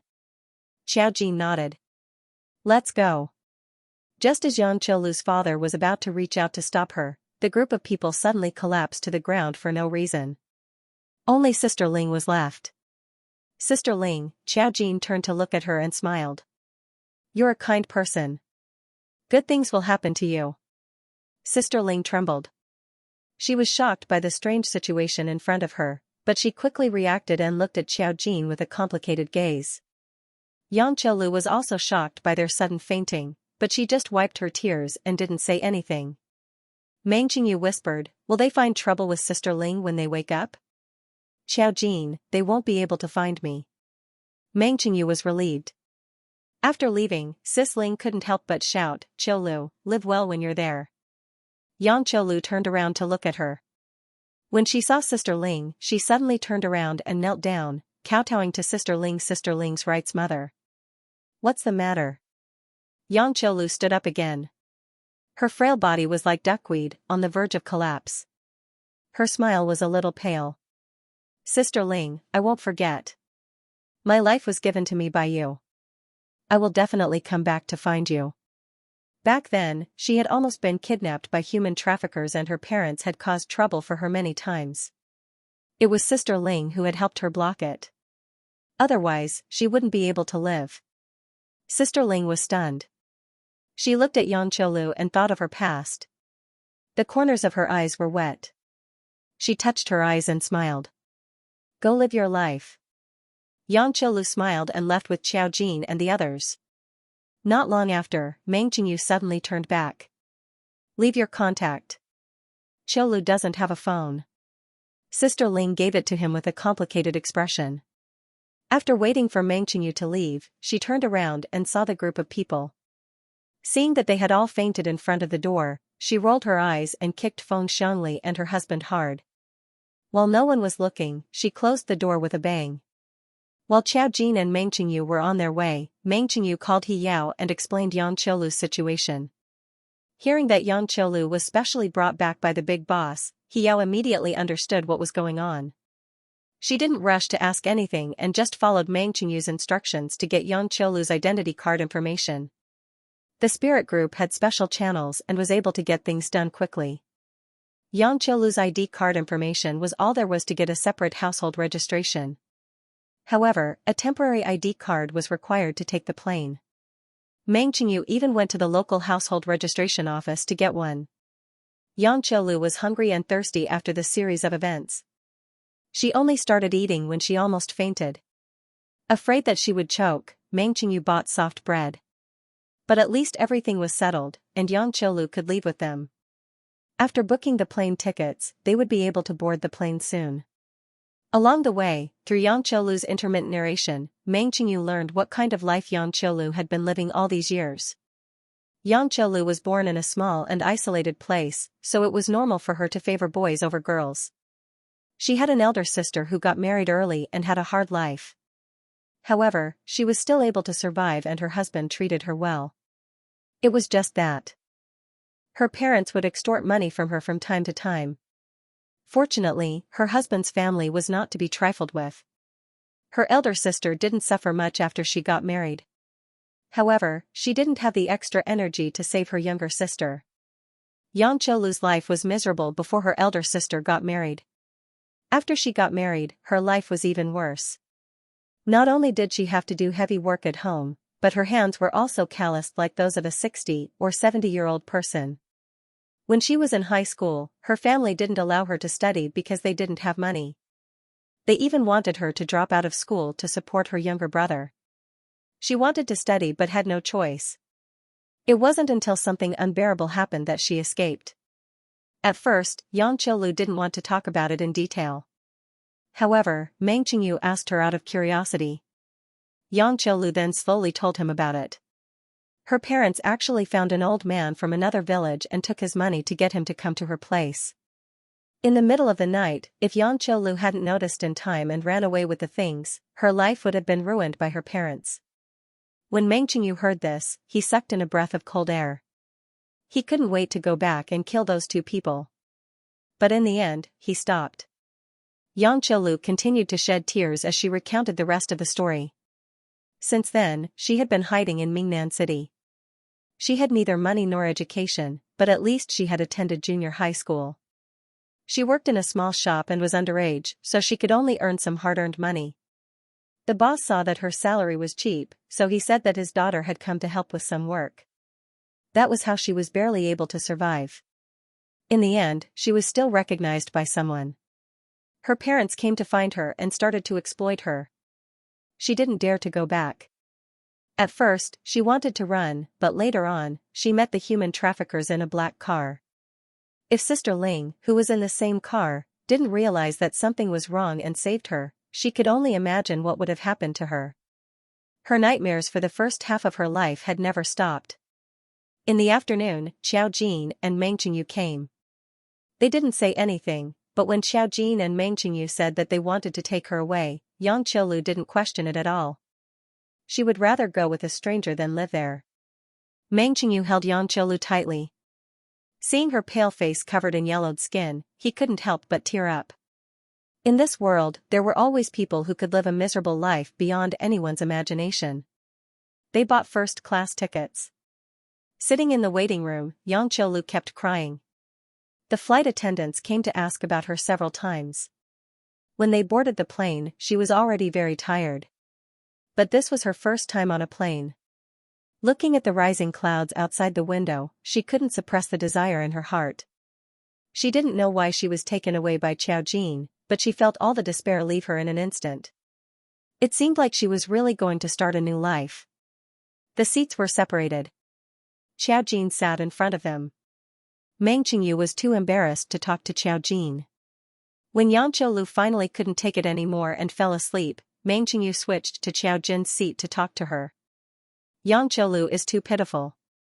Xiao Jin was silent as they talked. She kept silent about everything. When Meng Qingyu came to her side, she said, "You also feel that others are pitiful." Meng Qingyu held back for a moment and said, "I'm actually similar to her. But I lived a peaceful life on campus." Yang Qiulu's entire life was in the shadow of her parents. She told me that the saddest time was when she didn't meet Sister Ling. She didn't even have food to eat. She even went to the trash and picked up expired things that were thrown away by others. To her, it was a delicious meal. Everyone was pitiful. Seeing that Meng Qingyu could understand Yan Qiulu and even think that she was luckier than her, Xiao Jin hooked her lips. Xiao Jin whispered, "It's all in the past." For Yan Qiulu, it was all in the past. Meng Qingyu whispered to her, "What should we do about Yan Qiulu? Let her continue to go to school?" Yan Qiulu had already passed the school year. She hadn't studied in a long time. She would study a bit, but she didn't have the spare money to buy books to study. Xiao Jin shook her head. "It's up to her." She thought for a moment. "Are you alone in your house now?" Meng Qingyu nodded and took the initiative to say, "She can stay at my place." She spent most of her time in school. Now that her mother was in a nursing home and the scumbag was dead, the house was empty. It was the best place for Yan Qiulu to recuperate. Let her rest for a while. Let her decide what she wants to do. The money will come from me. Xiao Jin didn't spend much money, and the fortune-telling shop had earned over 100,000 yuan. It was more than enough for Yan Qiulu and the others to live. Meng Qingyu whispered, "I have one too." Xiao Jin just chuckled. "You've just joined the spirit group. How can the spirit group continue to pay you? I'm the one who brought him here, so I'll take responsibility." Meng Qingyu thought about it and realized that this was a cruel reality, but he still nodded in agreement. As a university student, she had no other source of income other than her salary from the spirit group. Moreover, the spirit group's benefits were also good, and they were also paid monthly. She had just received it not long ago, and she still had to pay for her mother's pension every month. It was indeed a bit of a burden to raise another person. When they got off the plane, Yang Qiulu slowly woke up. It was her first time experiencing this. She was a little confused about this new city. With her own uneasiness, she stuck close to Meng Qingyu step by step, not knowing what to do. It was already late at night in the capital, so Xiao Jin naturally had to take them to dinner. During dinner, Meng Qingyu took care of Yan Qiulu. On the way, Xiao Jin received a call from Song Yanqing. Song Yanqing's voice carried a hint of a smile.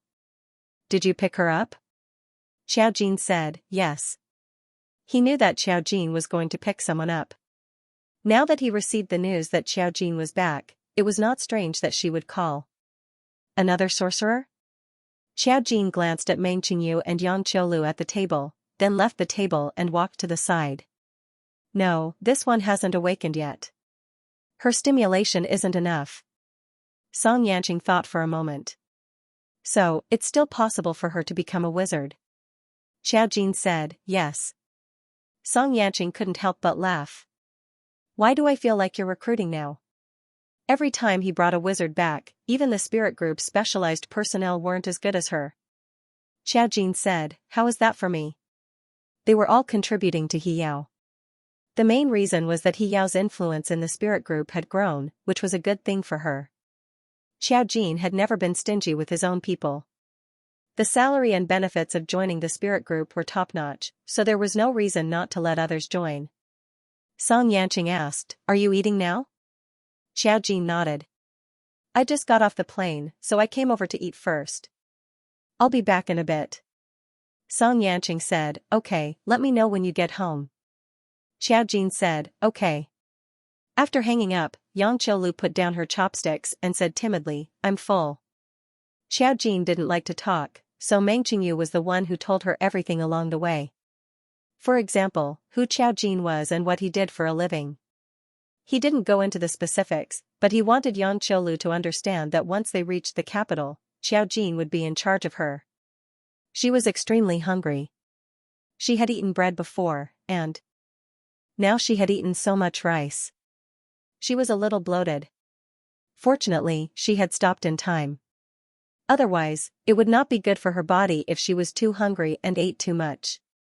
"If you're full, you can go back with Meng Qingyu first."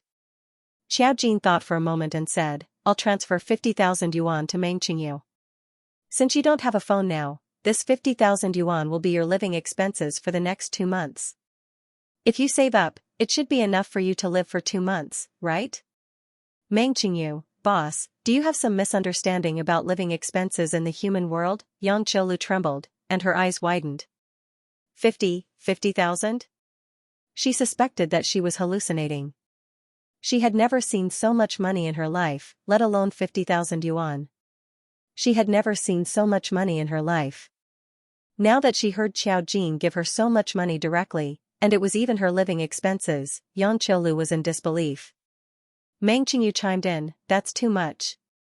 50,000 yuan is enough for the two of us to live for half a year, and this is the more extravagant usage. Just give me 10,000 first, and I'll go help her set up some things. Qiao Jin said nonchalantly, just 50,000. You can use it according to the situation. I have plenty of money, so don't worry. Meng Qingyu, even though she knew that the boss was dressed extraordinarily, she still felt suffocated by the fact that she came from a poor background. Even when Meng Qingyu brought Yang Qiulu to the mall, Yang Qiulu was still in disbelief. Miss Qiao is really going to give me 50,000 yuan? But why? She had already saved her life by bringing her here, but she was still giving her so much money. What did she want her to do? Meng Qingyu looked at her phone. The money had already been transferred to her card through an app, and the card number was just given to Qiao Jin. Meng Qingyu laughed bitterly. Rich people are willful. I'll go buy clothes for you. Don't worry about these things. In the future, you won't have to starve or wear anything. Qiao Jin is a good person.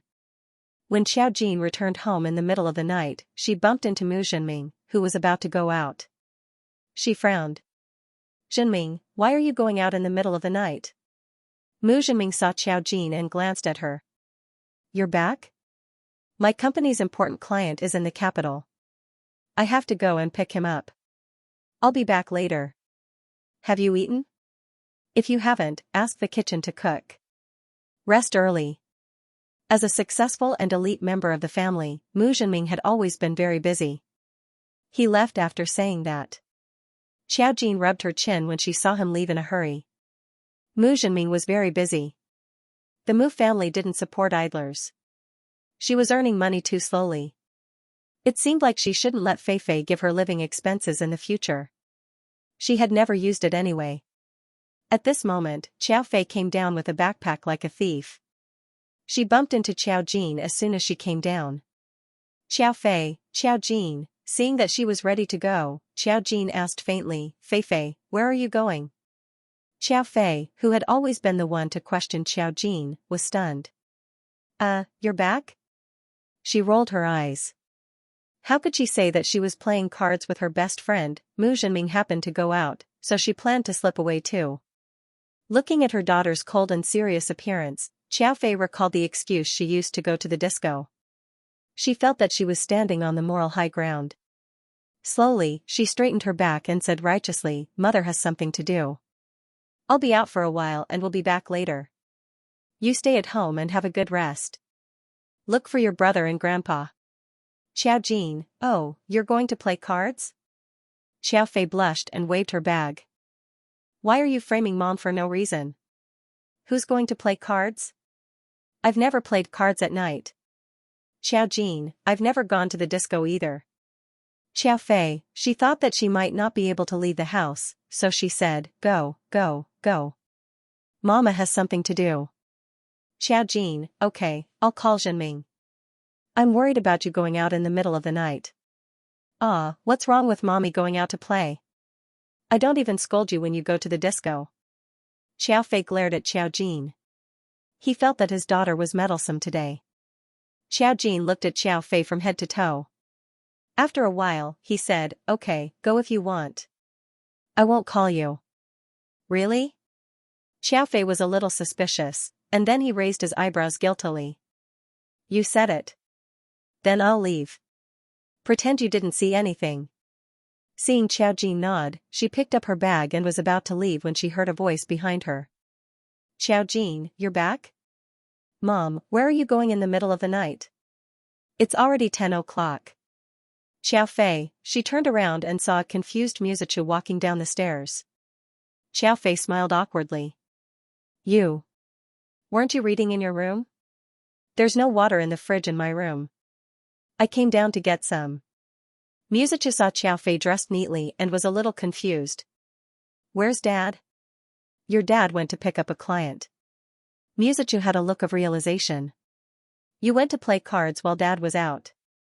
Xiao Fei was angry. Why are you all slandering me? Who wants to play cards? I've never played cards at night. Can't Mommy have her own nightlife? Since someone asked me out, I happen to have time. I can't not go. Musicha shrugged calmly.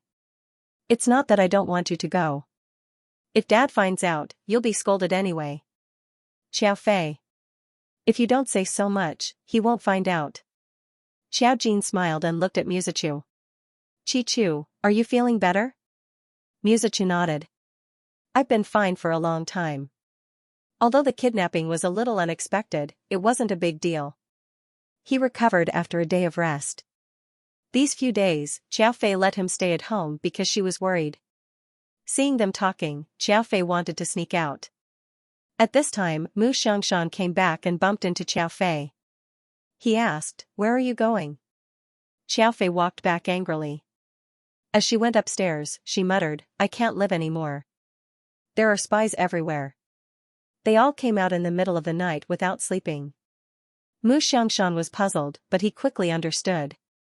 He looked at Xiao Jin and Musicha meaningfully and said, "Oh, your mother wants to go out. Mu Zhenming is definitely not at home." Musicha smiled faintly. "Grandpa, you guessed it right." Mu Xiangshan waved his hand and snorted. Not sleeping in the middle of the night and still wandering outside. Where did you learn this from? Xiao Jin said, "Old man, where did you just come from?" Mu Xiangshan, he coughed. Children shouldn't meddle in adult matters. He waved his hand and hurried away. Musicha chuckled and went into the storeroom to get some water. He said to Xiao Jin, "Go upstairs and rest." Xiao Jin nodded and said goodnight to her before going upstairs. She went back to her room. Not long after she took a shower, she heard a knock on the door. She opened the door and Xiao Fei stood outside with a serious face. "Mom wants to ask you something." Xiao Jin nodded. "Go ahead." Xiao Fei walked in and went straight to her wardrobe. She opened it and a black robe on the shelf was particularly eye-catching. She took it out, as if she had caught her daughter's important secret. She asked warily, "Whose robe is this?" Xiao Jin, "Oh, Song Yanqing's. I haven't returned it yet." Xiao Fei had found this robe when he was tidying up the wardrobe with the servants in the afternoon. It was like a bolt from the blue. This kind of black robe was extremely rare. It had a modern design style and was made of silk. With just a touch, one could tell that it was not an ordinary item. Most people couldn't afford it. At that time, Xiao Fei knew that it was most likely Lord Song's. There was only one suspicious man by Xiao Jin's side. She knew her two sons' wardrobes and clothes. They would not buy such a style, not to mention that it was found in Xiao Jin's wardrobe. Sure enough, Xiao Jin frankly admitted, "Song Yanqing's." Xiao Fei's eyes widened. "Really? When did you transmigrate from the Lord Song? He didn't wear this when he came." Xiao Jin said, "Last time, it was an accident. It was a little cold then, and he put it on me. You don't know, but I forgot to return it to him. I'll return it to him tomorrow." Xiao Fei really didn't know what to say for a moment. Seeing how calm Xiao Jin was, she really didn't know how to question him. After holding it in for a long time, Xiao Fei said, "Even if you're friends, you should keep a distance." Boys and girls were different. Xiao Jin was very puzzled. "It's just a robe. Why should I keep a distance? Song Yanqing is my friend. This is not appropriate." Xiao Fei, she felt that her daughter seemed to have said something wrong. She felt that this way of thinking was not right. She had to teach Xiao Jin a lesson. Hence, she said, "Jin, if you and Lord Song are just friends, you should also keep a distance. Think about it. If Lord Song has another girlfriend in the future, and she knows that you're always with Lord Song, she'll be unhappy." After Xiao Fei's explanation, Xiao Jin instantly understood. She and Song Yanqing were friends. She felt that friends meant different things, so she never avoided anything. Now that she used modern thinking to explore it, it seemed that Xiao Fei's words made sense. In the past, she had only put Song Yanqing in her shoes. Now that she thought about it, what if he had a girlfriend? This relationship was different. Xiao Jin had watched a lot of melodramatic television dramas with Xiao Fei, so she understood this principle. This was because Song Yanqing had never had a girlfriend. It was hard for her to think about this. Thinking of this, she thought seriously. Song Yanqing doesn't have a girlfriend yet. Xiao Fei said, I'm just saying what if. Do you understand what I mean? Young Master Song is already 25 years old. Perhaps his family is in a hurry. This kind of family is hard to say. Maybe they'll find a match for him like your brother. When that time comes, young Master Song will be someone with a girlfriend. Little Jean, you've watched so many television shows with mommy. Those who try to get close to someone who already has a girlfriend aren't good women. She's a good woman. Xiao Fei said with righteous indignation. I hate green tea. I know you're not that kind of person, but you can't become that kind of person unknowingly. Your uncle, there used to be such a woman around. She said that she was your uncle's friend and often angered me in front of me. Fortunately, your uncle was decisive. After he found out, he didn't meet her anymore. Lord Song may not be such a person, but you can't let things get to that point. Xiao Jin suddenly understood. Xiao Jin understood. In the past, she could ignore other people's opinions. Now that she thought about Song Yanqing having a girlfriend, Xiao Jin had to consider this point. There was another reason why Xiao Fei didn't think that Song Yanqing and Xiao Jin would be together. That would be Song Yanqing's 25th birthday. And Xiao Jin was only 20. It wasn't because of age, but because Song Yanqing was too smart. He started his family business too early, which made others think that he had matured for too long. On the other hand, Xiao Jin was only a junior in her 20s. In terms of status, there was a gap between the two of them. The main thing was that Xiao Jin didn't have such thoughts. Xiao Fei wouldn't think that Xiao Jin liked Song Yanqing. Xiao Jin nodded. Got it. I'll be more careful in the future. Xiao Fei thought she understood. He nodded with satisfaction and put the clothes back. You can return the clothes to Lord Song tomorrow. Mom is going to rest. Good night. Xiao Jin said, good night. After Xiao Fei left, Song Yanqing called to ask if Xiao Jin was resting. It was 10 o'clock. It didn't match his resting time. He should be asleep. However, after his life providence returned, he might not need to sleep so early anymore. Xiao Jin said, it's time to rest. After thinking for a while, she asked again, aren't you looking for a girlfriend? Song Yanqing's heart skipped a beat. Why are you suddenly asking this question? Xiao Jin repeated Xiao Fei's words and said calmly, I think what she said makes sense. She didn't care about what others thought, but if Song Yanqing had a girlfriend in the future, she wouldn't allow herself to be a thorn in the side that hindered others' happiness. Song Yanqing was speechless. Auntie Qiao's thoughts were so righteous that she could even drive Xiao Jin. He was a little caught off guard. Why are you suddenly bringing this up with Auntie Qiao? Song Yanqing still found it interesting. In private, Xiao Jin would also tell Auntie Qiao about this. Most importantly, Xiao Jin would really tell him. I still have your clothes the last time I went to your place. I forgot to bring them back for you. I'll bring them over tomorrow. Song Yanqing recalled the jacket he had put on for Xiao Jin last time, and a gentle expression appeared on his face. There's no rush. Aren't we friends? I don't have a girlfriend now, and it's not to the point where I need you to avoid me. Is our relationship a hindrance to others? Xiao Jin didn't comment. I know what you mean. No, I don't think you understand. Song Yanqing thought for a moment. It's not appropriate to discuss this over the phone. You don't have class tomorrow. Come out and meet me. I'll book a place and ask Abai to pick you up. Xiao Jin didn't think it was worth discussing, but since Song Yanqing had said it, she didn't object. Okay. Song Yanqing, okay. Rest early. Good night. Xiao Jin, good night. Xiao Jin woke up very early in the morning because she was going out. Early in the morning, she received a call from Meng Qingyu, who said that Yang Qiulu had something to discuss with her. She had an appointment with Song Yanqing at noon, so she went straight to Meng Qingyu's place. Meng Qingyu's house was in a relatively old neighborhood. After all, her family was ordinary. It was just that they had moved early in the past years, before the housing prices in the capital skyrocketed. Because of this neighborhood was a little old, but it had basic protective measures and greenery, so the environment was okay. There was a primary school nearby, and this house could be sold for millions. The surrounding area, even if it was an old neighborhood, was worth an inch of gold. There was no elevator in the neighborhood. She walked up and pressed the doorbell of Meng Qingyu's house.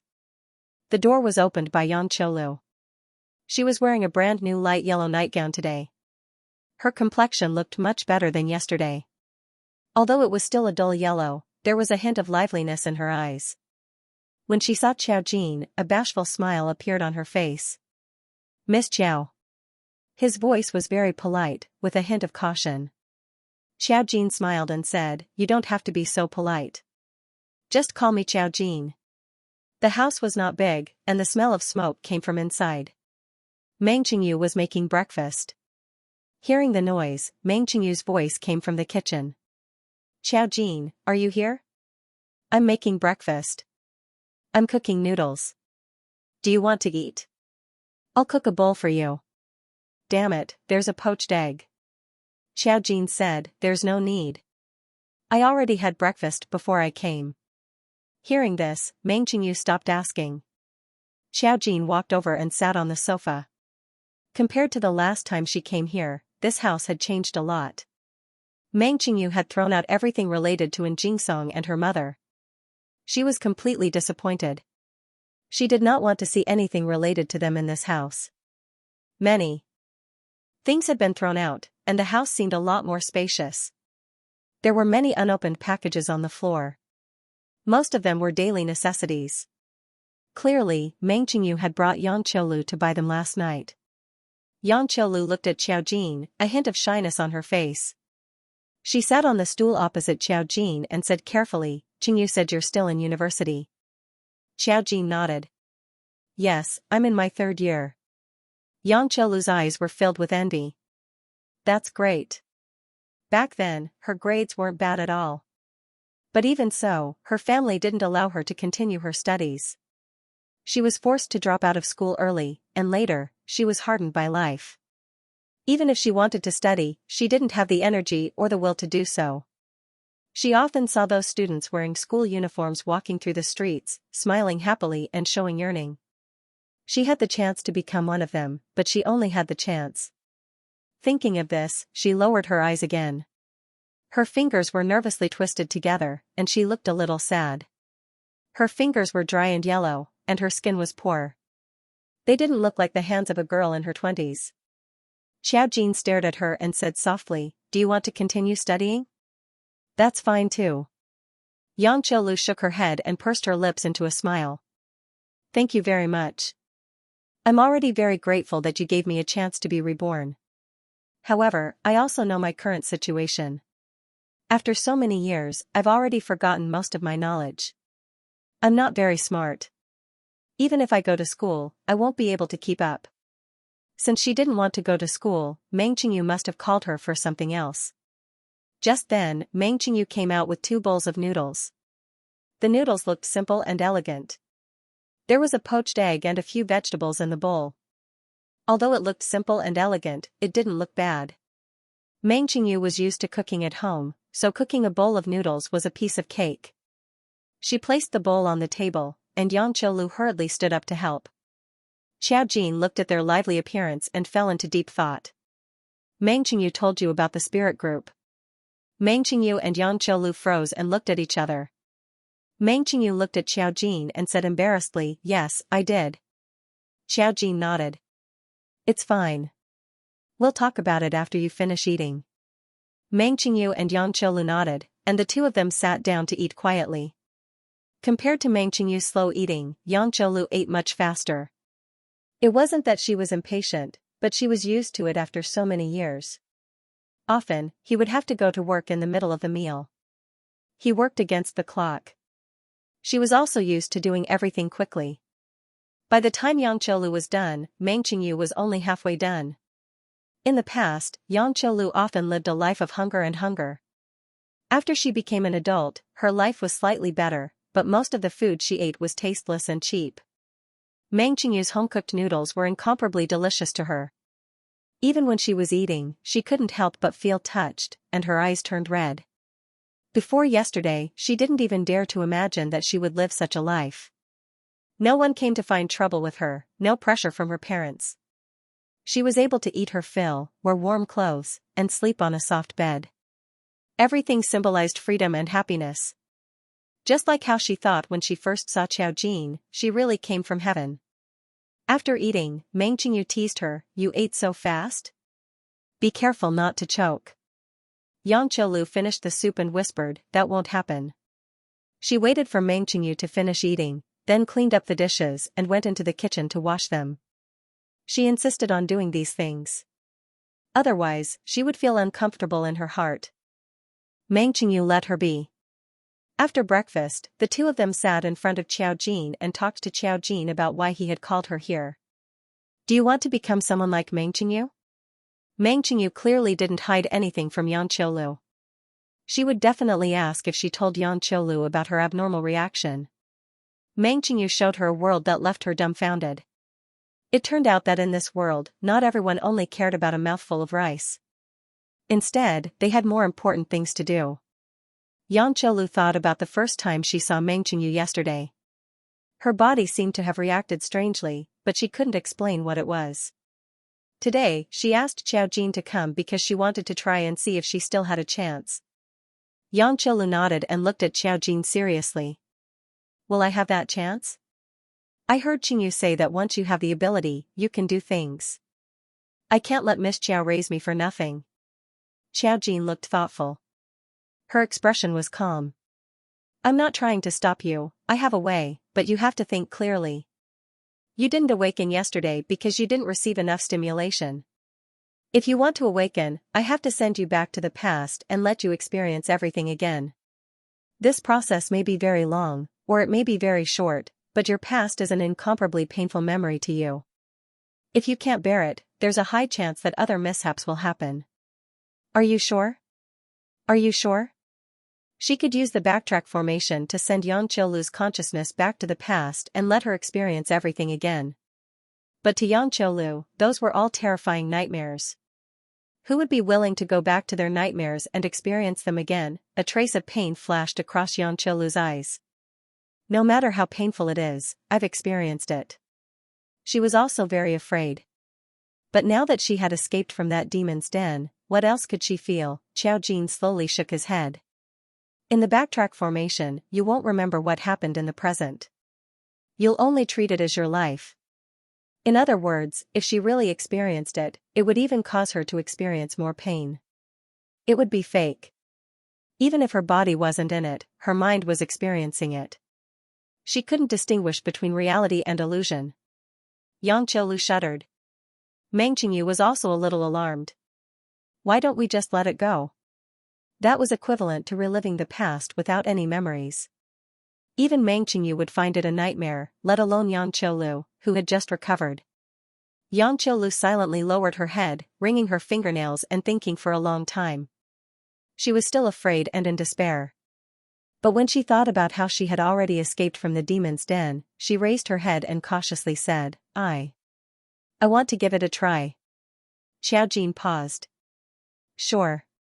It was too easy to make Yang Qiulu relive her past by using the backtracking array points. Xiao Jin raised her hand. This time, Meng Qingyu could clearly see a few red dots flashing in her eyes.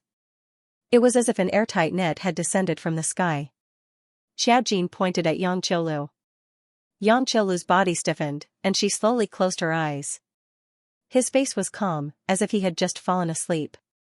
Meng Qingyu was a bit confused. How long will it take for her to wake up? Xiao Jin slowly shook his head. It's hard to say. It depends on her willpower. The longer it takes, the deeper the effect. If she doesn't wake up, it's very likely that her brain nerves will be stimulated. After breakfast, the two of them sat in front of Xiao Jin and began to talk to Xiao Jin about why he had called her over. "Do you want to become someone like Meng Qingyu?" Meng Qingyu clearly didn't hide anything from Yang Qiulu. If he told Yang Qiulu about his abnormal movements, Yang Qiulu would definitely ask about it. Meng Qingyu showed her a world that left her dumbfounded. It turned out that in this world, not everyone only cared about eating. They had more important things to do. Yang Qiulu thought about the first time she saw Meng Qingyu yesterday. There seemed to be something strange in her body, but she couldn't explain what it was. Today, she had called Xiao Jin over to see if there was still a chance. Yang Qiulu nodded and looked seriously at Xiao Jin. Will I have that chance? I heard Qingyu say that once you have the ability, you can do things. I can't let Miss Xiao raise me for nothing. Xiao Jin looked pensive. Her expression was calm. I'm not trying to stop you, I have a way, but you have to think clearly. You didn't awaken yesterday because you didn't receive enough stimulation.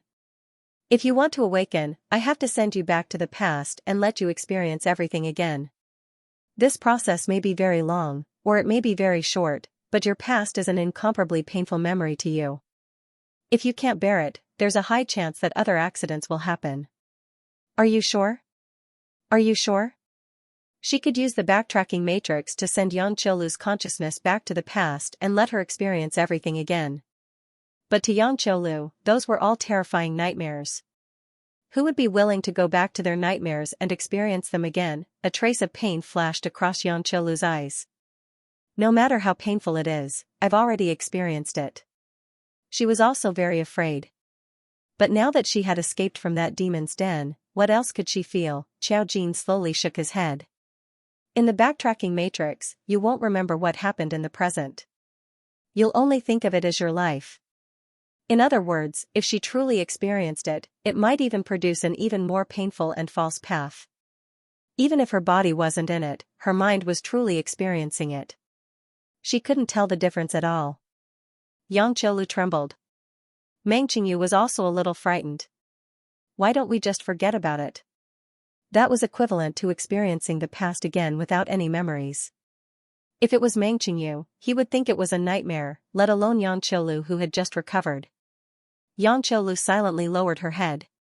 She fiddled with her fingernails and thought for a long time. She was still afraid. She was in despair.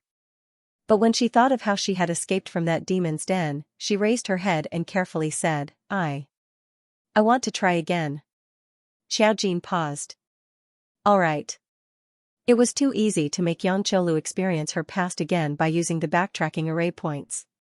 Xiao Jin raised his hand. This time, Meng Qingyu clearly saw a few red dots flickering in her eyes. It was as if an airtight net had descended from the sky. Xiao Jin pointed at Yang Qiulu. Yang Qiulu's body stiffened, and she slowly closed her eyes. Her expression was calm, as if she had just fallen asleep. Meng Qingyu was a little confused. How long will it take for her to wake up? Xiao Jin slowly shook her head. It's hard to say. It depends on her own willpower. The longer she drags it out, the deeper the effect on her. If she doesn't wake up, it's very likely that her brain nerves will be stimulated. Although it was a bit strange for modern technology to ask, it was the truth. The human brain was fragile to begin with. If it was forced to play painful scenes, it would definitely affect the brain. Meng Qingyu was a bit worried and could only stand guard. Xiao Jin said, I have an appointment at noon. If Yang Qiulu doesn't wake up by tonight, I'll drag her out. You just need to stand guard here. As long as no one wants to kill her, she'll be fine. Xiao Jin and Song Yanqing didn't know how many reincarnations they'd spent in the backtrack formation last time. It had been several days. Yang Qiulu would definitely take a bit longer. Meng Qingyu hurriedly nodded. Go do your thing. Xiao Jin nodded and lowered his head to glance at Yang Qiulu. Seeing that she still looked calm, he sighed softly. She didn't stop them because she had already sensed Yang Qiulu's inner thoughts. Since she insisted on walking, she wouldn't stop her. The backtrack formation could stimulate her awakening, but it would also stimulate her in other ways. It was the same pain. After Xiao Jin left, Meng Qingyu looked at Yang Qiulu and arranged a comfortable position for her to lie on the sofa. He could only curl up beside her and play with his phone. Yang Qiulu felt like her life was covered by a thick, dark cloud that couldn't be removed. It was so heavy that she couldn't breathe. She carried a basket of pigweed on her back. Her thin and weak body carried a large basket that didn't make sense. In front of her was her mother, Feng Xiangli, carrying her youngest son, Yang Qiulu's younger brother. For the 4-year-old Yang Qiulu, the scene of her mother hugging and kissing her younger brother was her deepest memory. After kissing her precious son for a while, Feng Xiangli felt that Yang Qiulu was walking slowly. She turned around and scolded, "Why aren't you walking faster? Are you trying to be lazy? You wastrel, do you think I've been raising you for nothing? You're even taking so long to carry pigweed." Feng Xiangli's words were mixed with a string of nasty insults. The little Yang Qiulu didn't really understand what she was saying, but she knew that she was being scolded. Her withered fingers clutched at the rope that had already dug into her shoulder. Step by step, she walked forward slowly and heavily. She seemed to be moving a bit faster than before. Feng Xiangli rolled her eyes as she continued to walk forward while cursing. She gave birth to 3 losers in a row. After selling the youngest one, the family's living conditions improved a little. Until last year, when she finally gave birth to a precious son, Feng Xiangli suddenly felt that her status in the village had risen significantly. Even when she walked, she seemed to carry the wind with her. Other people always said that she didn't treat her daughter well. Their family didn't have a good-for-nothing, so of course, they didn't know what kind of life her family was living. If he didn't force them, how would they survive if they only had a few mouths to feed? Yang Qiulu was hot and tired, but she still insisted on carrying the basket home. Her mother carried her little brother inside to rest. She stood in the frozen courtyard and looked at the sky outside the window. The rays of the setting sun shone down. She looked up at the sky and seemed to see a girl's smiling face. She was very cold and also very beautiful. In the little Yang Qiulu's heart, the most extreme adjective she could think of was that she was a fairy. She didn't know why she could see fairies, but it also seemed like she was seeing things. Most of the time, it was like her own illusion. Yang Qiulu knew that there was no such person around. Such a fairy couldn't exist in the human world. Xiao Jin and Song Yanqing made an appointment at the Chinese restaurant that they had been to once. Because it was quiet, the food was delicious, and it was also suitable for talking. I took Xiao Jin to the place first and told her that the young master would be a little late because he was having a meeting. Recently, the young master's health had been good. Song Yin obviously handed over more things to Song Yanqing. Because the Song family was so big, Song Yanqing had to quickly take control of it. He carried more things on his shoulders than ordinary people. The waiter here gave her some exquisite tea and snacks to pass the time. She sat in a private room upstairs by the window. Outside the window was the elegant environment here, and she could see the mountains and rivers flowing. In the capital, such a scenic area was obviously expensive. Unexpectedly, she saw a person. A man in a black robe with his whole face buried in the hood. She could only see that he was very short.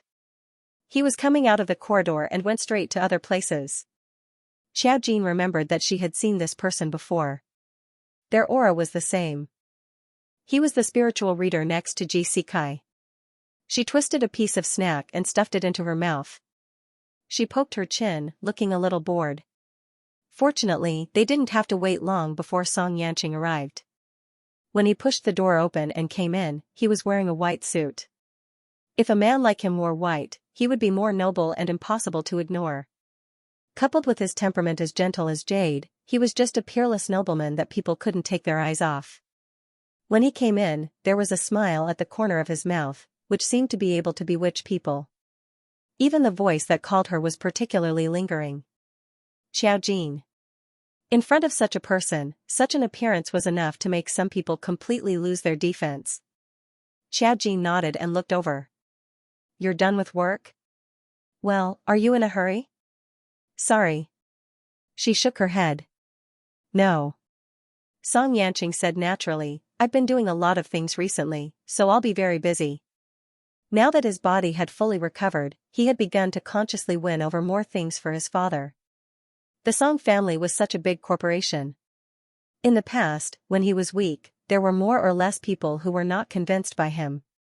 Now, what he wanted was for these people to get rid of any thoughts that they shouldn't have. Song Shireen seemed to know something as well. Recently, she had begun to hand over more important matters to Xianxia, either intentionally or unintentionally. It was as if she wanted to retire to the second line. Therefore, there had been a lot of turmoil in the company recently. Even Song Suyu had come back to help. Xiaojin nodded, and the waiter served them tea. After confirming that they wanted the same old rules, he left quietly. Once the door was closed, the surroundings became quiet. Apart from the open window, there was the occasional sound of singing. It was unknown where the singing came from, but it made people feel sleepy. When only the two of them were left in the room, Song Yanqing's voice was still as beautiful and deep as ever. What you said yesterday did make sense. Even if I don't care about my future girlfriend, at least I have to care about your reputation. There was an elegant smile at the corner of his mouth, noble and graceful. He looked at Xiaojin, and his dark and deep eyes seemed to be able to reflect her entire person. He said, so I thought a lot and realized that some things have to be made clear sooner or later. In this life, I don't want to have any friends other than you. Xiaojin, can we try dating? For the first time, Xiaojin looked at him with some surprise. Yesterday, when Song Yanqing said that he wanted to discuss it with her, she thought that he was going to propose some ideas on this issue. It was indeed a constructive idea. Xiaojin did not think of it at that moment, so she was really a little surprised. After all, in her life, even if she was alive in the past, no one had said such words to her. She looked at Song Yanqing, looked at his flawless face, and frowned slightly. Why? She could not be blamed for asking this. After all, in her mind, she never felt that dating someone was a necessary process. It was inevitable that she would not be used to it if she had not experienced it. Moreover, she came from 10,000 years ago. Song Yanqing just smiled gently. Why do you think it is? I know what you think, but you see, Auntie Chow thinks that we are friends and will affect my future girlfriend's opinion. She means that we are too close. You didn't care about others' opinions in the past, but you care about the feelings of the people around me. Then, you can think about my feelings. You said that friends are like this. Then, we can be better friends. But in the eyes of others, we need a more suitable relationship. Then, we can try to date. I don't want others to think that you are the kind of girl that Auntie Chow said. You can continue to get along with me in the name of dating. If you feel that it is not suitable, we can end it at any time. So, what do you think? His voice was elegant and low, and Xiaojin felt that what he said was very reasonable. She and Song Yanqing were friends. She did not care to what extent she would get along with Song Yanqing. Yesterday, Xiao Fei's words reminded her that Song Yanqing would always have a girlfriend who was closer to him. Girlfriend and friend, these were two different dividing lines. Seeing that she was looking at him with her eyes open and her fingertips on her chin, but she was frowning slightly. Obviously, she was thinking. Song Yanqing laughed softly and said, I thought about it for a long time last night. If I say that I am not looking for a girlfriend, it will seem too fake. But I don't want to put you in a difficult position. I only feel that you are my friend, so I don't want to change anything with you. So, this is the only way. If they started dating, the two of them would have a more legitimate reason to be together. So to Xiaojin, what was dating? She had told Xiao Fei that she would not get married. She liked the Mu family and Song Yanqing. However, perhaps she still couldn't understand the deeper meaning behind this like. Admittedly, it didn't matter if he was estranged from Song Yanqing, but they were friends after all. It was nothing more than a change in their relationship. If it was him, it wouldn't matter. Because it was only a change in name, her relationship with Song Yanqing would not change at all. Thinking of this, she slowly nodded. Okay. Song Yanqing felt as if a rock had been lifted from his heart when he saw Lin Mingyao's straightforward agreement. On the surface, however, he was calm and collected, and the smile on his lips became even gentler. Okay, in the future, I will tell my family that you are my girlfriend. Xiaojin made a sound of acknowledgement, looking extremely obedient. It also made his heart soften. In this case, she could also tell Xiao Fei, so that Xiao Fei would not always worry about her going astray and would often ask her all kinds of questions. She said that it was like this in the TV series. The relationship between the two of them seemed to be so simple and natural. The change in his relationship with Song Yanqing didn't seem to mean anything. It was just that he now had a legitimate reason to avoid other people's doubts. After dinner, Song Yanqing was still as gentle as ever. "Shall I ask Azai to send you back?" Xiao Jin shook his head. "I have something to do today. I have to go to Meng Qingyu's house tonight." Song Yanqing knew who Meng Qingyu was. He nodded. "Then you can go do your thing."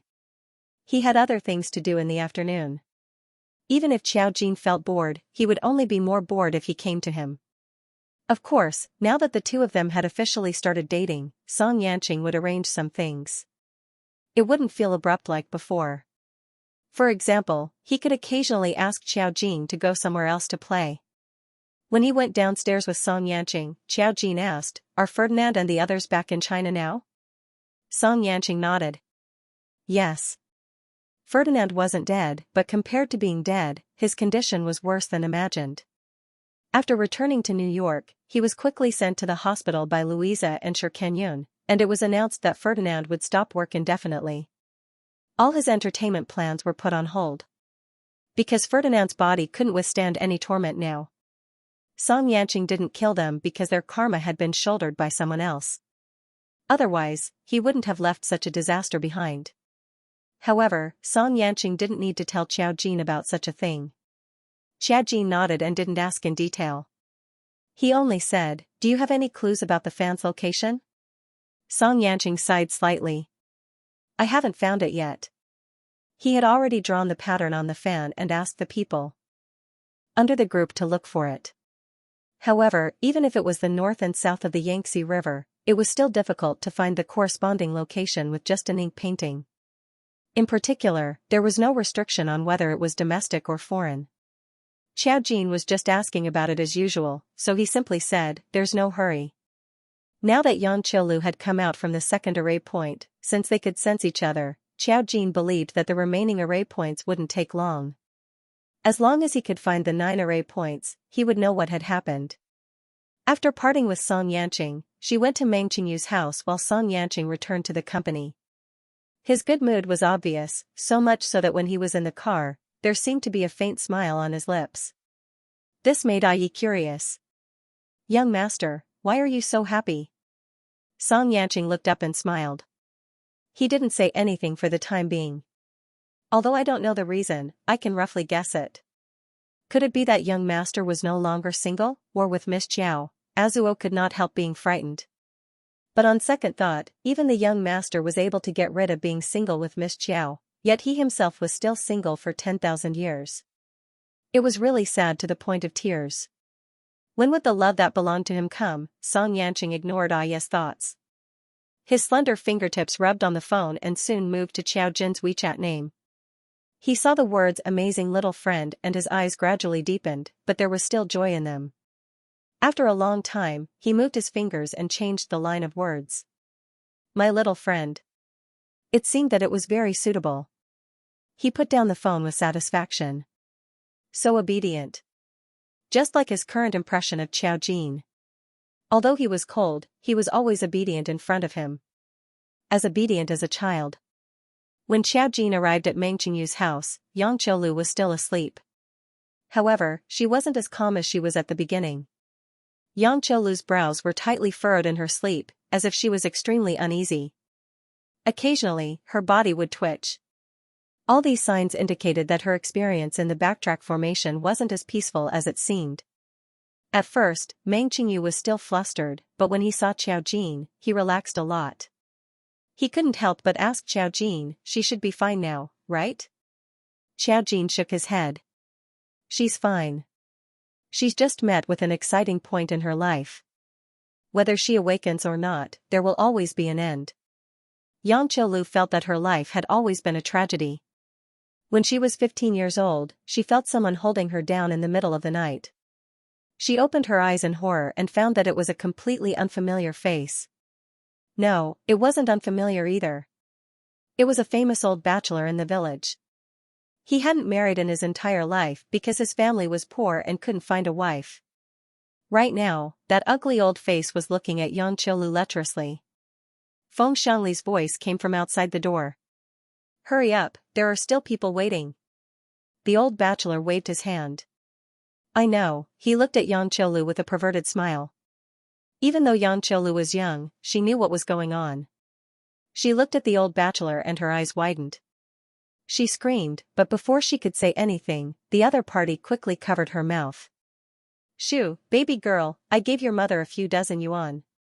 Tonight, you're mine. A few dozen yuan, a few dozen yuan. Hearing this, Xianxia felt as if she had been struck by lightning. She couldn't believe that something like this would happen to her. Tears flowed down her cheeks. They were tears of despair. How could this happen? Why would her mother do such a thing? While she was crying, the old bachelor didn't care so much and started leaning on Xianxia. Xianxia was terrified. Her body instinctively resisted, but she ended up kicking between the old bachelor's legs. The old bachelor's expression changed and turned ferocious in an instant. The pain was so intense that he didn't have the strength to restrain Xianxia. Somehow, Xianxia found the energy to push him away and crawl out. She screamed and ran out the door. Because she had suddenly run out, her parents were just outside, so they didn't manage to stop Xianxia.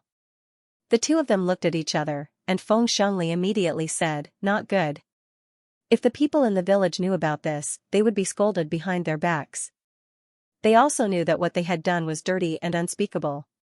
Her parents chased after Xianxia, scolding her as they chased after her. "What are you running for, you wretched girl? Hurry up and come back, you money-losing thing." Xianxia was scared out of her wits. She didn't dare to go back. His scalp went numb. Other than running, he didn't know what else he could do. But in the end, she was small and weak and couldn't run. After a while, she heard the shouting behind her getting closer and closer. Her heart turned cold and in a fluster, she stepped on a stone and fell to the ground again. Feng Xianli caught up and slapped her in the face. Pa! A crisp sound was heard, accompanied by a burning pain. Xianxia began to wail loudly, "Mom, no, no." She was screaming and struggling. Everyone in the village could hear her wails. But they all thought that Feng Xianli was hitting the child again. It was common for her to hit the child, so no one could stop her. Those who couldn't stand it and tried to stop it would be bitten by Feng Xianli and her husband, who would scold them for being nosy.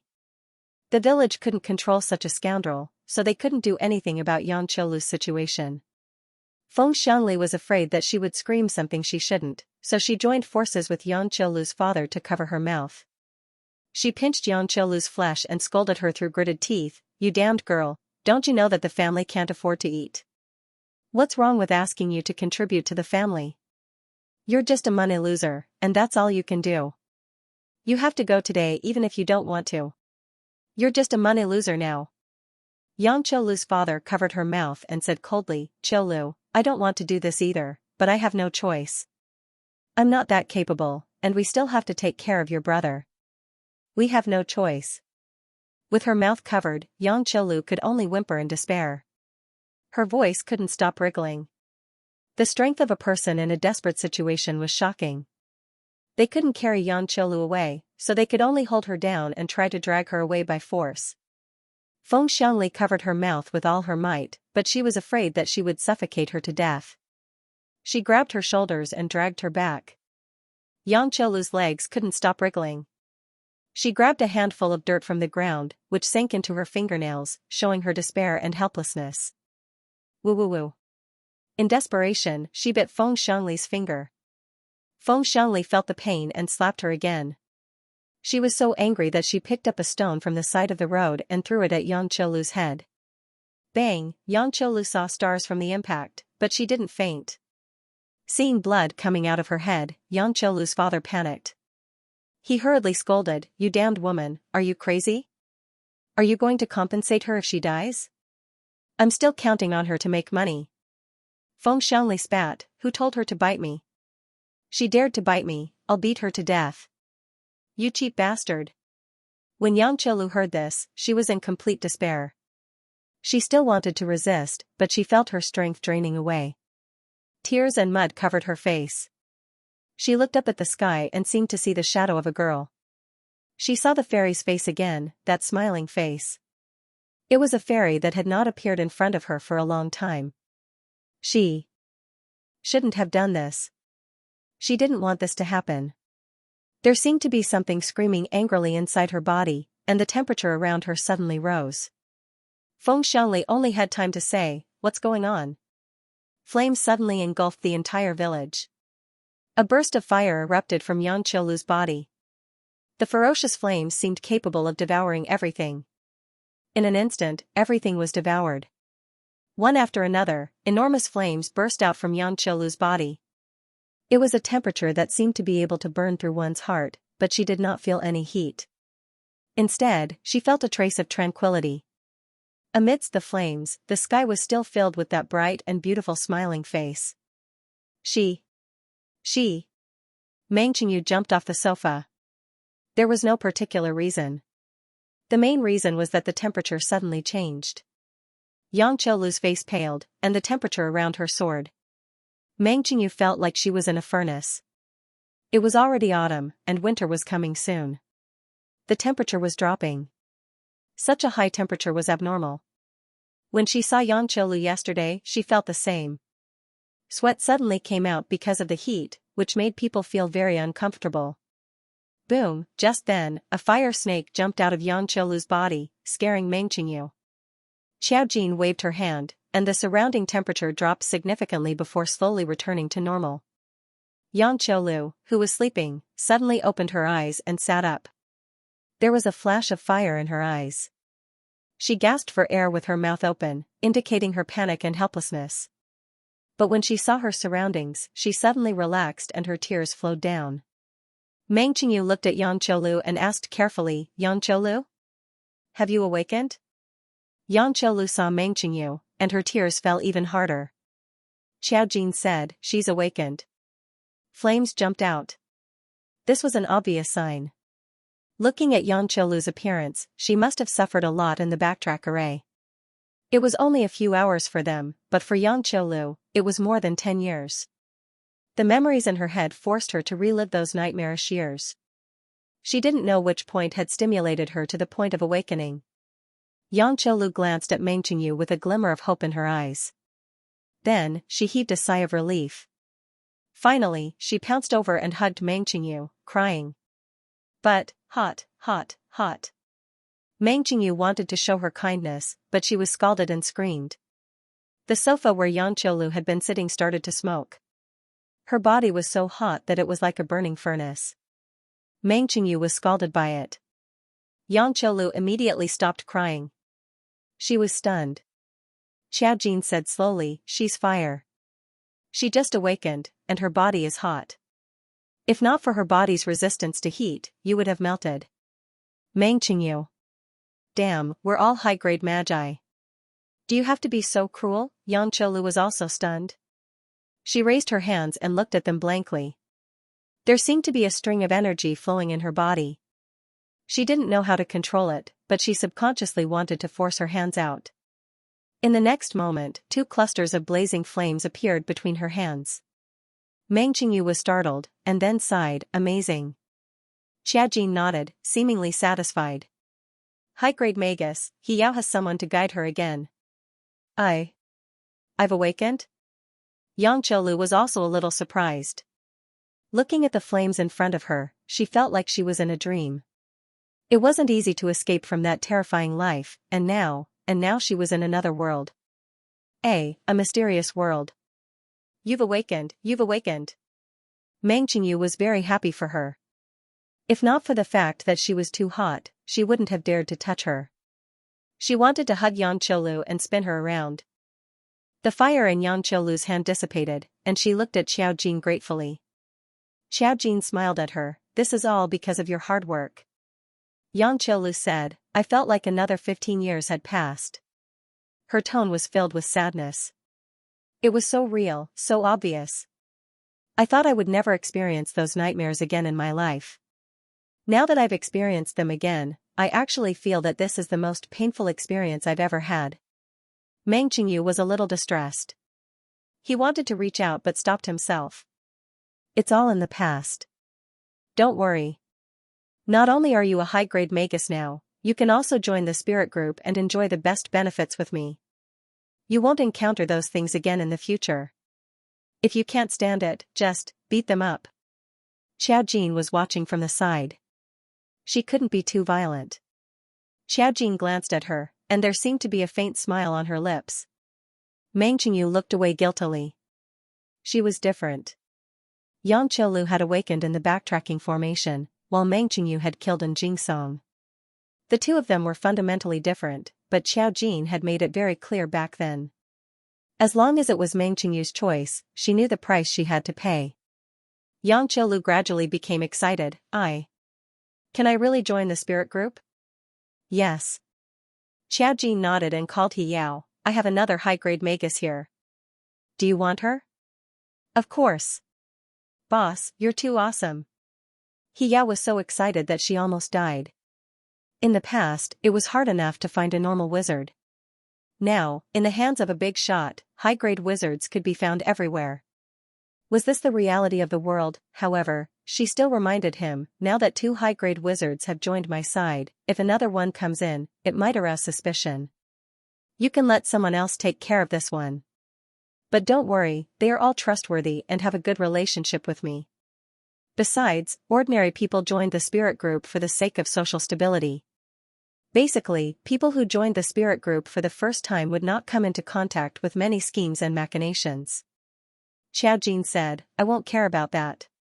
You can distribute them. In any case, she was the one looking after the newly joined Meng Qingyu and Yang Qiulu. Xiao Jin didn't care if they were under He Yao or not. Xiao Jin had already contacted them, and Yang Qiulu was very happy.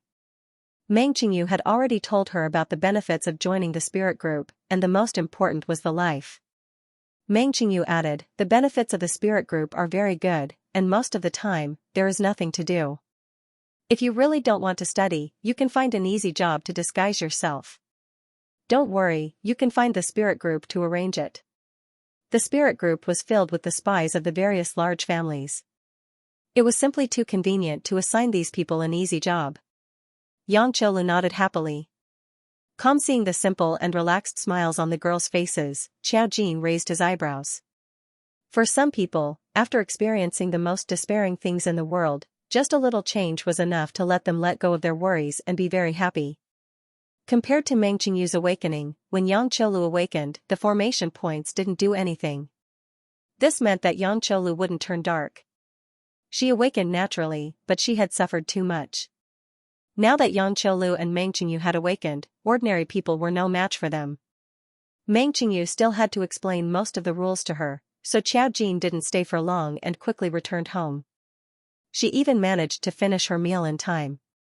Today was Mu Zhenming's first day of business at home. They were already used to Xiao Jin leaving early and returning late. Seeing that Xiao Jin was back, Xiao Fei waved her hand excitedly and asked the kitchen to prepare another set of cutlery. She asked, Jin, do you have classes tomorrow? Tomorrow was Monday, so Xiao Jin had to go back to school. Xiao Jin looked at her and said calmly, you can go. Later in the afternoon. What's the matter? Xiao Fei said excitedly, come with me to watch a movie tomorrow. Your dad doesn't have time either. Mu Zhenming coughed. I said that I can go with you later. Aren't you happy that I booked the entire theater? Xiao Fei was extremely unwilling. You always run away halfway when you watch a movie with me. Besides, what's the atmosphere if you book the entire theater? I'll go with Jean. Others don't know that I'm Jin's mother. Seeing how young I am, they'll think that I'm Jin's older sister. If I go with you, everyone will know that I'm married. Everyone, Mu Zhenming took a deep breath. Do you want everyone to think that you're not married? What do you mean by that? Xiao Fei, guess. Mu Zhenming, Muzichu ate quietly. He was already used to the atmosphere of this house. Xiao Jin's lips curled up. He took the rice that the servant served him and said, okay, I can go with you at noon. After that, I'll go back to school. Okay. Xiao Fei was happy. I haven't watched a movie with you in a long time. This topic was a little sensitive. In the past, Xiao Fei and Xiao Jin lived alone. No matter what they did, Xiao Jin would accompany her.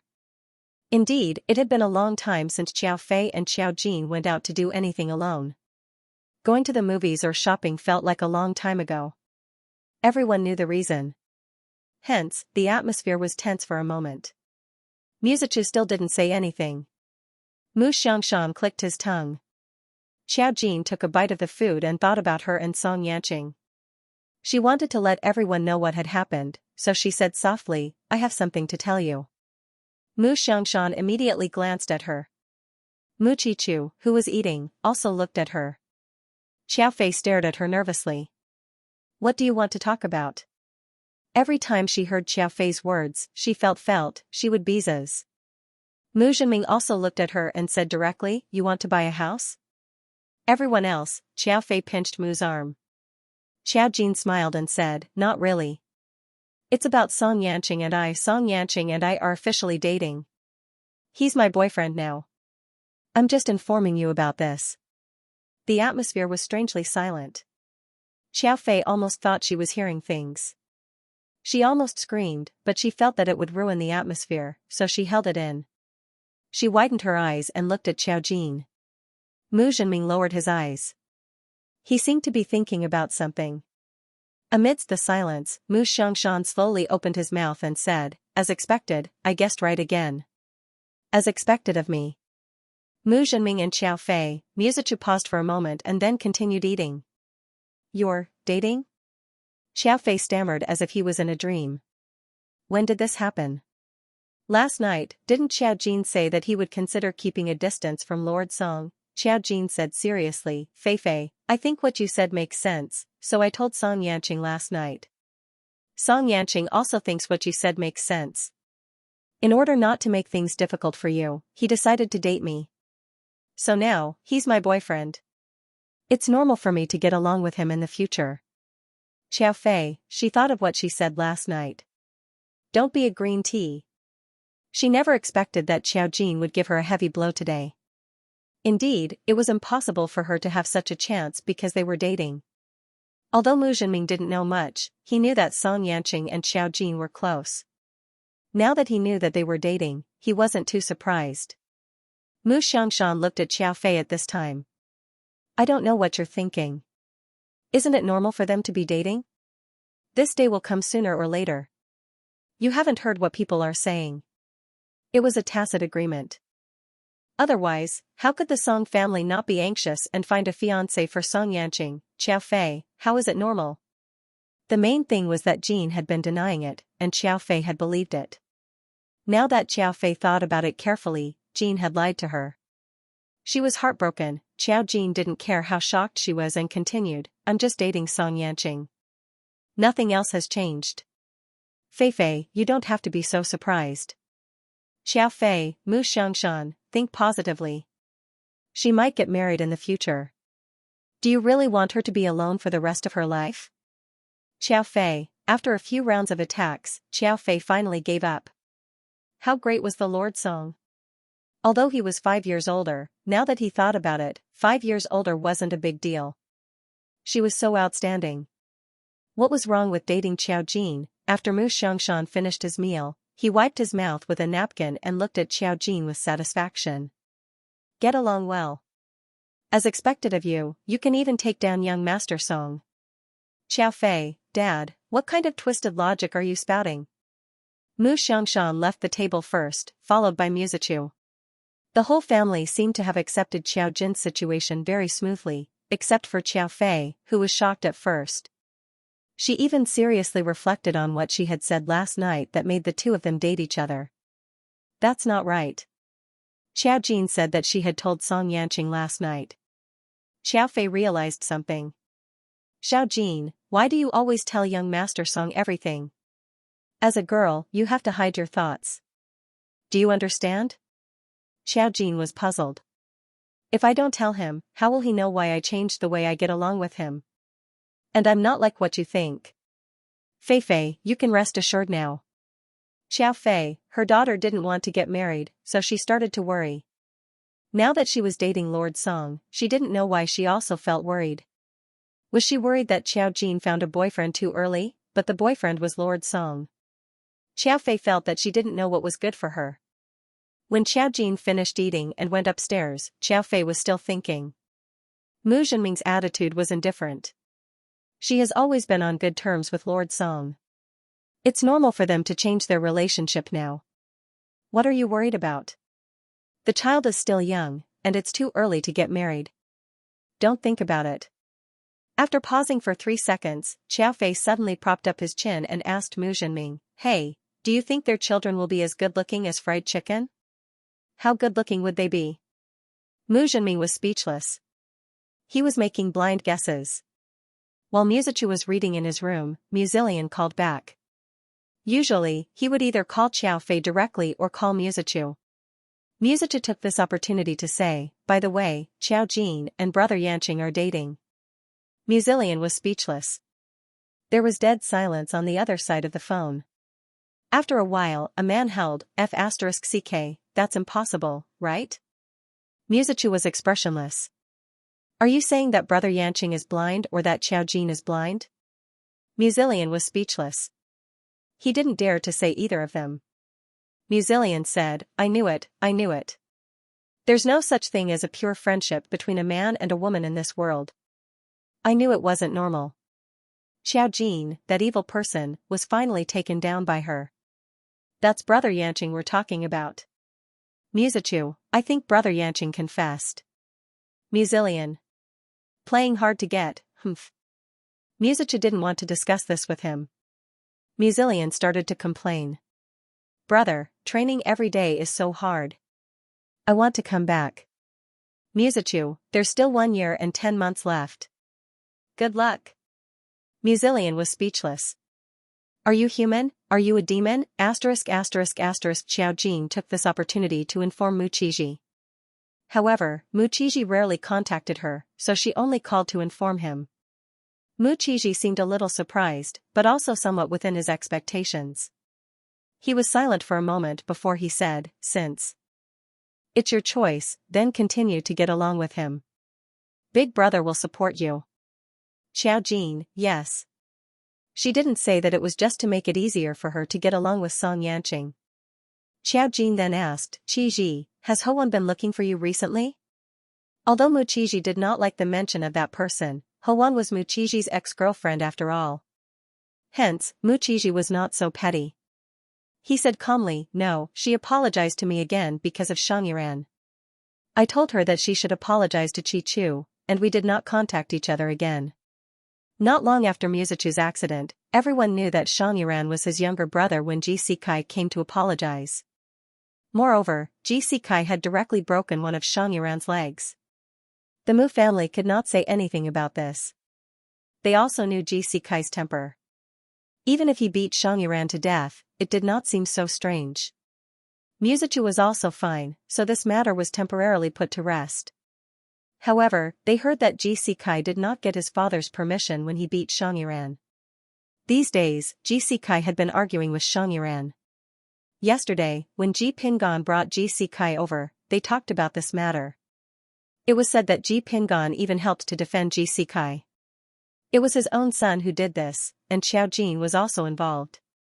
It was obvious who Ji Pingan was helping. Xiao Jin said, "Oh." After talking to Mu Qiji, she hung up the phone. Xiao Fei came to her again. Although he was curious about Song Yanqing's relationship with her, he did not ask in detail. Instead, he said, "You were not at home yesterday, and Grandpa Ji did not see you. If you have time tomorrow, let's go to Grandpa Ji's house for a meal first." Xiao Jin listened to Xiao Fei's suggestion and nodded slowly. Ji Pingan was quite regretful that he didn't see Xiao Jin yesterday. If Xiao Fei could bring him there, he would be very happy. The next day, Xiao Jin and Xiao Fei went to see Ji Pingan. But they didn't expect Ji Sikai to be there. He seemed to have moved in. When Xiao Jin went in and saw him, he was wearing a black shirt and trousers, watering Ji Pingan's plants out of boredom. When he saw Xiao Jin, he raised his eyes and a faint light flashed in his eyes. When Ji Sikai saw Xiao Fei and Xiao Fei, he took the initiative to greet them. "Auntie Xiao, Xiao Jin." Xiao Fei was surprised to see Ji Sikai here. "Sikai, you're here too?" Ji Sikai smiled. "Things haven't been going well at home recently, so I came to stay with third grandpa for a few days." Xiao Fei understood immediately. It was most likely because of Xiangyuan. Of course, Ji Sikai had broken his leg. Xiao Fei felt that this young man was quite evil. But when she thought of how that bastard Xiangyuan took it out on her child, she felt that Ji Sikai had done a good job. From the perspective of Ji Sikai's father, his son had hit another son so hard. He was probably angry. It was understandable why Ji Sikai didn't want to go back. She nodded and didn't say anything. Xiao Jin walked over. She glanced at Ji Sikai indifferently and didn't say anything. Ji Pingan received the news and came out of the inner room. When he saw Xiao Fei and Xiao Jin, he was very happy. "You're here? It's good that you're here." When Ji Pingan saw Xiao Jin, warmth flashed in his eyes. "Jin." Xiao Jin nodded and called, "Old master." Ji Pingan nodded. He was very satisfied to be able to see Xiao Jin now. Ji Sikai sneered at the side. He also walked over and sat beside them, casually listening to their conversation. But his gaze would occasionally sweep over Xiao Jin. Xiao Jin treated him as heir and let him look. As Xiao Fei and Ji Pingan chatted, the topic somehow turned to Song Yanqing. Xiao Fei was straightforward and said, "Lord Song and Jin are dating now." "They are dating?" Ji Pingan was a little surprised. When Ji Sikai heard this, the smile on his lips gradually disappeared. Even his expression seemed to have slowly sunk. However, none of them noticed the change in him. Xiao Jin noticed it, but she didn't care. Xiao Jin answered herself, "Yesterday." "Oh, it's a good thing." Ji Pingan was also very satisfied. Yanqing is good in every way. No one can find fault with her. I heard that she has almost recovered. Good, good. This was the expression of an elder looking at his future grandson-in-law. Of course, the more he thought about it, the more satisfied he was. Who wouldn't be satisfied with a family like the Song family? Ji Sikai suddenly stood up and said slowly, "Third grandpa, I have something to do. I'll go out first. I'll be back later." Ji Pingan immediately asked, "Don't you have lunch?" Ji Sikai looked at Xiao Jin and smiled with a slightly gloomy expression. "No." After that, he left. His strange attitude was noticed by Ji Pingan. Only Xiao Fei didn't react. She waved her hand enthusiastically. "Take care, Sikai. Come to the Mu family when you have time." She was being polite.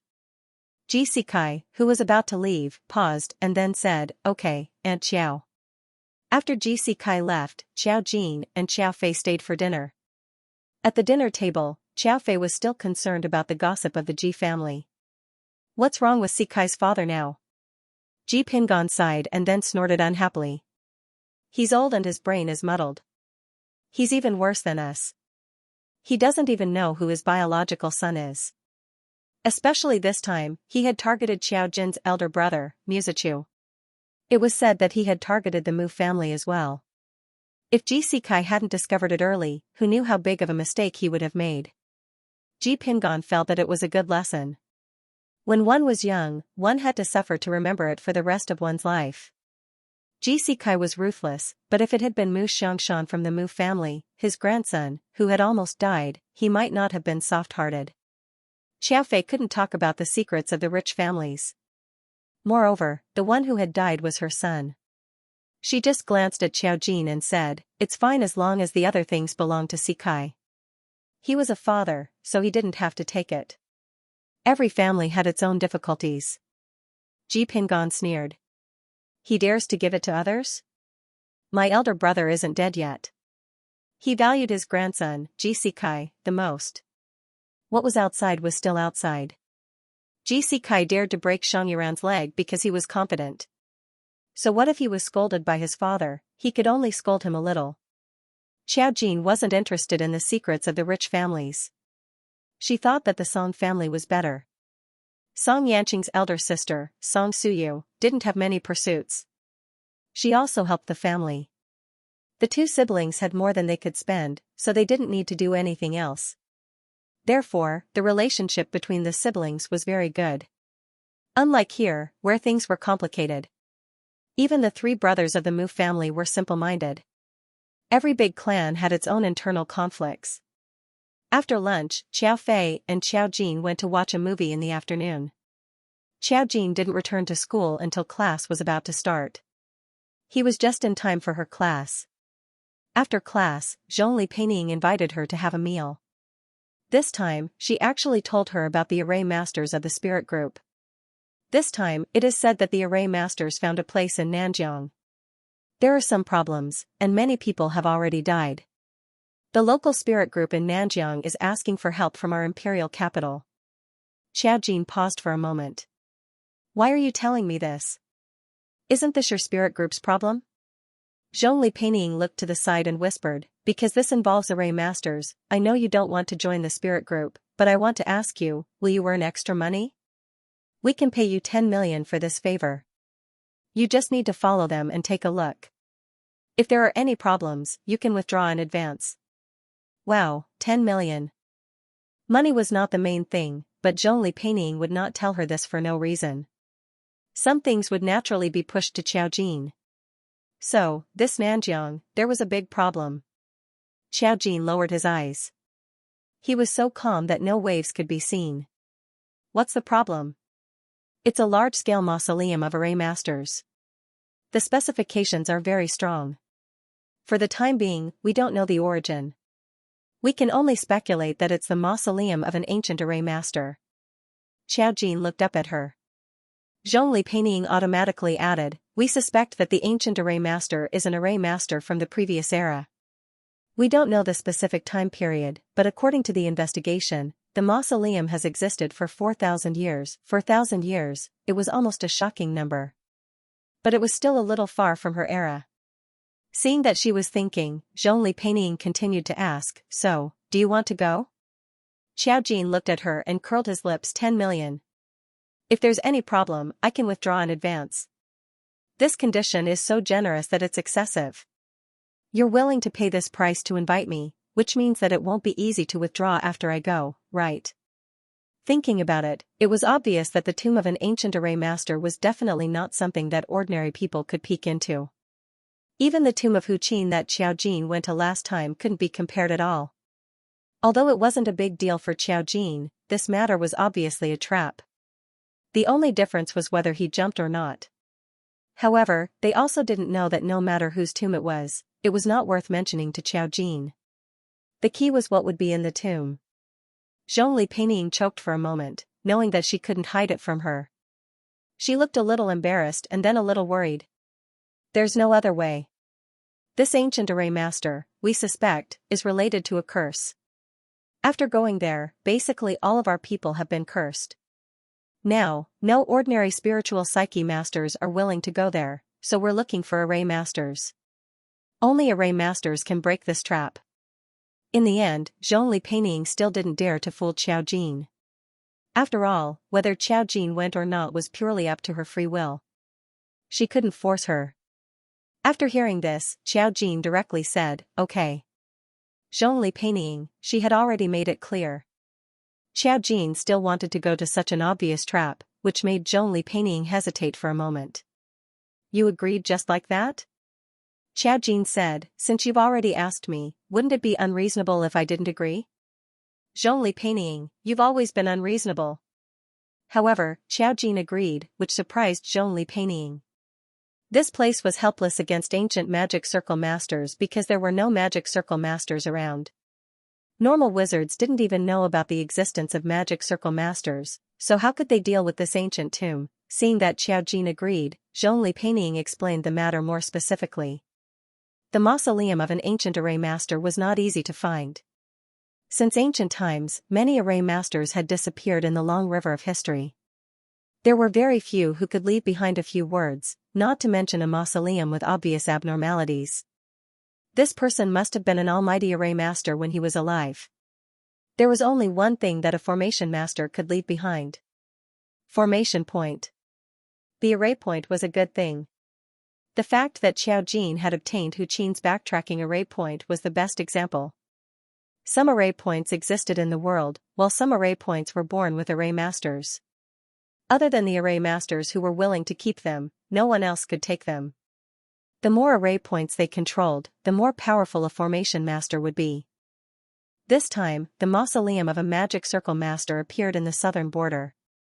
It had been buried for a long time. A group of backpackers entered the southern border mountains to explore and accidentally found this mausoleum. At that time, they didn't know what it was. After entering, they only touched the entrance of the passage. When they came out, something happened. They were cursed. Only a magic circle master could have this kind of ability. Later, they sent people to investigate and confirmed that it was a mausoleum that had existed for 4,000 years.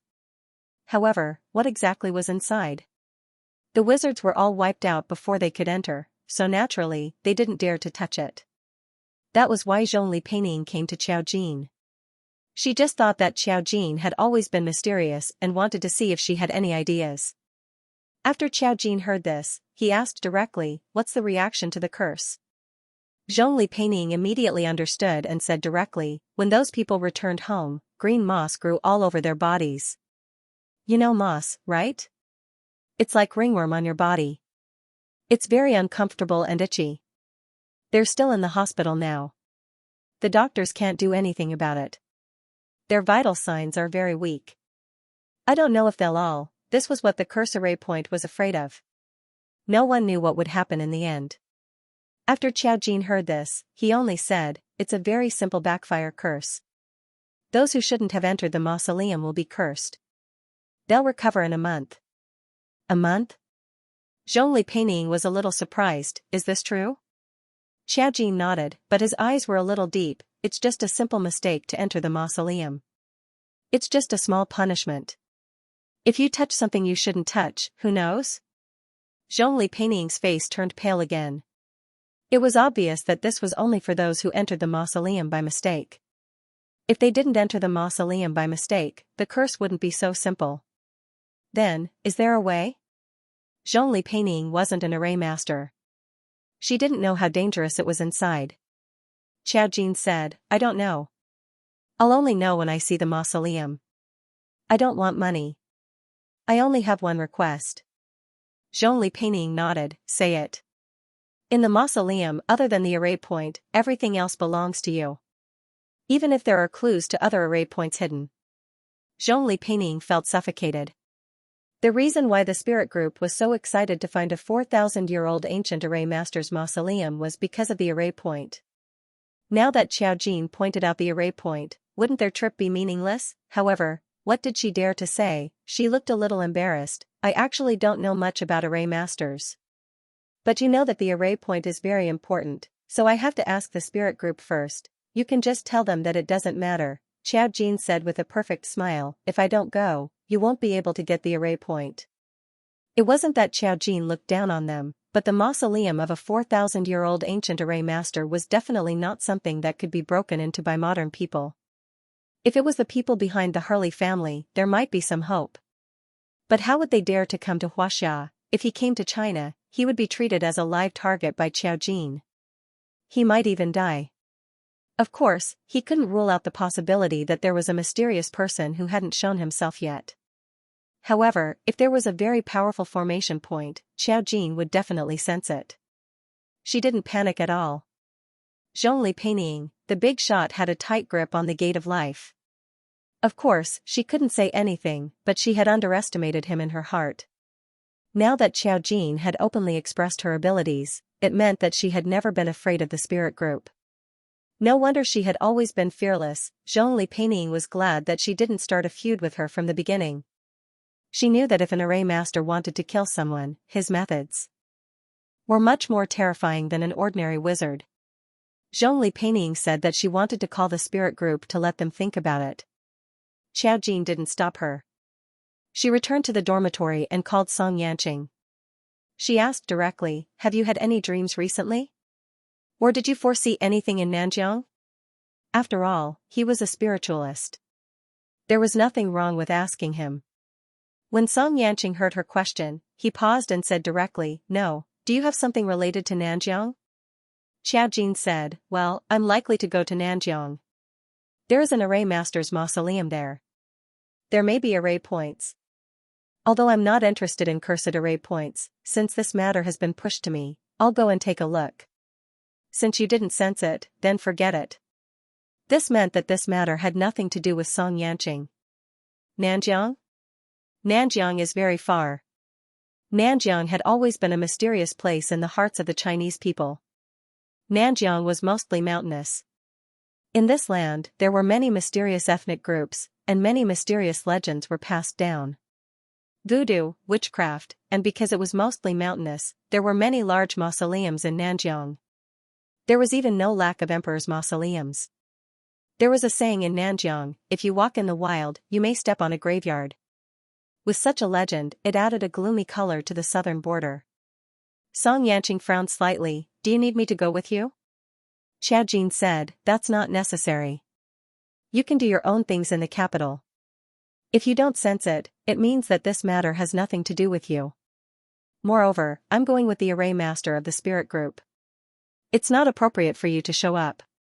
Song Yanqing thought of the current situation of the spirit group and raised his eyebrows. Why would the array master of the spirit group go with you? Xiao Jin couldn't help but laugh. I don't quite understand their thoughts. Zhongli Peining found me and said that she would give me 10 million to ask me to help. There are so many array masters in the spirit group, so it's impossible for her to find a wild array master like me for no reason. I'm inclined to think that there's a big problem with this mausoleum. Someone wants to dig a hole for me to suffer. Even if I don't suffer, they want to see how strong I am. The Feng family had fallen, but there were still several families behind the spirit group. There were still a bunch of array masters behind them who hadn't shown up, but it didn't mean that the Feng family's ancestor was the strongest. Song Yanqing sighed. Why? In the end, she had no choice but to jump into the pit herself by always finding fault with Xiao Jin. He said softly, since you're going, then be careful. If there's anything, you must give me a call. He still couldn't let go of the dream he had. Xiao Jin had fainted in a cave. When did that happen? Was he in great danger? However, since he didn't sense the southern border, it meant that this matter wasn't in the southern border. His heart still felt a lot better. Xiao Jin replied, okay. She had to wait for Zhongli Peining and the others to arrange the time. Probably because of the urgency of the situation, Zhongli Peining told her the next day that the array master of the spirit group had agreed, but they had to set off now. Xiao Jin definitely needed an excuse to apply for leave, but they directly went through the official channels and gave Xiao Jin a legitimate reason to leave, so the school did not ask. As for Xiao Fei, it was better not to tell them, so as not to make Xiao Fei worry. Xiao Jin finally saw another legendary spirit group, which was a team composed of array masters. Among them, she saw an acquaintance. The other party was very short, and his pupils turned out to be a rare double pupil. When he looked at people, he had a particularly mysterious feeling. Although he was not extraordinary, his eyes were enough to attract people's attention. Xiao Jin had sensed the other party when she was beside Ji Sikai. The other party must know Xiao Jin's identity, but he didn't know that Xiao Jin knew him. So when he saw Xiao Jin, the short man had no expression on his face. In addition to him, there were 3 other men and 1 woman. Including Xiao Jin, there were only 6 array masters. This might not be all the array masters of the spirit group, but it also showed that there were very few array masters. Moreover, not every array master had the ability to challenge an ancient array master's tomb. The 3 men were all different in appearance, and there was a big difference in their temperaments. One of them even looked at Xiao Jin and was amazed by her. They were all dressed very luxuriously, and it looked like they were usually flattered. After all, they were array masters, and some of their abilities were enough for him to live a good life. The last girl was biting on a lollipop.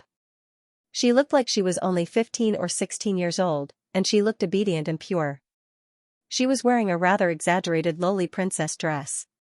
Coupled with her ability to look like a loli, she looked like a cosplay enthusiast. She looked at Xiao Jin with a smile, and when she saw Xiao Jin, she took the initiative to greet her. Hello, Sister Xiao Jin, my name is Ji Mengmeng. Xiao Jin raised her eyebrows slightly. Hello, Ji Mengmeng. Because of her cute appearance, even her name was so suitable. Of the other 4, 3 ignored Xiao Jin, although they were also a little shocked by Xiao Jin's appearance. However, they had seen all kinds of beautiful women, and their hearts were calm. Because Xiao Jin was not a member of the spirit group, they did not find her pleasing to the eye. The only exception was the boy whose eyes lit up when he saw Xiao Jin. He greeted Ji Mengmeng enthusiastically. "Hello, my name is Zhao Yuandan." Xiao Jin. "Hello." This name was quite festive. Zhao Yuandan scratched his head. "Is my name a little strange? When I was young, I was born on New Year's Day, and my mother gave me this name for convenience. I can't not recognize my parents, so I just changed my name, right?" Xiao Jin, that makes sense. Zhao Yuandan laughed. He looked like an ordinary sunny boy, and other than Ji Mengmeng, he was probably the lightest of the four men. The other three snorted coldly to varying degrees. They skipped the greeting step and waited to board the plane. There weren't many people flying to Nanjiang. The 6 of them occupied the first-class cabin, which was just right for a conversation. Ji Mengmeng simply sat with Xiao Jin and asked her with a smile, "Sister Xiao Jin, I heard that you want the array point inside?" Xiao Jin looked down at her. "Yes." The short man sitting opposite her let out a cold snort. Ji Mengmeng widened her eyes, looking curious and cute. "Sister Xiao Jin, are you so sure that there are array points inside?" "Xiao Jin, if not, I'll take 10 million. Neither side was at a disadvantage. Ji Mengmeng, Zhao Yuandan, on the other hand, had a lively personality. He immediately asked the 3 of them, "Is there any news from that side? Or did they not break in?" One of them seemed to reluctantly respond to Zhao Yuandan's question. He said in a muffled voice, "If there's no news, it means that they haven't broken in yet. The mausoleum of an ancient array master is not so easy to break in." Zhao Yuandan smacked his lips. "An array master who is good at curses is not easy to deal with. I'm really afraid that if I get infected with some strange curse, it will be GG when I come back." The man who answered sneered. "What are you afraid of? We have 10 million to hire foreign aid. They said that without her, we can't get the array point. What else can we do? We can only wait for the master to perform."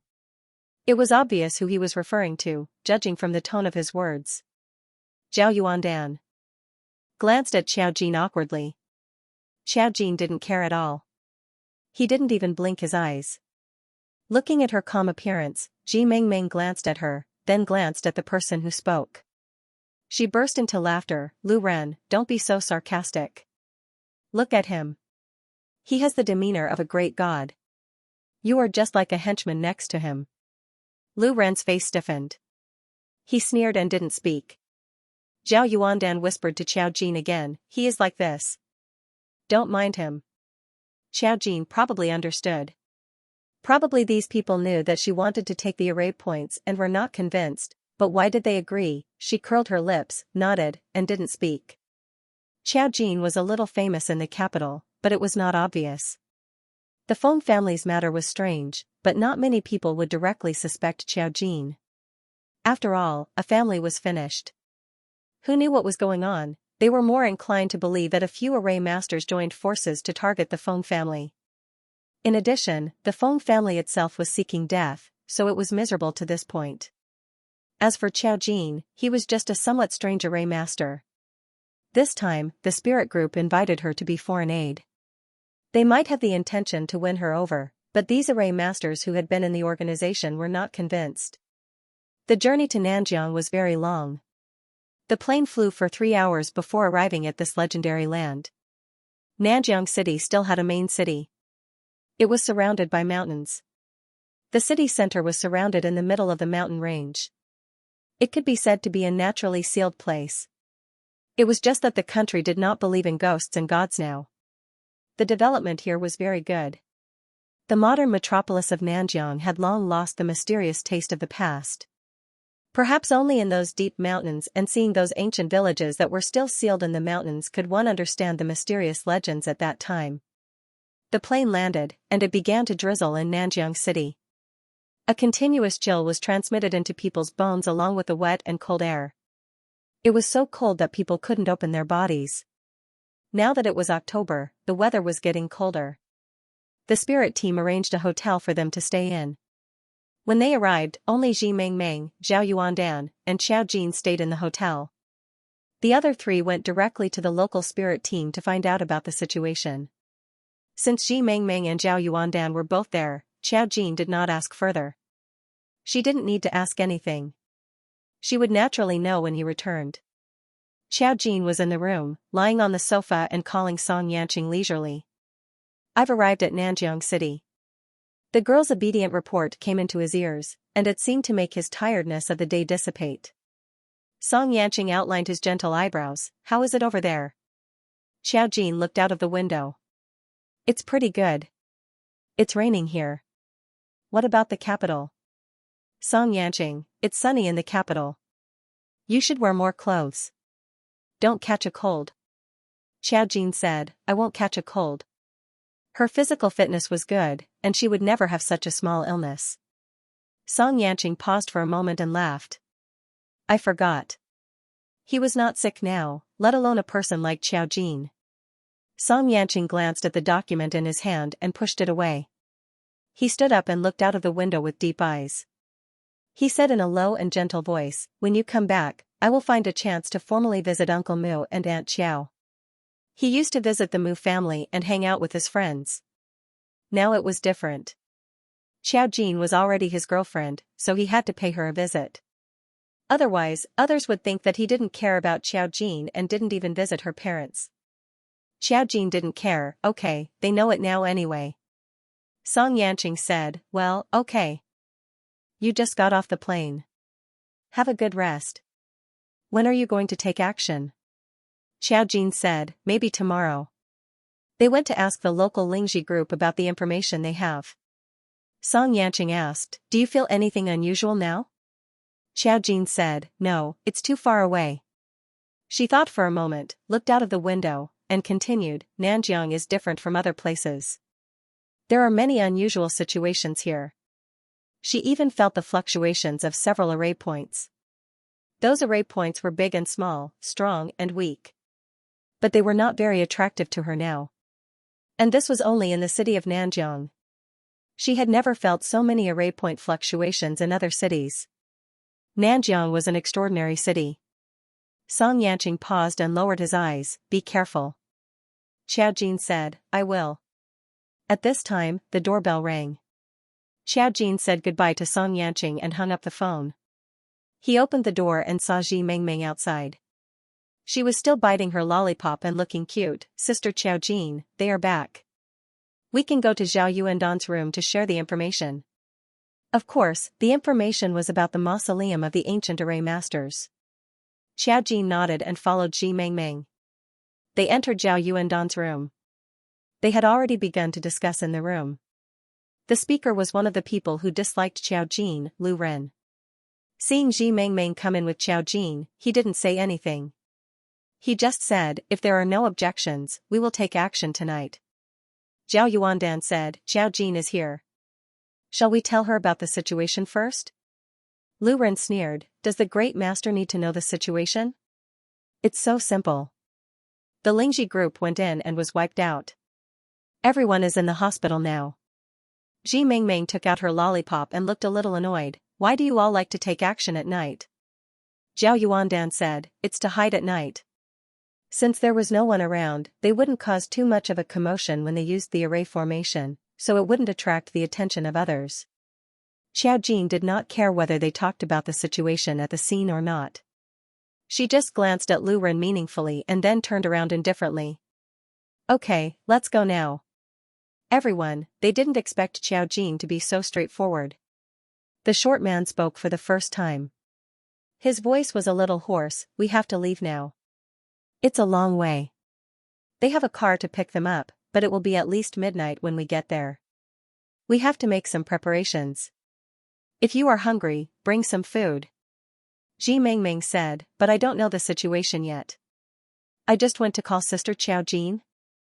Zhao Yuandan said in a friendly manner, it's okay. I will tell you on the car. It's just two very simple pieces of news. We can't know the rest even if we want to. There was too little information about the mausoleum. Except that the array master might be a curse array master, there was no other information. Xiao Jin walked in front. When Lu Ren was about to leave, the short man suddenly said, don't target her. She is more evil than the Feng family. Lu Ren immediately turned back to look at him, somewhat puzzled, what do you mean? Array masters like them thought highly of themselves. Usually, even if there were any news channels, they would only pay attention to themselves. They had only heard of Xiao Jin's appearance in the capital by chance. They didn't know the specific situation.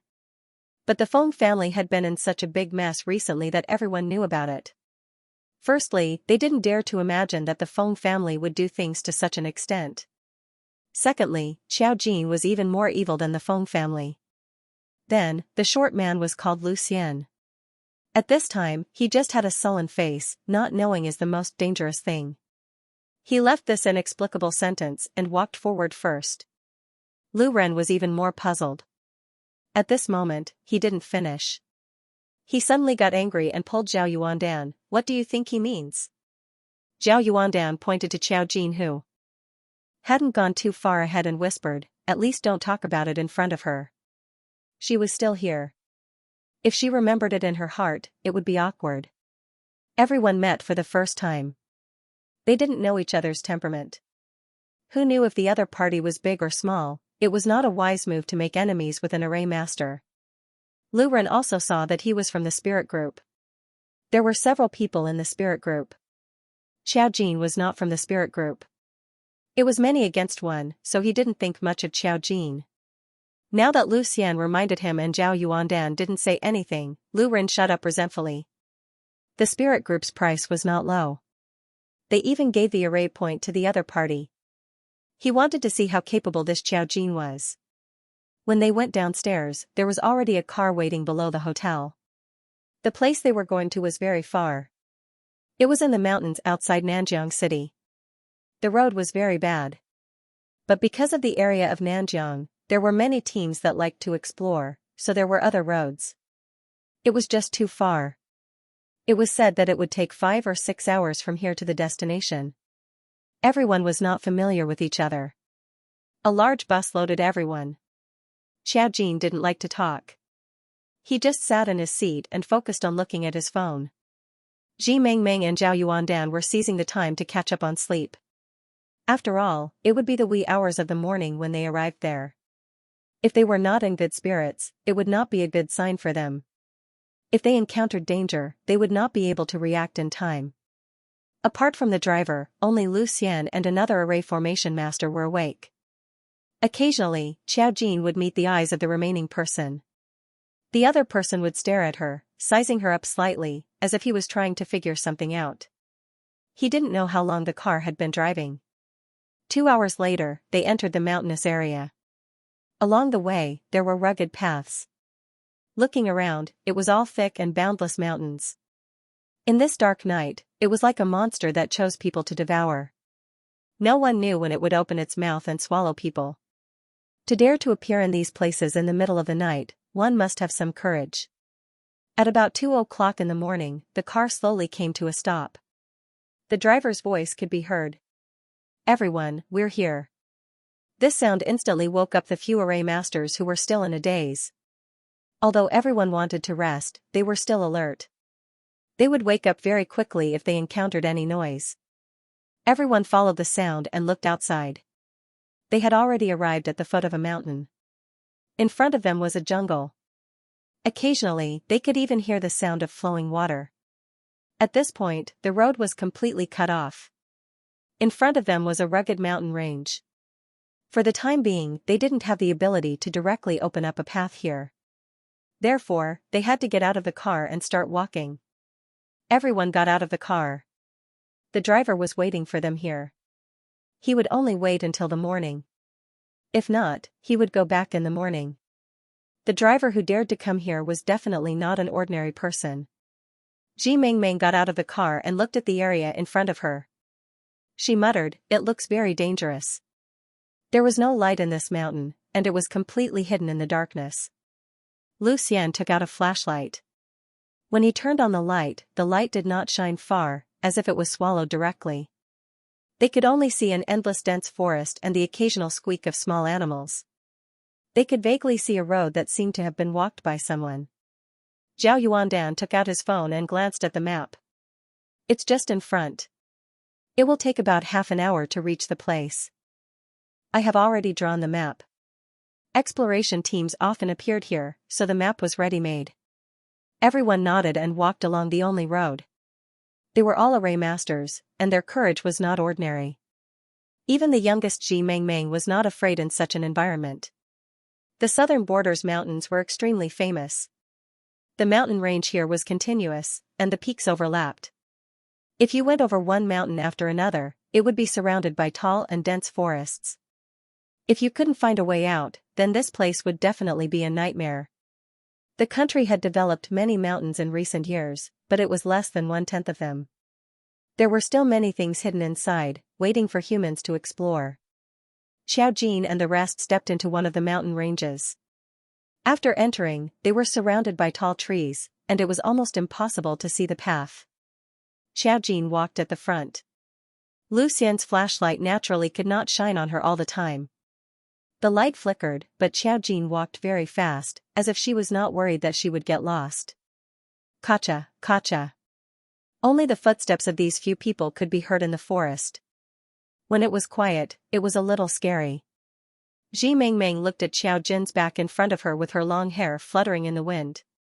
Although she knew that he was full of immortal aura, in the dark, Xiao Jin's back was the most frightening. She could not help but say, how did those exploration teams find such a remote place? I already said that it was an exploration team.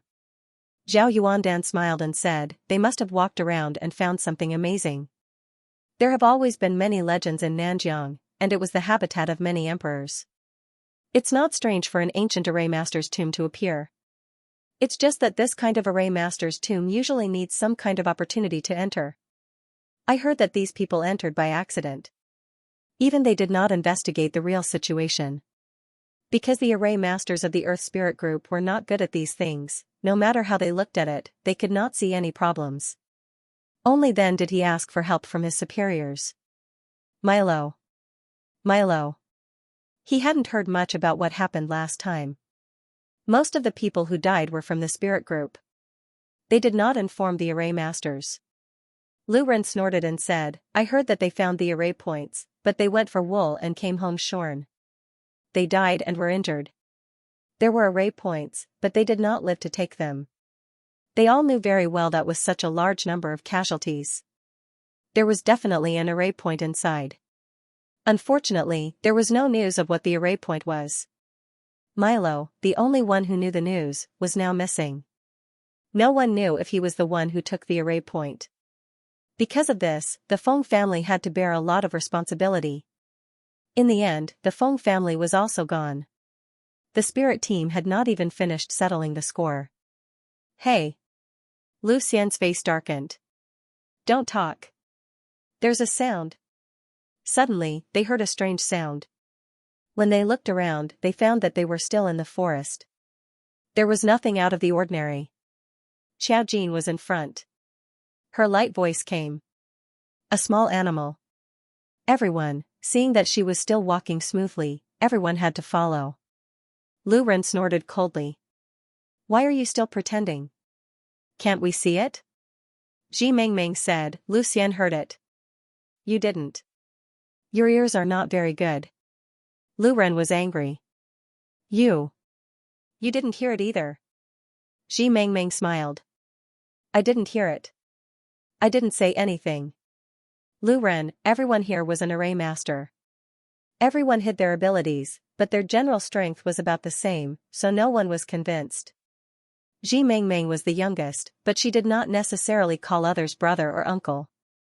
Everyone had been walking for more than 20 minutes. Logically speaking, they should have arrived. However, Xiao Jin suddenly stopped and said very softly, we're here. Zhao Yuandan looked at his phone. The map shows that there are still a few minutes left. Although there was no signal here, they could directly estimate the distance.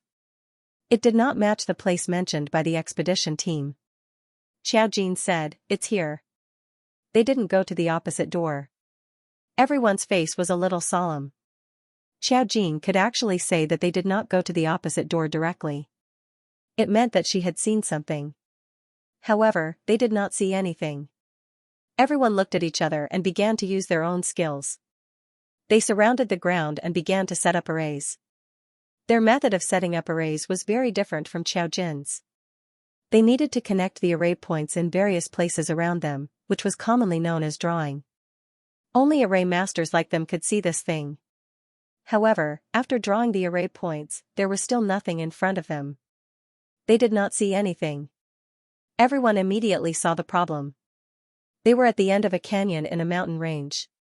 2 more steps and they would be out of the forest. There was even a small waterfall in front of them. The waterfall flowed down the mountain rocks and accumulated in the pool in front of him. There were rocks on both sides, and there seemed to be traces of animals. Obviously, this place was a natural water spot.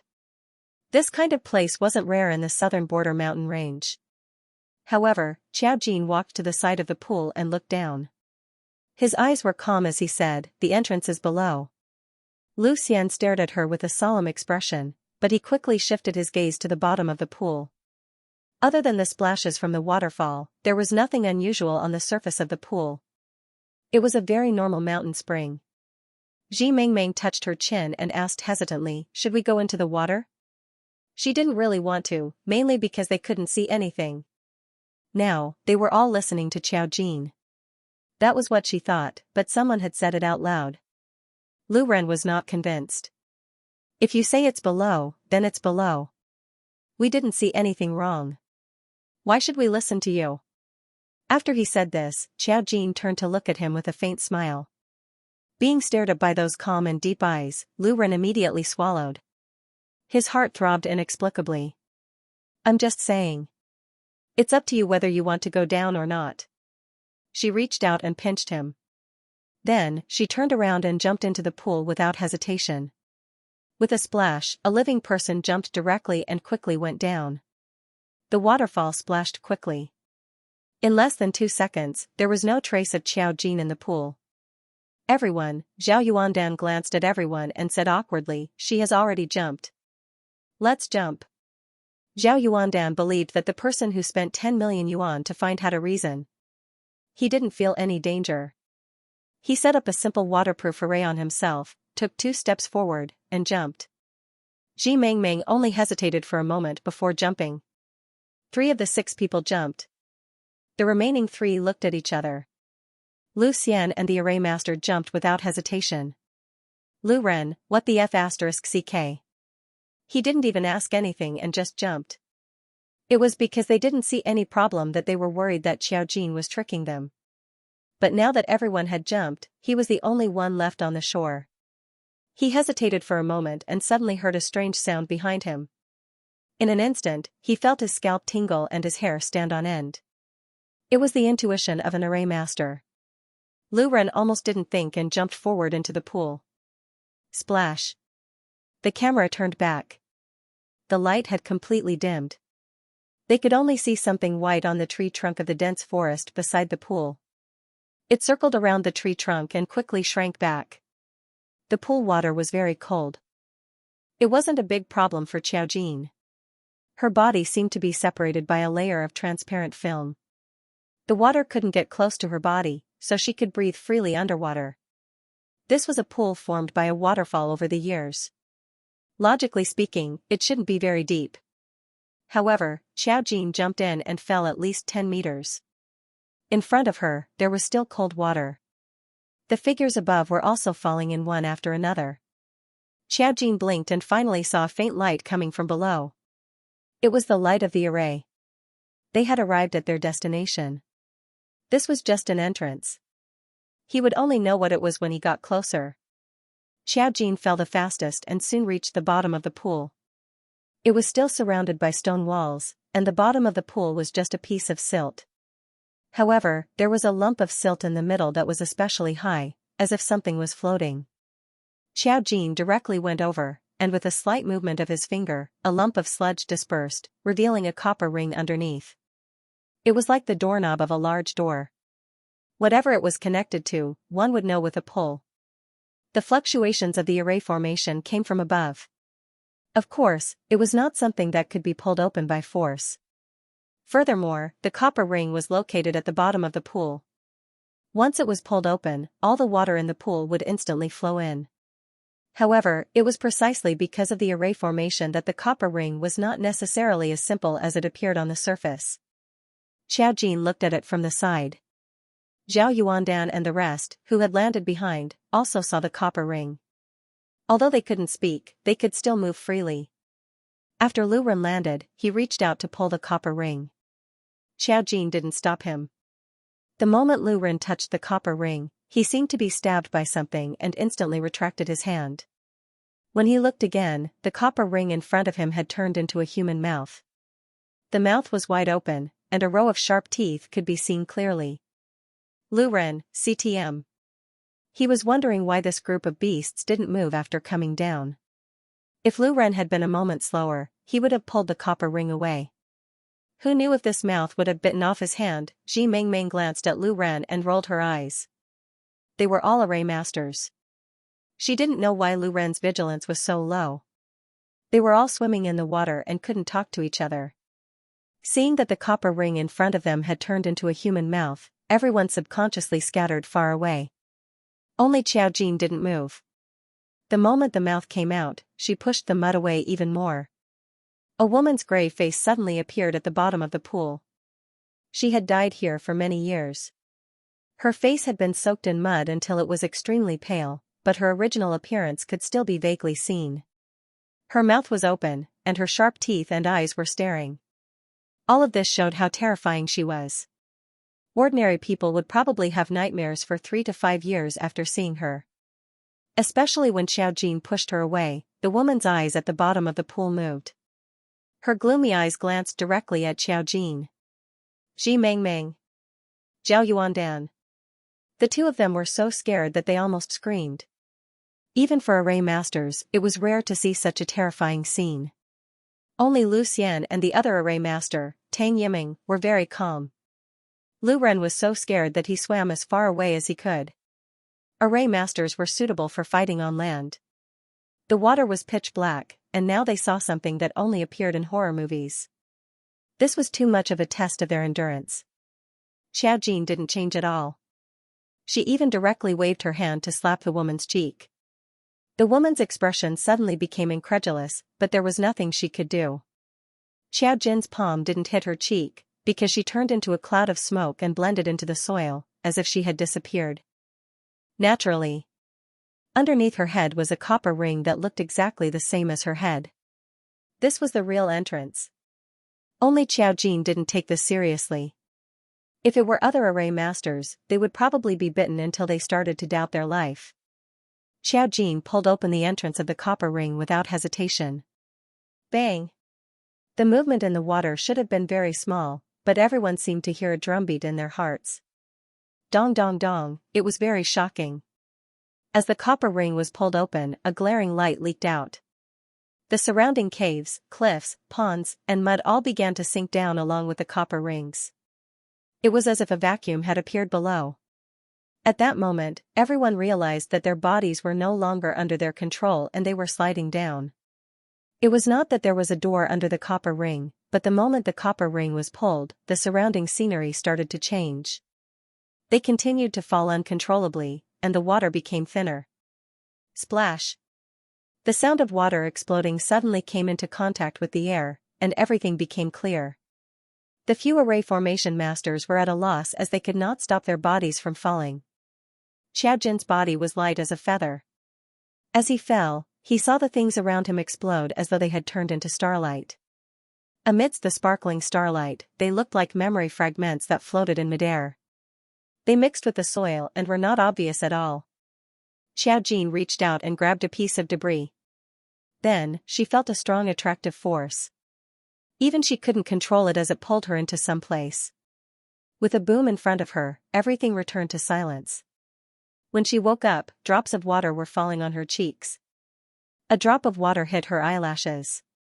She opened her eyes and saw that she was lying in a cave. Backtracking array, she frowned and looked down. Her clothes had changed. She was only wearing a thin white dress. She was surrounded by a cave, dripping with water. It was dark and damp. Ji Mengmeng and the others were gone, but she felt that nothing had happened to them. To be able to pull her array, this array point was definitely not simple. There was also an array master. Although the situation in front of her was a little out of control, she still calmly turned over and sat up. Drip, there was only a very quiet dripping sound around.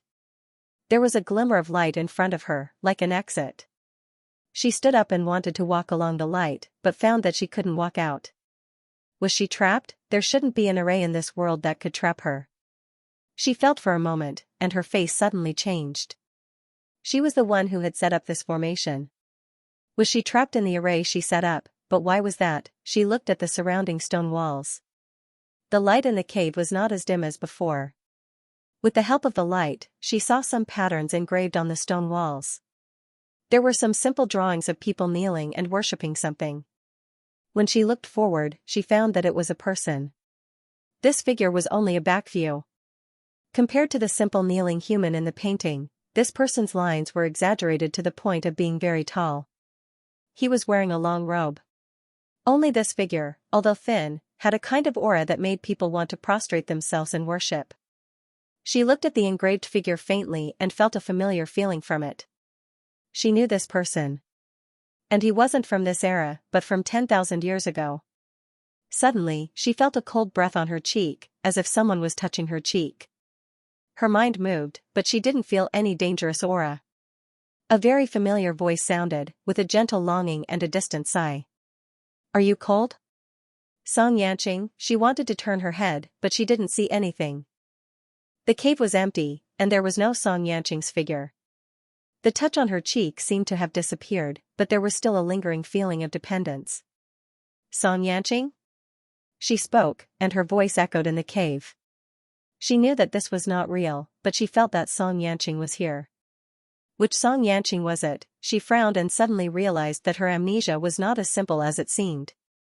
She was the one who had set up the array, so why did she sense Xianxia inside the array? At this moment, thousands of miles away in the imperial capital, a man who had been resting on his bed suddenly opened his eyes. His pupils were as black as ink, but at this moment, his eyes were clear and bright, as if he hadn't woken up at all. Xianxia? That voice belonged to Xiaojin. He didn't know where it came from, but he heard a series of echoes. He frowned and sat up in his black pajamas. He found that the black gas in the corners of the room had already reached the point where it was corroding the entire room. When he listened carefully, there seemed to be the whispers of demons. Just a little bit more and it would devour the bed where Xianxia was lying. Seeing that he had woken up, the black aura instantly rolled and disappeared. He only stared at the slowly disappearing black aura, without the slightest bit of panic. Borrowing the hazy light outside the window, his gentle and handsome side profile added a trace of coldness. He got up and put on a coat. Outside, he could hear Audan's steady breathing. A faint light flashed through his black eyes. If there was any movement, Audan would sense it. With that thought, he closed his eyes and thought about Xiaojin's direction. He couldn't think about Xiaojin directly. That way, he wouldn't be able to determine her location. He could use another method. After about a minute, Xianxia's face paled for a moment. In the next second, the space around him twisted. When he opened his eyes, a gust of cold wind hit him. It was so cold that it made him shiver. He coughed heavily. He was surrounded by a dense forest, but there was a waterfall in front of him. A bright moon hung in the sky. The moon was dim and cold, reflecting Xianxia's pale face. He clenched his fists, covered his mouth, and coughed heavily. He felt his strength drain away, and he felt a little dizzy. It wasn't that his body was too weak, but that he had forcefully teleported from the capital to here. He had used the power of a spiritual master of speech. His current strength wasn't enough to teleport such a long distance, so his body couldn't withstand it. But he still came. Because he heard Xiaojin calling him. Looking at the scene in front of him, he suddenly thought of the scene in his dream. He frowned. He didn't know if Xiaojin had encountered some problem. The surroundings were quiet.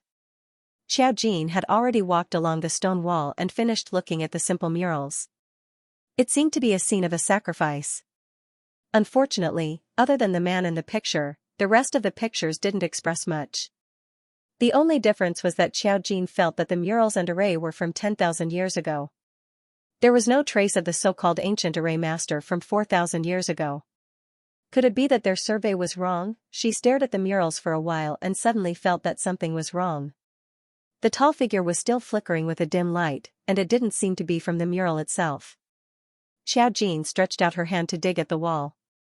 The seemingly hard stone wall seemed to have been marked by someone long ago. When Xiaojin's hand touched it, she felt some marks. Her fingertips hung, and a piece of broken stone fell down. Then, a small blue stone fell out of it. It was a small blue stone. It was very ordinary and had a little bit of light, but it didn't have the texture of a gem. The moment she held the stone, the deep and cold voice rang in her ears again. "Do you like it?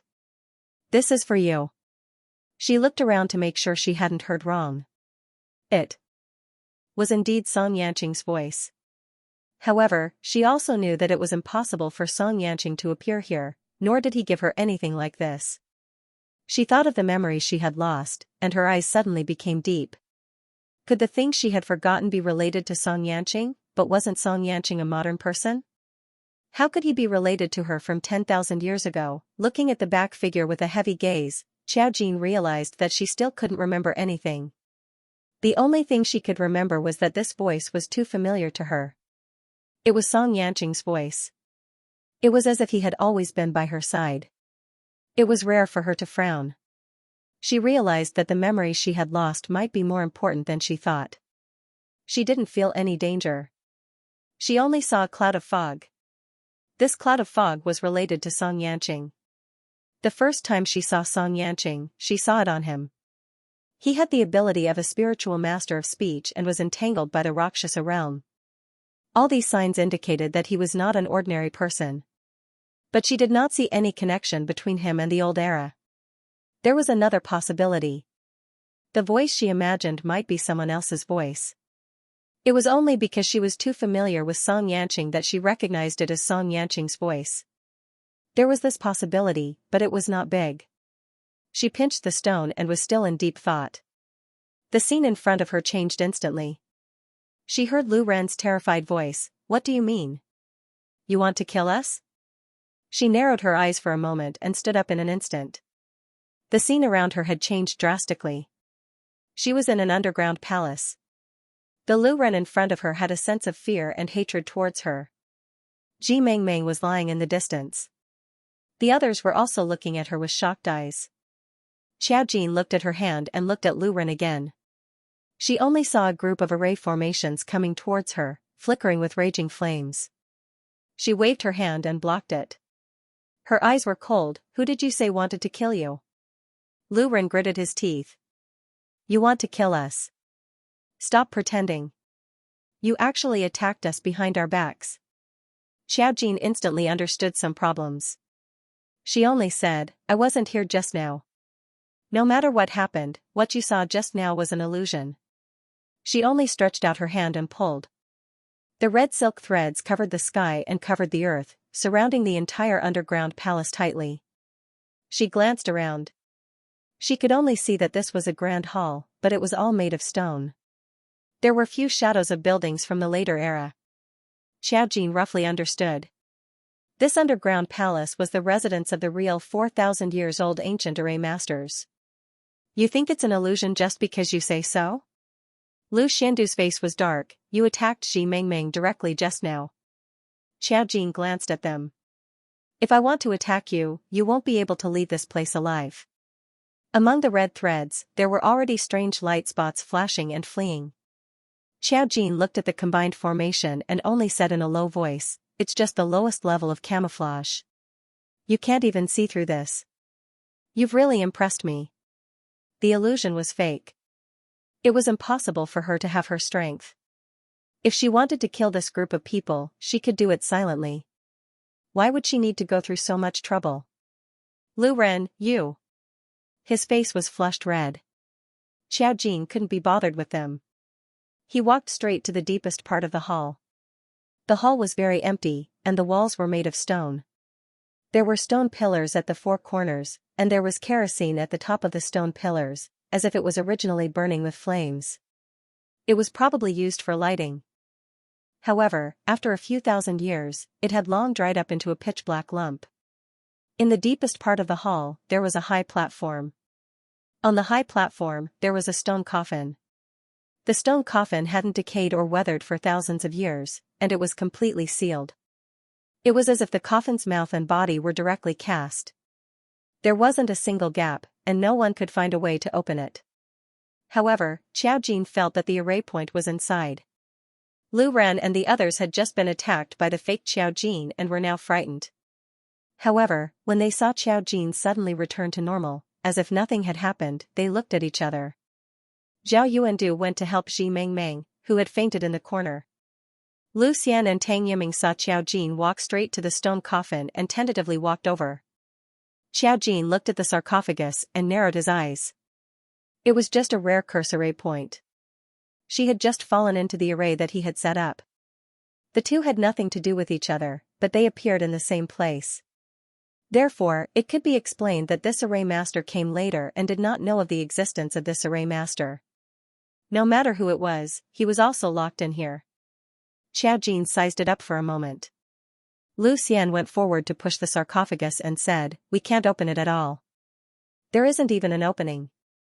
This kind of unscientific method of casting made it seem like a model of a sarcophagus was built to suppress it here. Tang Yiming looked and listened for a while. Suddenly, he said, "There's something inside." He still had some eyesight. It was not easy to sense what was inside the sarcophagus. Lu Ren walked up with a pale face. He was still staring at Xiao Jin with vigilance. When he was about 8 feet away from him, he asked, "Could the array point be inside the sarcophagus?" Lu Xian said, "It's possible even if it's placed on a corpse. If we don't open the sarcophagus, we can't get the thing." Tang Yiming looked around. "It's impossible to open it. There's a restriction array set up here. Other than this array master, we only have..." Just as he finished speaking, Xiao Jin had already reached out to pinch a few red threads of the array and strung them on the sarcophagus. Rumble, the sarcophagus made a strange sound, as if it was forcefully opened by someone. There was actually an obvious crack. It was the crack of the sarcophagus. Cracks appeared on the body of the sarcophagus and the lid. The entire sarcophagus was shaking. The lid was also shaking violently. Soon, a wide crack appeared. From within the crack, a faint glimmer of light could be seen. It was as if something was emitting light from inside. In an instant, it lit up a corner of the hall. Lu Xian, who was closest to the sarcophagus, narrowed his eyes. He reached out to grab something, but a ray of light rushed out from the sarcophagus and went straight for Xiao Jin. He missed it by a hair's breadth. Xiao Jin reached out and looked at Lu Xian with a faint smile. "Didn't I say that the array point belongs to me?" Lu Xian's face was livid. Before the few people beside her could react, Xiao Jin had already taken the array point. That was F***king infuriating. Lu Ren stood at the side and looked at Zhao Yuandan in the distance. Although he was angry, he didn't do anything to snatch it. Lu Xian clenched his fists tightly and glared at Xiao Jin.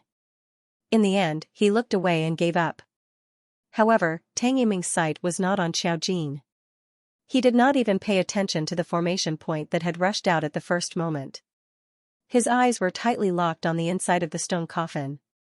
There was some horror in his eyes, but there was also an inexplicable infatuation, as if he had seen something extraordinary.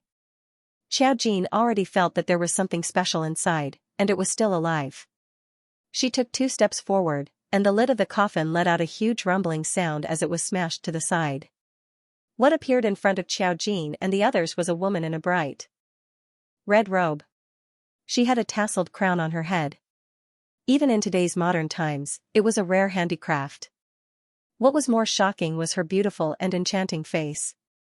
Her eyes were tightly closed, and her perfect lips were as red as blood. She was so alive that even her skin was porcelain white and flawless. It was as if she was just sleeping quietly, and not a dead person. What is this? As array formation masters, Tang Yiming and the rest were quite knowledgeable. They had only heard of immortality from some old monsters, and they had to pay a hefty price for it. However, this was the first time they had seen an array formation master whose corpse had not decayed. No one would doubt the woman in front of them even if she said that she had just fallen asleep. Her face even had a certain seductiveness to it. It was so beautiful that it was suffocating, as if it could make people lose themselves in her beauty. Xiao Jin lowered her eyes to take a look, and a hint of interest suddenly appeared in her eyes. The main array point on her body had already been taken, but there was still another array point on this corpse. It was right at her heart. She was dead, and her heart was no longer beating. That array point just stayed there quietly. If not for Xiao Jin, no one would have discovered it. However, what interested Xiao Jin was not this, but the woman in front of her was actually gathering a kind of vitality quickly. She was about to be resurrected. She was really coming back from the dead. Anyone who came back from the dead had to pay a price, and Xiao Jin was the same.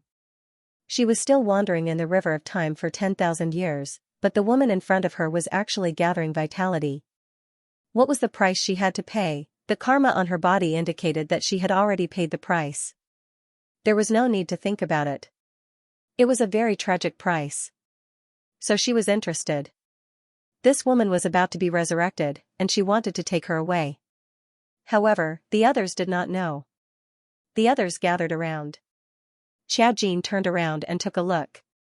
Ji Mengmeng was still unconscious. She waved her hand, and Ji Mengmeng woke up in a daze. Seeing Zhao Yuandan's shocked expression, Xiao Jin said, "Nothing happened to her. She was just blinded by the array formation. She's fine now." Ji Mengmeng also asked in a timely manner, "What happened?" Zhao Yuandan heaved a sigh of relief. The few of them came closer and saw the woman in the stone coffin. Ji Mengmeng exclaimed and expressed her opinion first. "So beautiful.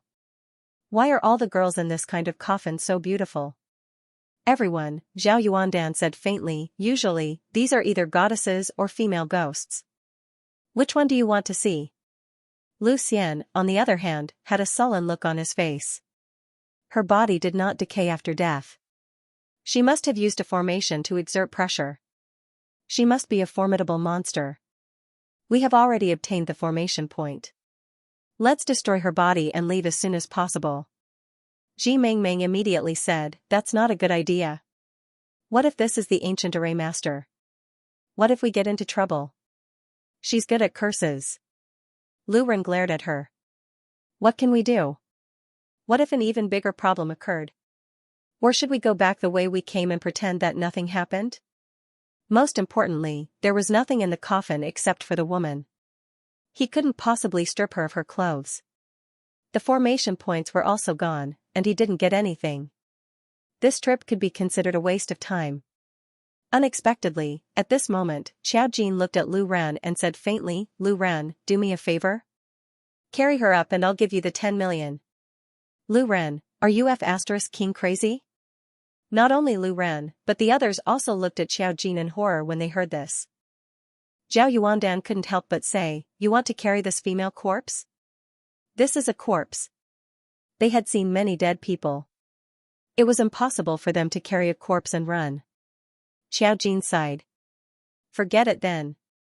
Since they weren't willing to carry it, he could only trick them into leaving first. Then he would send the coffin back. People in this era didn't even care about 10 million yuan. Lu Xian and the others stared at Xiao Jin as if they were having cramps. Who would dare to do such a thing? Now that they had obtained the formation point and dealt with the matter, they naturally had to go back and report. Originally, they didn't know how to return. But as soon as they walked out of the underground palace, a path appeared. After walking out, they appeared in front of a cave. When they had arrived, the sky had still been dark. But now, the sky was turning white. Zhao Yuandan muttered, "Strange. It felt like we had only been down there for half an hour." Ji Mengmeng asked why Xiao Jin had suddenly appeared in a different place from them. When they had fallen into a small path. Not long after, they had reached the underground palace. Then Xiao Jin had suddenly attacked Ji Mengmeng. That was why they had seen that scene just now. Xiao Jin naturally didn't say that he had seen something else. He only said, "Your eyes are playing tricks on you. I've always been by your side." When she had appeared, Lu Ren had been glaring at her. They hadn't been here for that long. Lu Ren still looked at Xiao Jin doubtfully. Xiao Jin now understood that other than Tang Yiming and Lu Xian, the other formation masters were just formation masters. Just like Duan Nianru. Even if they were formation masters, it didn't mean that they were all scheming and astute. They just happened to have the ability of formation masters. In fact, they didn't even know what some basic formations were. As expected, formation masters were incomparably rare. Even if they gathered together, they were completely useless. If Qiao Jin hadn't come today, they would have all died. As formation masters, they were usually flattered. They had seen too little. It was no wonder Qiao Jin had obtained the formation point. Other than Lu Xian and Tang Yiming, the others hadn't said a word. Lu Ren only hated Qiao Jin for taking it. Did they know what the formation point was used for? Not necessarily. Just as Qiao Jin was about to speak, he suddenly felt something. She glanced into the forest and suddenly said, "You guys go first, I'll catch up later." Lu Ren said, "If you take the array points, you should at least go back and report it to us. Do you want to keep it for yourself?" Qiao Jin glanced at him. "This array point was originally mine to take. Do you have a problem with that?" Lu Ren, Lu Xian and the others were full of anger. When they left, they glanced at Qiao Jin and warned him, "You've taken the array point, but you'd better not touch the female corpse inside. Otherwise, you'll be the one to suffer." He waved his hand and left. Zhao Yuandan and the others glanced at him and could only choose to follow him. Ji Mengmeng only urged, "Sister Qiao Jin, hurry up." After they left, Qiao Jin walked in a direction. Before he took 2 steps, Song Yanqing's figure slowly walked out of the forest. He was wearing a coat and looked like an elegant gentleman. However, he didn't look well. And he didn't know how long he had been there. Qiao Jin frowned and said, "You directly teleported here?" Song Yanqing nodded. When he saw Qiao Jin, he felt a lot more at ease. He stepped forward and grabbed Qiao Jin's arm. "I heard you call me." "Call you?" Qiao Jin suddenly remembered that when he was in the cave, he did call Song Yanqing. Song Yanqing felt it? Qiao Jin found it strange that they were so far away from each other. In her mind, the memory might be related to Song Yanqing, and it became closer. Why was Song Yanqing so sensitive to her? However, this was not a good place to talk. Qiao Jin said, "Let's go back and talk. Wait for me to make a call first." Song Yanqing nodded. She lowered her eyes slightly and saw Qiao Jin's wrist. Fortunately, it seemed that nothing had happened. Qiao Jin took Song Yanqing back first. They went in the opposite direction from Ji Mengmeng and the others, mainly because they couldn't see Song Yanqing coming. He found a place with some signal and gave Meng Qingyu a call. Meng Qingyu was a little surprised when she received the call. "Qiao Jin?" Qiao Jin said gently, "Meng Qingyu, I need you to do me a favor." "Is Xianxia the only one at home now?" Meng Qingyu said, "It's okay. Just tell me.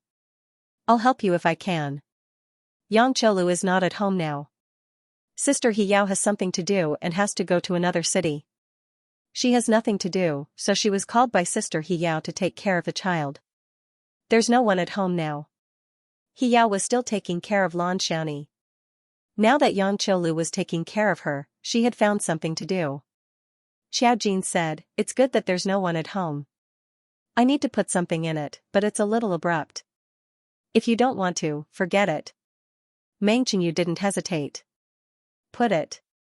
Put anything. Is it a delivery?" Qiao Jin said, "A coffin. There's a female corpse in the coffin." Song Yanqing suddenly looked up. Meng Qingyu, even though her temperament had already reached a higher level, she still felt as if she had received a huge blow when she heard this sentence. She couldn't help but lower her voice. "Did you kill someone?" He seriously suspected that Qiao Jin wanted to destroy the evidence. Qiao Jin chuckled. "Of course not. This female corpse is an ancient person. She is very far away from us and can be resurrected at any time. I need to put her in a safe place where I can control her." Meng Qingyu now felt that following Qiao Jin was really an eye-opener. She sucked in a breath of cold air. It can be resurrected? Why was the operation so mysterious now? Qiao Jin said, "Yes, and it should be soon." She even suspected that the array point in her heart was one of the 9 array points. It seemed that the fact that the formation points all fell on the hearts of living people was going to be overturned. Meng Qingyu hesitated for a moment before agreeing. It's fine. You can let it go. I won't go back either. I'll tell Yang Qiulu not to go back for the time being, Xiao Jin thought for a moment. She's pretty. Meng Qingyu, boss, this wasn't a matter of whether she was pretty or not. The other party was a female corpse, however, Song Yanqing seemed to be amused. He pursed his lips into a smile and looked at Xiao Jin with a slightly amused expression. Since Meng Qingyu had agreed, Xiao Jin was much more direct. She used the array formation to teleport the stone coffin directly to Meng Qingyu's house in the imperial capital thousands of miles away. Even if the people from the spirit group went back to investigate, they wouldn't be able to find the underground palace. Once the coffin disappeared, the entire mountain range shook slightly. When they came back again, they couldn't find any trace of it. After hanging up, she looked at Song Yanqing and said in a relaxed tone, "Let's go. After this matter is settled, I'll tell you something interesting." Song Yanqing nodded. He didn't ask anything. In any case, Xiao Jin would tell him anyway. He felt that she must have discovered something this time. Xiao Jin left with Song Yanqing.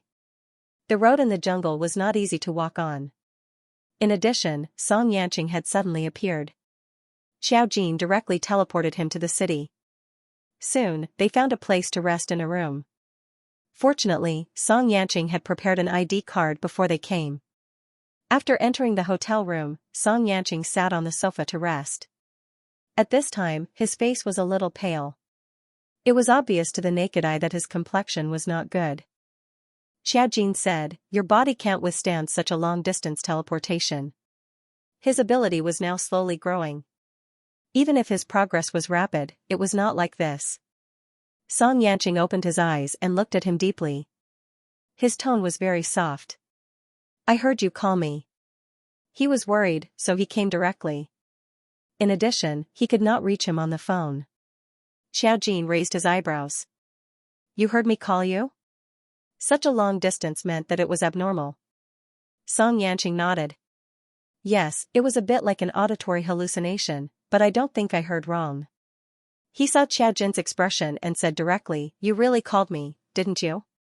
Seeing that he had guessed it, Xiao Jin nodded. "So I feel that something is wrong." Xiao Jin pursed his lips and sat beside Song Yanqing. "It was so far away. Before you came, you did not dream that this matter was related to you. But you heard me call you. I followed them and did find the mausoleum of an ancient array master. The sarcophagus I mentioned just now was that array master's. The woman was a female corpse, but now she is going to be resurrected. Of course, this is not the key problem. The key is that there was an array I set up in the place where she was. I heard your voice in the array." Song Yanqing listened attentively and frowned when he heard that. "You heard my voice? What was it?" It was possible that something else was luring her. But with her ability, such a thing could not happen. It was very natural. It was a very normal question, as if he was right beside her. Only when she turned her head did she realize that there was no Song Yanqing beside her. Xiao Jin's eyes swept across his face. "There's something I didn't say. I actually forgot some things, but these things are very far away. In the memories I lost, there seems to be something about your existence." But she was very sure that she should not have met the modern Song Yanqing. After she woke up, her memories of the 20 years in the modern world were clear. There was not a single scene where Song Yanqing appeared. "About me?" Song Yanqing said in a low voice. He understood what Xiao Jin was implying and understood that Xiao Jin was probably not referring to the current period of time. He knew very well that he had never met Xiao Jin when he was young. She suddenly stretched out her hand. Her slender fingertips were a little cold. She touched Song Yanqing's eyebrows and said in a thoughtful tone, "Is it reincarnation?" Reincarnation was actually a rather vague thing.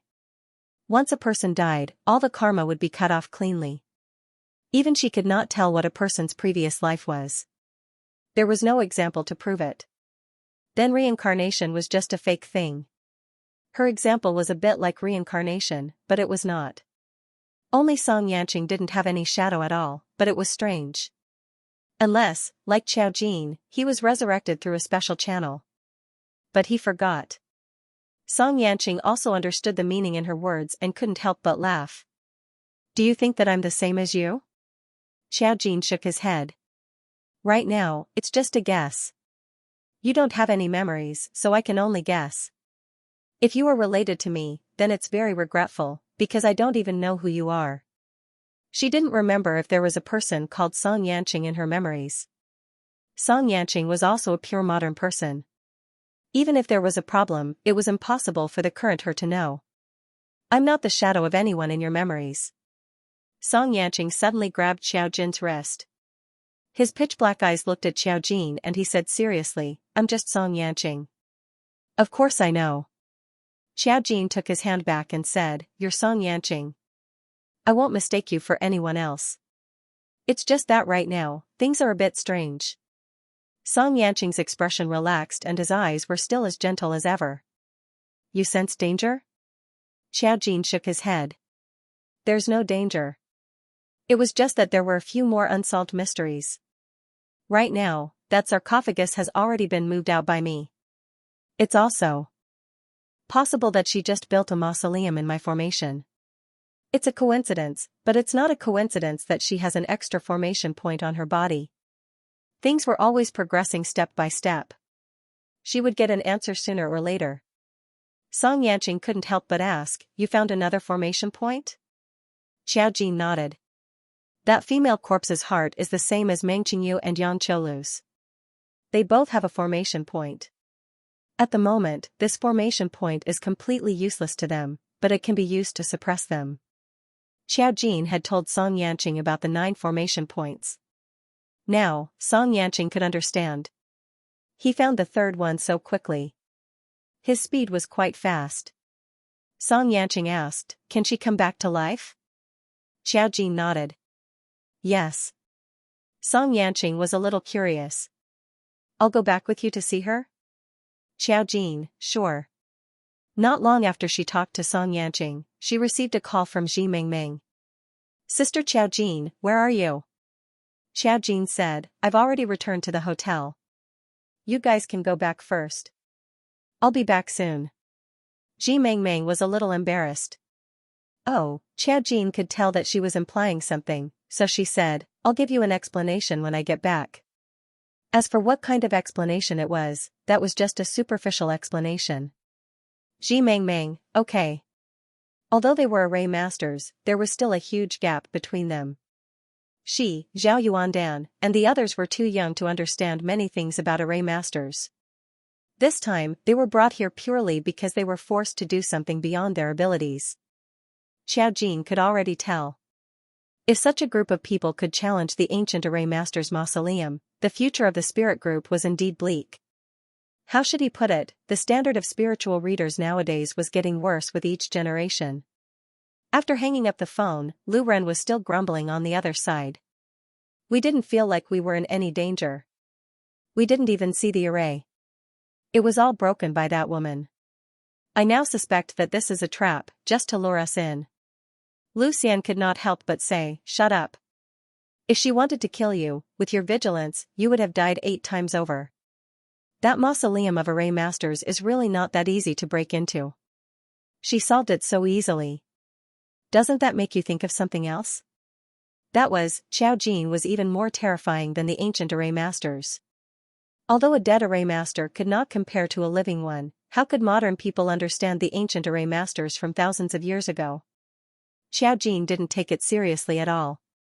It was enough to see how dangerous she was. So Lu Xian just looked a little unwilling when the array point was taken, but he didn't dare to say anything. Lu Xian's position in the spirit group was different. After being scolded by him, Lu Ren still stopped. He only said resentfully, Isn't it because she took advantage of us, Tang Yiming? I now suspect that the destruction of the Feng family was not an accident. He was usually a man of few words. His sudden words made Lu Xian look over. Lu Xian and Tang Yiming both had a deep look in their eyes. They were obviously thinking the same thing. It wasn't an accident. Lu Ren waved his hand and said, Didn't they say it was done by someone? Even if it's their weakness, they have to be capable. Zhao Yuandan couldn't listen anymore. With the background of the Feng family in the capital, who dares to touch them? The mastermind behind this incident didn't even leave a trace. It was terrifying. Ji Mengmeng didn't say anything. Lu Xian said, after we go back this time, just answer the questions truthfully. As for the rest, keep quiet. That was something Qiao Jin would deal with. If something went wrong here, who knew what would happen? Zhao Yuandan thought for a while and suddenly said, is that female corpse the ancient array master? Everyone was silent for a while. Ji Mengmeng guessed, it seems like it. Didn't Qiao Jin want to take her away at that time? He even wanted to take the corpse away, Zhao Yuandan gasped, he is really a ruthless person. Several people were discussing here. On the other side, Qiao Jin also returned to the capital with Song Yanqing. They said they were going to deal with the matter, and it was done quickly. 10 million yuan was too easy to get. Of course, she said that she wouldn't take the money after taking the array point, so she didn't ask the spirit group for the money. She only told Zhongli Peining what happened. Zhongli Peining was very smart.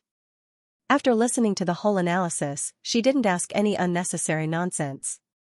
She only asked, that female corpse is the array master. Is she dead? Qiao Jin smiled and said, of course he's dead. Do you think that a formation master who lived until now didn't have to pay a price? Zhongli Peining smiled embarrassedly. Are you holding the curse array points? Qiao Jin nodded. Yes. Zhongli Peining nodded, as if she didn't want to ask about other information. Qiao Jin's interest was piqued. Don't you want to know more? I'm sure you guys will be full of questions now.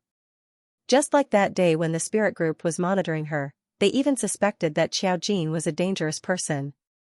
Zhongli Peining smiled embarrassedly. To be honest, we had to monitor you because of the rules, but now we don't think it's necessary. This matter was also a test. Qiao Jin didn't feel any pressure at all. They weren't stupid.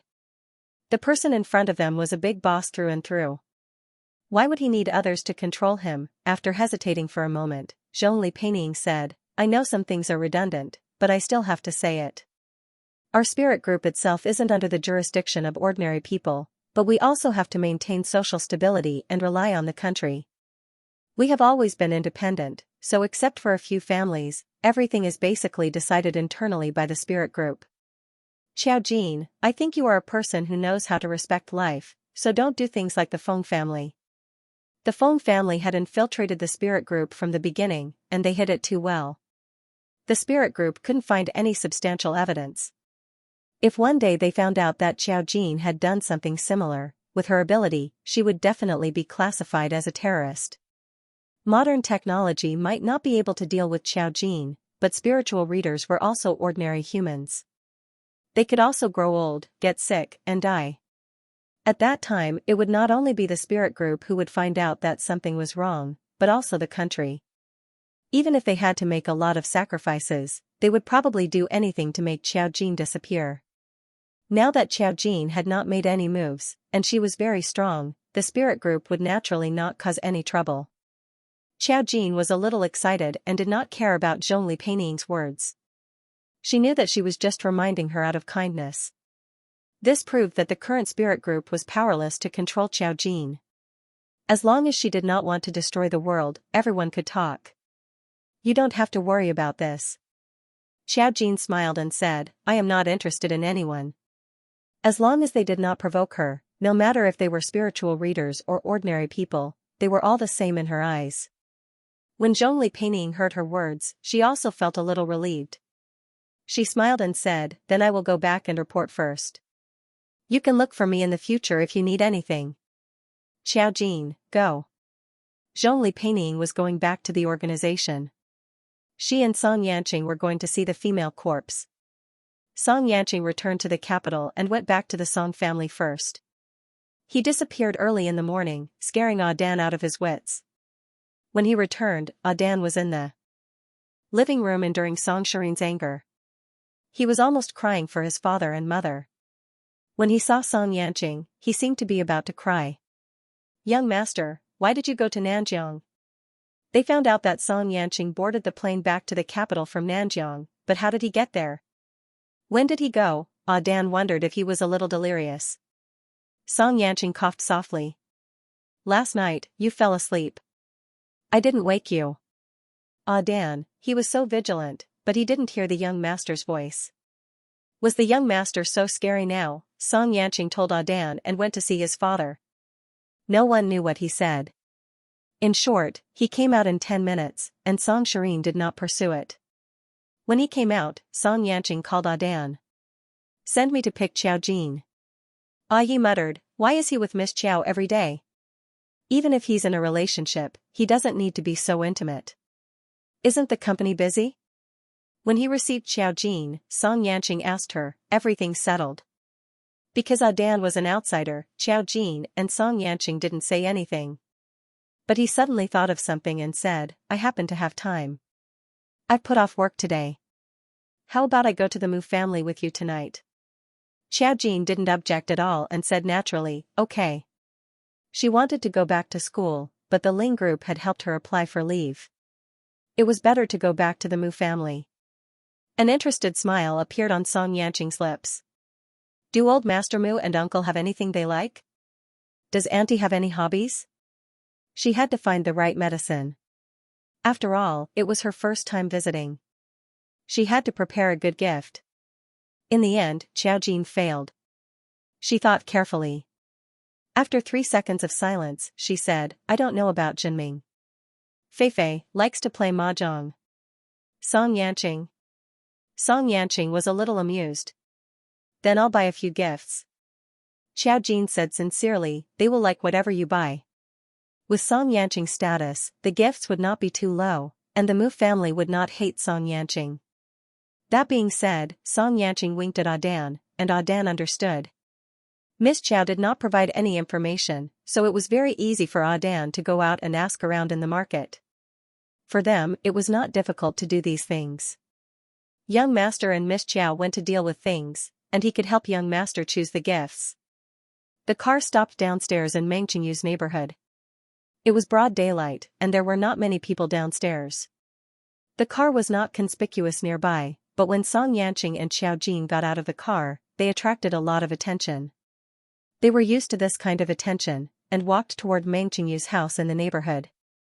Although Meng Qingyu did not give them the key, it was too easy for Xiao Jin to enter the house. As soon as they entered, they saw the square stone coffin in the living room. The coffin lid was lifted, which meant that the stone coffin was now open. They only needed to take 2 steps forward to see the woman lying in the stone coffin. This scene was really challenging the limits of people's endurance. Meng Qingyu and Yang Qiulu had made the right choice not to come back. Song Yanqing was a little puzzled. Why did you put her here? If you need a safe and hidden place, I can provide it. Yang Qiulu and Meng Qingyu are both holders of the array points. I put her here to see if she will have any conflict with the two of them. When Meng Qingyu saw Yang Qiulu, his heart beat so fast that Yang Qiulu almost directly awakened. Song Yanqing nodded to show that he understood, and walked over with Xiao Jin. This stunning woman was still lying in the stone coffin, wearing a black tasseled crown and a red robe, but it did not look like a wedding dress. 4,000 years ago, human civilization had just begun to develop. Logically speaking, people should not have dressed like this. However, Xiao Jin himself had existed for tens of thousands of years. Naturally, he knew that some things had simply been buried over time. When Song Yanqing saw the woman in front of him, his dark pupils suddenly darkened. An image suddenly appeared in his mind. There were thousands of people kneeling on the ground. The wind swept up thousands of miles of yellow sand. They all knelt on the ground with solemn and dignified expressions. High Priest. High Priest. With my life, with my blood, I offer it to the heavens. I hope that the High Priest will recover after 1,000 years and revive Qian Song. With my life, with my blood, I offer it to the heavens. I hope that the High Priest will recover after 1,000 years and revive Qian Song. Boundless, solemn, and even sorrowful. One by one, there were men and women, and there were even young and old. They knelt on the ground and prayed to the heavens. Then, their necks were slit. Bright red-hot blood, like the most gorgeous and scorching rose, bloomed on the yellow sand. The yellow sand in the sky wailed, like the mournful wails of malicious spirits. In an instant, it engulfed the entire earth. The wind swept up the yellow sand, instantly enveloping all the shadows. All of this was buried under the yellow sand. This scene on the surface of the lake only lasted for a short 2 seconds. Xianxia frowned slightly and muttered, "High priest?" Was this the past he saw? Xiao Jin instantly looked at him. "What did you see?" A spiritualist could see the past and know the future. This was a talent that could not be compared. Xianxia looked at Xiao Jin and told her about the scene just now. Xiao Jin thought, 4,000 years ago, this woman was a high priest? Xianxia asked her, using other people's lives in exchange for her own resurrection, is this theoretically feasible? Of course it's feasible. Xiao Jin said, as long as there is an array, the Feng family can borrow luck with life. This kind of 1,000 people's lives in exchange for the resurrection of a high priest, and it's voluntary. This is the first time I have seen this. This resurrected woman will have a big problem. Qiansong? Xianxia, I think if historians know about it, they will have a headache. Xiao Jin suddenly said, it's possible that she has existed for more than 4,000 years. In her era, the concept of a country had already begun, but all traces of what happened were covered up. Xianxia pondered for a moment and said, it's possible. If a country called Qiansong existed 4,000 years ago, then there will be no trace of it. It should be before this. Human civilization has records from 5,000 years ago. It might be even longer ago, but it was covered up by something.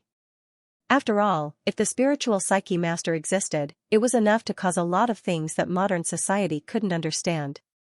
Xiao Jin raised her eyebrows. Xianxia guessed correctly. She didn't say that she came from 10,000 years ago.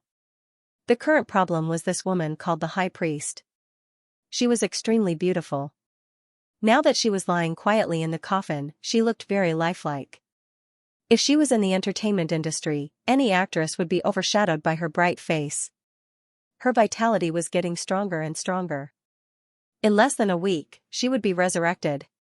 At that time, only this woman's resurrection could give an answer. Xiao Jin didn't care about the secrets of this woman herself. She just wanted to know what the third array point represented in her body.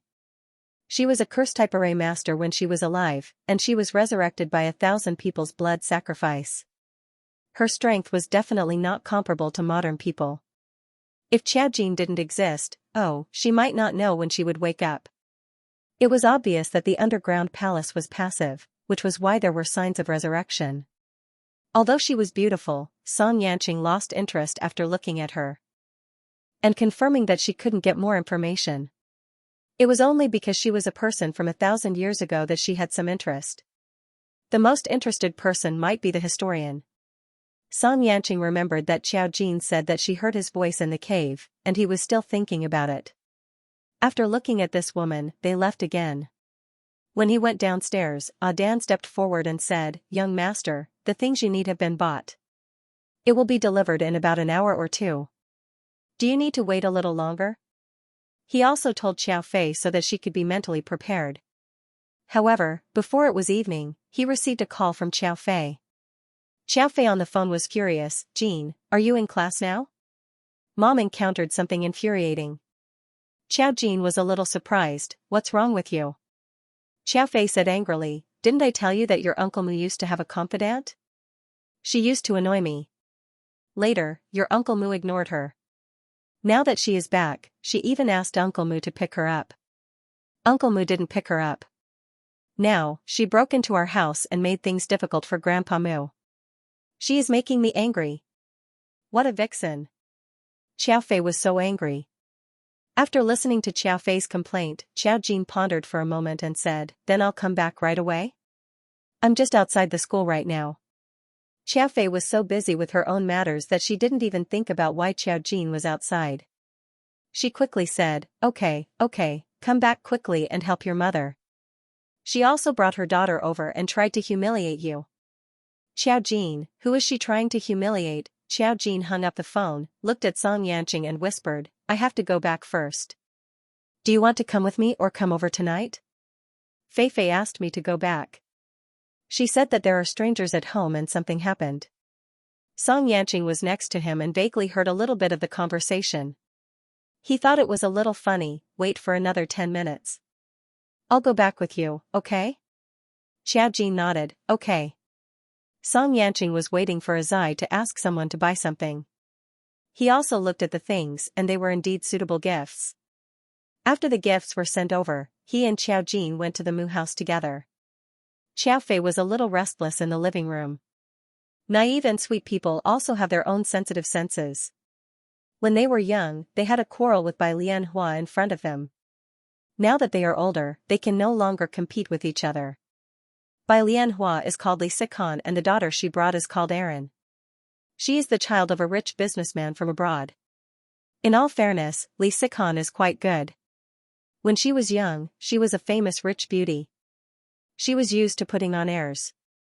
At least in the eyes of others, she was a perfect rich beauty.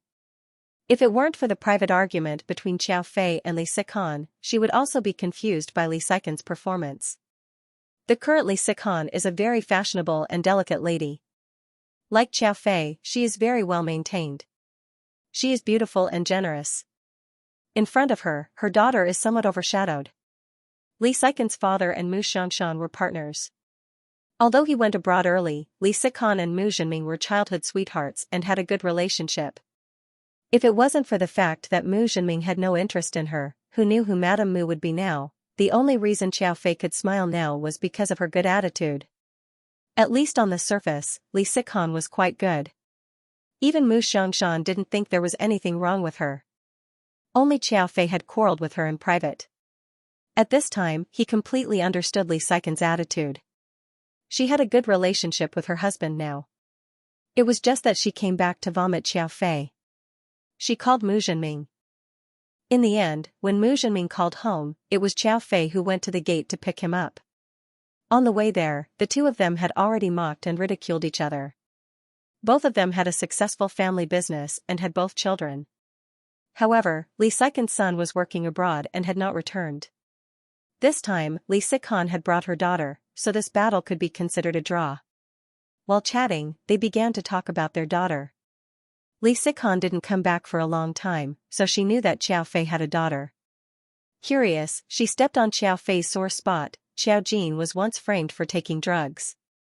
This made Xiao Fei very angry. Now, she was pretending to talk about small talk in front of Mu Xiangshan. Women don't like each other. At least, that's how Xiao Fei felt. She learned to smile in social interactions while calculating in her heart how long it would take for Xiaojin to come back. My daughter is much prettier than your daughter. She will blind your dog eyes, she thought angrily in her heart. Li Sikan's appearance was bright and generous. She was wearing a lake green cheongsam with a knitted shawl on her shoulders. Her short hair was permed into big waves. She had the flavor of a woman from the era. Her daughter sat beside her cautiously and talked to Mu Xiangshan. When the servant's voice came from outside, Xiao Fei stood up excitedly. Xiaojin's shadow appeared. More importantly, she brought Song Yanqing with her. Xiao Fei was a little shocked. Why was Lord Song here? When Xiaojin brought Song Yanqing in, Song Yanqing called out gently from afar. Grandpa Mu, Aunt Xiao. Mu Xiangshan saw Song Yanqing and raised his eyebrows. Yanqing, you're here? His tone was amiable. The smile on Li Sikan's face slowly faded when he saw Song Yanqing. Who was this young master? With a single glance, one could tell that he was an extraordinary talent. As for the girl beside him, sure enough, Xiao Fei smiled and said, Jean, why did you bring Lord Song back? Li Sikan's daughter was younger than Xiaojin. When she saw Song Yanqing, her eyes were filled with unconcealable amazement. However, there was still a hint of restraint in her eyes, but she refused to look away from Song Yanqing. Let me introduce you. Xiao Fei pointed at Li Sikan with a smile. This is Zhenming's good friend, Aunt Li Sikan. Xiaojin nodded. Song Yanqing said, hello. He didn't call anyone, but his tone was polite enough. Li Sikan looked at Song Yanqing and then at Xiaojin. She suddenly felt a little suffocated. Xiao Fei showed off without a trace. Miss Li, this is my daughter, Xiaojin. This is her boyfriend, Song Yanqing. Song Yanqing's smile softened. He looked at Xiao Fei and said, Aunt Xiao, I'm here to formally visit you. This is a little gift. He handed the things in his hand to Xiao Fei. Xiao Fei was a little surprised. You just came to visit. Why did you bring a gift? Mu Xiangshan also had a gift. Xiao Jin handed it to him. This is from Song Yanqing. Mu Xiangshan took it and didn't rush to open it. He raised his chin slightly. Sit down first. Let's have dinner here? It just so happens that Si-chan is back, and the house is lively. Song Yanqing, okay. Xiao Jin didn't object. Xiao Fei took Song Yanqing's gift. Li Sikan looked at Xiao Jin and Song Yanqing. After a while, she smiled. Hello, Xiao Jin and Song Yanqing, right? I didn't expect Xiao Fei's daughter to be so big after so many years. She looked at Xiao Jin and sized her up. There seemed to be a trace of disbelief in her eyes. Xiao Fei raised such a daughter, she kept these words in her heart and introduced her daughter, Erin, at the same time. Erin looked at the two and greeted them carefully. Although she had been paying attention to Song Yanqing, when she heard that he was Xiao Jin's boyfriend, her gaze couldn't be too warm. She looked away, but still looked a little shy. She didn't look like a child raised abroad. Later, Xiao Fei came downstairs. They sat in the living room downstairs and talked about the past. Now that Xiao Jin was back, Xiao Fei was more confident. He spoke to Li Sikan more firmly. The two talked about the past. Xiao Jin heard a lot about Xiao Fei and Mu Zhenming. If one had to describe it, it would be, what a mess. Li Sikan used to be Mu Zhenming's childhood sweetheart. She worked with Mu Zhenming for a while when they were young. Later, Mu Zhenming and Xiao Fei got married, and she went abroad after attending the wedding. Their eldest son was slightly younger than Mu Qizhi, and their daughter was even younger than Xiao Jin. It was obvious that she was doing well now. She seemed to be a little curious about Song Yanqing and asked several questions. In the end, Xiao Jin was sure that Li Sikan didn't know who Song Yanqing was. In the past, the Mu family didn't have the ability to connect with the Song Yanqing, so it wasn't strange that Li Sikan didn't know who Song Yanqing was. Not long after, Mu Zhenming called and said that he was on his way home. Li Sikan volunteered that she would cook for him tonight and said with a smile, Uncle, you haven't eaten my cooking for a long time, right? Li Sikan was young, but she didn't act like a rich young lady. She even learned cooking for Mu Zhenming. She was talented, but it was a pity that she didn't fall in love. Xiao Fei's face turned green. Although she raised Xiao Jin and knew how to cook some basic dishes, she didn't know how to cook difficult dishes, especially now that she was pampered in the Mu family. How could she remember how to cook? Mu Xiangshan raised his eyebrows, but you're a guest. How can you cook? So what? Li Sikan ran her fingers through her hair, we're family. Xiao Fei, this shameless woman, she was furious. Seeing that Li Sikan had already entered the kitchen, she said shamelessly, I'll help too. Mu Xiangshan glared at her, can you cook? Xiao Fei said angrily, I'll help. I can eat. Mu Xiangshan, after the two of them went in, the few people left in the living room looked at each other. Song Yanqing felt that Li Sikan and Xiao Fei were too strange. He pondered for a moment and confirmed that it was not good for him to get involved in this matter, so he did not say anything. Mu Xiangshan was worried that Erin would be bored, so he asked Erin, Erin, do you know how to play chess? Can you play with Grandpa for a while? Erin nodded and said cautiously, I've been with my mother. Mu Xiangshan smiled. That's good. He called for someone to bring over Chinese chess and asked Erin to play with him. He then said to Xiao Jin and Song Yanqing, you two stay at the side and learn a little. Xiao Jin, forget about Xiao Jin, but Mu Xiangshan definitely knew how to play Song Yanqing. He didn't say anything and just sat beside Xiao Jin, watching Mu Xiangshan and Erin play chess with great interest. Xiao Jin heard the argument between Xiao Fei and Li Sikan in the kitchen, but the content made her a little surprised. Xiao Fei followed Li Sikan into the kitchen and said, do you know what you're doing right now? Li Sikan said slowly, green TB *TCH? TSK, what do you know? I'm much better than a green TB *TCH. Xiao Fei was shocked. You still have the cheek? You came back to annoy me, didn't you? Li Sikan glanced at her disdainfully. Yeah, I saw that you were living too comfortably, so I came back to make things difficult for you. Why did you come in when I'm cooking? Why, are you afraid that I'll poison you? Xiao Fei said confidently, I came in to help. Why? Can't I? Li Sikan, Tisk, you're so virtuous. Have you been cooking for Zhenming all these years? How can you show your culinary skills to others? You're still calling him Zhenming. Are you so unreserved at your age? Li Sikan rolled her eyes at Xiao Fei. She took out the frozen meat from the fridge and defrosted it. As for the other vegetables, she skillfully washed and cut them. Xiao Fei could only watch from the side. When Li Sikan was preparing to stew, she threw a few pieces of vegetables to Xiao Fei. When she saw Xiao Fei chopping vegetables as if he was chopping people, she said, I just came back. Do you have to be so worried that your precious husband will like me? He didn't like me back then. Do you think he will like me now? I don't think so. Xiao Fei glanced at Li Sikan. I'm not worried about you and Zhenming. It's just that you came back and said something about Old Master. It's not like you don't know that Old Master has a problem with me. You have ulterior motives. Li Sikan sneered. If I could do it, would you have been able to marry into the family back then? Xiao Fei asked, what do you mean? Li Sikan rolled her eyes. That unfilial son chased his father out of the country for you. Do you think it's a big deal for me to do that? Xiao Fei said, you're right, but you can't bite the hand that feeds you. She held the kitchen knife and waved it as she spoke. I haven't told anyone about you all these years. Li Sikan dodged to the side. Be careful. This is a kitchen knife. If anything happens to me, I'll be hospitalized and you'll go to jail. Think about it carefully. Xiao Fei resentfully put the knife away. Li Sikan saw her like this and snorted. Do I need you to tell me that? I've already found someone to cripple that bastard. He can forget about having children in this lifetime. Xiao Fei heard this and gasped. He looked at her in disbelief.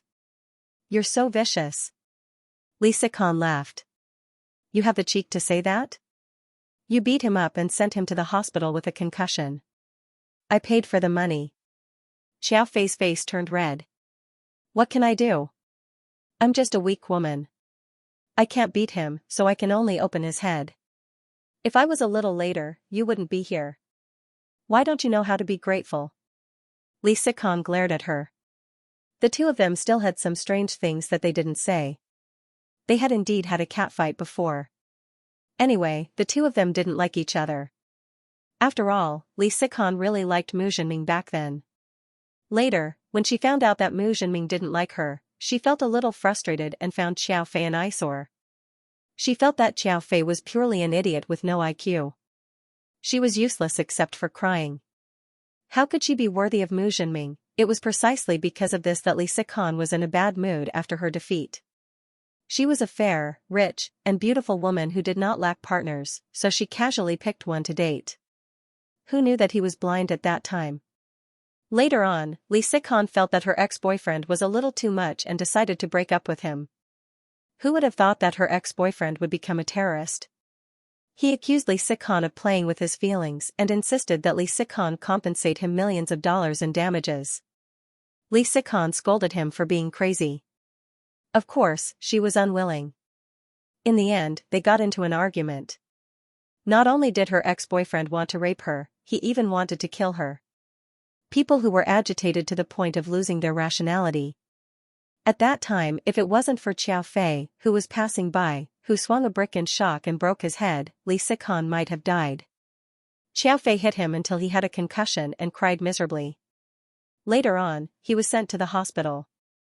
It was Li Sikan who used her connections to settle the matter. She paid for the scumbag's treatment, but after he was released, she didn't let him have an easy time.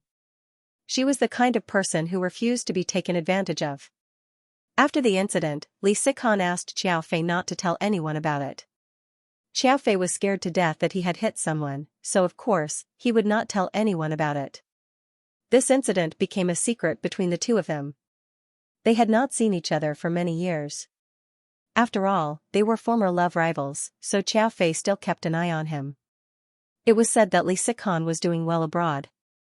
Anyway, she occasionally heard Grandpa Li mention it. Li Sikan said, I think you are doing well. You are not a good person, but your child is quite good. You must have inherited Mu Zhenming's genes. If you had inherited them, you would be finished. Xiao Fei was furious. What do you mean by that? Jean is not my biological child yet. Look at how well I have raised her. Li Sikan said, Ha, I heard that she took drugs a while ago. That is a misunderstanding. A misunderstanding? Xiao Fei and Li Sikan were arguing in the kitchen, but Xiao Jin heard it clearly. She did not expect that the two of them would have such a relationship. She immediately smiled. Song Yanqing saw it and asked her softly, What are you smiling about? While they were talking, Li Sikan's daughter, Erin, looked over and saw Song Yanqing talking to Xiao Jin gently. She was a little envious. Xiao Jin said slowly, Nothing. I just thought of something interesting. They watched Grandpa Li and Erin play chess in the living room. After a while, Mu Zhenming came back. When Mu Zhenming returned, he naturally exchanged some pleasantries. After all, Mu Zhenming hadn't seen Li Sikan for many years. In any case, they were old friends. After asking about Erin's well-being for a while, Xiao Fei and Li Sikan began to serve the dishes one after another in the kitchen. Musichu was in school, so he did not come back for the time being. When the dishes were served, Mu Xiangshan first glanced at them and then asked Xiao Fei, Which one did you make? Xiao Fei said cleverly, I made all of them. Mu Xiangshan was speechless. After that, he didn't even dare to eat another dish. Li Sikan came out of the kitchen with a plate of dishes with a smile on her face. Her elegant appearance made it hard to tell that she had been busy in the kitchen for a while. She carried the dishes out with a smile on her face. Uncle Mu, Zhenming, come and have a taste. I haven't cooked for a long time. I don't know if my culinary skills have deteriorated. Xiao Fei, she snorted sourly. It had to be said that Li Sikan's cooking skills were not bad. At least, Xiao Jin felt that there was nothing wrong with it. She brought Song Yanqing here and was also the focus of everyone at the table. From time to time, she would say a few words to Song Yanqing. Song Yanqing's table manners were elegant and refined. From time to time, he would respond to Mu Xiangshan and Mu Zhenming's conversation. Both the guests and the host enjoyed the meal to their heart's content. Li Sikan didn't use words to provoke Xiao Fei. Instead, she let Xiao Fei hear it. She came back this time for something. She had a project that was related to the Mu family's company, so this time, she came back to deal with this matter and also to visit an old friend. Ever since her parents passed away, she rarely returned to the country. There was nothing worth remembering here. This time, she would only stay for 3 days. Mu Xiangshan made the decision to let her rest here.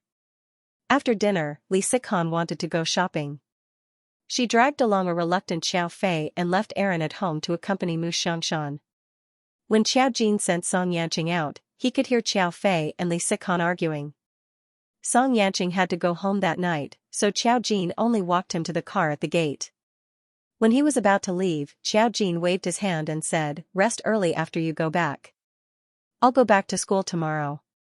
Song Yanqing nodded and said in a low voice, You must tell me if there's anything. Also, about that female corpse, Xiao Jin nodded. I'll keep an eye on her. She'll be fine. While they were talking in a low voice, Li Sikan and Xiao Fei got into the Mu family chauffeur's car.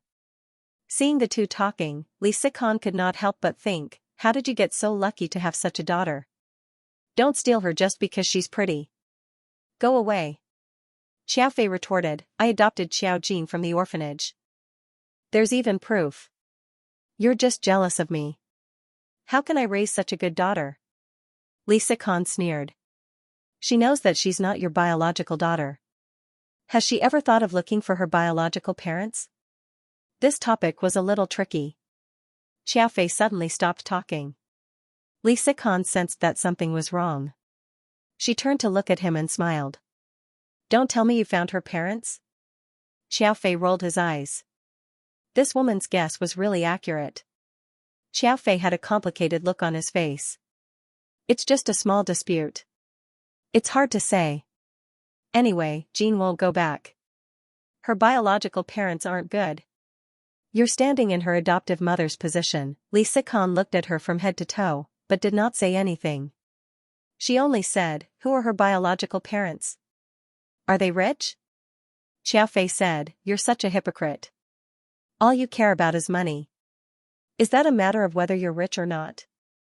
If you're rich, it's useless if you don't have a good character. By the way, why do you want me to go shopping with you? Can't you go tomorrow? Why do you have to go at night?" Li Sikan said, "Fine. Go back and ask your husband to go with me." Xiao Fei. "Driver, drive faster." After Xiao Fei and Li Sikan left, Xiao Jin glanced over and smiled. He whispered to Song Yanqing, "Li Sikan and Li Sikan knew each other before. She saved Li Sikan before." Song Yanqing immediately understood. No wonder the relationship between Xiao Fei and Li Sikan wasn't as simple as it seemed. The two of them looked like they were at each other's throats at the dining table, but they spoke like children quarreling. He couldn't help but laugh. "Auntie Xiao is really interesting." "Xiao Jin, I think so too." The two of them looked at each other and smiled. If Xiao Fei was here, he would definitely say that this girl was not reserved. She had to tell Song Yanqing everything she knew. Song Yanqing looked at the girl's smiling face, and his heart was moved. He said softly, "You go back. I'll call you when I arrive. Remember to go to bed early." Xiao Jin nodded. "Okay." She watched Song Yanqing go back. After that, she prepared to go upstairs to her room. When she arrived at the living room, she saw Mu Xiangshan playing chess with Aaron. When she saw Aaron, she raised her head and called her with a smile, "Sister Xiao Jin." She was younger than Xiao Jin, so it was appropriate for her to call her sister. Xiao Jin nodded. When she was about to go upstairs, she suddenly saw a faint wisp of black energy above Aaron's head. She paused for a moment and stopped in her tracks. Mu Xiangshan noticed her reaction and asked, "Do you have something to say?" Xiao Jin pursed her lips. "No." She saw that Aaron's black energy was a wisp of death energy. The death energy was very small now. It would probably take a long time for it to appear. However, it wouldn't be more than a few years. In other words, something would happen to Aaron. She looked at the girl who was smiling shyly in front of her. She didn't see any malicious intent. When she saw the death aura, she just paused for a moment and went upstairs. Mu Xiangshan looked at her back as she turned and left. He was deep in thought. When he went upstairs, Xiao Jin received a message from Song Yanqing. "Song Yanqing, something will happen to Aaron. She will be murdered." The first time he saw Aaron, he saw the scene of the girl's accident. He saw people's fates based on their fate. Aaron's fate wasn't good, so he saw some clues. The difference was that he and Xiao Jin could see the cause of death but didn't know the time. The other knew the time but didn't know what would happen to Aaron. When he saw this message, Xiao Jin was deep in thought. Aaron was Li Sikan's daughter. After all, she was Fei Fei's friend and had interacted with Fei Fei before. Xiao Jin set up an array and calculated Aaron's fate. It was a long time ago. He only calculated that Aaron died because of family ties. Family ties didn't mean that it was done by relatives. Instead, it was possible that she was murdered. Because of the people around her. It would still be a long time, so there was no need to rush. After Xiao Jin looked at the fate line, he replied to Song Yanqing's message. "It was Jin Jinyo, I got it." Li Sikan did stay in the Mu family for 3 days before returning to China. He left very quickly. Xiao Fei was the one who sent him off. Li Sikan left with Aaron. Xiao Jin didn't say this casually. It was too long ago. If he said it in advance, it would lead to changes. Moreover, it wasn't something that could be said directly. She went back to school. Her life returned to normal. Now, she just had to wait for the female corpse in Meng Jingyu's house to be resurrected and find out what was going on. During this period of time, Xiao Jin also received a special business. The person who pushed the business was none other than Fan Jin. Fan Jin had a friendship with Phoenix Qianen. Since Phoenix Qianen went abroad, Fan Jin also went abroad to relax. The voice she recommended to Xiao Jin this time was also a female celebrity in the industry. She had helped Fan Jin a lot before and had a good relationship with Fan Jin. Now that she had encountered some problems, Fan Jin recommended her to Xiao Jin to test her fate. This celebrity was also very famous. If this news were to spread, the entertainment industry would probably tremble. Because he didn't believe that information on the internet could be kept secret, the other party insisted on a face-to-face meeting. Xiao Jin didn't intend to agree at first, but after thinking that this female celebrity had some skills, he was suddenly interested. Moreover, she was really generous with the money.